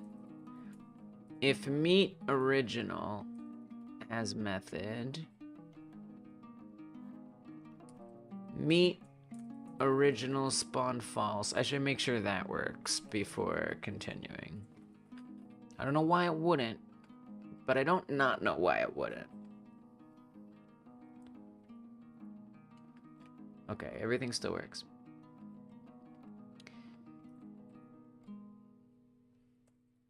If meet original type is set to, how do I even refer to that?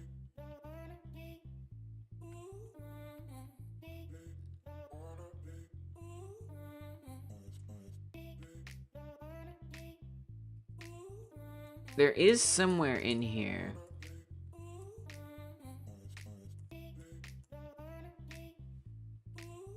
Is parts dot head. So we want to say, I kind of like the is thing. I might even want to update the way that's worded. That's kind of nice for readability's sake. Is type, is types, is types. If it is type dot human, if it is type dot cow,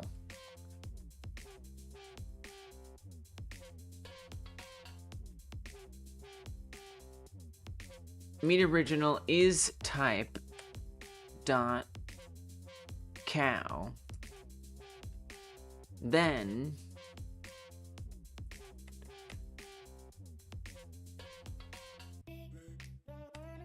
meet new load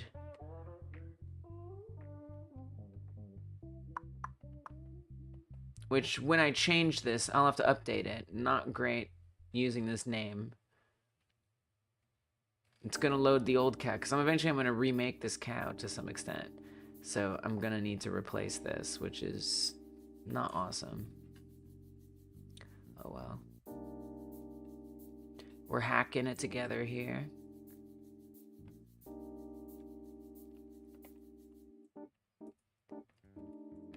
If meet original is type human,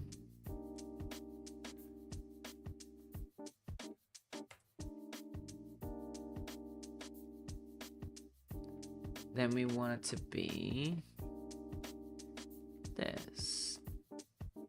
Now, it's still going to be an issue because, like, where is it going to spawn at? So I need to tell it where it should, assuming this works. If type cow, meet new load helicopter. Yeah, right. Just that one helicopter attacks you. That's what you get for picking up people. You know, it kind of makes sense. It's kind of like infamy, like in Grand Theft Auto or something. The more badly behaved you are, the more attacked you get. Me patiently waiting for the day Lise has to use an and statement in code, and then I can laugh in supervillain fashion. I use it all the time. I use it right here. Look at that. It's right there. It's right there. Yes, I used to decry your use, the way you used AND gates in Dreams, because in Dreams, there was an alternative. I don't even know how that would work in this context at all. Actually, I kind of do. But I also kind of don't. At this point... At this point, there are plenty of coders who are watching me the way I used to watch people use AND gates in Dreams. Because I'm so inexperienced. So, you know what? I deserve that. I deserve that. Humble pie is delicious. You're welcome to have a slice. But you don't need a slice. So I understand. Okay. If meat original is cow, load the cow. But this isn't it, right? Because we need it to be at a certain position. As it is, it's just gonna appear at the bottom somewhere. Which is still worth kind of checking in on. I mean, many a slice, okay. It's very admirable. Congratulations. So I would want, this is gonna be tough, because I actually want to add it So we'll say meet new, add to group, grabbed.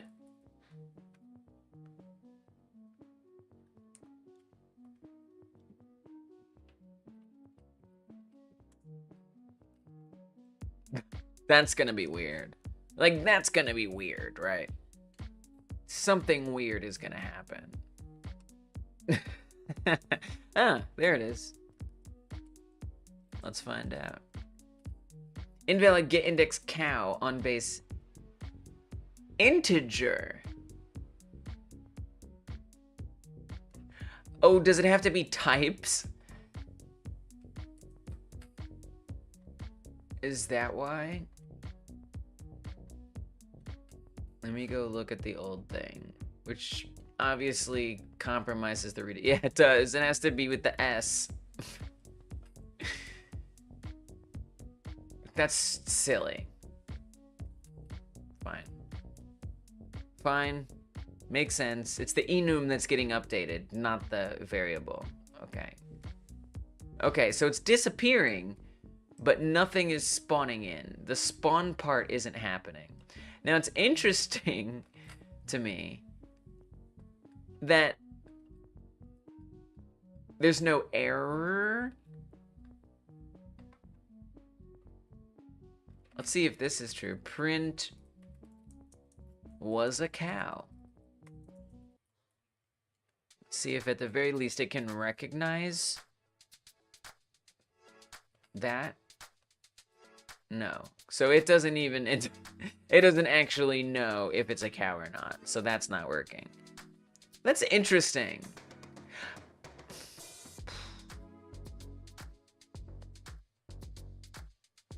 That's surprising. Especially that it doesn't give an error. So it obviously is finding this. If it sees it,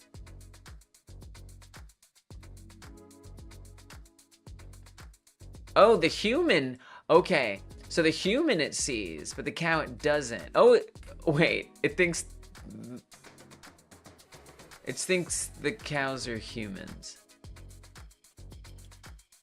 Was a cow, but a cow no longer. Now only meat. That is my poem for the day. Was a cow, but a cow no longer. Now only meat. Insane Alpha Beta 2024.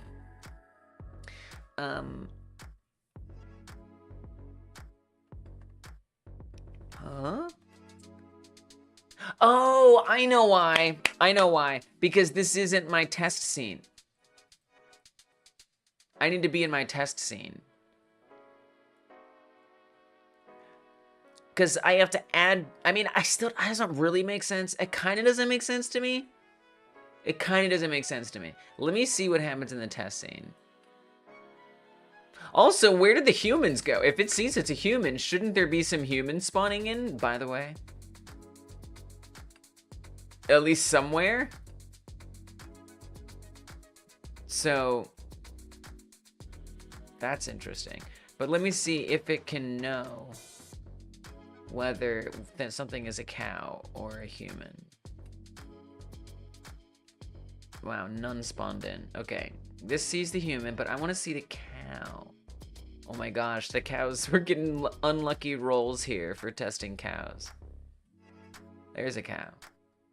Oh, it still thinks it's a human. Why? So it is set to the type cow. It's set to type cow. It must just be looking at the first...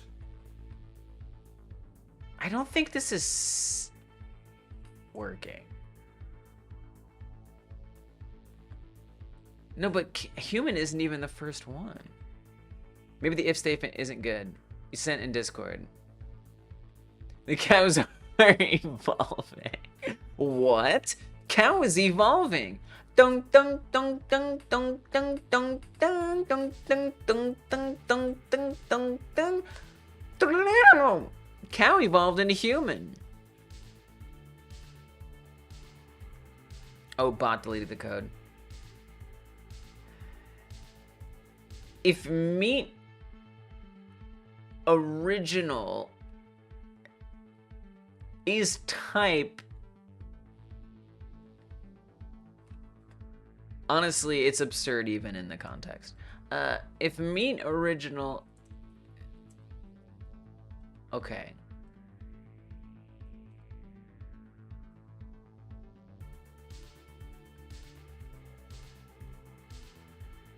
Let me. Oh, you're right. Right, and that's even, I didn't even, over here, that's correct. Look, it's right here. Is part is set to is parts. I've already done that correctly here. I just like blanked it out. I just blanked it out. Yep. Okay. Thank you. Oh, good save. Oh, man. Okay. If meet original is type is set to meet original is types cow. It's hideous. It's hideous. How is this good for readability? I couldn't even read it when I went to read it and tried to duplicate it. I couldn't read it. I guess it would be less readable if this was a number instead of cow. So I'll give it that.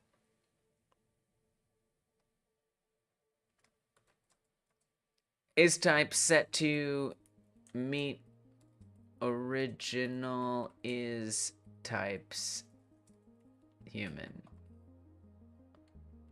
Okay. So we'll get the print. We're still not going to get the instantiate, but we should get the right prints. So I click on this. It's a...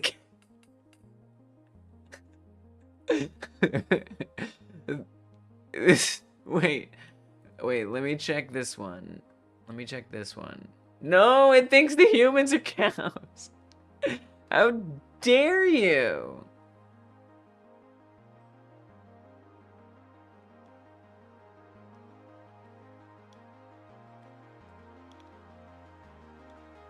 What, mate?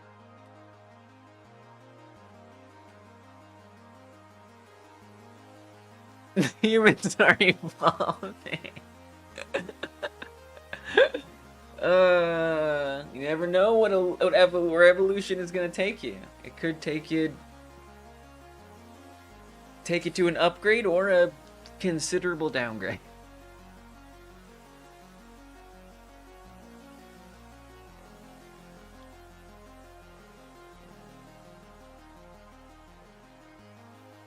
Genuinely don't understand.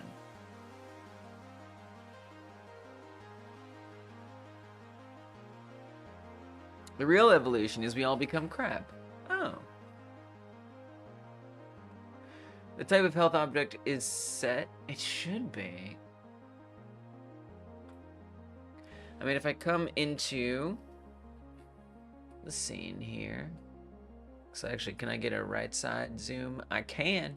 So right here under the live hypers, that's is type. Cow is set to cow.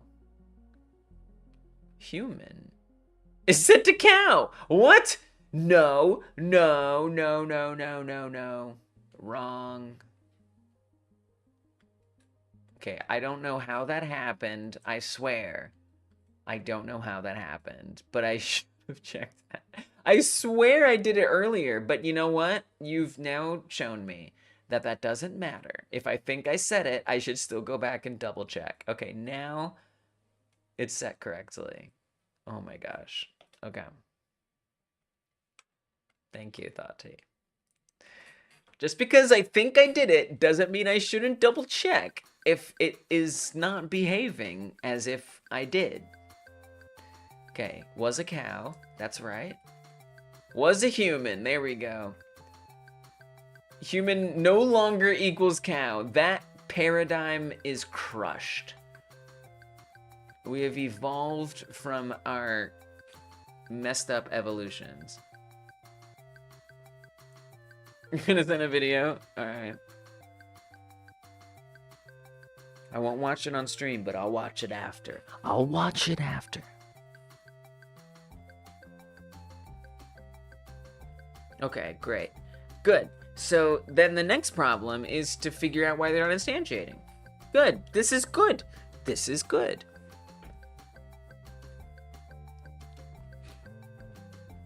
So one thing, let me try getting the add to group thing out of here, for example. Let me see if that somehow makes the behavior better.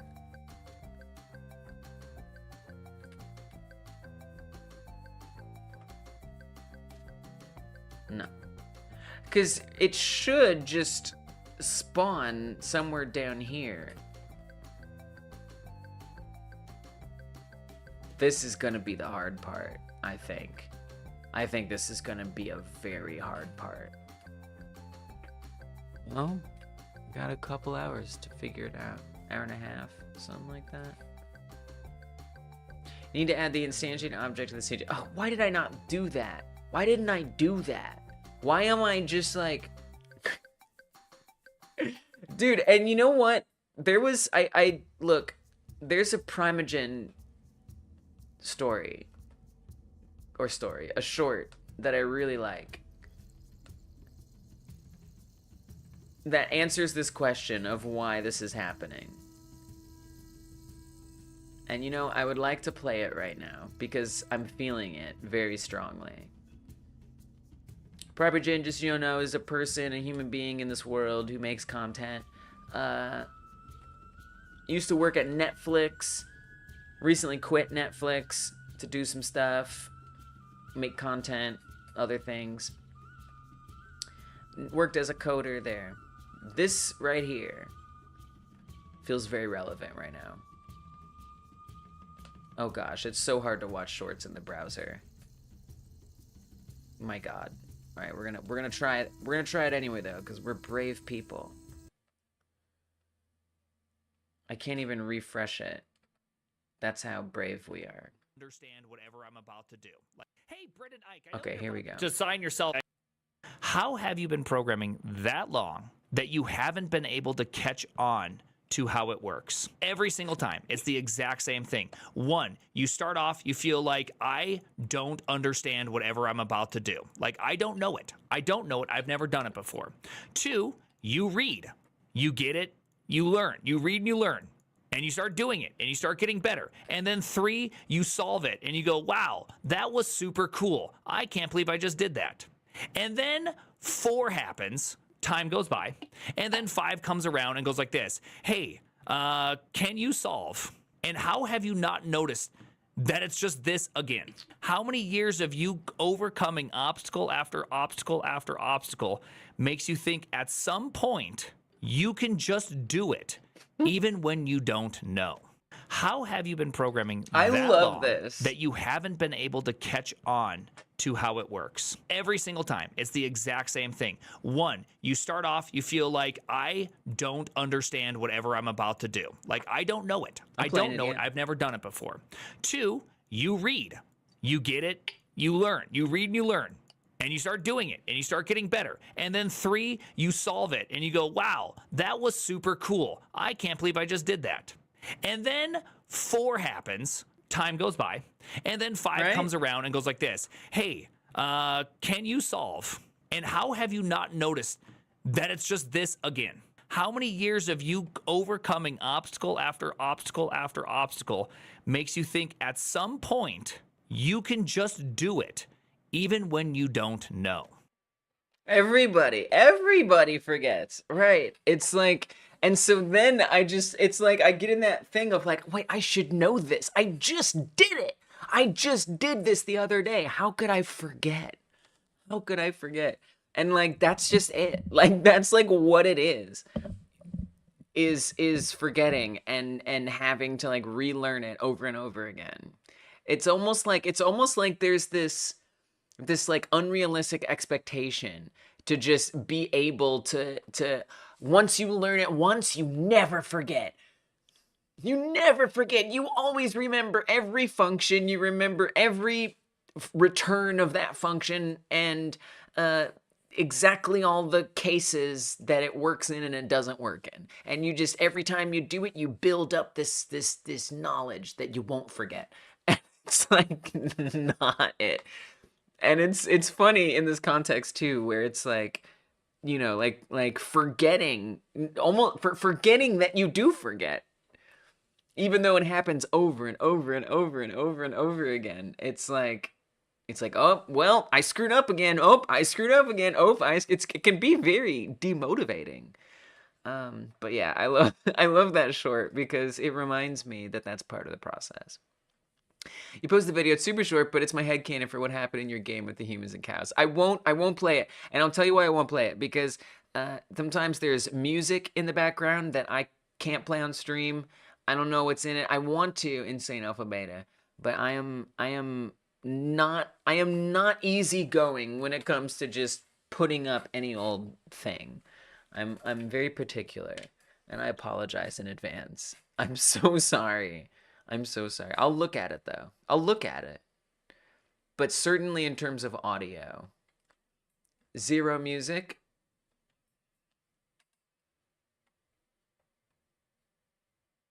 This looks like it has music. It looks like it has music. And you know the other thing? You know the other reason I don't want to do it? And I did just do it with that Primogen short. So I have to... You know, I have to keep that in mind. Oh, no. Oh, the internet is glitching. Oh, shoot. What? Okay. Hold on. I don't know why the internet's glitching. You know what? It kind of is the time of day that it would happen. We do have protocol here to sort this out. Number one protocol is to close all the windows. We're definitely not doing it now. I'm so sorry. I usually say when I teach that you don't learn the names of the methods, but learn how to use the documentation. Right. Luckily, Godot is very good. Right. You know, and I hear that being a great coder becomes in part about knowing where to find answers, more so than knowing all the answers. I love that you teach that. So the internet's supposed to be up at 5,000 over there. But you can see it's dropping. So we have an issue. Not on your end. That's why I say looking for the documentation. Right. Yeah, and I need to like learn how to quickly, just like that's my first thing, go to the doc. Because sometimes I find documentation intimidating, but that doesn't mean that I won't be able to figure the answer out quickly. All right, there's a couple protocols here. Number one, I'm going to switch to my other internet. All right, I'm going to switch to my other internet. We're going to see if it's decent. All right, it may not be decent. And while we're doing that, I'm going to reset the router that we're currently on. And then when that's done, we go back to this internet. That has been the protocol, and so far it has gone pretty well. So that's what I'm about to do. Bear with me. Here's what might happen. The stream, if you're watching it after the live stream, don't worry. You won't notice anything other than you can skip over the entire section that has this pink bar here. All right? Skip over the entire section that has this pink bar if you're watching it after the live stream. If you're currently here, you might have to refresh your stream. I will let you know in the chat when the internet is back. All right, here we go. The swap is about to commence.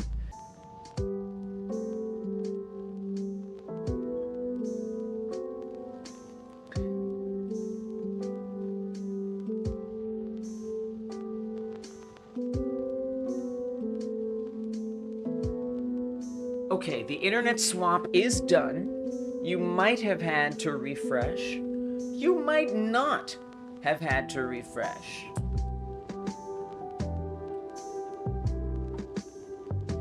The internet's actually pretty good over here.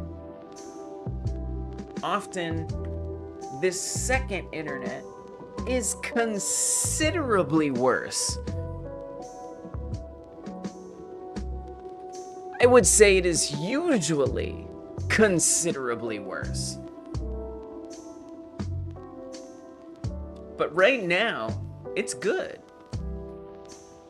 So we can hang here. I'm still gonna reset my other one. But we can hang here. This turned out very well, actually. Sometimes it doesn't turn out so well. This time it turned out well. Alright. I'm gonna take the sign down. I'm gonna say we're done. See, protocol. This used to be a very stressful situation. But then we changed our entire financial budget to be able to afford 2 internets. And this became workable. This became a workable situation. Okay. So I will try your video. I still have some concerns because sometimes people can like put claims on your videos if you watch their videos in your video, which I obviously just watched that Primogen video. So, you know. But let's do it. What the heck? Are you a cow? What? No. And now, a cow pretending to be a man. Alan, are you a cow? What? No. Yeah, me neither. I'm gonna restart it again. And now, a cow pretending to be a man. Alan, are you a cow? What? No. Yeah, me neither. You guys want to go skateboards? You're leaving me? Sorry, Eddie. I've met a real man. Hi, babe. Yes, I am real man. You want to go skateboards? The orphans. They're all dead. What kind of man would do this? Skateboards. What? What? It's your headcanon for what happened in my game with the humans and the cows. And now, a cow pretending to be a man. Alan, are you a cow? What? No. Okay. Yeah, me neither. You guys want to go skateboards? You're leaving me? I like it. It's Sorry, charming. Eddie. I've met a real man. You're leaving Hi, babe. me? Yes, I am real man. You want to go skateboards? The orphans. They're all dead. This is what kind very of man silly. would do this? Skateboards. Skateboards. That is high level silly. Okay, let me bring the music back. Oh, that's very loud.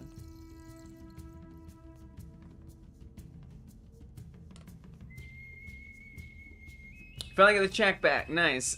I know. What was that? I am real user. You want to go skateboards?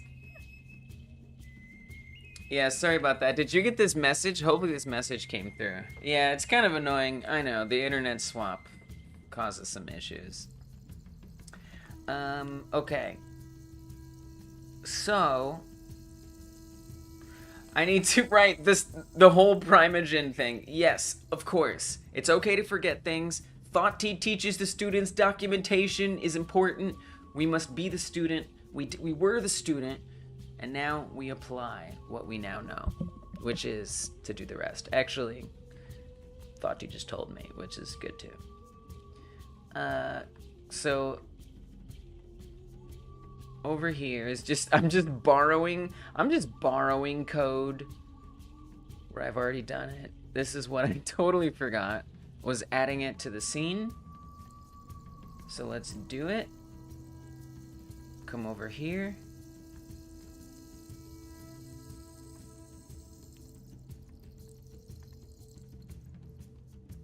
And instead of copter, this will be meet new. Right? That's what it is. That's what it is gonna be.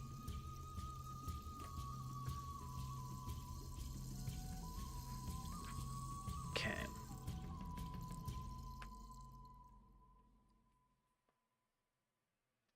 And is that, it's so hard. I find it, look, yeah, it is the same tabs. Okay, guys. Sometimes I find it so hard to tell when it's wrapping. Okay, well, that helped. If it's in all the right places. But it looks like it just is. So that's good. Let me see if my chat's back yet. Primogen is great. Been binging his videos lately. Yeah, you were busy refreshing, so you couldn't see chat. Oh, I see. Gotcha, gotcha, gotcha, gotcha, gotcha. Let me see if I can refresh this, because the internet should, all the internets should be back at this point. Yeah, I like the Primogen. I mean, you know, he's very masculine. You know, which is fine. That's fine. That's fine. You know, nothing wrong with that. But I still really enjoy his content, and yeah, he's fun to watch code. For sure. Okay. Okay, my chat should be fixed now. Chat! Yes, chat is fixed. Should be added as child of a 3D node. What moved the cursor? Whoa. Oh. Really? Instead of get current scene. Interesting.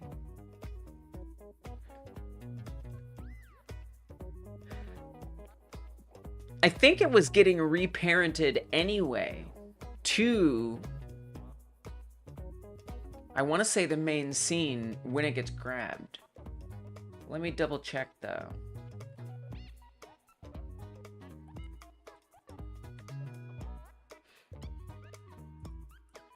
Oh, I guess it's not getting reparented when it gets grabbed.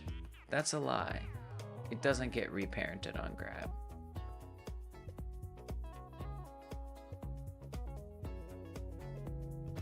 Instead, it reparents to what it collides with on the ground. I see. So then what do I want to parent it to? You're saying the cursor node itself? The camera?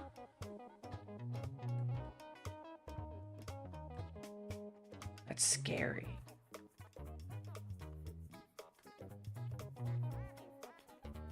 For now, I'm gonna leave it like this because I'm scared. And I wanna see why what you're saying must be true.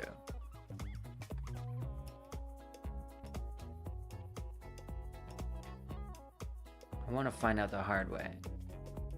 Okay, there it is. So it appears down there. So this is kind of what I expected to happen, at least. So they're just gonna spawn in right there. This is good. This is very good. But they're just building up down here. Now, if I were to comment in, adding it to the group grabbed, what's gonna happen? Whoa! Oh! You see what's happening? So it works, but then if the cursor goes on top of it, it hides it. Hey, it kind of works. But, so here, we're grabbing it just underneath the raycast. But if I like let go and then click on top of it, it'll destroy it or hide it. Because it's then running this logic on top of it and setting spawn to false. So we need to say, we need to add another condition in here. If meet has method spawn me and isn't attempting grab and, or something like that. Meet original something something is set to false or whatever. So we want to say that it's added to the, or well, we could just say as long as it's not in the group grabbed. That'd be it. So, and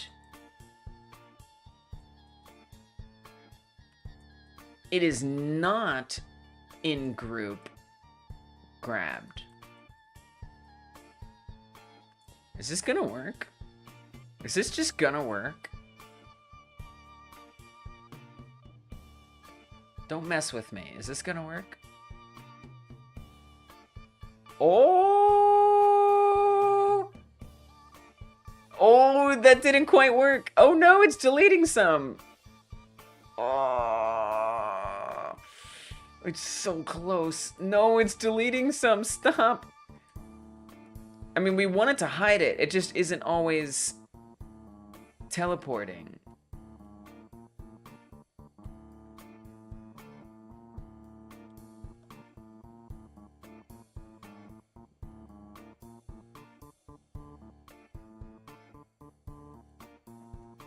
grab okay, grab okay, grab okay, grab okay, grab okay. What is up with the ones that weren't okay? Oh, that one just obliterated, and it didn't spawn a new one. That one's okay. That one's okay. That one's okay.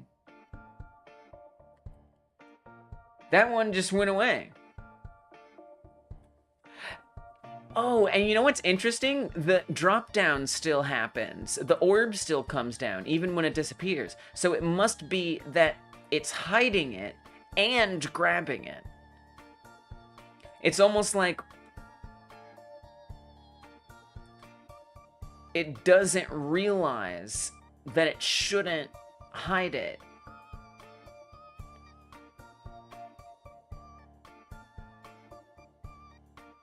I wonder if... No, I don't know. See, right now, so it's disappeared, but the orb is still there. And the collision isn't there either. Hence why when I bring it over the orb, it doesn't undulate. But I'm still holding click down. So it thinks I'm still holding it. Because I am. It's actually still there. So maybe I could set a... I could say that if something is grabbed, like on... This feels a little hacky. But on the health object itself, we can say if it is grabbed, make sure that spawn stays true. So if I let go of this, that orb should disappear. Okay. I don't know if this is gonna work, but here I am trying it.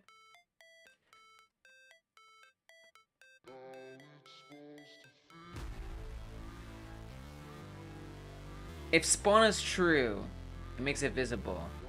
If spawn is false, we could also say if spawn is false and if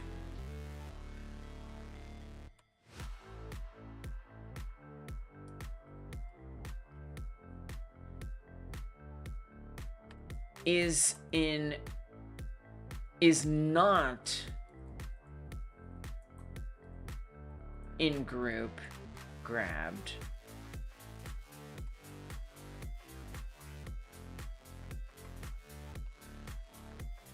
Like that.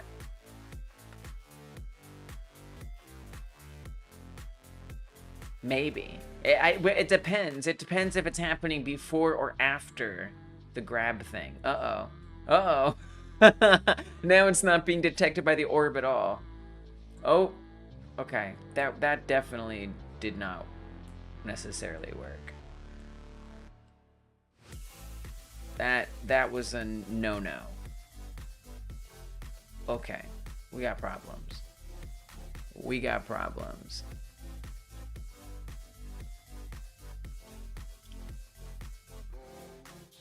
Edward says, when I was making the projectile for the ranged robot, I was making it so the robot would call to a broadcast to summon lasers, which caused 2 major bugs. Then I just made it, instead of calling to the broadcast, I just replaced the call to broadcast block with what the broadcast did itself. I don't understand. I don't understand. It sounds like you came up with a clever solution to your problem. Houston, we have a problem. Yeah, we do. I need some cleverness right now.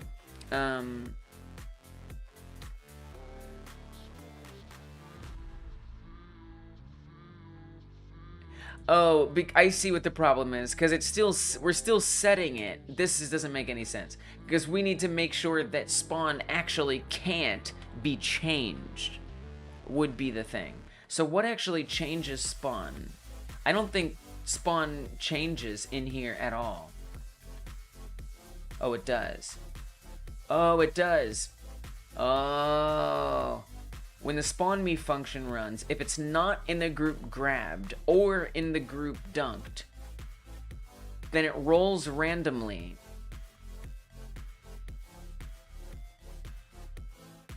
Whether or not spawn should be true or false. Spawn me runs in the ready function. Oh, that's why. Because that makes sense. It's randomly. That's it. Because when we instantiate a new one, it's going to roll the dice or flip the coin of whether or not it should spawn in or not, or whether it does not. But spawning isn't really what it is. It's not a good name at all. But this needs to have a condition on it. I wonder if it's already in the group grabbed by the time it instantiates. That's not possible. That's impossible. That's not possible. That's... I think we need to find another reason for this to run. So what if we say, instead of that...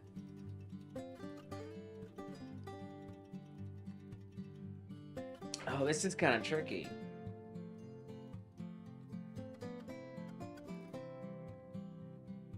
I guess I would want to say... Oh, man. Oh, shoot. I don't really know what to do here. I need some condition that... Or make a different script, which I'd really like to not do. I need some condition that tells it, don't flip the coin on ready if it's been instantiated.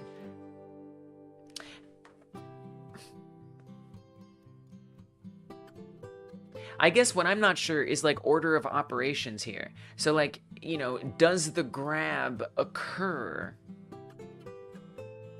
Like, does it being set to the group grabbed happen before or after it runs this?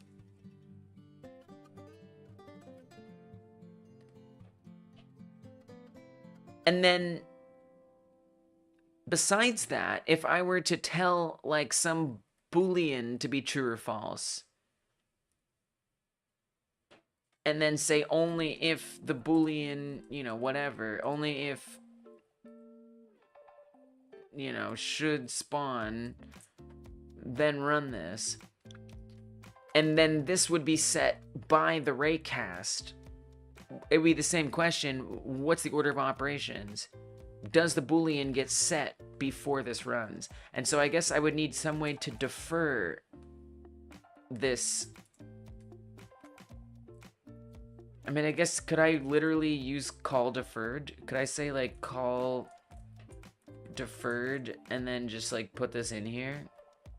Is that coding? Did I code?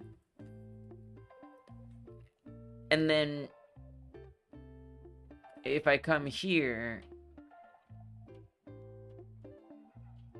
oh, well, not only that, not only would we want to do call, well, so I would need to make sure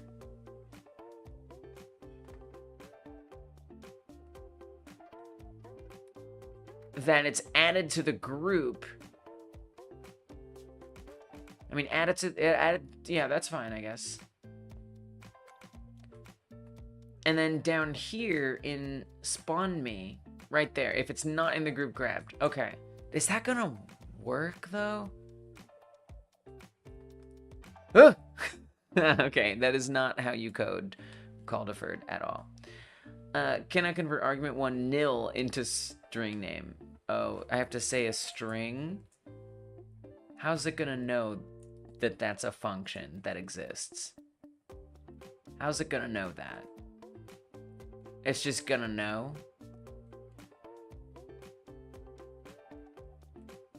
It is.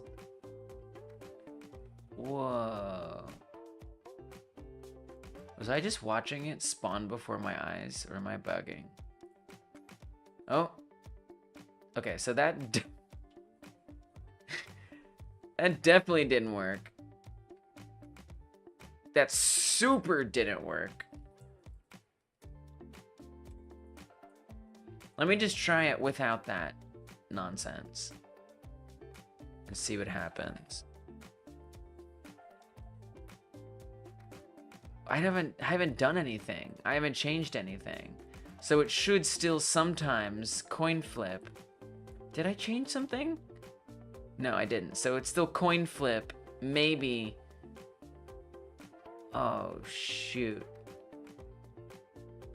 It wasn't really a clever solution. The original way I implemented it was just overcomplicated. I just simplified it, and because it was more simple, the game could also understand the code easier, which caused the bugs to get fixed. I love that. Simpler solutions are less buggy. That's a wise approach. Not that it's always easy to realize the first time.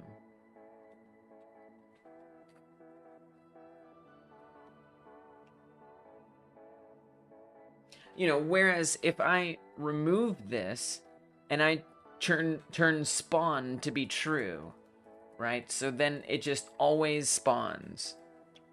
We won't have any problems at all, except the fact that now we don't have our spawning system.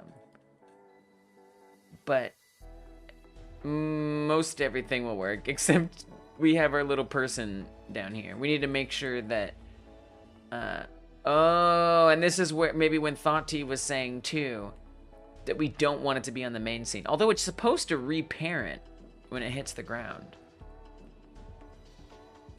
So I don't really know what's going on there. Why it isn't reparenting when it hits the ground.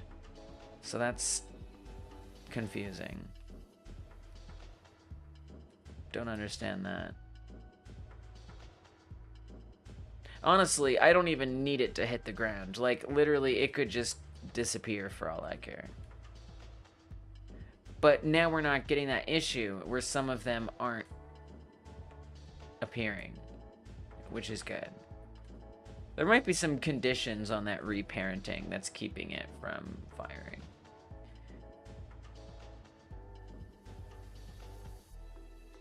It's an else. If is in group grabbed. Right. So if it's not in the group grabbed, right. So I don't think we're taking it out of the group grabbed. That's messy. This is a frickin' mess.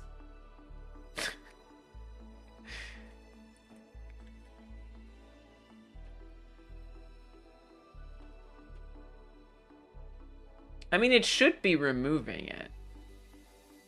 So I don't really know. Truth be told.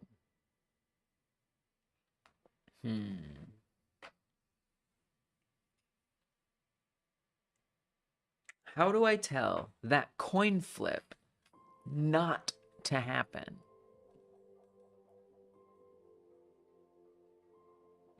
Whoa.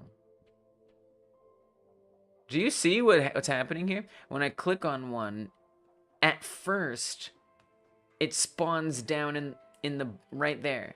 And then it jumps to the cursor. Which might be what Thoughty was saying 25 hours ago.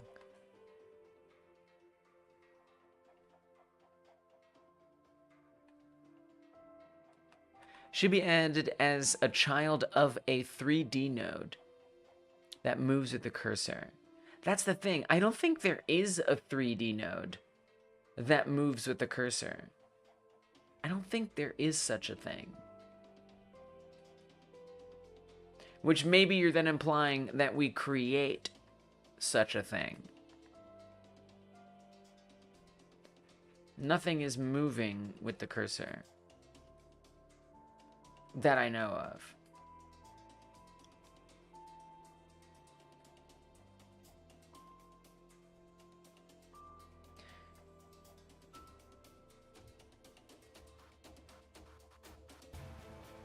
What does get created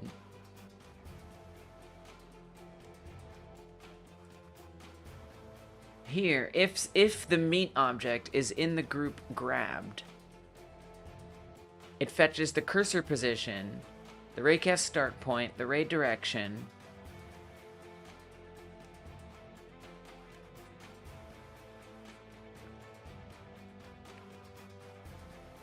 and so and then it also creates a plane on the z-axis somewhere.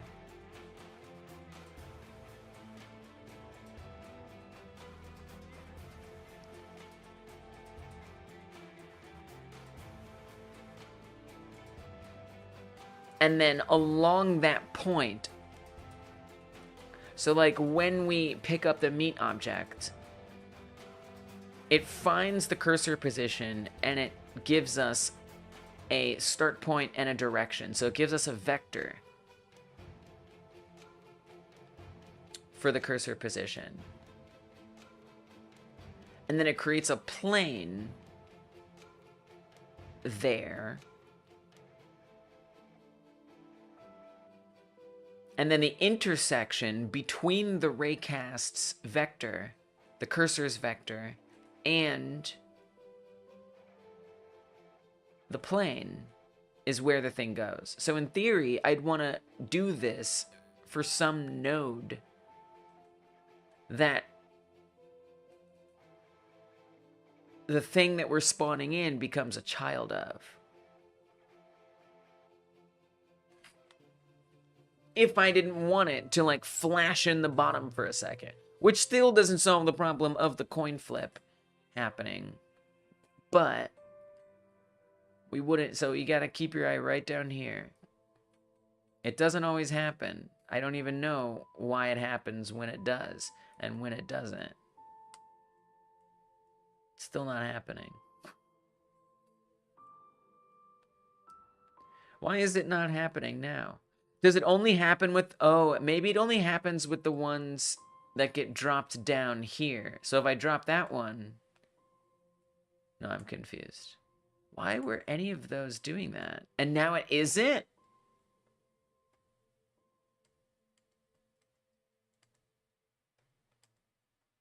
Well, I'm confused.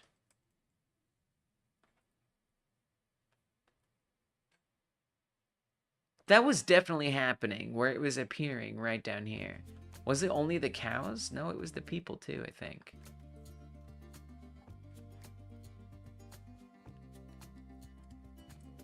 Well, I'm very confused.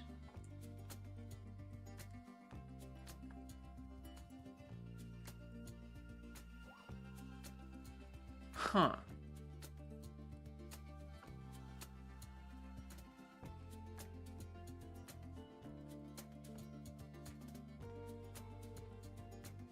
Wonder what made that stop happening. Or wonder what made it start happening.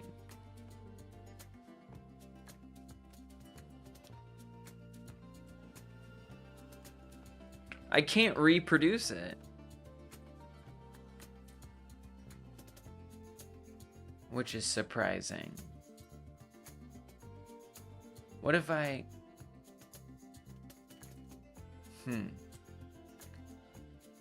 I wonder if that was happening when we had the spawn me coming in. Like if I set spawn to false.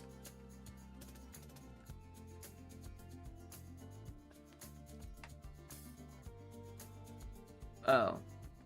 Oh, so if I set that to true and comment spawn me back in, what do we get? I mean, yes, half of the time, there's a 50-50% chance or so that they just get absorbed. Wow, that just went away. That concerns me. When a problem just comes and goes. So I just might not be reproducing it correctly, which is something to think about.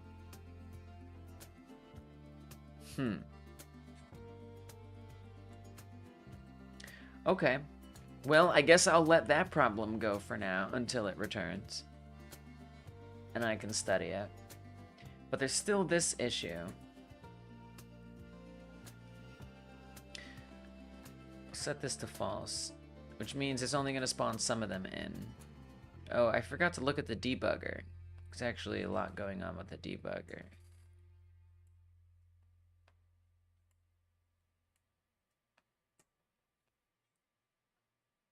So I want to tell that coin flip not to happen if such and such is true. I mean, the most obvious thing, which I think I tried, and it definitely didn't work.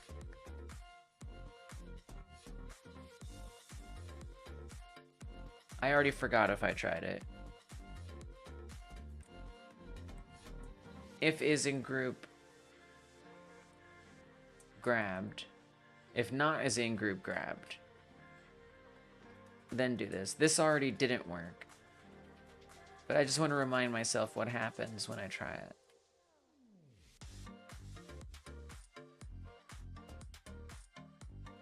Nothing different. It's the same. Coin flip about whether it's going to disappear it or not. So it's basically not able to assign or recognize that it's in that. So really what I need is the first time that this runs to run somewhere else. And make sure it only runs one time.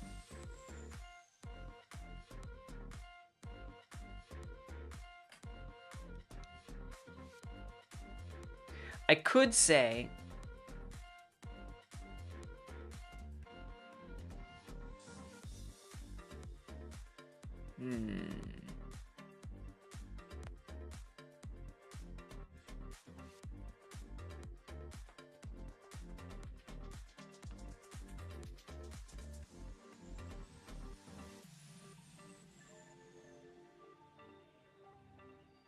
if spawn set collision layer value. So if spawn is true, what if I said, I mean, I already tried this. If spawn is true and is not in group grabbed, that didn't work because spawn was still getting set to true or false.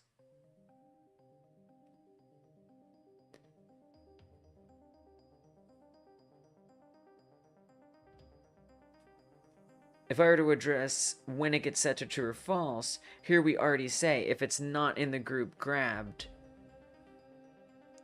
then set it. But the problem is I don't know if it doesn't know that it's not, that it is or isn't in the group grabbed at the time that it needs to know that it is or isn't.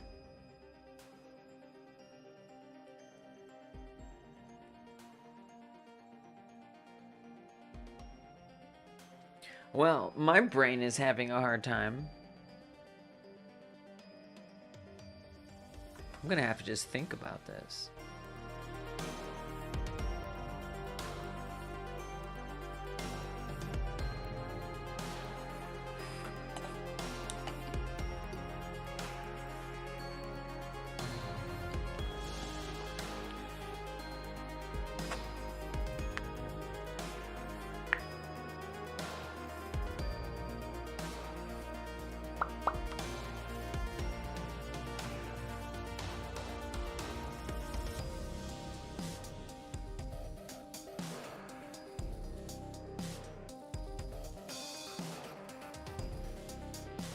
Because the other idea I have is, like, in the process function, we just have it do like a one shot somehow. And we just say,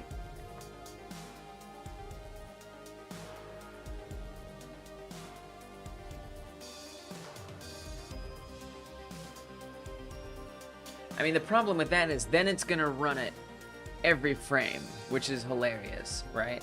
It's just there's gonna be appearing and disappearing constantly, right? So like that's not good. It's trippy and kind of awesome, but generally not good. So it's like constantly reloading them into different, it's coin flipping each one individually constantly. Except when it's grabbed.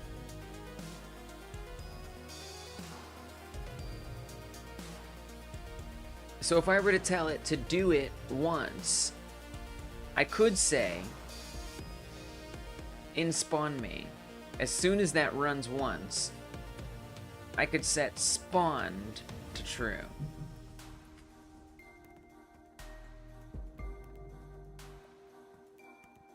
And we say variable spawned starts out as false.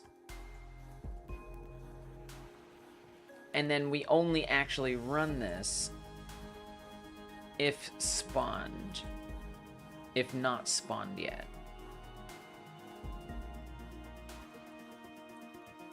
Right? So does this only have it do it once? It does. So it's one time, it did it one time, we're good. We're still getting, we're getting worse than a coin flip at this point. Now, every single time when we click it, it's disappearing. Because spawn is becoming false. Right, because when we grab it, it will have not spawned. I don't know, I don't understand why it's not a coin flip when I grab it. I feel like it should still be a coin flip, and sometimes we should be grabbing it. But it's interesting that every single time it's not grabbing it. I don't exactly understand that, but I'm sure it makes sense.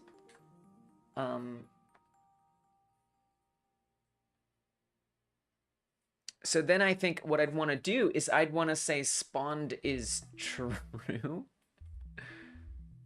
So it doesn't run this at all. But that kind of takes me back to the same issue.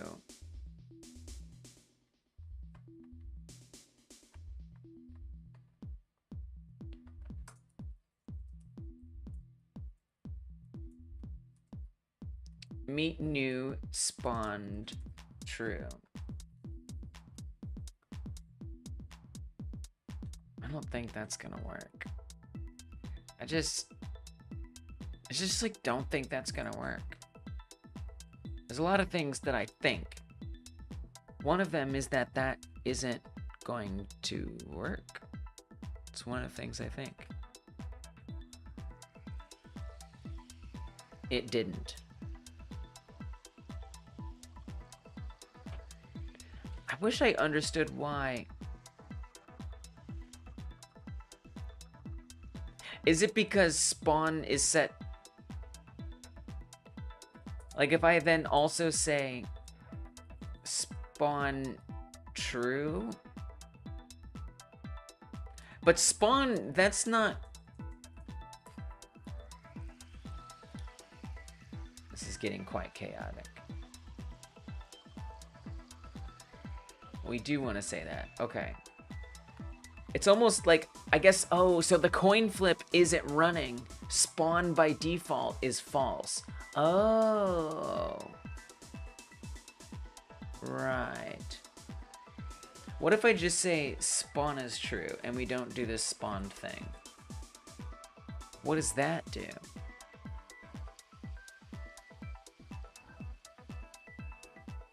Work, work, work, work, work.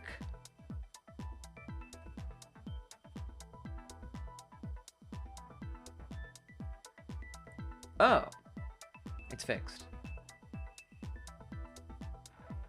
Oh, good. Okay, great. That worked.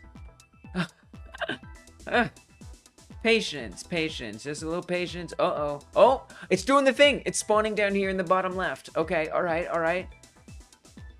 I got this bug again. Now how do I test it? Yes, solution found. Keep your eye down here in the bottom left. As soon as we get one victory, another problem presents itself. Thanks, Thoughty. It is great. See it? If you blink, you'll miss it. Right down here. It appears down there, and then it goes to the cursor. Sometimes. Not all the time.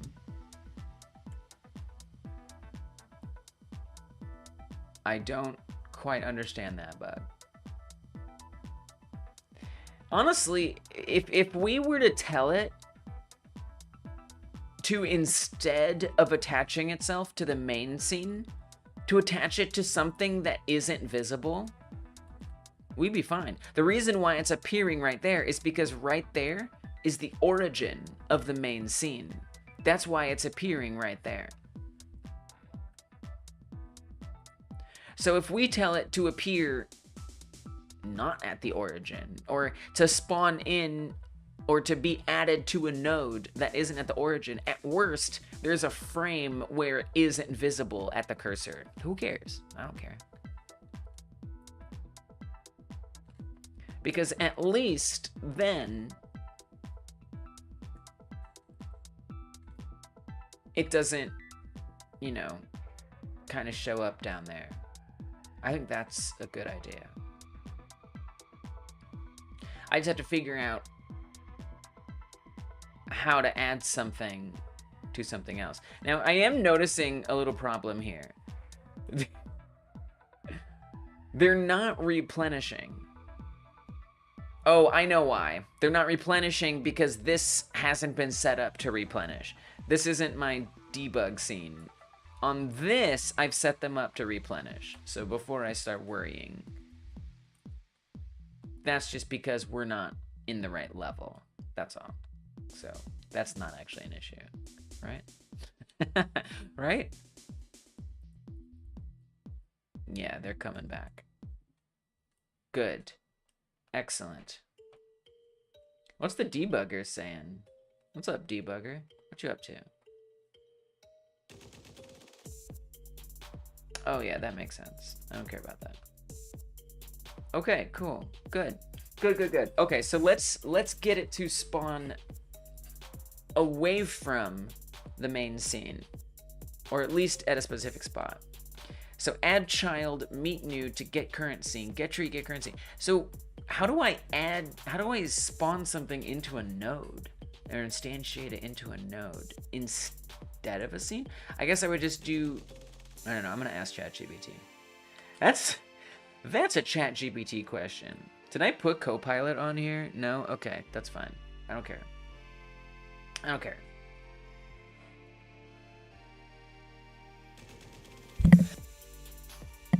We'll just pull it up over here.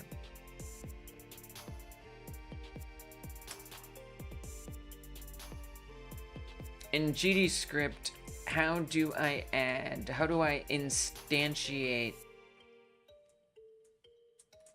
meet new on a node within the main scene, or within the current scene? Surely Copilot can figure this out. Unless it's gonna use some kind of old Godot 3 thing.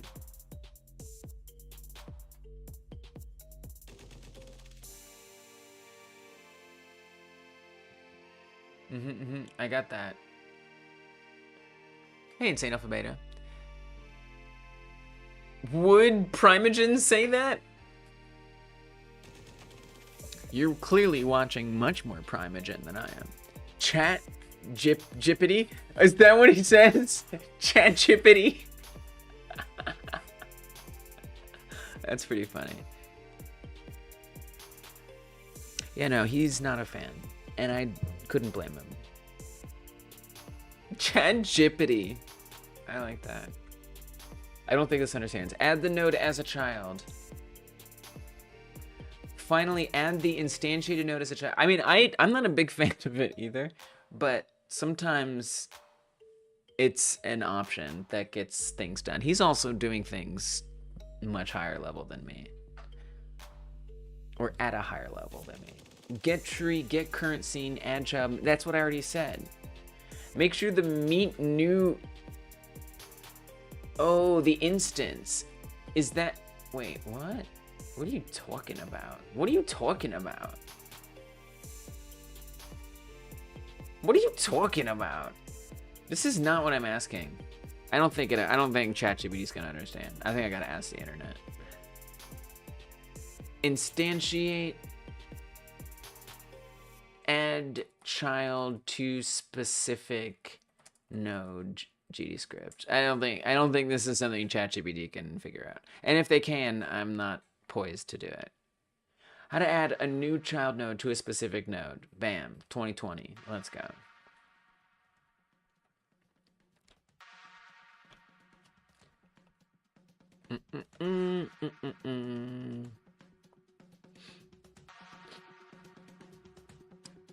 Get root, get no. Oh. Get tree, get current scene. Oh, I was just saying get node. That makes sense. That makes a lot of sense. Okay, cool. So, okay, so what node do I want to add it to? I guess we just create a random node. Unless there already is the perfect node. I don't think there's going to be. So I think we have to create it. So I'm just going to add spawn place. It's the spawn place node.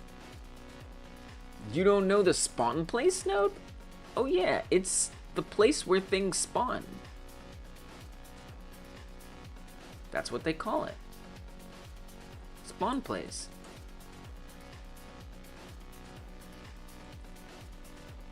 So instead of being down there, we'll just say a little bit lower. A little bit lower.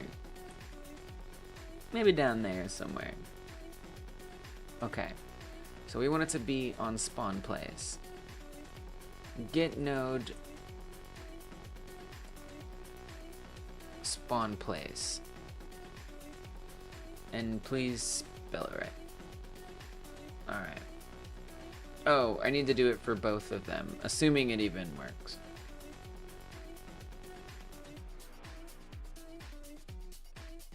Okay. Here we go.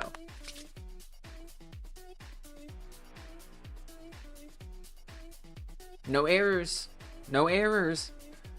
It's kind of a hard thing to test because I would only get the problem sometimes. So I don't really know if the problem is happening. I just have to hope it doesn't happen. That's all. Looks pretty good. All right, let me come back here where things are really set up. And I think at this point, the meat objects replenish. Now, there's, you know, a new setup thing that we have to do. And that means every time, and you know, based on what Dragonblade was saying way earlier about having a system for adding new things to an array that just automatically sets it up, that's something to potentially look into. But for now, if I want to add a new meat object, right? Let's say an octopus. I don't know. If I want to add a new meat object, I'm going to have to make sure I come to the camera raycast and set up a whole new if statement for if meat original is type set to meat original is types octopus. Which means I'm also going to have to come to the health script and add octopus into the enum. And then whenever I create the octopus object, I'm going to have to make sure to set it to be an octopus. And only once I do all of those things will the new meat object work. Ideally, we could just have some code that's checking a folder path and is like, okay, is there something new in that folder? Okay, so I'm gonna go ahead and automatically add it. I don't know how to do that.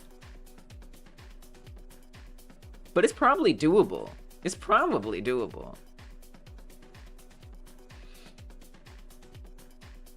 with that said, I am quite okay with that not being the case. I think with that, I've pretty much done the task set out on the title, which is get the complex building obstacles to be able to be destroyed and replenished.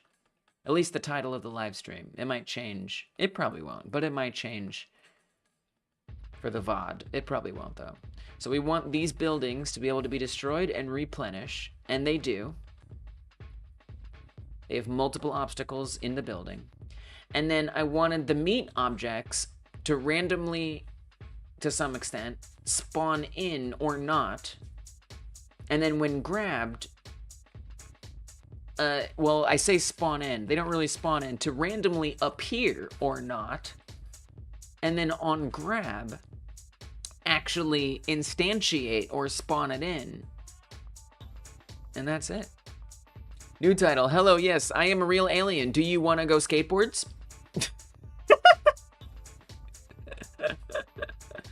You know, I borderline want to like make a reference to that in this game. Maybe you can create a dictionary that stores what scene needs to be located if the key is the octopus enum. Whoa. Then you don't need the if statement. Whoa. Okay, let me see if I can wrap my head around this. Oh, the internet. I knew this internet would fail us eventually. I knew this internet would fail us eventually. Luckily, we can switch to the other internet now. This internet's starting to wobble. It's starting to wobble. But I can now switch to the other one, assuming the other one... Oof. This one, when this one fails, when this one rains, it pours. So real quick, unfortunately, I do have to do another internet swap. This is why we don't use this internet. It's very unstable. All right, guys, the net swap is resuming. Once again, you might have to refresh your stream. You might not. Just look for the chat message. If the chat message is there that I say that the reset is over and the stream isn't back, then you need to hit refresh. Now, if you're watching after the live stream, just skip until the pink stuff is gone. Okay, here we go. I am swapping back to our other internet. I'll see you on the other side.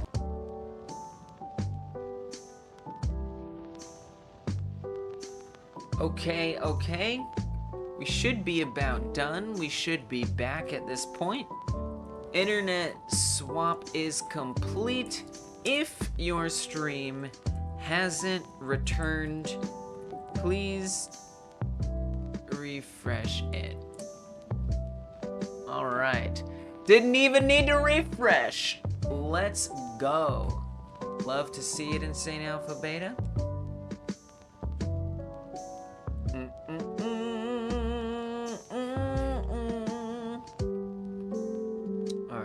Let me double check, make sure my chat is back. Make sure I'm all the way back in business. And you see, now the other internet is fine. So the protocol works. I don't know what to say other than the protocol works.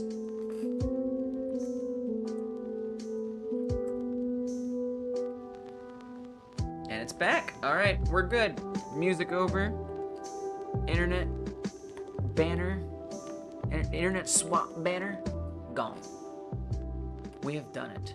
We have done the dang thing. No problem. Protocol for the win. So. Wow. Okay, let me wrap my head around what Thoughty is saying here. Maybe you can create a dictionary that stores what scene needs to be loaded. If the key is, oh, that's easy. Oh, that's so doable. Oh, I could probably do that.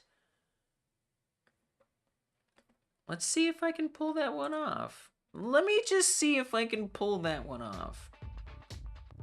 So,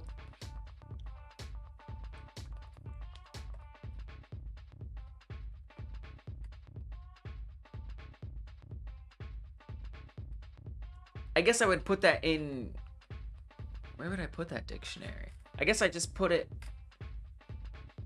a dictionary that stores what scene needs to be loaded if the key is the octopus enum.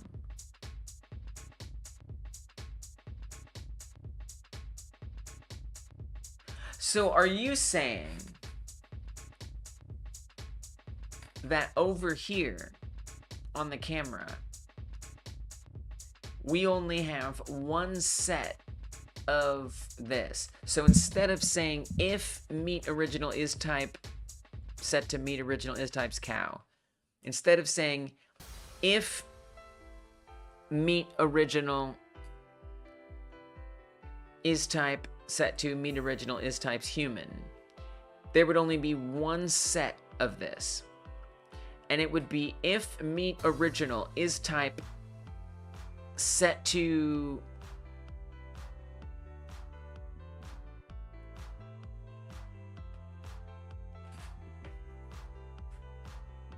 I don't even know.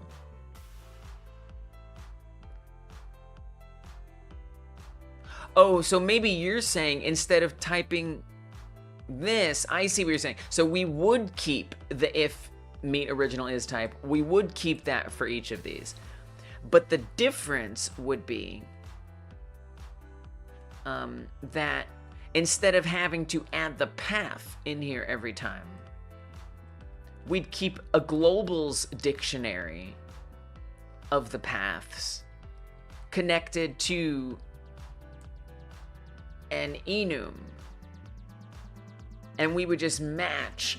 We would say if it is cow, then that's the key. The enum cow is the key to the value that is the path.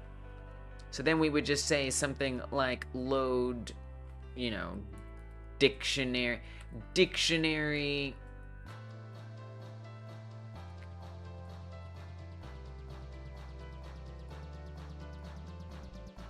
I don't even know how I would type that. I would just need to make sure I fetch the enum. So I guess I would say meat load. I don't really know how I'd reference that. Dictionary. However the hell you would do that. Send it to Discord. Oh, let's go! But I'm guessing it's something like we would reference the dictionary and then drop in. Whoa, what did I do here? Oh, I see. And then drop in meat original is types or something. So it unlocks it. But let's just look at the Discord. Let's just look at the Discord then.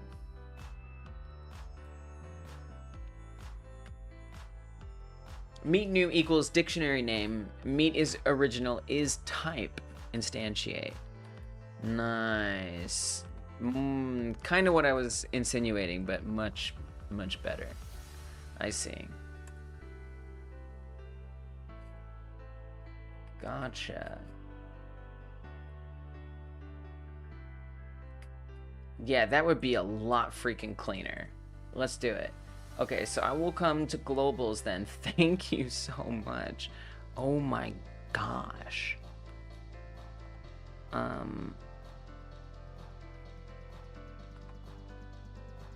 I'm gonna come to globals.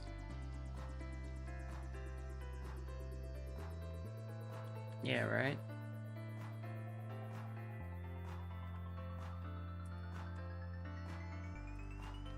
And we'll say variable. This would be meat objects. A dictionary is curly brackets. All right.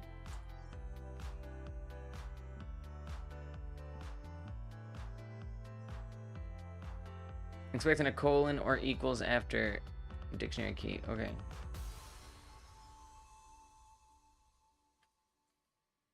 I'm trying to remember. I need to look it up. I have to look it up. I don't remember.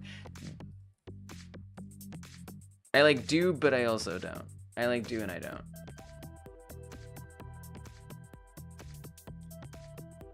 Oh, a colon. I knew it. So it's like a colon and then the value. Gotcha. Oh, but what I was gonna forget. Oh, we don't have to do a string. Okay, cool. The key and then the value. Okay, got it. Key and then value. Okay. So we'd say cow, and then the path is the value. Come to the cow, drag that in, put a comma, human,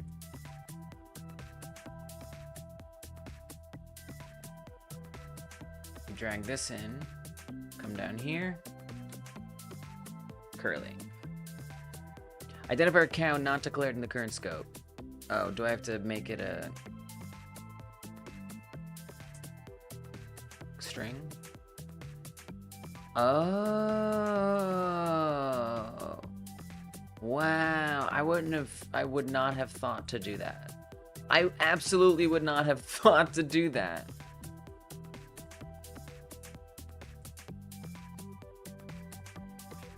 Types, right, because that's the enum, yes. The list. Wow.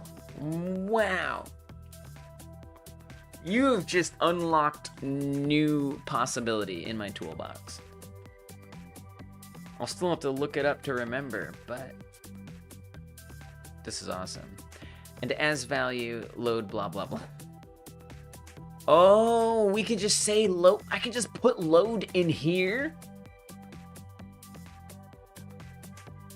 That's so convenient. Oh my gosh. I didn't even think to do that. I mean, I don't have to, right? But like, why not? Why wouldn't I? Unless I do have to. Okay. Wow. And so now,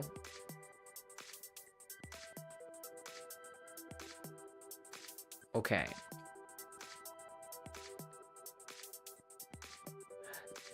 I don't think I need the if statements at all. Right. We would just say meet new. What you had told me to paste, which I can just paste. Meet new globals. Meet objects.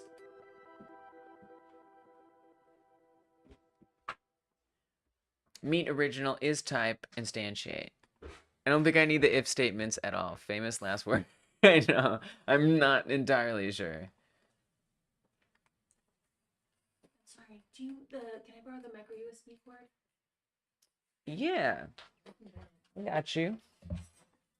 Micro USB. Thank you. You're welcome. Do you know what the square is? There's some squares. You can take there's a black one that's a square. Okay. You're most welcome. Okay, so this is obviously ridiculous. Variable meet new. We do not need to double that up. That would be silly. I also need to advance to my music because it would be even sillier if I didn't get to have music. Invalid character. What the frick you talking about, invalid character? What you want about then?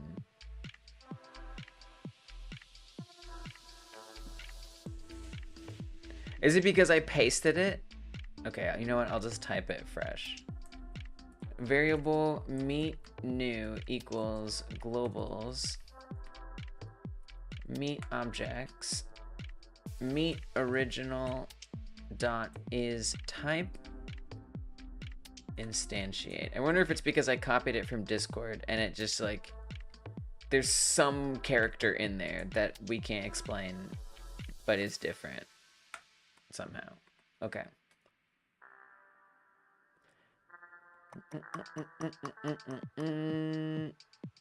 Oh, right. So then all of this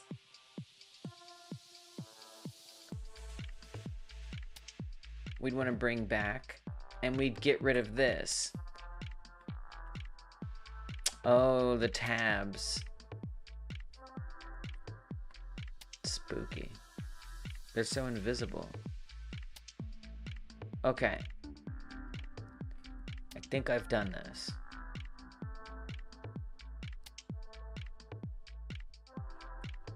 Is this just gonna work?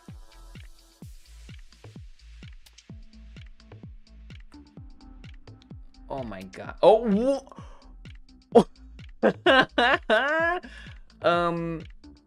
Almost.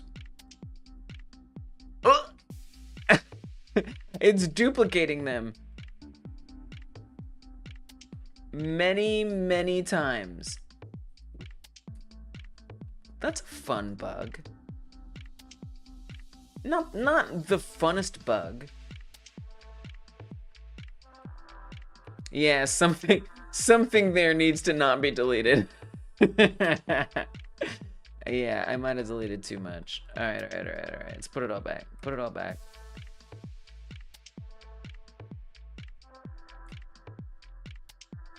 I'll tell you what I do before I put it all back. I'll at least copy our new line here, so I don't have to type that again. Ever was working on a charger zombie. Ooh, that is a good idea. But you have an even better idea. What if you could parry the whole zombie? Nice. I mean, at that rate, why not just parry anybody? It almost kind of makes sense to have like a shielding character too. Also, Insane Alpha Beta, yes, you were right. Maybe getting rid of the if statements was questionable. But at the same time, was it? I don't know. Okay, so this is the way it originally was. It's first checking to make sure that it is a certain type. And if it is a certain type, then it does this. I do want it to make sure, I mean, it's making sure that it has the method spawn me. It's making sure that it isn't already attempting a grab, and it's making sure that the thing isn't already in the group grabbed. Then we disappear the object here. We need to check. And then finally,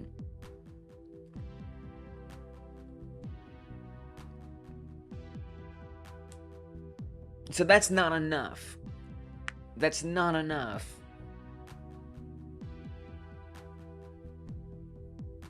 Yeah, what is the check that we need? The only thing this was doing was making sure that it was a certain type.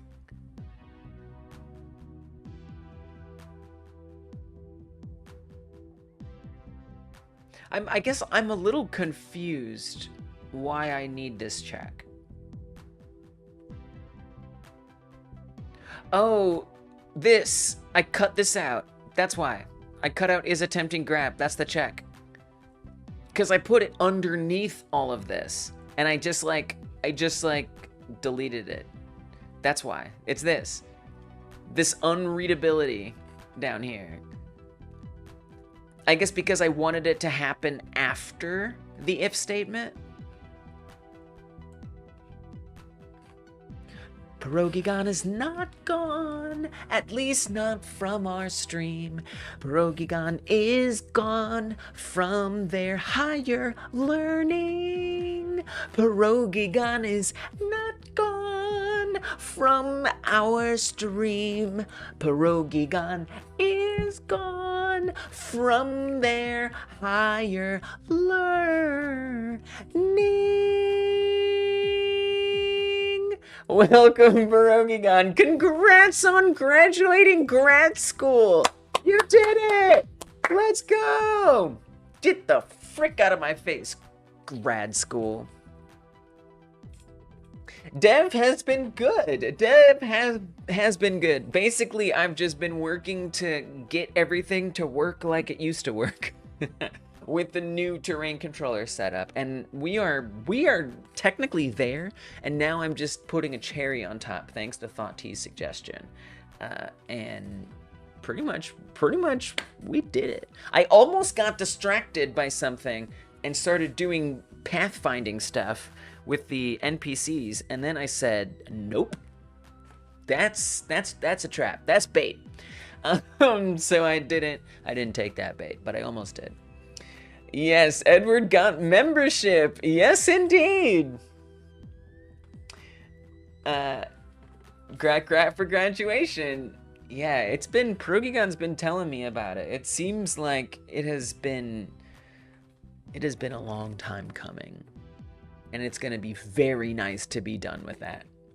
You have worked so hard, and I know for you, it's like, you love working hard. So that's been nice, but I know there's a lot of other complicating factors in there, and namely kind of like a work-study job. And now that work-study job isn't going to be happening. And that I feel like is the main thing you're excited to be done with, even more so than the learning part. So congrats on not having to do that job anymore. All right, let's make this thing work. Oh, just dragging crap around. So we want to keep some of this in here. Just not all of it. And then tab that back. Cut this out. And replace the instantiate with our thought T modified one. And let's see what happens. Grab a cow, grabs a cow. It's not pooping out new ones. We got the humans. What? Why did that one get stuck? That was just a coincidence. We're just gonna call that a coincidence. I think I kept holding the grab key down. I think it works well. 4 more work days? Come on. Work, but everybody graduated. What you can postgraduate work? Oh, there's still one more thing, which is that when it hits the ground, it needs to go away. Ooh, we still got one more little task left. When it hits the ground, it needs to go away. I'm really not sure why it isn't reparenting. But yeah, thank you, Thoughty. Thoughty just helped me set up this dictionary that checks to see if something is a cow or not, or a human. And then we just have the path in here that we can add every time we needed to check what it is, which is really nice. 4 more work days, only one of which where I have the most annoying of my responsibilities. Nice. Okay, a few chill ones. That's wonderful. Thinking about making a custom wave maker for Card Warriors. What does that mean? A custom wave maker? Like waves of enemies? You can extend the dictionary with octopus and it's done now. Extend the dictionary with octopus just for like, why? Just for proof of concept purpose? I don't actually have an octopus, by the way.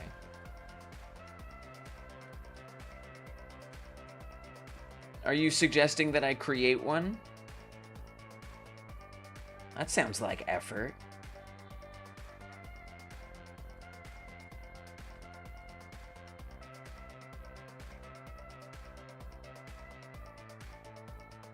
Not now. Okay. Like custom enemies, i.e. how many enemies will be on this wave? And you can go like 5 chargers, 6 rangers, and 12 undead. Oh, so the player can customize their waves. That's awesome. I'm sorry, what about an octopus? I was gone for like 1 minute. Well, a while ago, I was saying like in theory, if I wanted to add an octopus, I would have to do all of this, all of this, all of this, all of this. And Thought T's suggestion made it so that I don't have to do quite as much effort if I did want to add something like an octopus. And I thought I was interpreting Thought T as saying, just do the octopus now. And I was like, okay, sure, I'll just make an octopus or a pentapus. Yeah, but I think maybe that's not what Thought T meant. Note that if you want to have a save file for Card Warriors, you'll have to have a Scratch account for encoding. Oh, jeez. I do have a Scratch account. I'd be willing to do that, to play your game in the Friday check-in stream. I'd be down.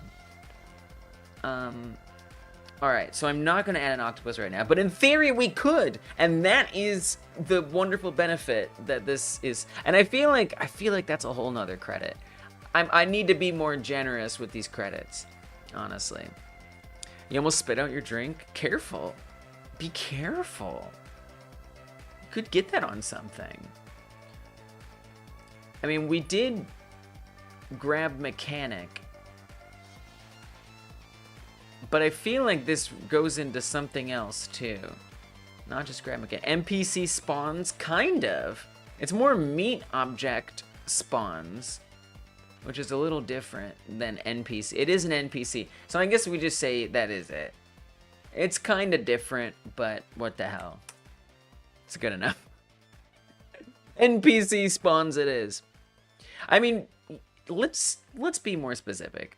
I'm gonna say this is like enemy spawns. That's what this was made for. MME. All right, good night, Rogie. I will. Take care, and congrats again. Thanks for stopping in.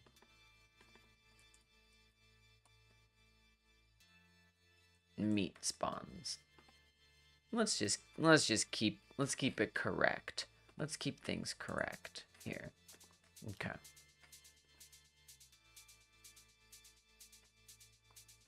So if I want, I'm very confused why when I drop them, they aren't reparenting to the thing that they land on top of. So I need to figure that out, because that is incorrect.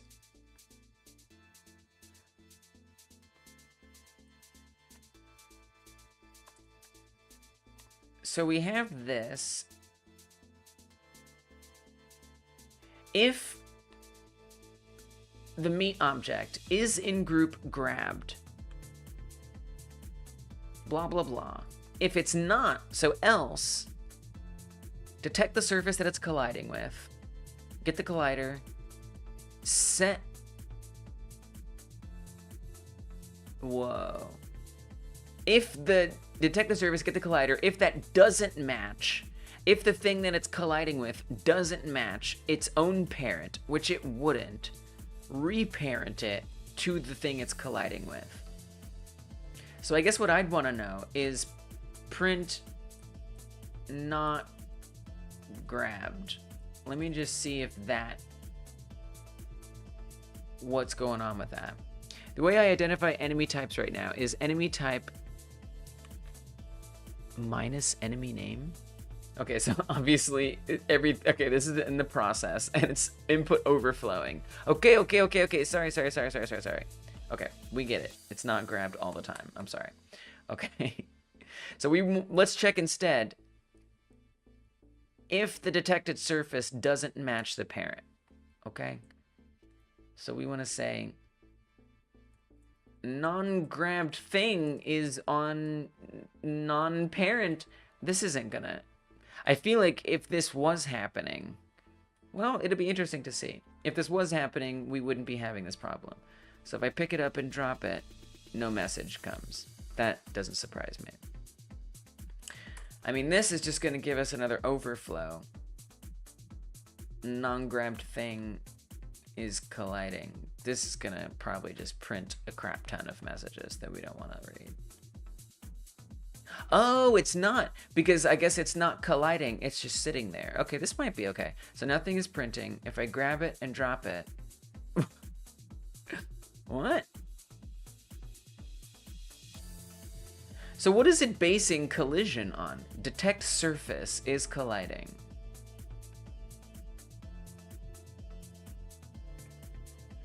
I believe that detect surface is a raycast. It is. It's this raycast right here. The raycast is looking for 1 or 3. So it's looking for like a building, a house, a roof, or the ground, which is what collision mask 1 is. It's currently set to not be enabled, which is interesting. Perhaps we're enabling it in code?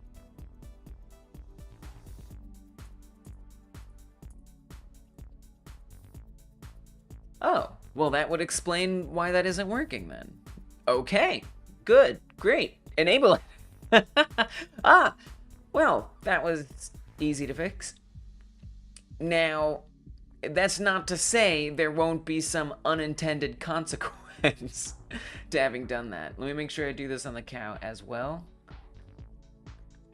It is well within the realm of possibility that enabling this causes some unintended issue. So now the non-grabbed thing is colliding. Okay, we don't want to print that anymore. Probably the next print will come just fine once we set it up to print. It is constantly on non-parent. Gotta be honest, I'm a little confused about that, but okay. How could it constantly be on non-parent? I don't know. That seems odd. Especially if it's reparenting itself. That's interesting. Okay, noted. That's constantly happening. If we pick it up, it reparents. So that's reparenting.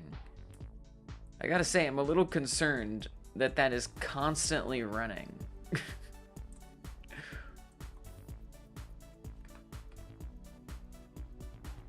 What?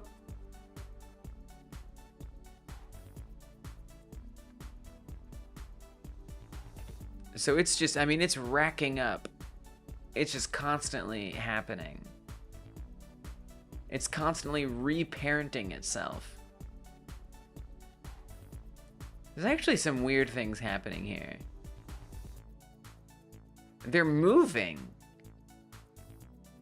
Oh, I know why. It's because of the collector. When it goes to recycle itself, that's why.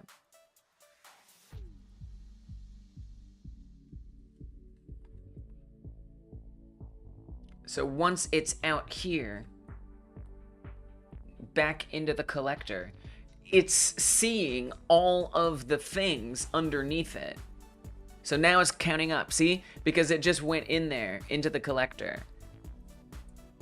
So this number right here, it changes every time something with creatures on it goes into the collector.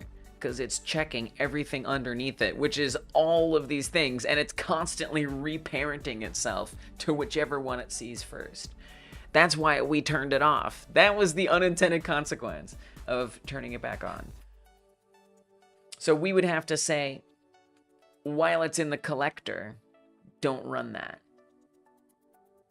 Or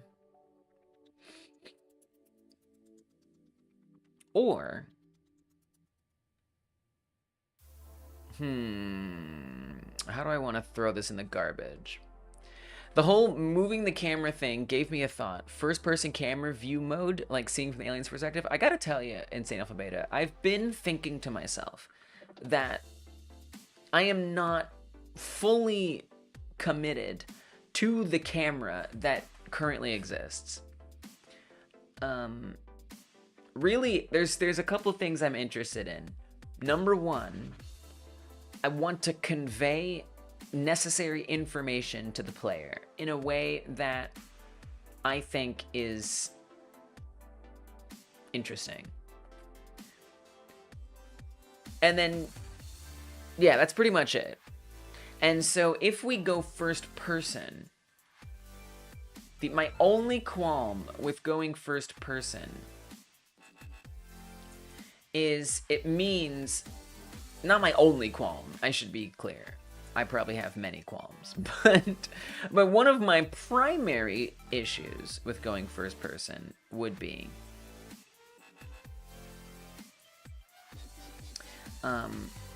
that we would then lose the information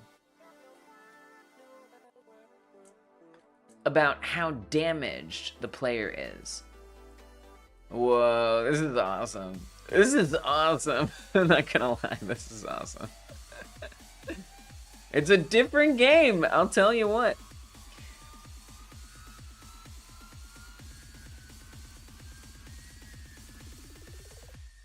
me see if I can...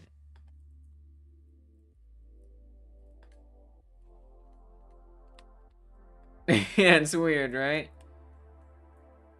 So it's not actually... So first of all, it doesn't move with the camera right now. This is just a little experiment. Right, exactly. And so that's the thing, is like the reason why there is no HUD is because I don't want one.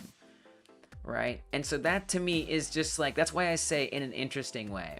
Because it's like kind of important to me that there isn't a bunch of HUD. Even this, I hate that this is here. I accept that it probably has to be in some fashion. But what I'm hoping to avoid is having like health bars, right? Which is what we'd have to do. Because right now you track how much damage your limbs have taken by actually looking at the arm or whatever. So here you can see it's shrunken down a bit. So it's smaller, which is how you would be able to tell that you've lost, you know, health on your arms. And if it's first person, you know, then there would have to be like a HUD.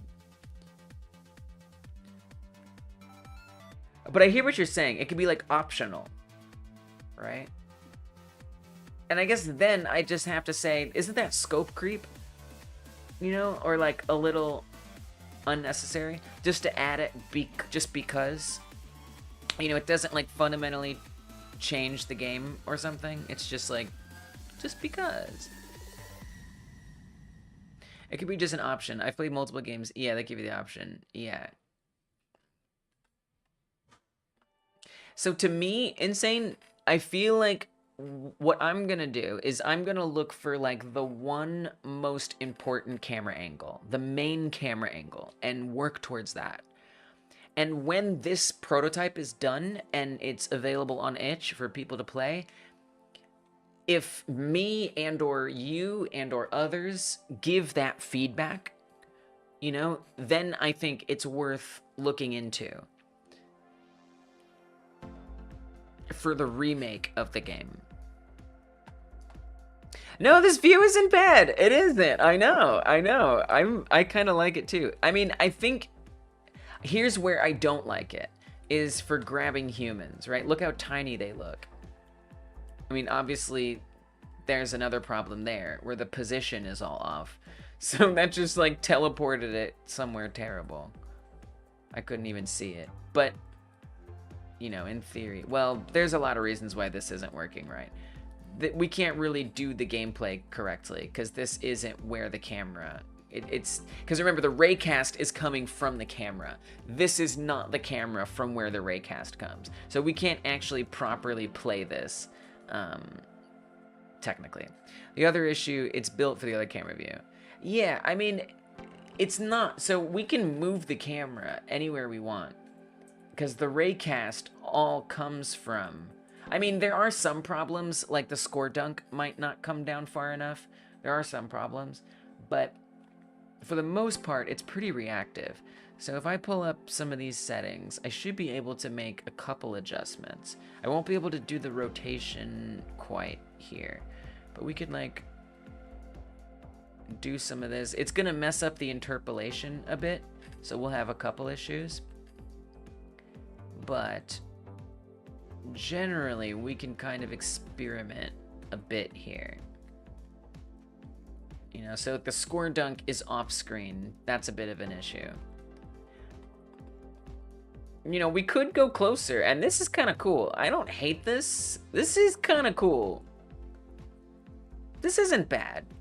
This is actually kind of cool. I mean, on one hand, you lose a lot of visibility because the player now takes up so much of the screen, which means your entire viewing or playing area is like all up here instead of being more space.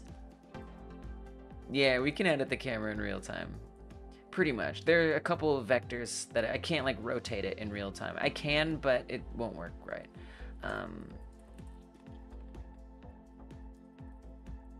So to me, it comes down to what is the optimal playing field, so the player can actually, like, you know, do things.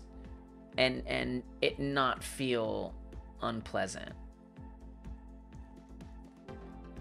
To me, that's the most important stuff.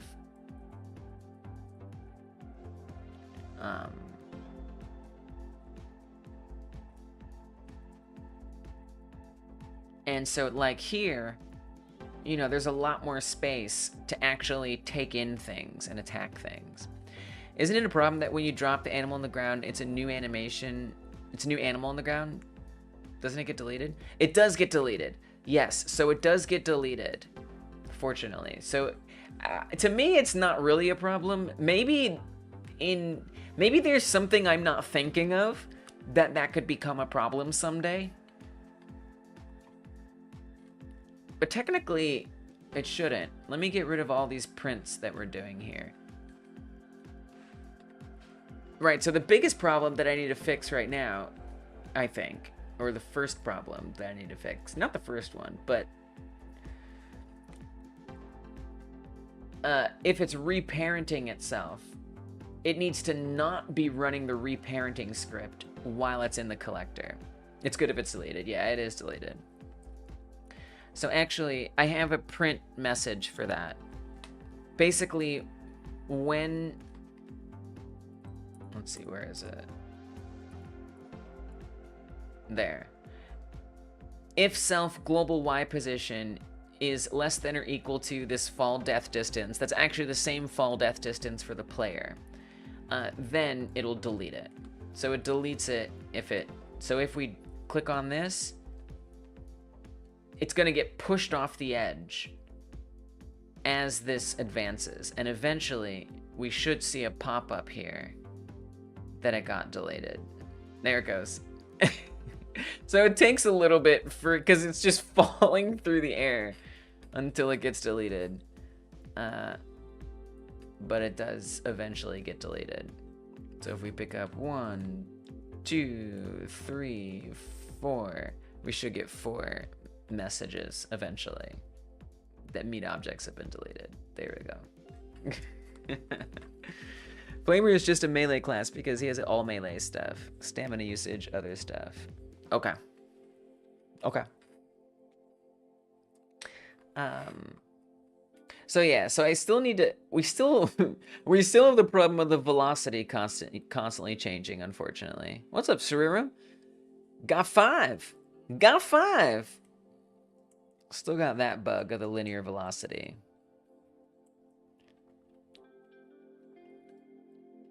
Which,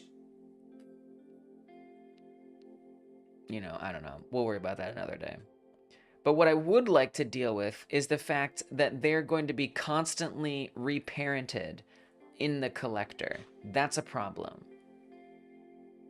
So you'll notice these cows and humans are going to end up in weird places. Like, how did a cow get here? I didn't put a cow there. I didn't put a cow there. The game put the cow there. It moved it there because it got reparented on the collector. So I need to say, somehow, upon recycling, can you switch off physics on the collector?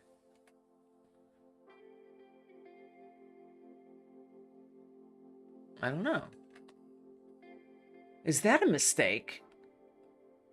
Isn't that going to cause everything? I don't know. Because it's not the collector itself that it's reparenting to. It's the other stuff. It's the other things that are in there. I feel like a bunch of stuff is going to fall through the ground. The meat objects. Because they're actually sitting on top of the terrain. A, I don't know if I can do that. But B, even if I can. Even if I can.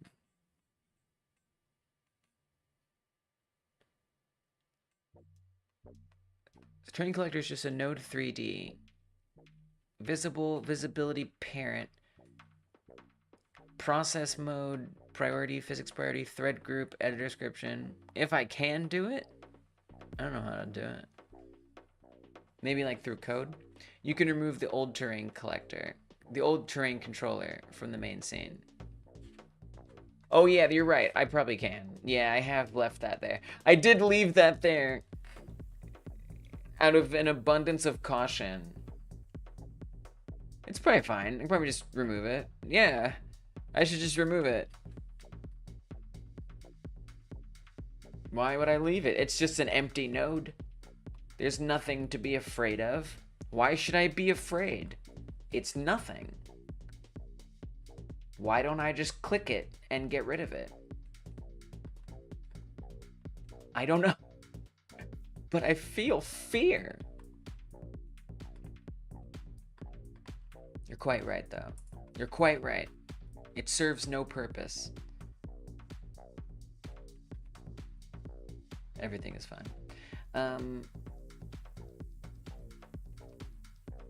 Yeah, you're right. I would love to at least solve this one last problem before stopping tonight, which is turning off the reparenting script.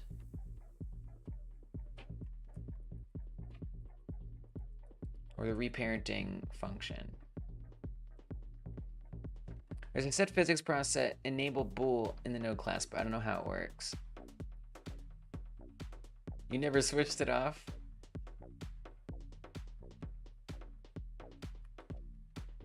Oh, actually, you know, I feel like I did see that.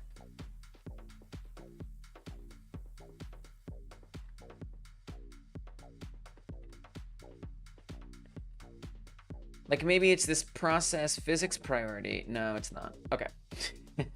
That's different. So the train collector actually doesn't have any script on it at all. So I guess we're creating that.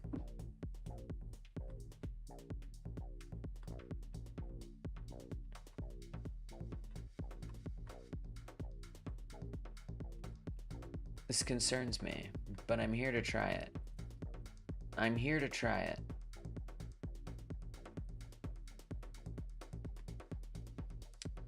Expected closing parenthesis? Am I bugging, or is there a parenthesis there? I feel that there's a parenthesis. Maybe I don't say enable. I see. Just false. That makes sense. Why would GDScript suddenly evolve for this one moment? I don't know. Yeah. Now wait, are they? Hold on. Wait. What I'm worried about is that all the spawns will fall through. Oh, I just don't think it worked. I'm actually very confused about what's happening here.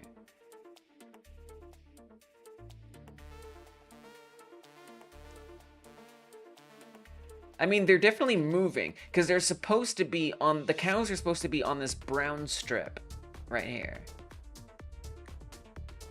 But they're all moving to a different one. So something is happening.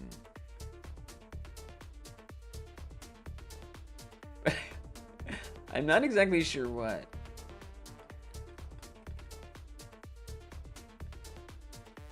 Like, something is different.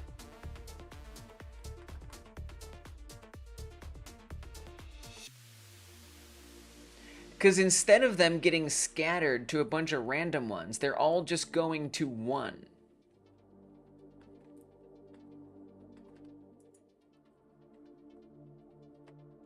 Which is different, I think. So this is without that on there. They're all on this one. Oh, I guess it isn't different. Okay, actually I don't think it's doing anything. They're all on this one.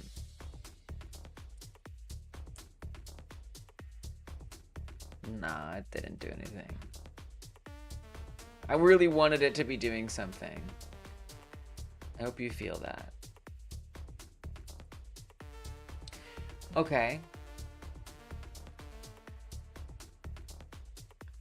And then so like the problem that I have is I'm worried that it's constantly reparenting itself. Oh, right. We already talked about this. It's only when it's in the collector.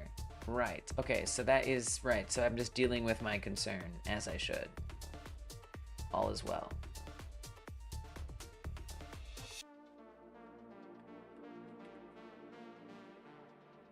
So what I'm thinking, and I'm worried that this isn't gonna quite work, is we say that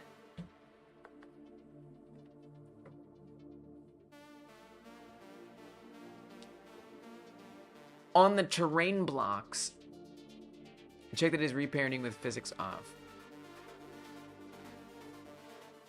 Check that it is reparenting. Okay, it certainly is. But I'll try it. You mean add the script back on here? Because if physics off, raycast check doesn't work. Right, but so, in theory, what I'm surprised, why I'm so surprised that you're suggesting this is because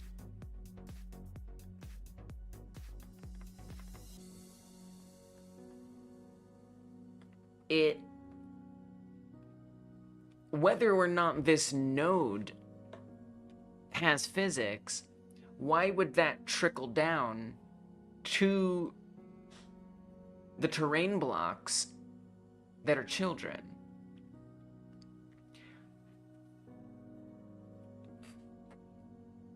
But yeah, let's check it. I would think that it's still seeing the terrain blocks, so we'll print this. It must be happening, I think.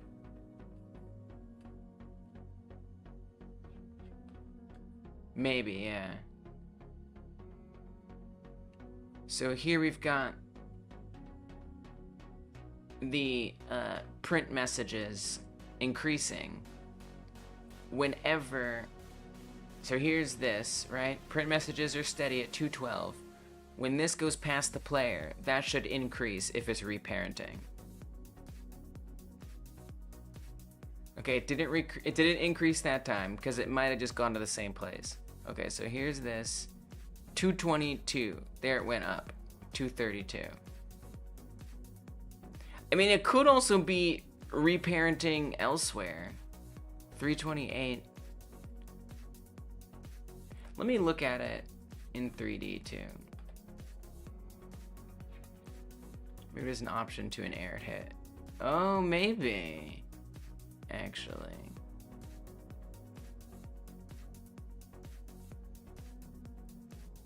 So I wonder if there's some way to kind of perceive what's happening here.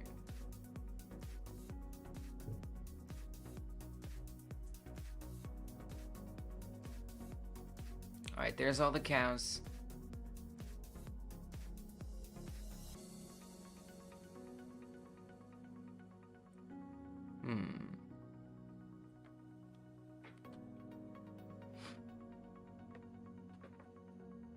So we should pretty much visually be able to see the reparenting, I would think.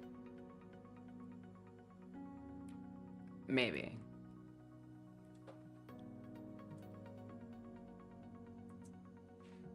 Pause mode inherits down to child's, 100%. Oh. Pausable. What? But this is physics process mode.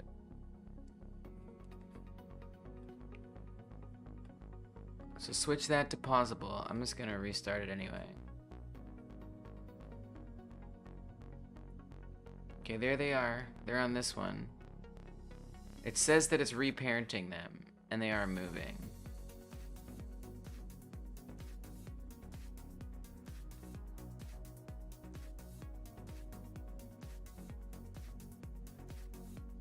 Is that where I would change it? Or would I need to go to each terrain block and set them to pausable somehow?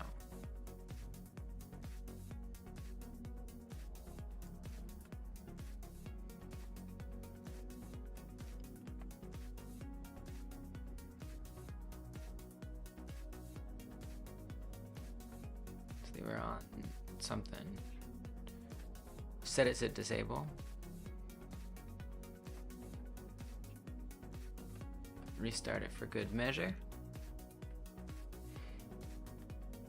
Humans on the green one, that's good. Humans and cows on the green one, not good. That's incorrect. But wait. But wait! Maybe it's not incorrect. Wait. We're not getting more messages. Something is different.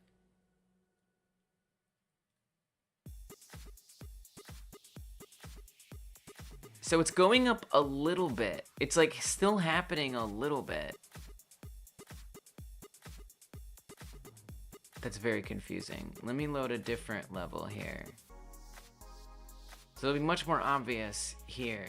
It's hard because they're also going on and off. So they'll definitely just be on this green one here. I guess I'd like to see them go to like one with the buildings. That would make it really obvious. You know what I'll do? I'm gonna come to...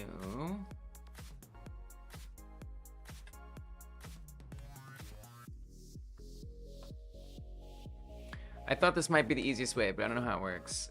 You might be, I mean, you're definitely onto something. And I'm becoming more confident that there's something here. But I appreciate you saying that. But at the same time, I'm here for it. I'm with you on trying this.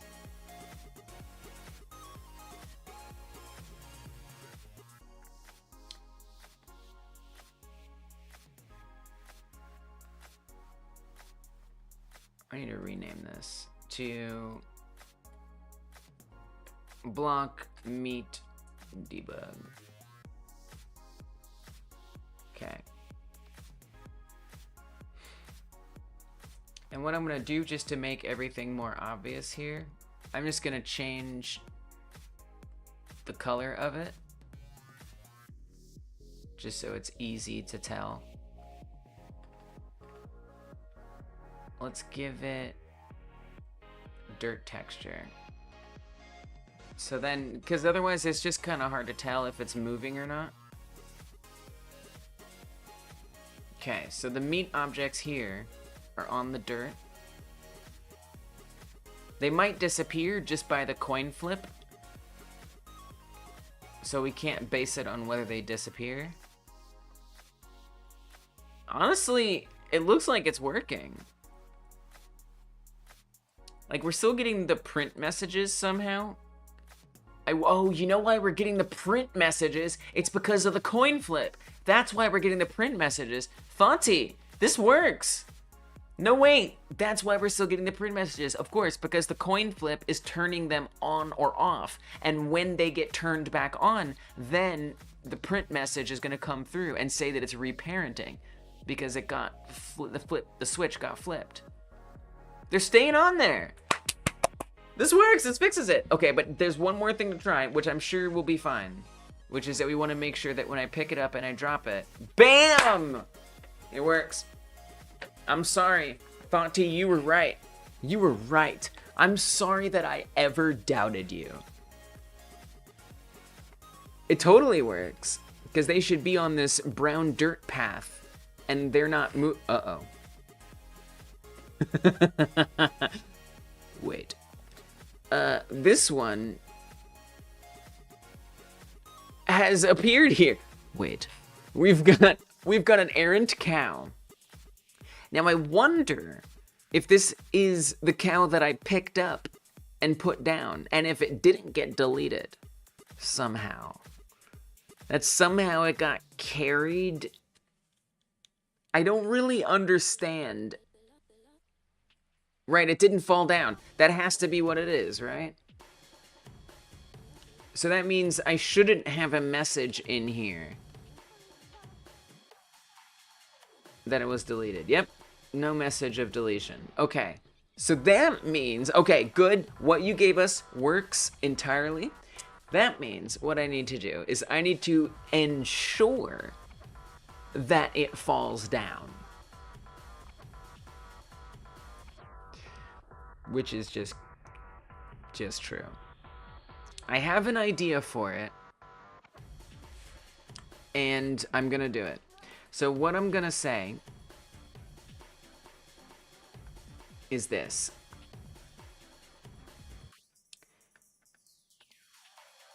on the health script,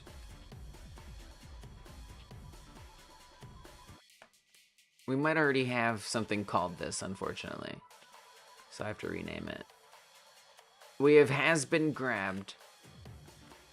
We're gonna say was ever grabbed. Was ever grabbed, and it's gonna be false to start with. And if at the point, this is Lise, I think this is more chaotic than you realize. And by the way, I'm doing all of this just so that moment when it hits the ground, we see it get carried away. That's it. That's what I'm doing all this for. But if this is true, and it goes past the player, I want to say, delete it.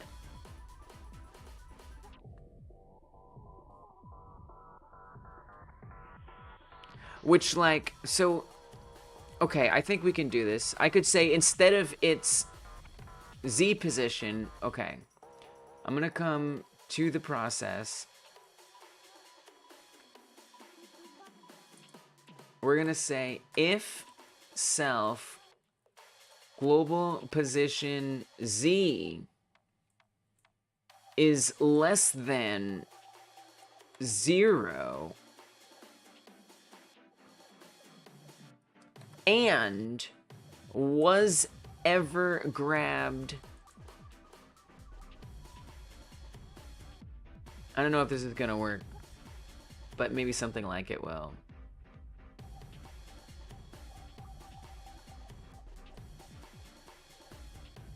Dropped meat object deleted.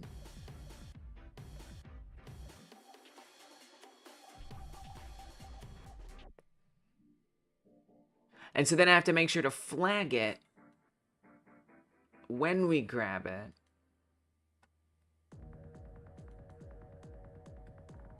It's all pretty Hacktown. I know that. I know. So we want to say meat new was ever grabbed. True. Literally every animal, no?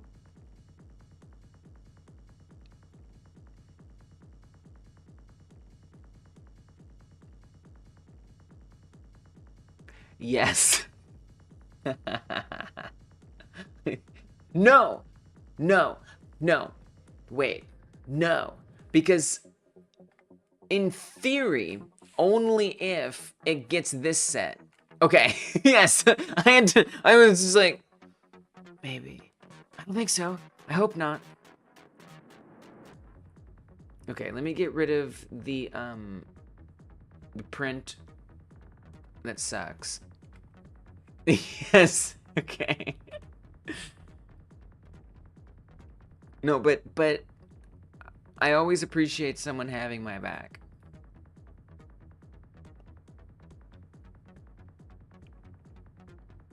Where is this? Okay. This. I don't want this message anymore. Get this message out of here. Okay. Alright, so any old thing, we don't get a print that it's been deleted. If I pick it up... Oh! Okay, so I think I might have constructed this a bit incorrectly there. It's fine. This is totally fine. I know what to do. We want to say if it's greater than 0. Or something quite different than that entirely. Basically, we just gotta make sure it's past the player. And I don't know if... Okay, that's... Okay. So, whatever the heck constitutes being past the player is, would be where I need to define that. And once I figure that out, we'll be fine. I have not yet figured that out, but I'm sure in time I will. Right?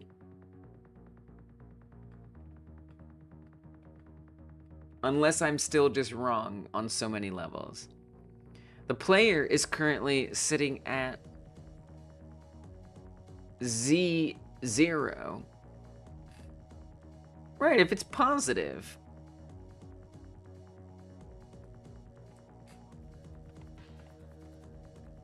And we're saying global position. Kai Guy. And at the 13th solid hour of game dev streaming, Lees realizes every function is duplicated 7 times in 26 files and named the same as 11 variables, if then sleep.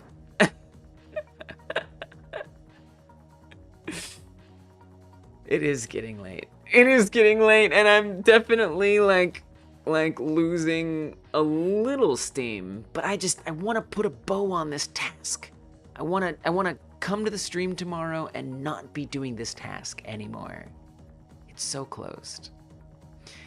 Put World 1 boss in live text. Nice, Edward. I hope all's going swimmingly, streamingly well. Thank you, Kai Guy. I hope things are going well for you too. Thanks for checking in. Yeah, it is going well. It's like now it's like, you know, this is the finish line. Progress, and now we're just like right there. Like I just want to come on, you know. So close. It's right there. I know we can get there.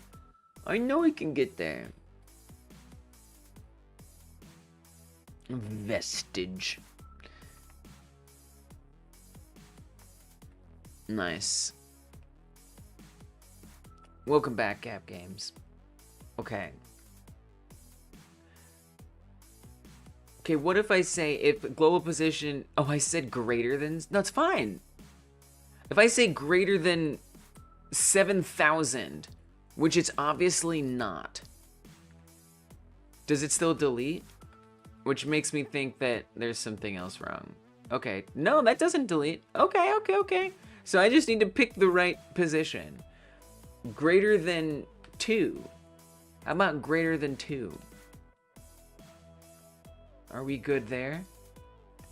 Yes. And let's see if it gets deleted. Dropped meat object deleted. Yes! Okay, I just needed to aim higher. That's all. Okay, got it. Drop it. Bam! Meat object deleted. And that's like right... Oh my gosh. You know what we could also say? Is if it goes off camera. I'm not gonna do that, but we could do that. We could say if it's not in the viewport anymore. I don't feel like doing that. So it's possible that someday that becomes an issue. But it looks like we're good. This seems fine. This is potentially problematic, depending on whatever things change in the game. But for now, it works. Dropped object deleted. I get to see it for a split second hit the ground and disappear, so the player can think, oh, I guess it survived the fall and everything is fine. And there's no need to explain what happened to this meat object. All is well. And now I have done enough, I believe. Get some sleep. Let your brain map a different solution to this problem in your sleep. Honestly, Swirum, not bad advice. Not bad advice. Edward says, a trace. That. Synonyms of vestige, a trace, a mark, or visible sign left by something, such as an ancient city or a condition or practice, vanished or lost. I remember in Elder Scrolls Online, when you first make your character, depending on how you start the game, in the way that you would usually, at least initially, start the game out, Dumbledore, or the actor who voiced Dumbledore, would I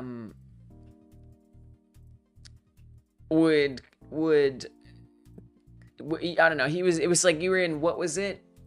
Cold Harbor?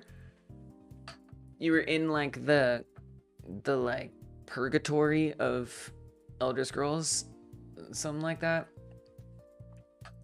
And your name was Vestige. And I always thought it was so funny the way the actor pronounced vestige. Vestige. You have to make sure that you do this and this. Vestige. Vestige. And just, that's all I can think when you say vestige, is how that actor said it in Elder Scrolls Online. Can I back myself up here? ESO, Cold Harbor, Vestige. Like, I'm not making this up. I'm not a freaking maker-upper. Okay.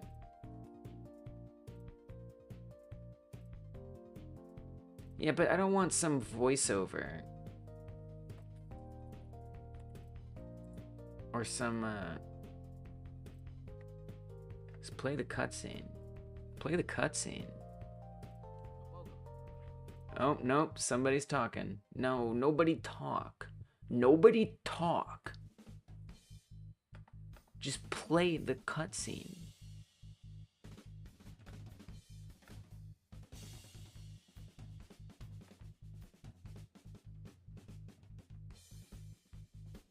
Well, anyway, you just have to take my word for it. I don't know what to tell you. You just trust me. Thanks, Kai Guy. Just don't hurt yourself or the meat objects. Thank you, I won't. That is the title.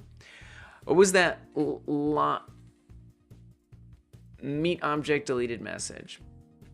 The last one? The without drop version. Oh, the without dropped version. Did we get one? 41. Wait, why did you say 41? Thanks, Kai Guy. Thanks, Kai Guy. Take care. Good luck with your game dev journey. Wait, why are you saying 41? 41?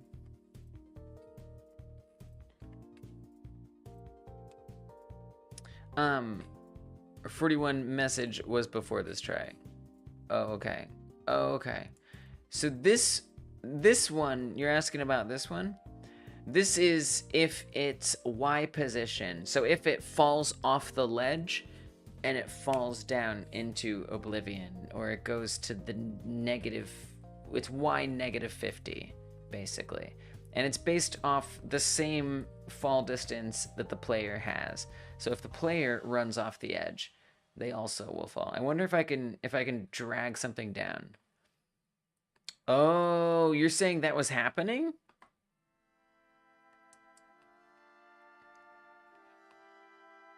And they didn't respawn? Really? Sometimes?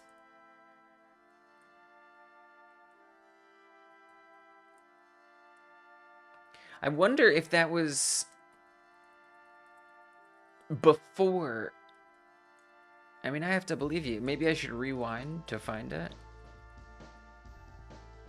And there's a ton of meat objects in this scene, and they seem to be behaving correctly. And we're not getting the other dropped.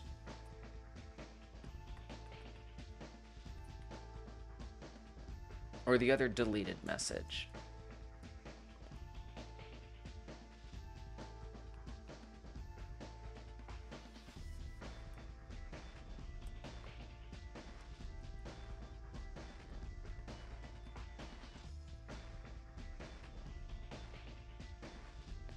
I wonder if I could, like, come over here, drop them off the edge. Oh, I see. Look, one did. You're right. Meat object deleted. There is one. Why?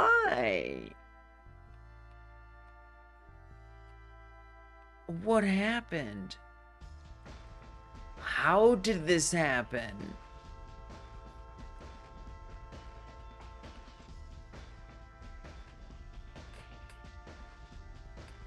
I don't even see it in the screenshot that you posted.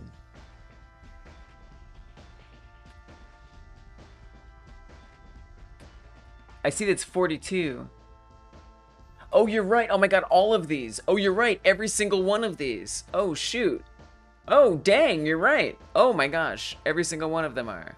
I see. I couldn't read it. I see it now. I see now. Yes. That is a problem.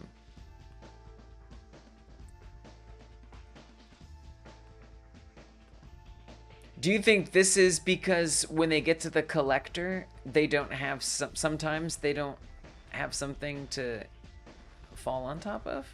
What's going on? I did get one here. I managed to drop one off. And what was I doing in that one?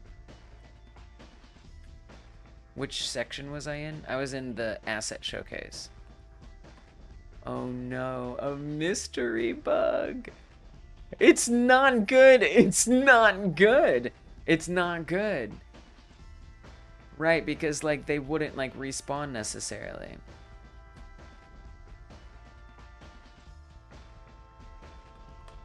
Yeah, that is an issue. That is an issue. Because it means some of them are falling off the edge. And presumably they're not a newly spawned in one. They would be ones... Well, that's the thing. There's no way to tell. So I guess there could be a way to tell. Are the ones that spawned in fundamentally different? The only thing that's different about them is that they... well, yeah, they are different because they would be dropped. That's what makes them different. So I guess what I could do, if I wanted to tell the difference, maybe, possibly. Here we're saying, and was ever grabbed.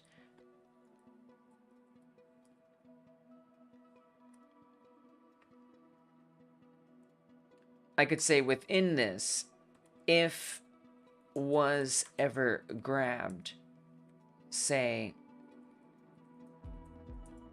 or we'll say, let's do it this way. If was not ever grabbed,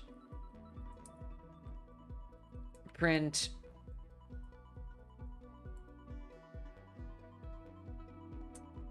meet object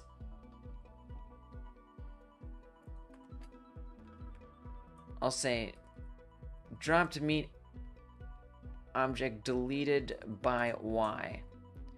Drop meet object deleted by Z. And in this case, default meet object deleted by Y.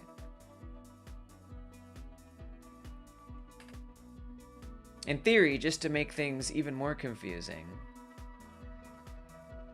I mean, I could just say instead of and was ever grabbed, so we don't have to make it more confusing. I could say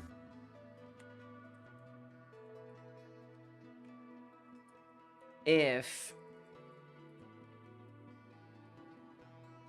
Oh, I guess I have to... No, that'll be... We also have to free it, though, in order for that to work. This is confusing. This isn't going to work the way I think it is. I have to move this. Put this up here. If was ever grabbed, print default meet object Y. I'm going to just say either way, it deletes it. That doesn't make sense.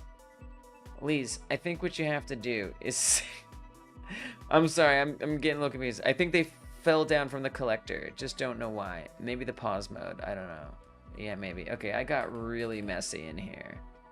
I got real messy in here. And I need to stop that. So we're going to clean this up a bit.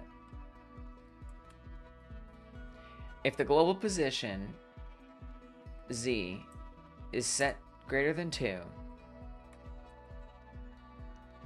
if was ever grabbed, then it'll print drop meet object deleted by Z. And it frees it. Else,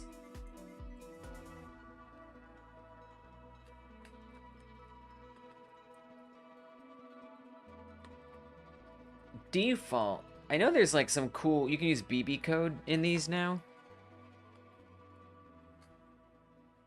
How do you do the BB code? Do I do like, I don't remember how to, is it like within strings? Like this? Is this how you do the BB code?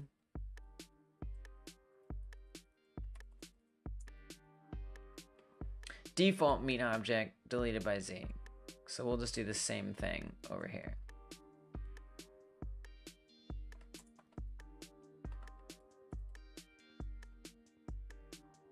And change it to Y.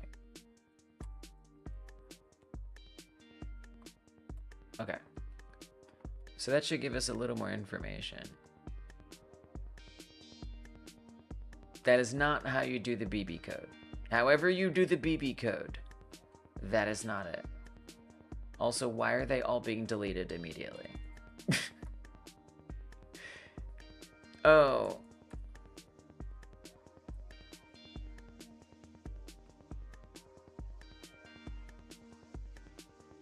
What? Now I'm confused.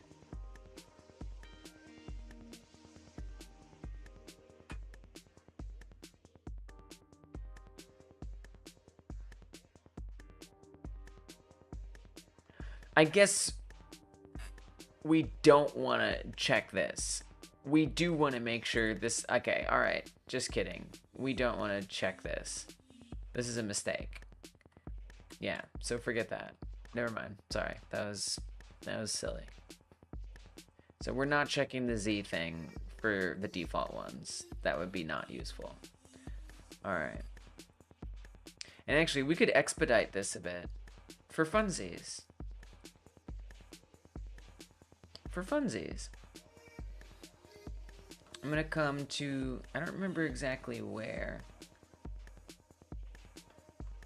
Train velocity.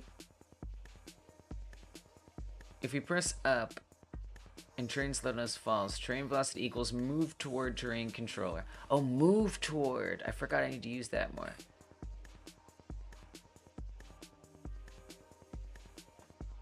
Does the speed, is move toward make the target 30? Whoa.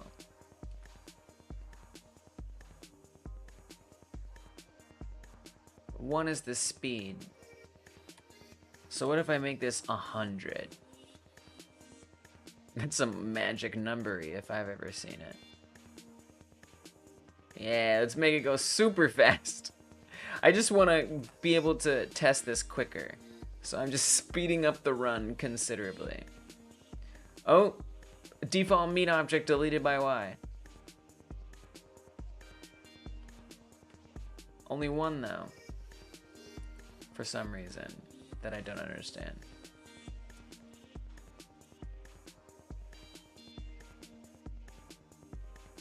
There's only one. I mean, this is quite a lot of running.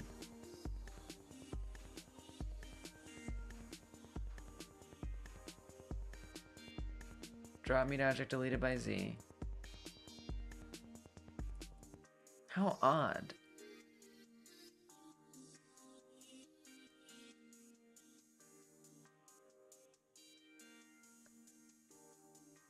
Especially because it's so uncommon. Except for the screenshot that you sent.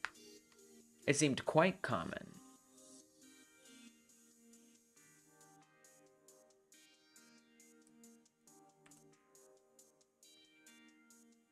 I'm shocked that going so fast doesn't produce more of those.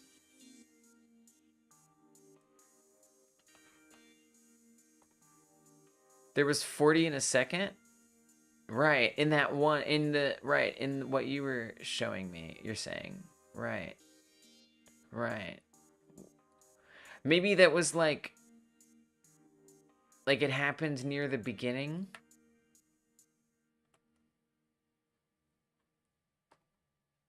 I don't know. Right, 40 meat objects being purged in a second. Oh, there's one. There one. Where went one? When one went bye-bye. One went bye-bye.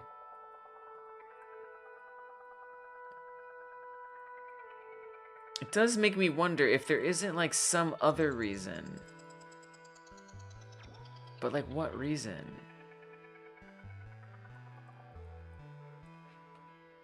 Yeah, it was the same map. It was. Yeah, with the buildings and the house. Yeah, it's the same one.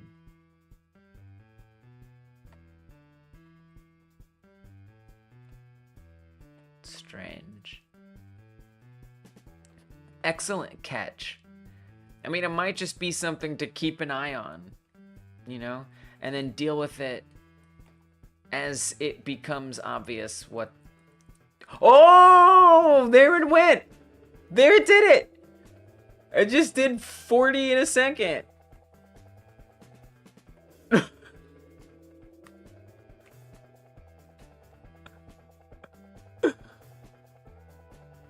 Freaking Holocaust. Cow Holocaust. What? And it looks like it was actually the humans. The cows are still there. It seems like it was mostly the humans that went. I guess need to look at with outside camera. Alright, so restart it. Move the camera.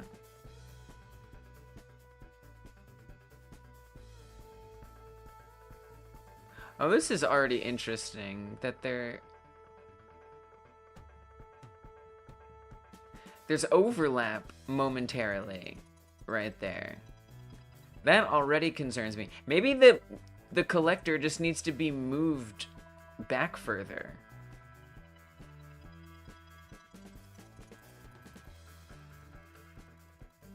But you think it's the pause mode? We put it to disabled, ultimately.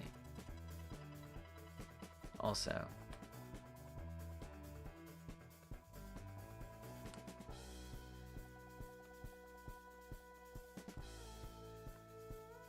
Yeah, we did change it.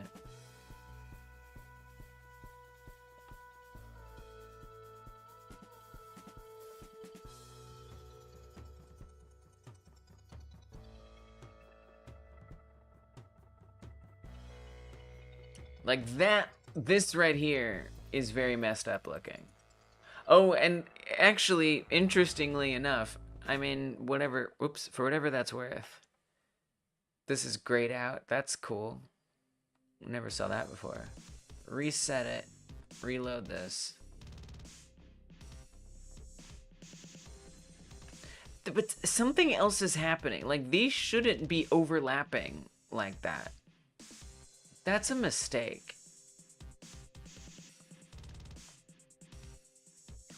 For one thing.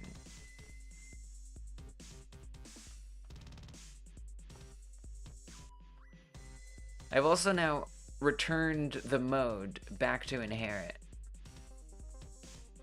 And the overlapping isn't happening. I think that might be the problem. Oh, set physics off is in the script. Oh no, look. Oh crap. More things are being deleted.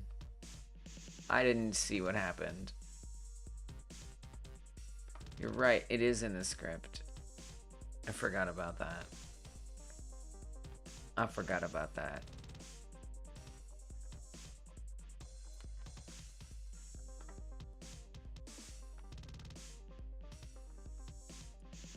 So now I just have to kind of wait for that to be reproduced.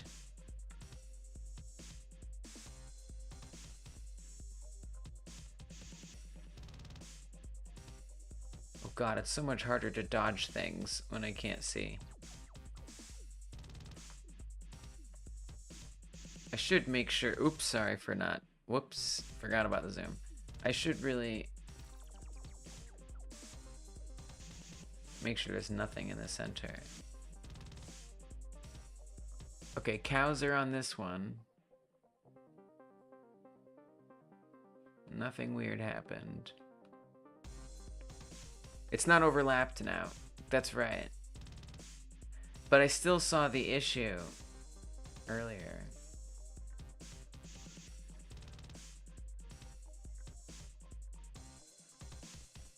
There, it happened.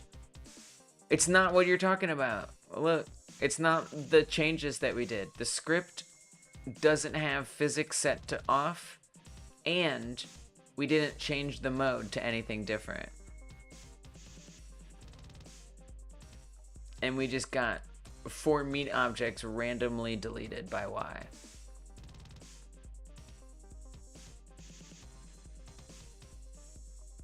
So I think something else is going on.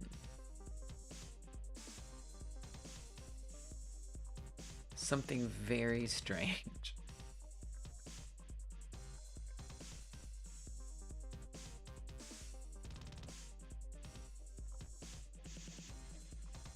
This looks kind of cool. Whoa.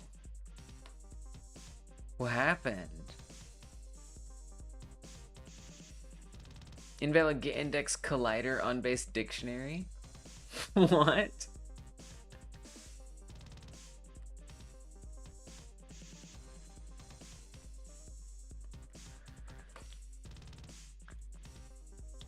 What?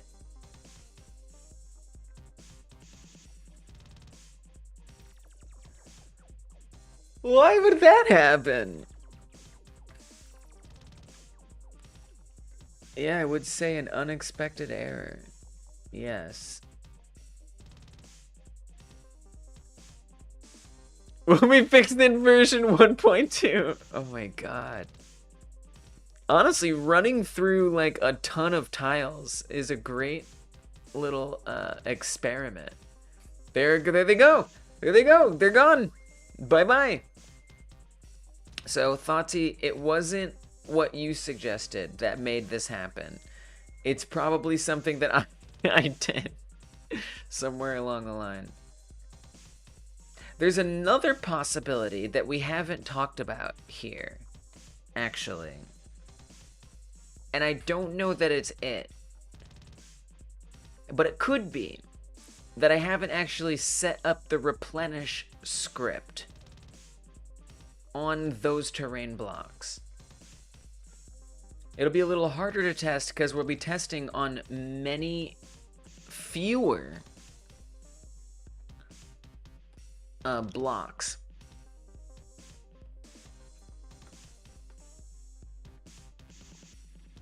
But I'm going to switch to this level and see if we get the same error here. Basically, the block that has the meat objects on it, on this one, has a block script, which, and the others don't. I mean, I can just try adding it on there.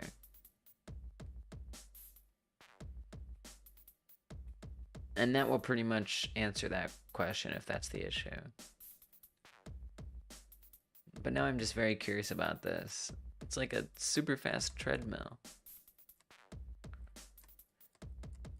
I guess I could easily just like multiply it. I mean, I'm not seeing it happen on this one, which is good. So here's what I'm gonna do. I'm gonna come to that other level that has all the many ones on it, which is Asset Expo. This one.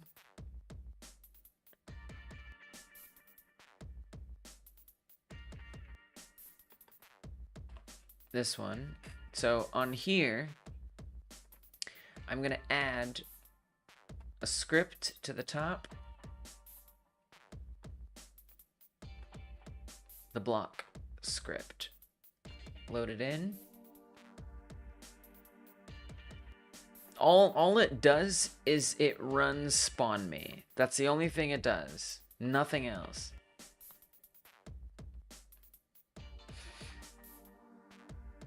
But the other thing is that on the health script,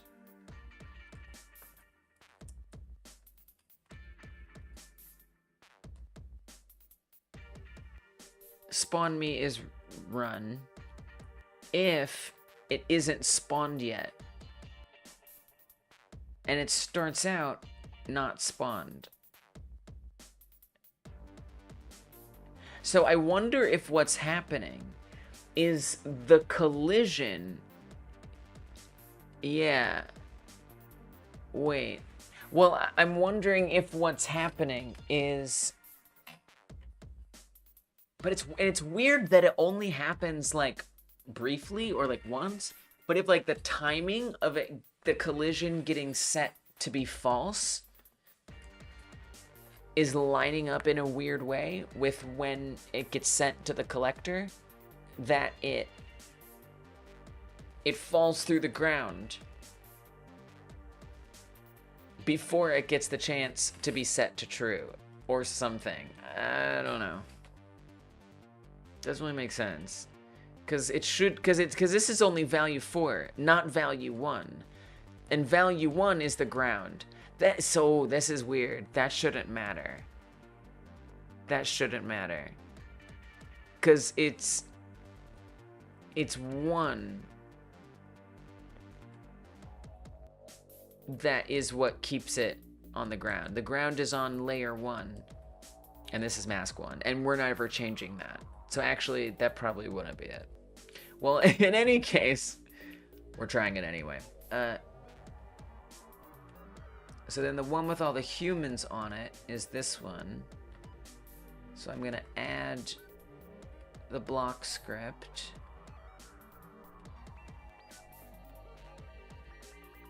Can't believe there was that unexpected error. That sucks. This one needs a block script as well. Like, my game is now buggy. That officially makes my game buggy. Like, I know there's bugs, but like that's like a bug that's probably gonna ship. Oh man. It kind of sucks to think about. And just like somebody's gonna get that bug and be like, what is this? Why did this happen to me? I'll be like, I don't know. I don't know.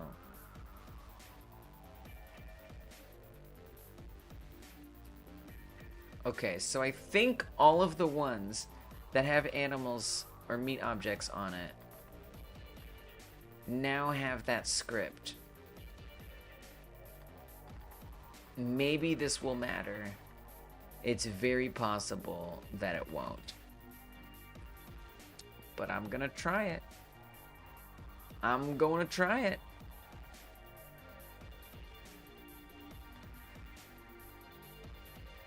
Alright, so what we're looking for is whether we get default meat object deleted by Y or not. Hey Muhammad, oh, there it goes. That didn't do anything. And there it goes.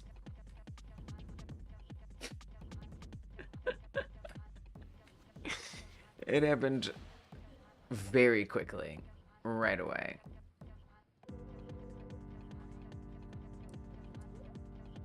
Mysterious.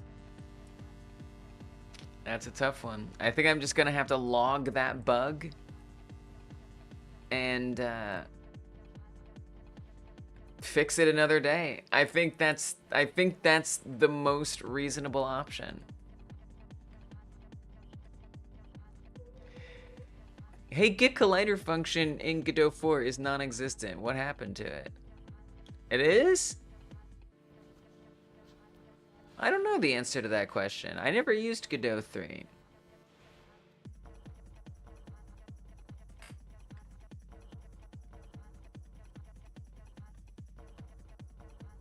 I wish I had better intel for you, but I got nothing.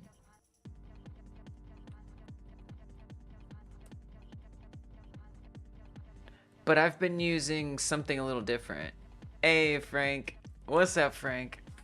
Oh, okay, let me get this screenshot for the person who makes this chat app. Because they weren't sure if they fixed. I've been chatting with the person who makes this chat app, and they said they might have fixed the membership showing if you're not a member.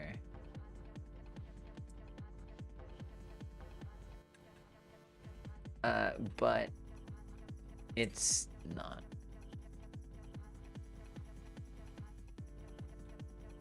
Which is, you know, okay, but also true that it's not. Okay, I got my screenshot. Igar plays with Get Collider node. Oh, nice. Well, I'm glad that was figure-outable. Yes, Frank, we are all up in alien meat. I'm surprised that it doesn't happen. I mean, it's kind of hard to tell because there's not really much going on in this other one. Like, that one has a crap ton. That other level. I'm taking some pictures. I'm taking some screenshots. That might be what I'm doing. Can I use Control W on this? I cannot. There might be some shortcut though.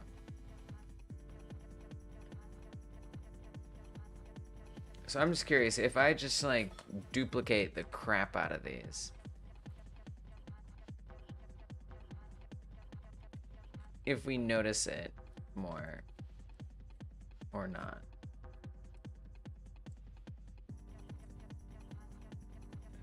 So I'm just gonna add a bunch more people and cows in here.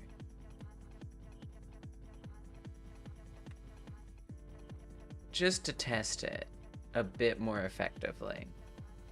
Now it's really a test.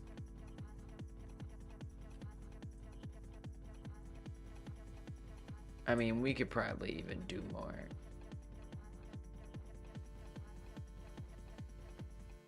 And that be a good idea. Do it.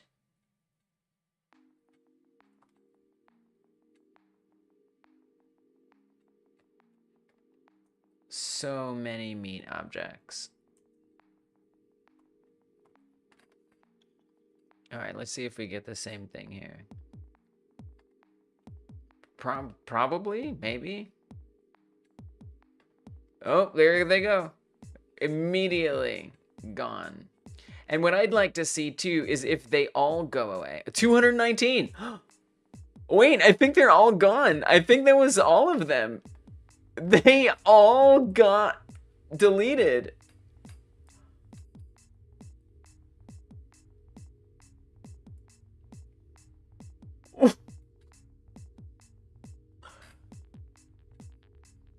Okay, here's a question that I have. What if I don't delete them? They couldn't have fallen that quickly, could they? Maybe they did. So we should see them disappear one way or the other. I'm not saying this is it, but I'm pretty clueless. Which means I'm willing to try anything.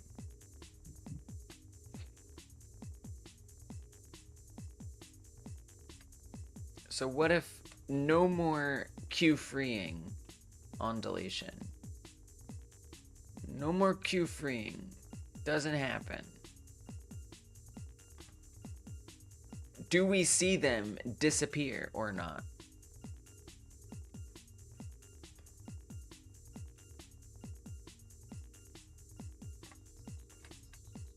And so we should still see the error or the message come down in the output. But what I'd hope is that they wouldn't disappear. I mean, now it's not happening at all. There it goes. Okay, it happened. Thousands and thousands of it happening. Constantly. And they're still there. Oh, that's interesting. They're not falling off. This condition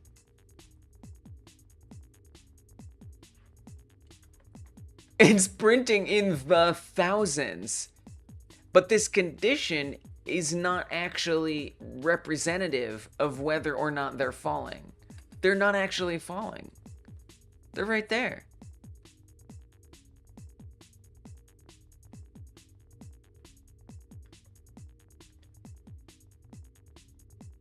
Right, there's no queue free, exactly. But they're not falling. Otherwise, wouldn't we see them falling? Shouldn't we be able to observe them falling? Right. I don't understand. I mean, yeah, that's the point of the test, right?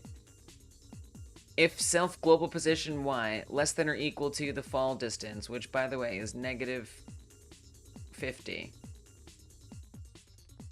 I mean, if I just say negative 50.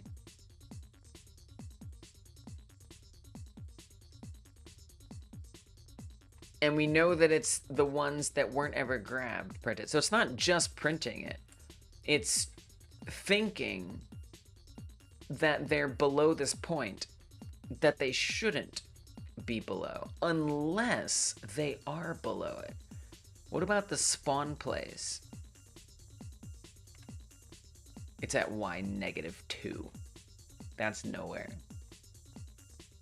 But you see what, I mean, I feel like I'm onto something, right? Lots and lots of printing happening here. Printing galore. Because if they were actually, if their Y position was actually all the way down there, we would be seeing them disappearing. Because somehow they would have to fall, right? How is their Y position going there? Y negative 50 is like all the way down to the bottom. It's basically the height of this entire terrain block. So where you see that cliff down there in the fog, that's negative 50. But I don't see them going down there. Rigid bodies? They fall down.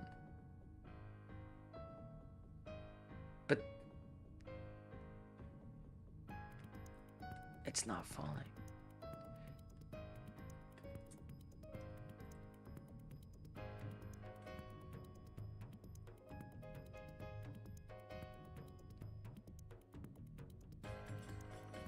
So they're, I mean, currently it's printing in the thousands. It's just constantly printing over there on the right. It's constantly printing. But I don't see anything, do you? Where are they falling?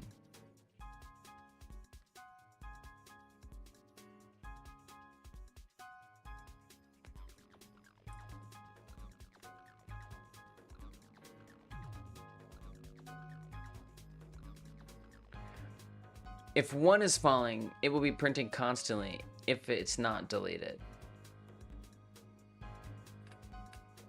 That's a good point. Okay, that's a solid point. Now I understand. Suddenly I understand. At this moment, I understand. Okay, I see.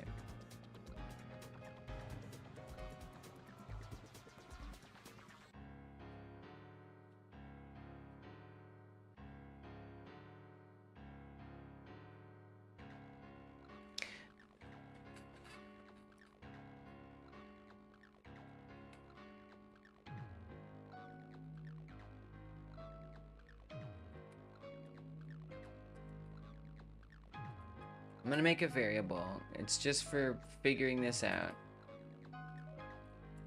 Variable fell false.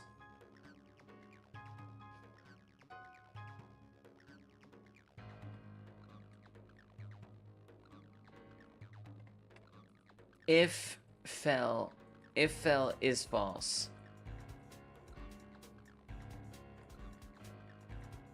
then print this. So that way it doesn't do the same one multiple times. I think that makes sense, coding wise.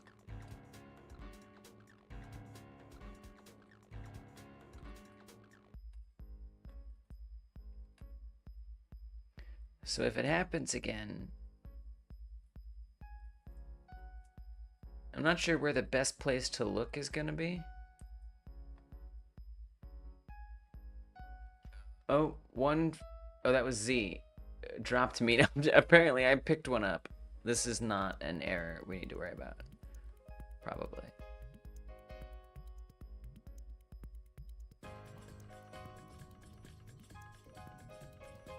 Wait, I'm confused. Wait, they got reparented. Wait, what? We should be... Wait, how did they get reparented? We should be down 13. Somehow, they reparented to a different node. That's mysterious. We've lost 16 of them to an endless fall.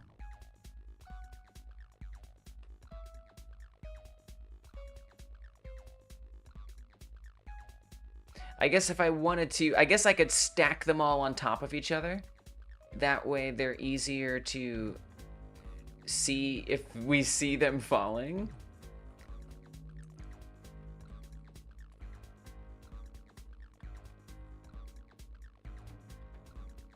So if I put them all at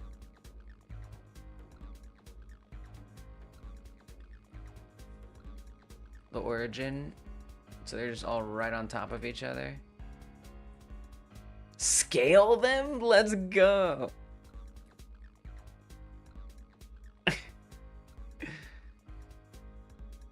I'm here for it.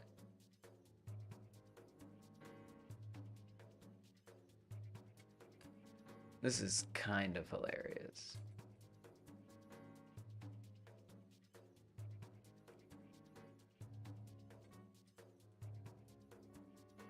All right, so we should see some part of them falling down. It is not happy about us scaling them, but we've done it anyway.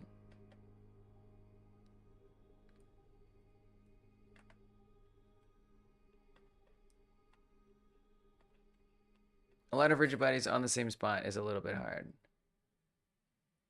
Yeah? Wait, where did they go? Wait. They're all gone. They're all gone.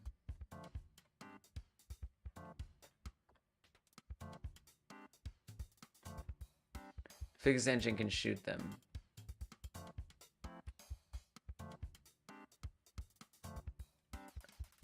To the air. Even though they don't collide with each other? Oh, there they are. But it scaled them down. It said, screw your scale. We're not doing that. It scaled them all back down. It made them tiny. Why didn't it like my scale? I mean, I know that scale changes to rigid body will be overridden by the physics engine when running. Please change the size in children collision shapes instead. Oh, I can do that. Okay, that makes sense, actually. Since it said that very clearly. Okay. Reset that.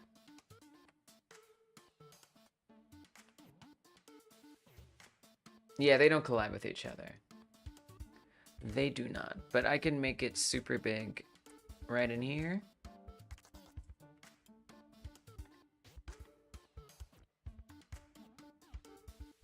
And then come to the human and do the same thing. I said the human, not the cow.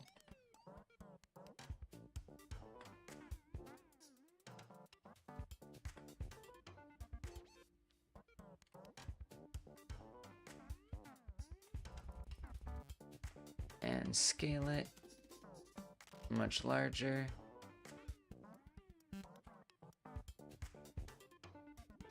Okay, so now we should have supermassive bodies. Yes, we do. And the frame rate to show for it. Okay, and then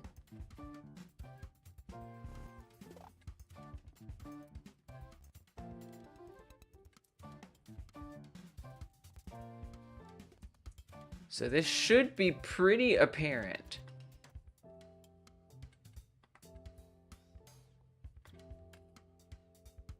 Whatever happens, wherever it happens, whenever it happens.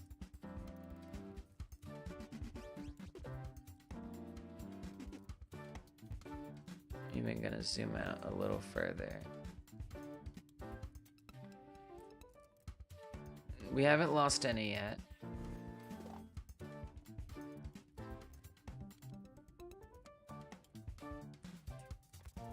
Otherwise, we'd get a message printed down here. Default deleted on Y.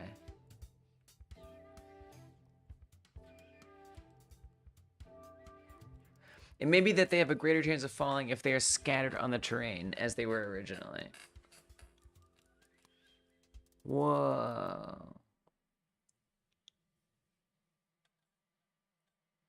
Why? Oh, I just ran off the edge.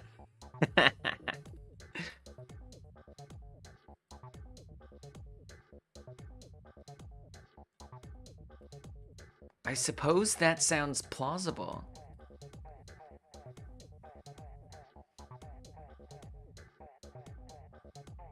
I wonder why that happens.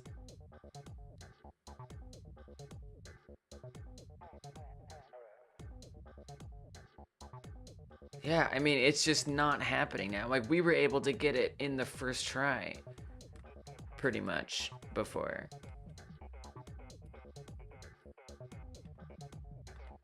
But now, it's just not happening at all.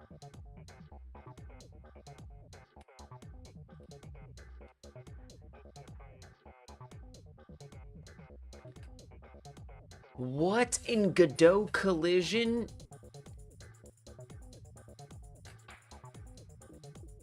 I mean, could it be their scale?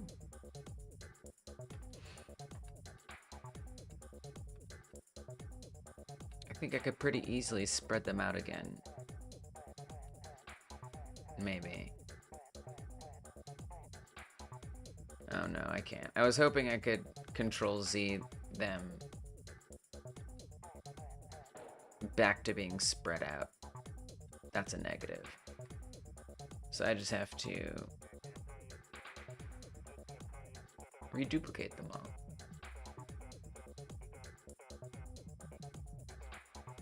Put one over here. Put one over there.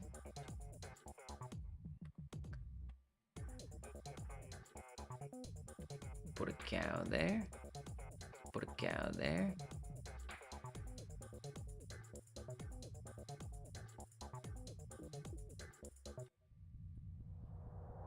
Put a cow there. Give me another one. So this is obviously still a lot less, but they are certainly spread out.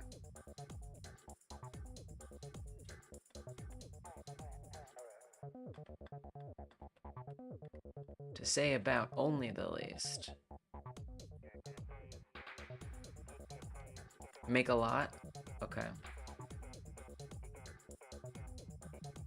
Okay.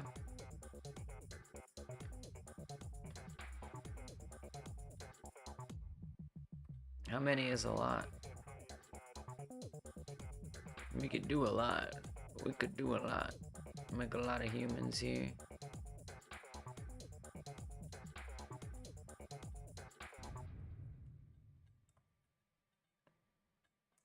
It seems like a lot.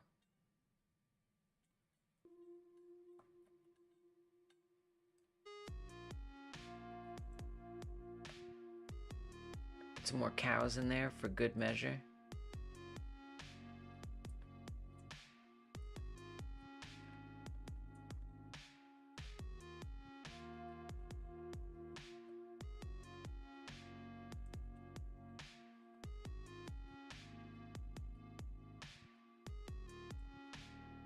It's just a sea of brown.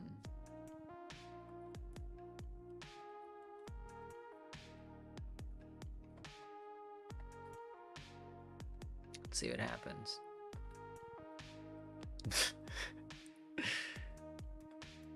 Okay.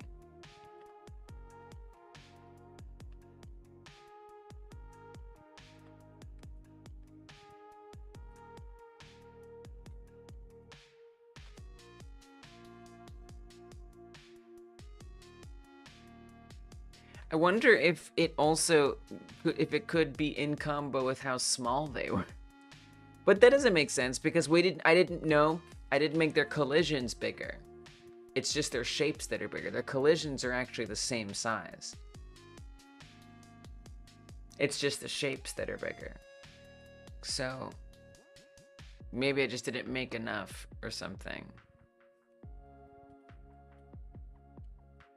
I can make more. They'll still be kind of, you know, at some point I have to let them be a little stacked on top of each other.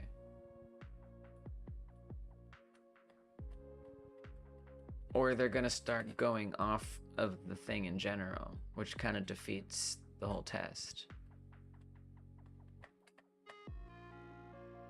Because then of course they're gonna fall.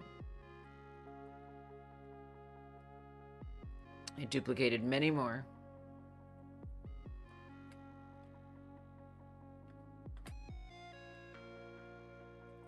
They're barely even hanging on anymore.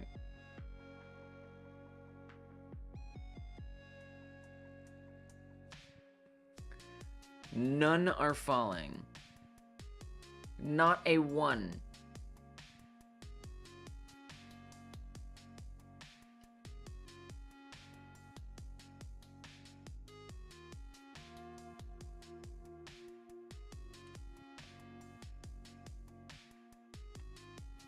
Why would this resolve it?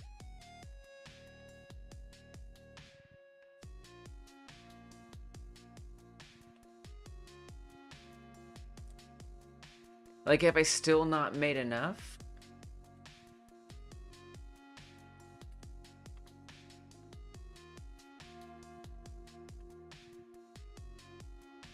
I think I've made enough at this point.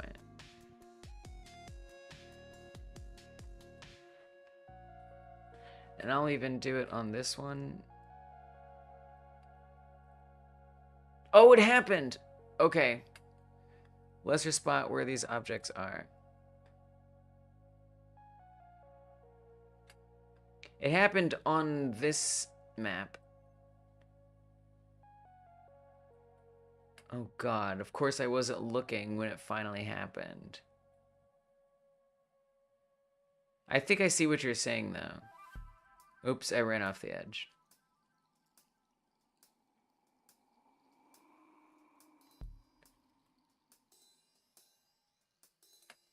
Oh my gosh, I can't believe it happened and I missed it. Oh, there goes one. Oh, it fell. It didn't even fall. It like jumped. Whoa, that was weird. That was not what I expected. It didn't fall gradually. It like teleported. Oh.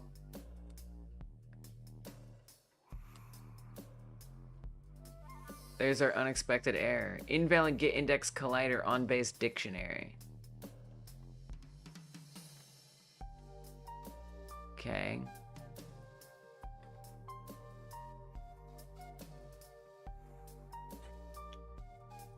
Strange things are happening. Things that I can't explain.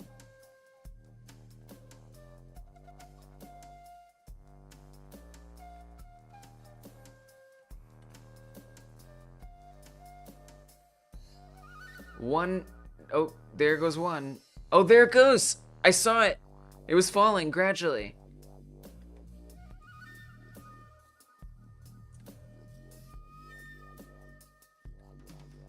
I kind of need to turn the fog off if I'm really going to be able to test it. Truth be told, kind of need to kill the fog. It's going to make this a lot easier to look at.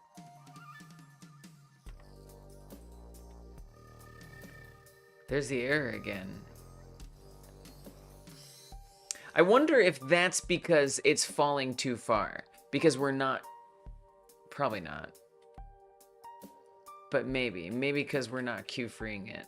I don't know. It could be an error related to that. Maybe.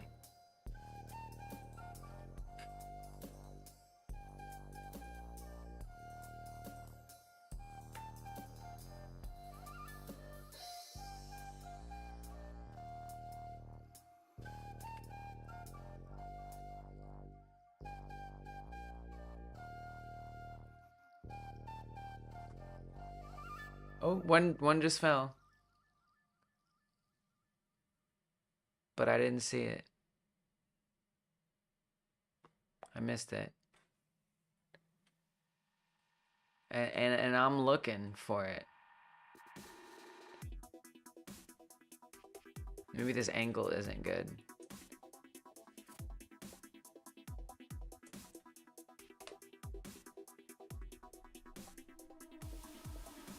It seems to be when I click out and I come back that we get the issue. It could be a coincidence.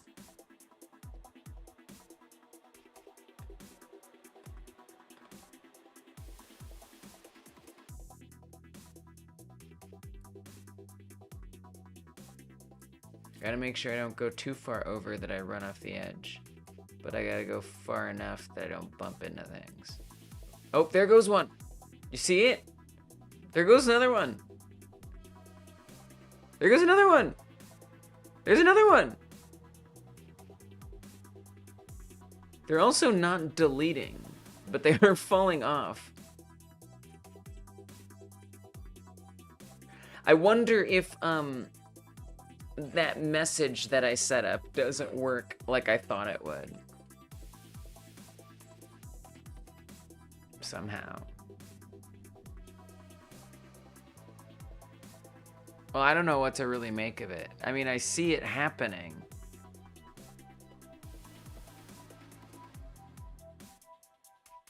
But like, yeah, I have no idea what to make of that. Well, for all of the success today, there is this one little error. It's hard to understand and hard to explain. And I think I just have to call it. What am I gonna do? I've already gone over an hour and a half. What am I gonna do? It's confusing. It's weird.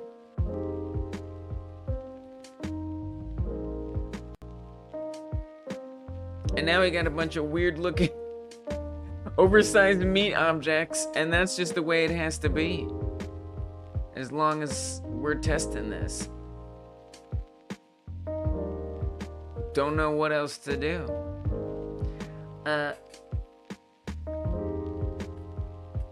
It's not my favorite ending thing. Oh my god, a bunch just fell. Where did they go? It's a mystery. It is a mystery. It's a genuine, old-fashioned mystery. I mean, part of me wants to queue free them.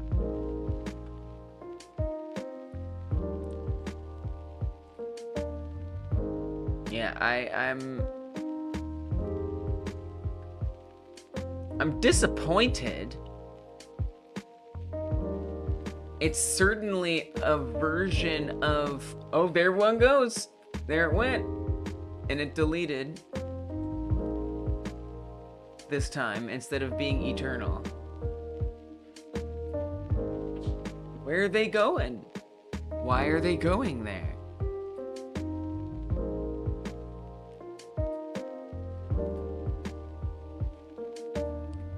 And you know, I wish it was easier to reproduce than just sitting here and waiting for it to happen, maybe.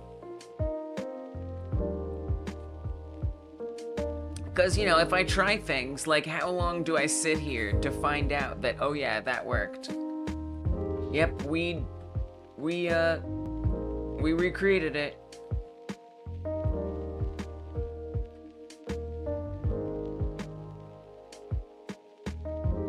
try another physics engine.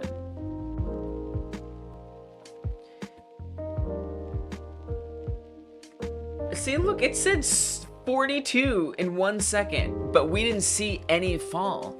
42 in 1 second. I didn't see any fall, did you? That's curious. Where did they go? Why did they go so fast? I've heard that their engine is bad. Right, is it called Bolt or something? I've heard about that, Thoughty. That seems to be the agreed upon thing to do, is to switch to that engine.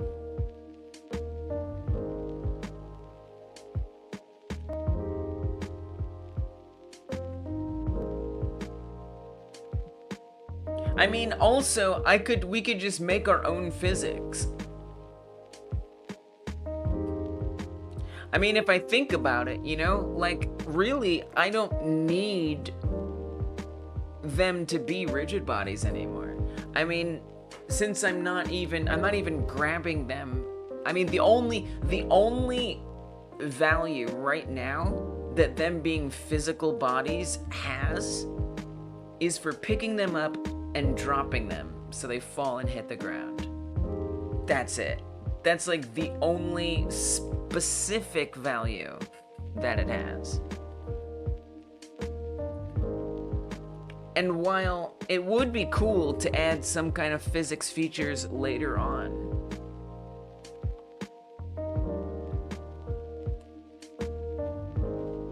I don't necessarily think this is the most important place for it to exist. So I don't know, just, it's something to think about. Civil gravitation, Y increment. Right, just like, right, exactly. We just recreate it. I mean, you know, I definitely stretch goal imagine we could take like a helicopter and throw it. You know, that would be weird. Why are they moving like that? Why were the cows moving like that when we first started it? Why were they just cruising across the ground? I gotta tell you, there's some weird stuff going on. Weird, mysterious things are happening. But yeah, right, so just get rid of their collision entirely. Which at worst would just mean that we grab and we let go and they just, I don't know, stay put? Or something? So I think that's the task for tomorrow, unfortunately. I say unfortunately because it doesn't feel like moving forward, but it is moving forward. Because otherwise the game doesn't work. So it's important. But what we did achieve today, just to actually for real recap, what we did today was set up the buildings that have multiple obstacles. Oh gosh, it's taking so long to load because there's so many meat objects in here. I can't even demonstrate anything because there's so much going on. Okay, delete all this. Delete all this. Delete it. Delete. Delete. Bring them back to the center. This is gonna be a long outro, folks. It's a long outro. That's why you don't leave when the outro begins. Because Lise has ADHD. And that means she ain't gonna do things on time. All the time. Just ain't how it's gonna be. Chaos, maybe. But okay, definitely. Okay, let me put a couple cows in here.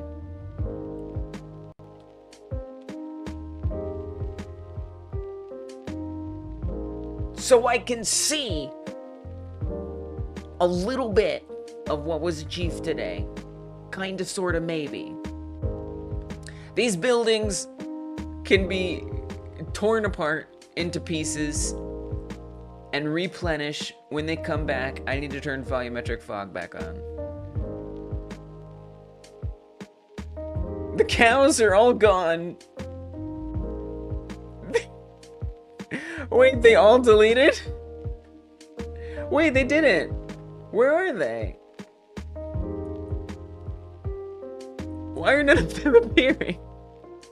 Why aren't they appearing? If they didn't delete, where are they? No! Oh no, they aren't getting deleted! They're scared from the alien, as they should be. Okay, this is ridiculous. At some point, this became a problem. Is it the reparenting? Is it because I added in the reparenting? Tell me now. Outro music, if you're so smart.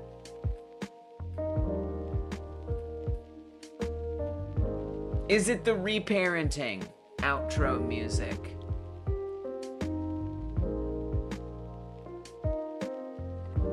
Come here to the cow. I understand that you're trying to end the show. The session. The work flow.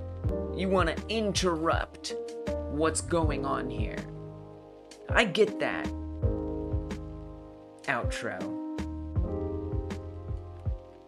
But guess what? I'm in control here, not you. I'm in control, outro music. I am. If I wasn't, wouldn't I be doing something? I mean, I've lost control. Now look, they're staying. So you know what I think?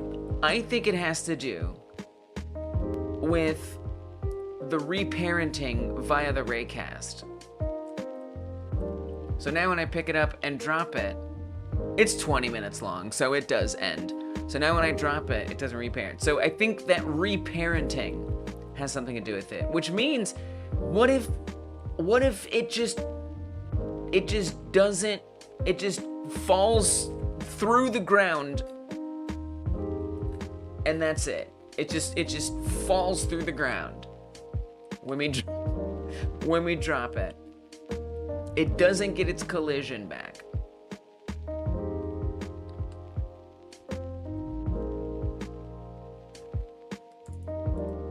If dropped,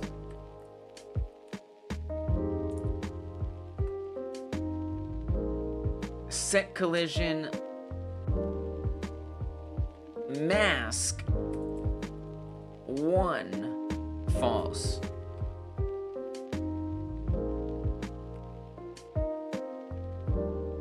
Oh, there's no dropped. Was ever grabbed? Was that it? If was ever grabbed. You can make another new game then while outro music is playing. That's true. That's true. It's very long outro music. Okay. Grab this, drop it. Bye-bye. Bye-bye. Bye-bye. And then it deletes itself. Who cares? I don't need it to land on the ground. It doesn't need to land on the ground. Give me my volumetric fog back. What are you taking away my volumetric fog for? So I can see things. No, I want to see nothing. Nothing. Nothing that you can show me. Oh God, did it not save my settings? Yeah, you better go back. You better go back to the way those settings were. Fog.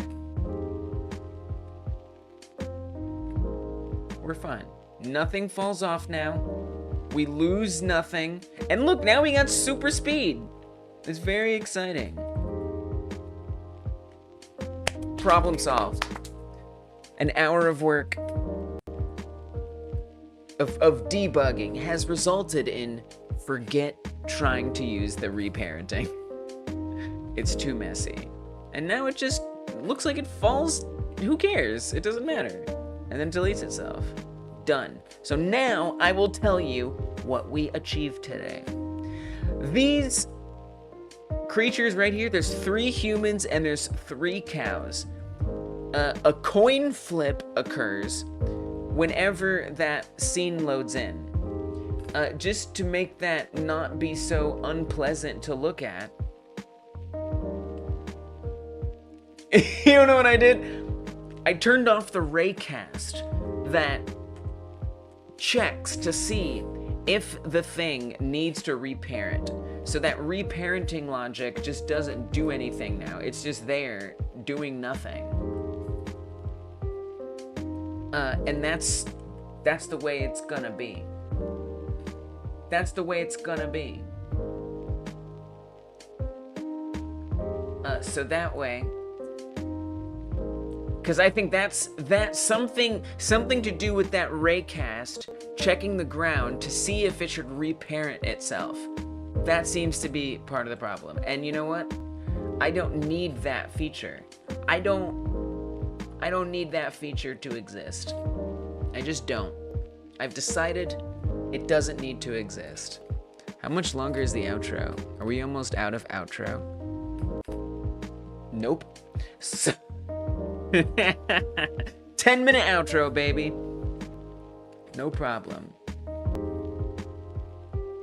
Alright, so these spawn in. Now, once I drop it, it'll still come back. I could drop all of these, and they could all get deleted. Bye-bye, everybody. But guess what? They'll still come back. Because that coin flip ensures that the original ones don't... Why is there a new one that wasn't there before? No, that can't be. That can't be what it is. I put one there, right?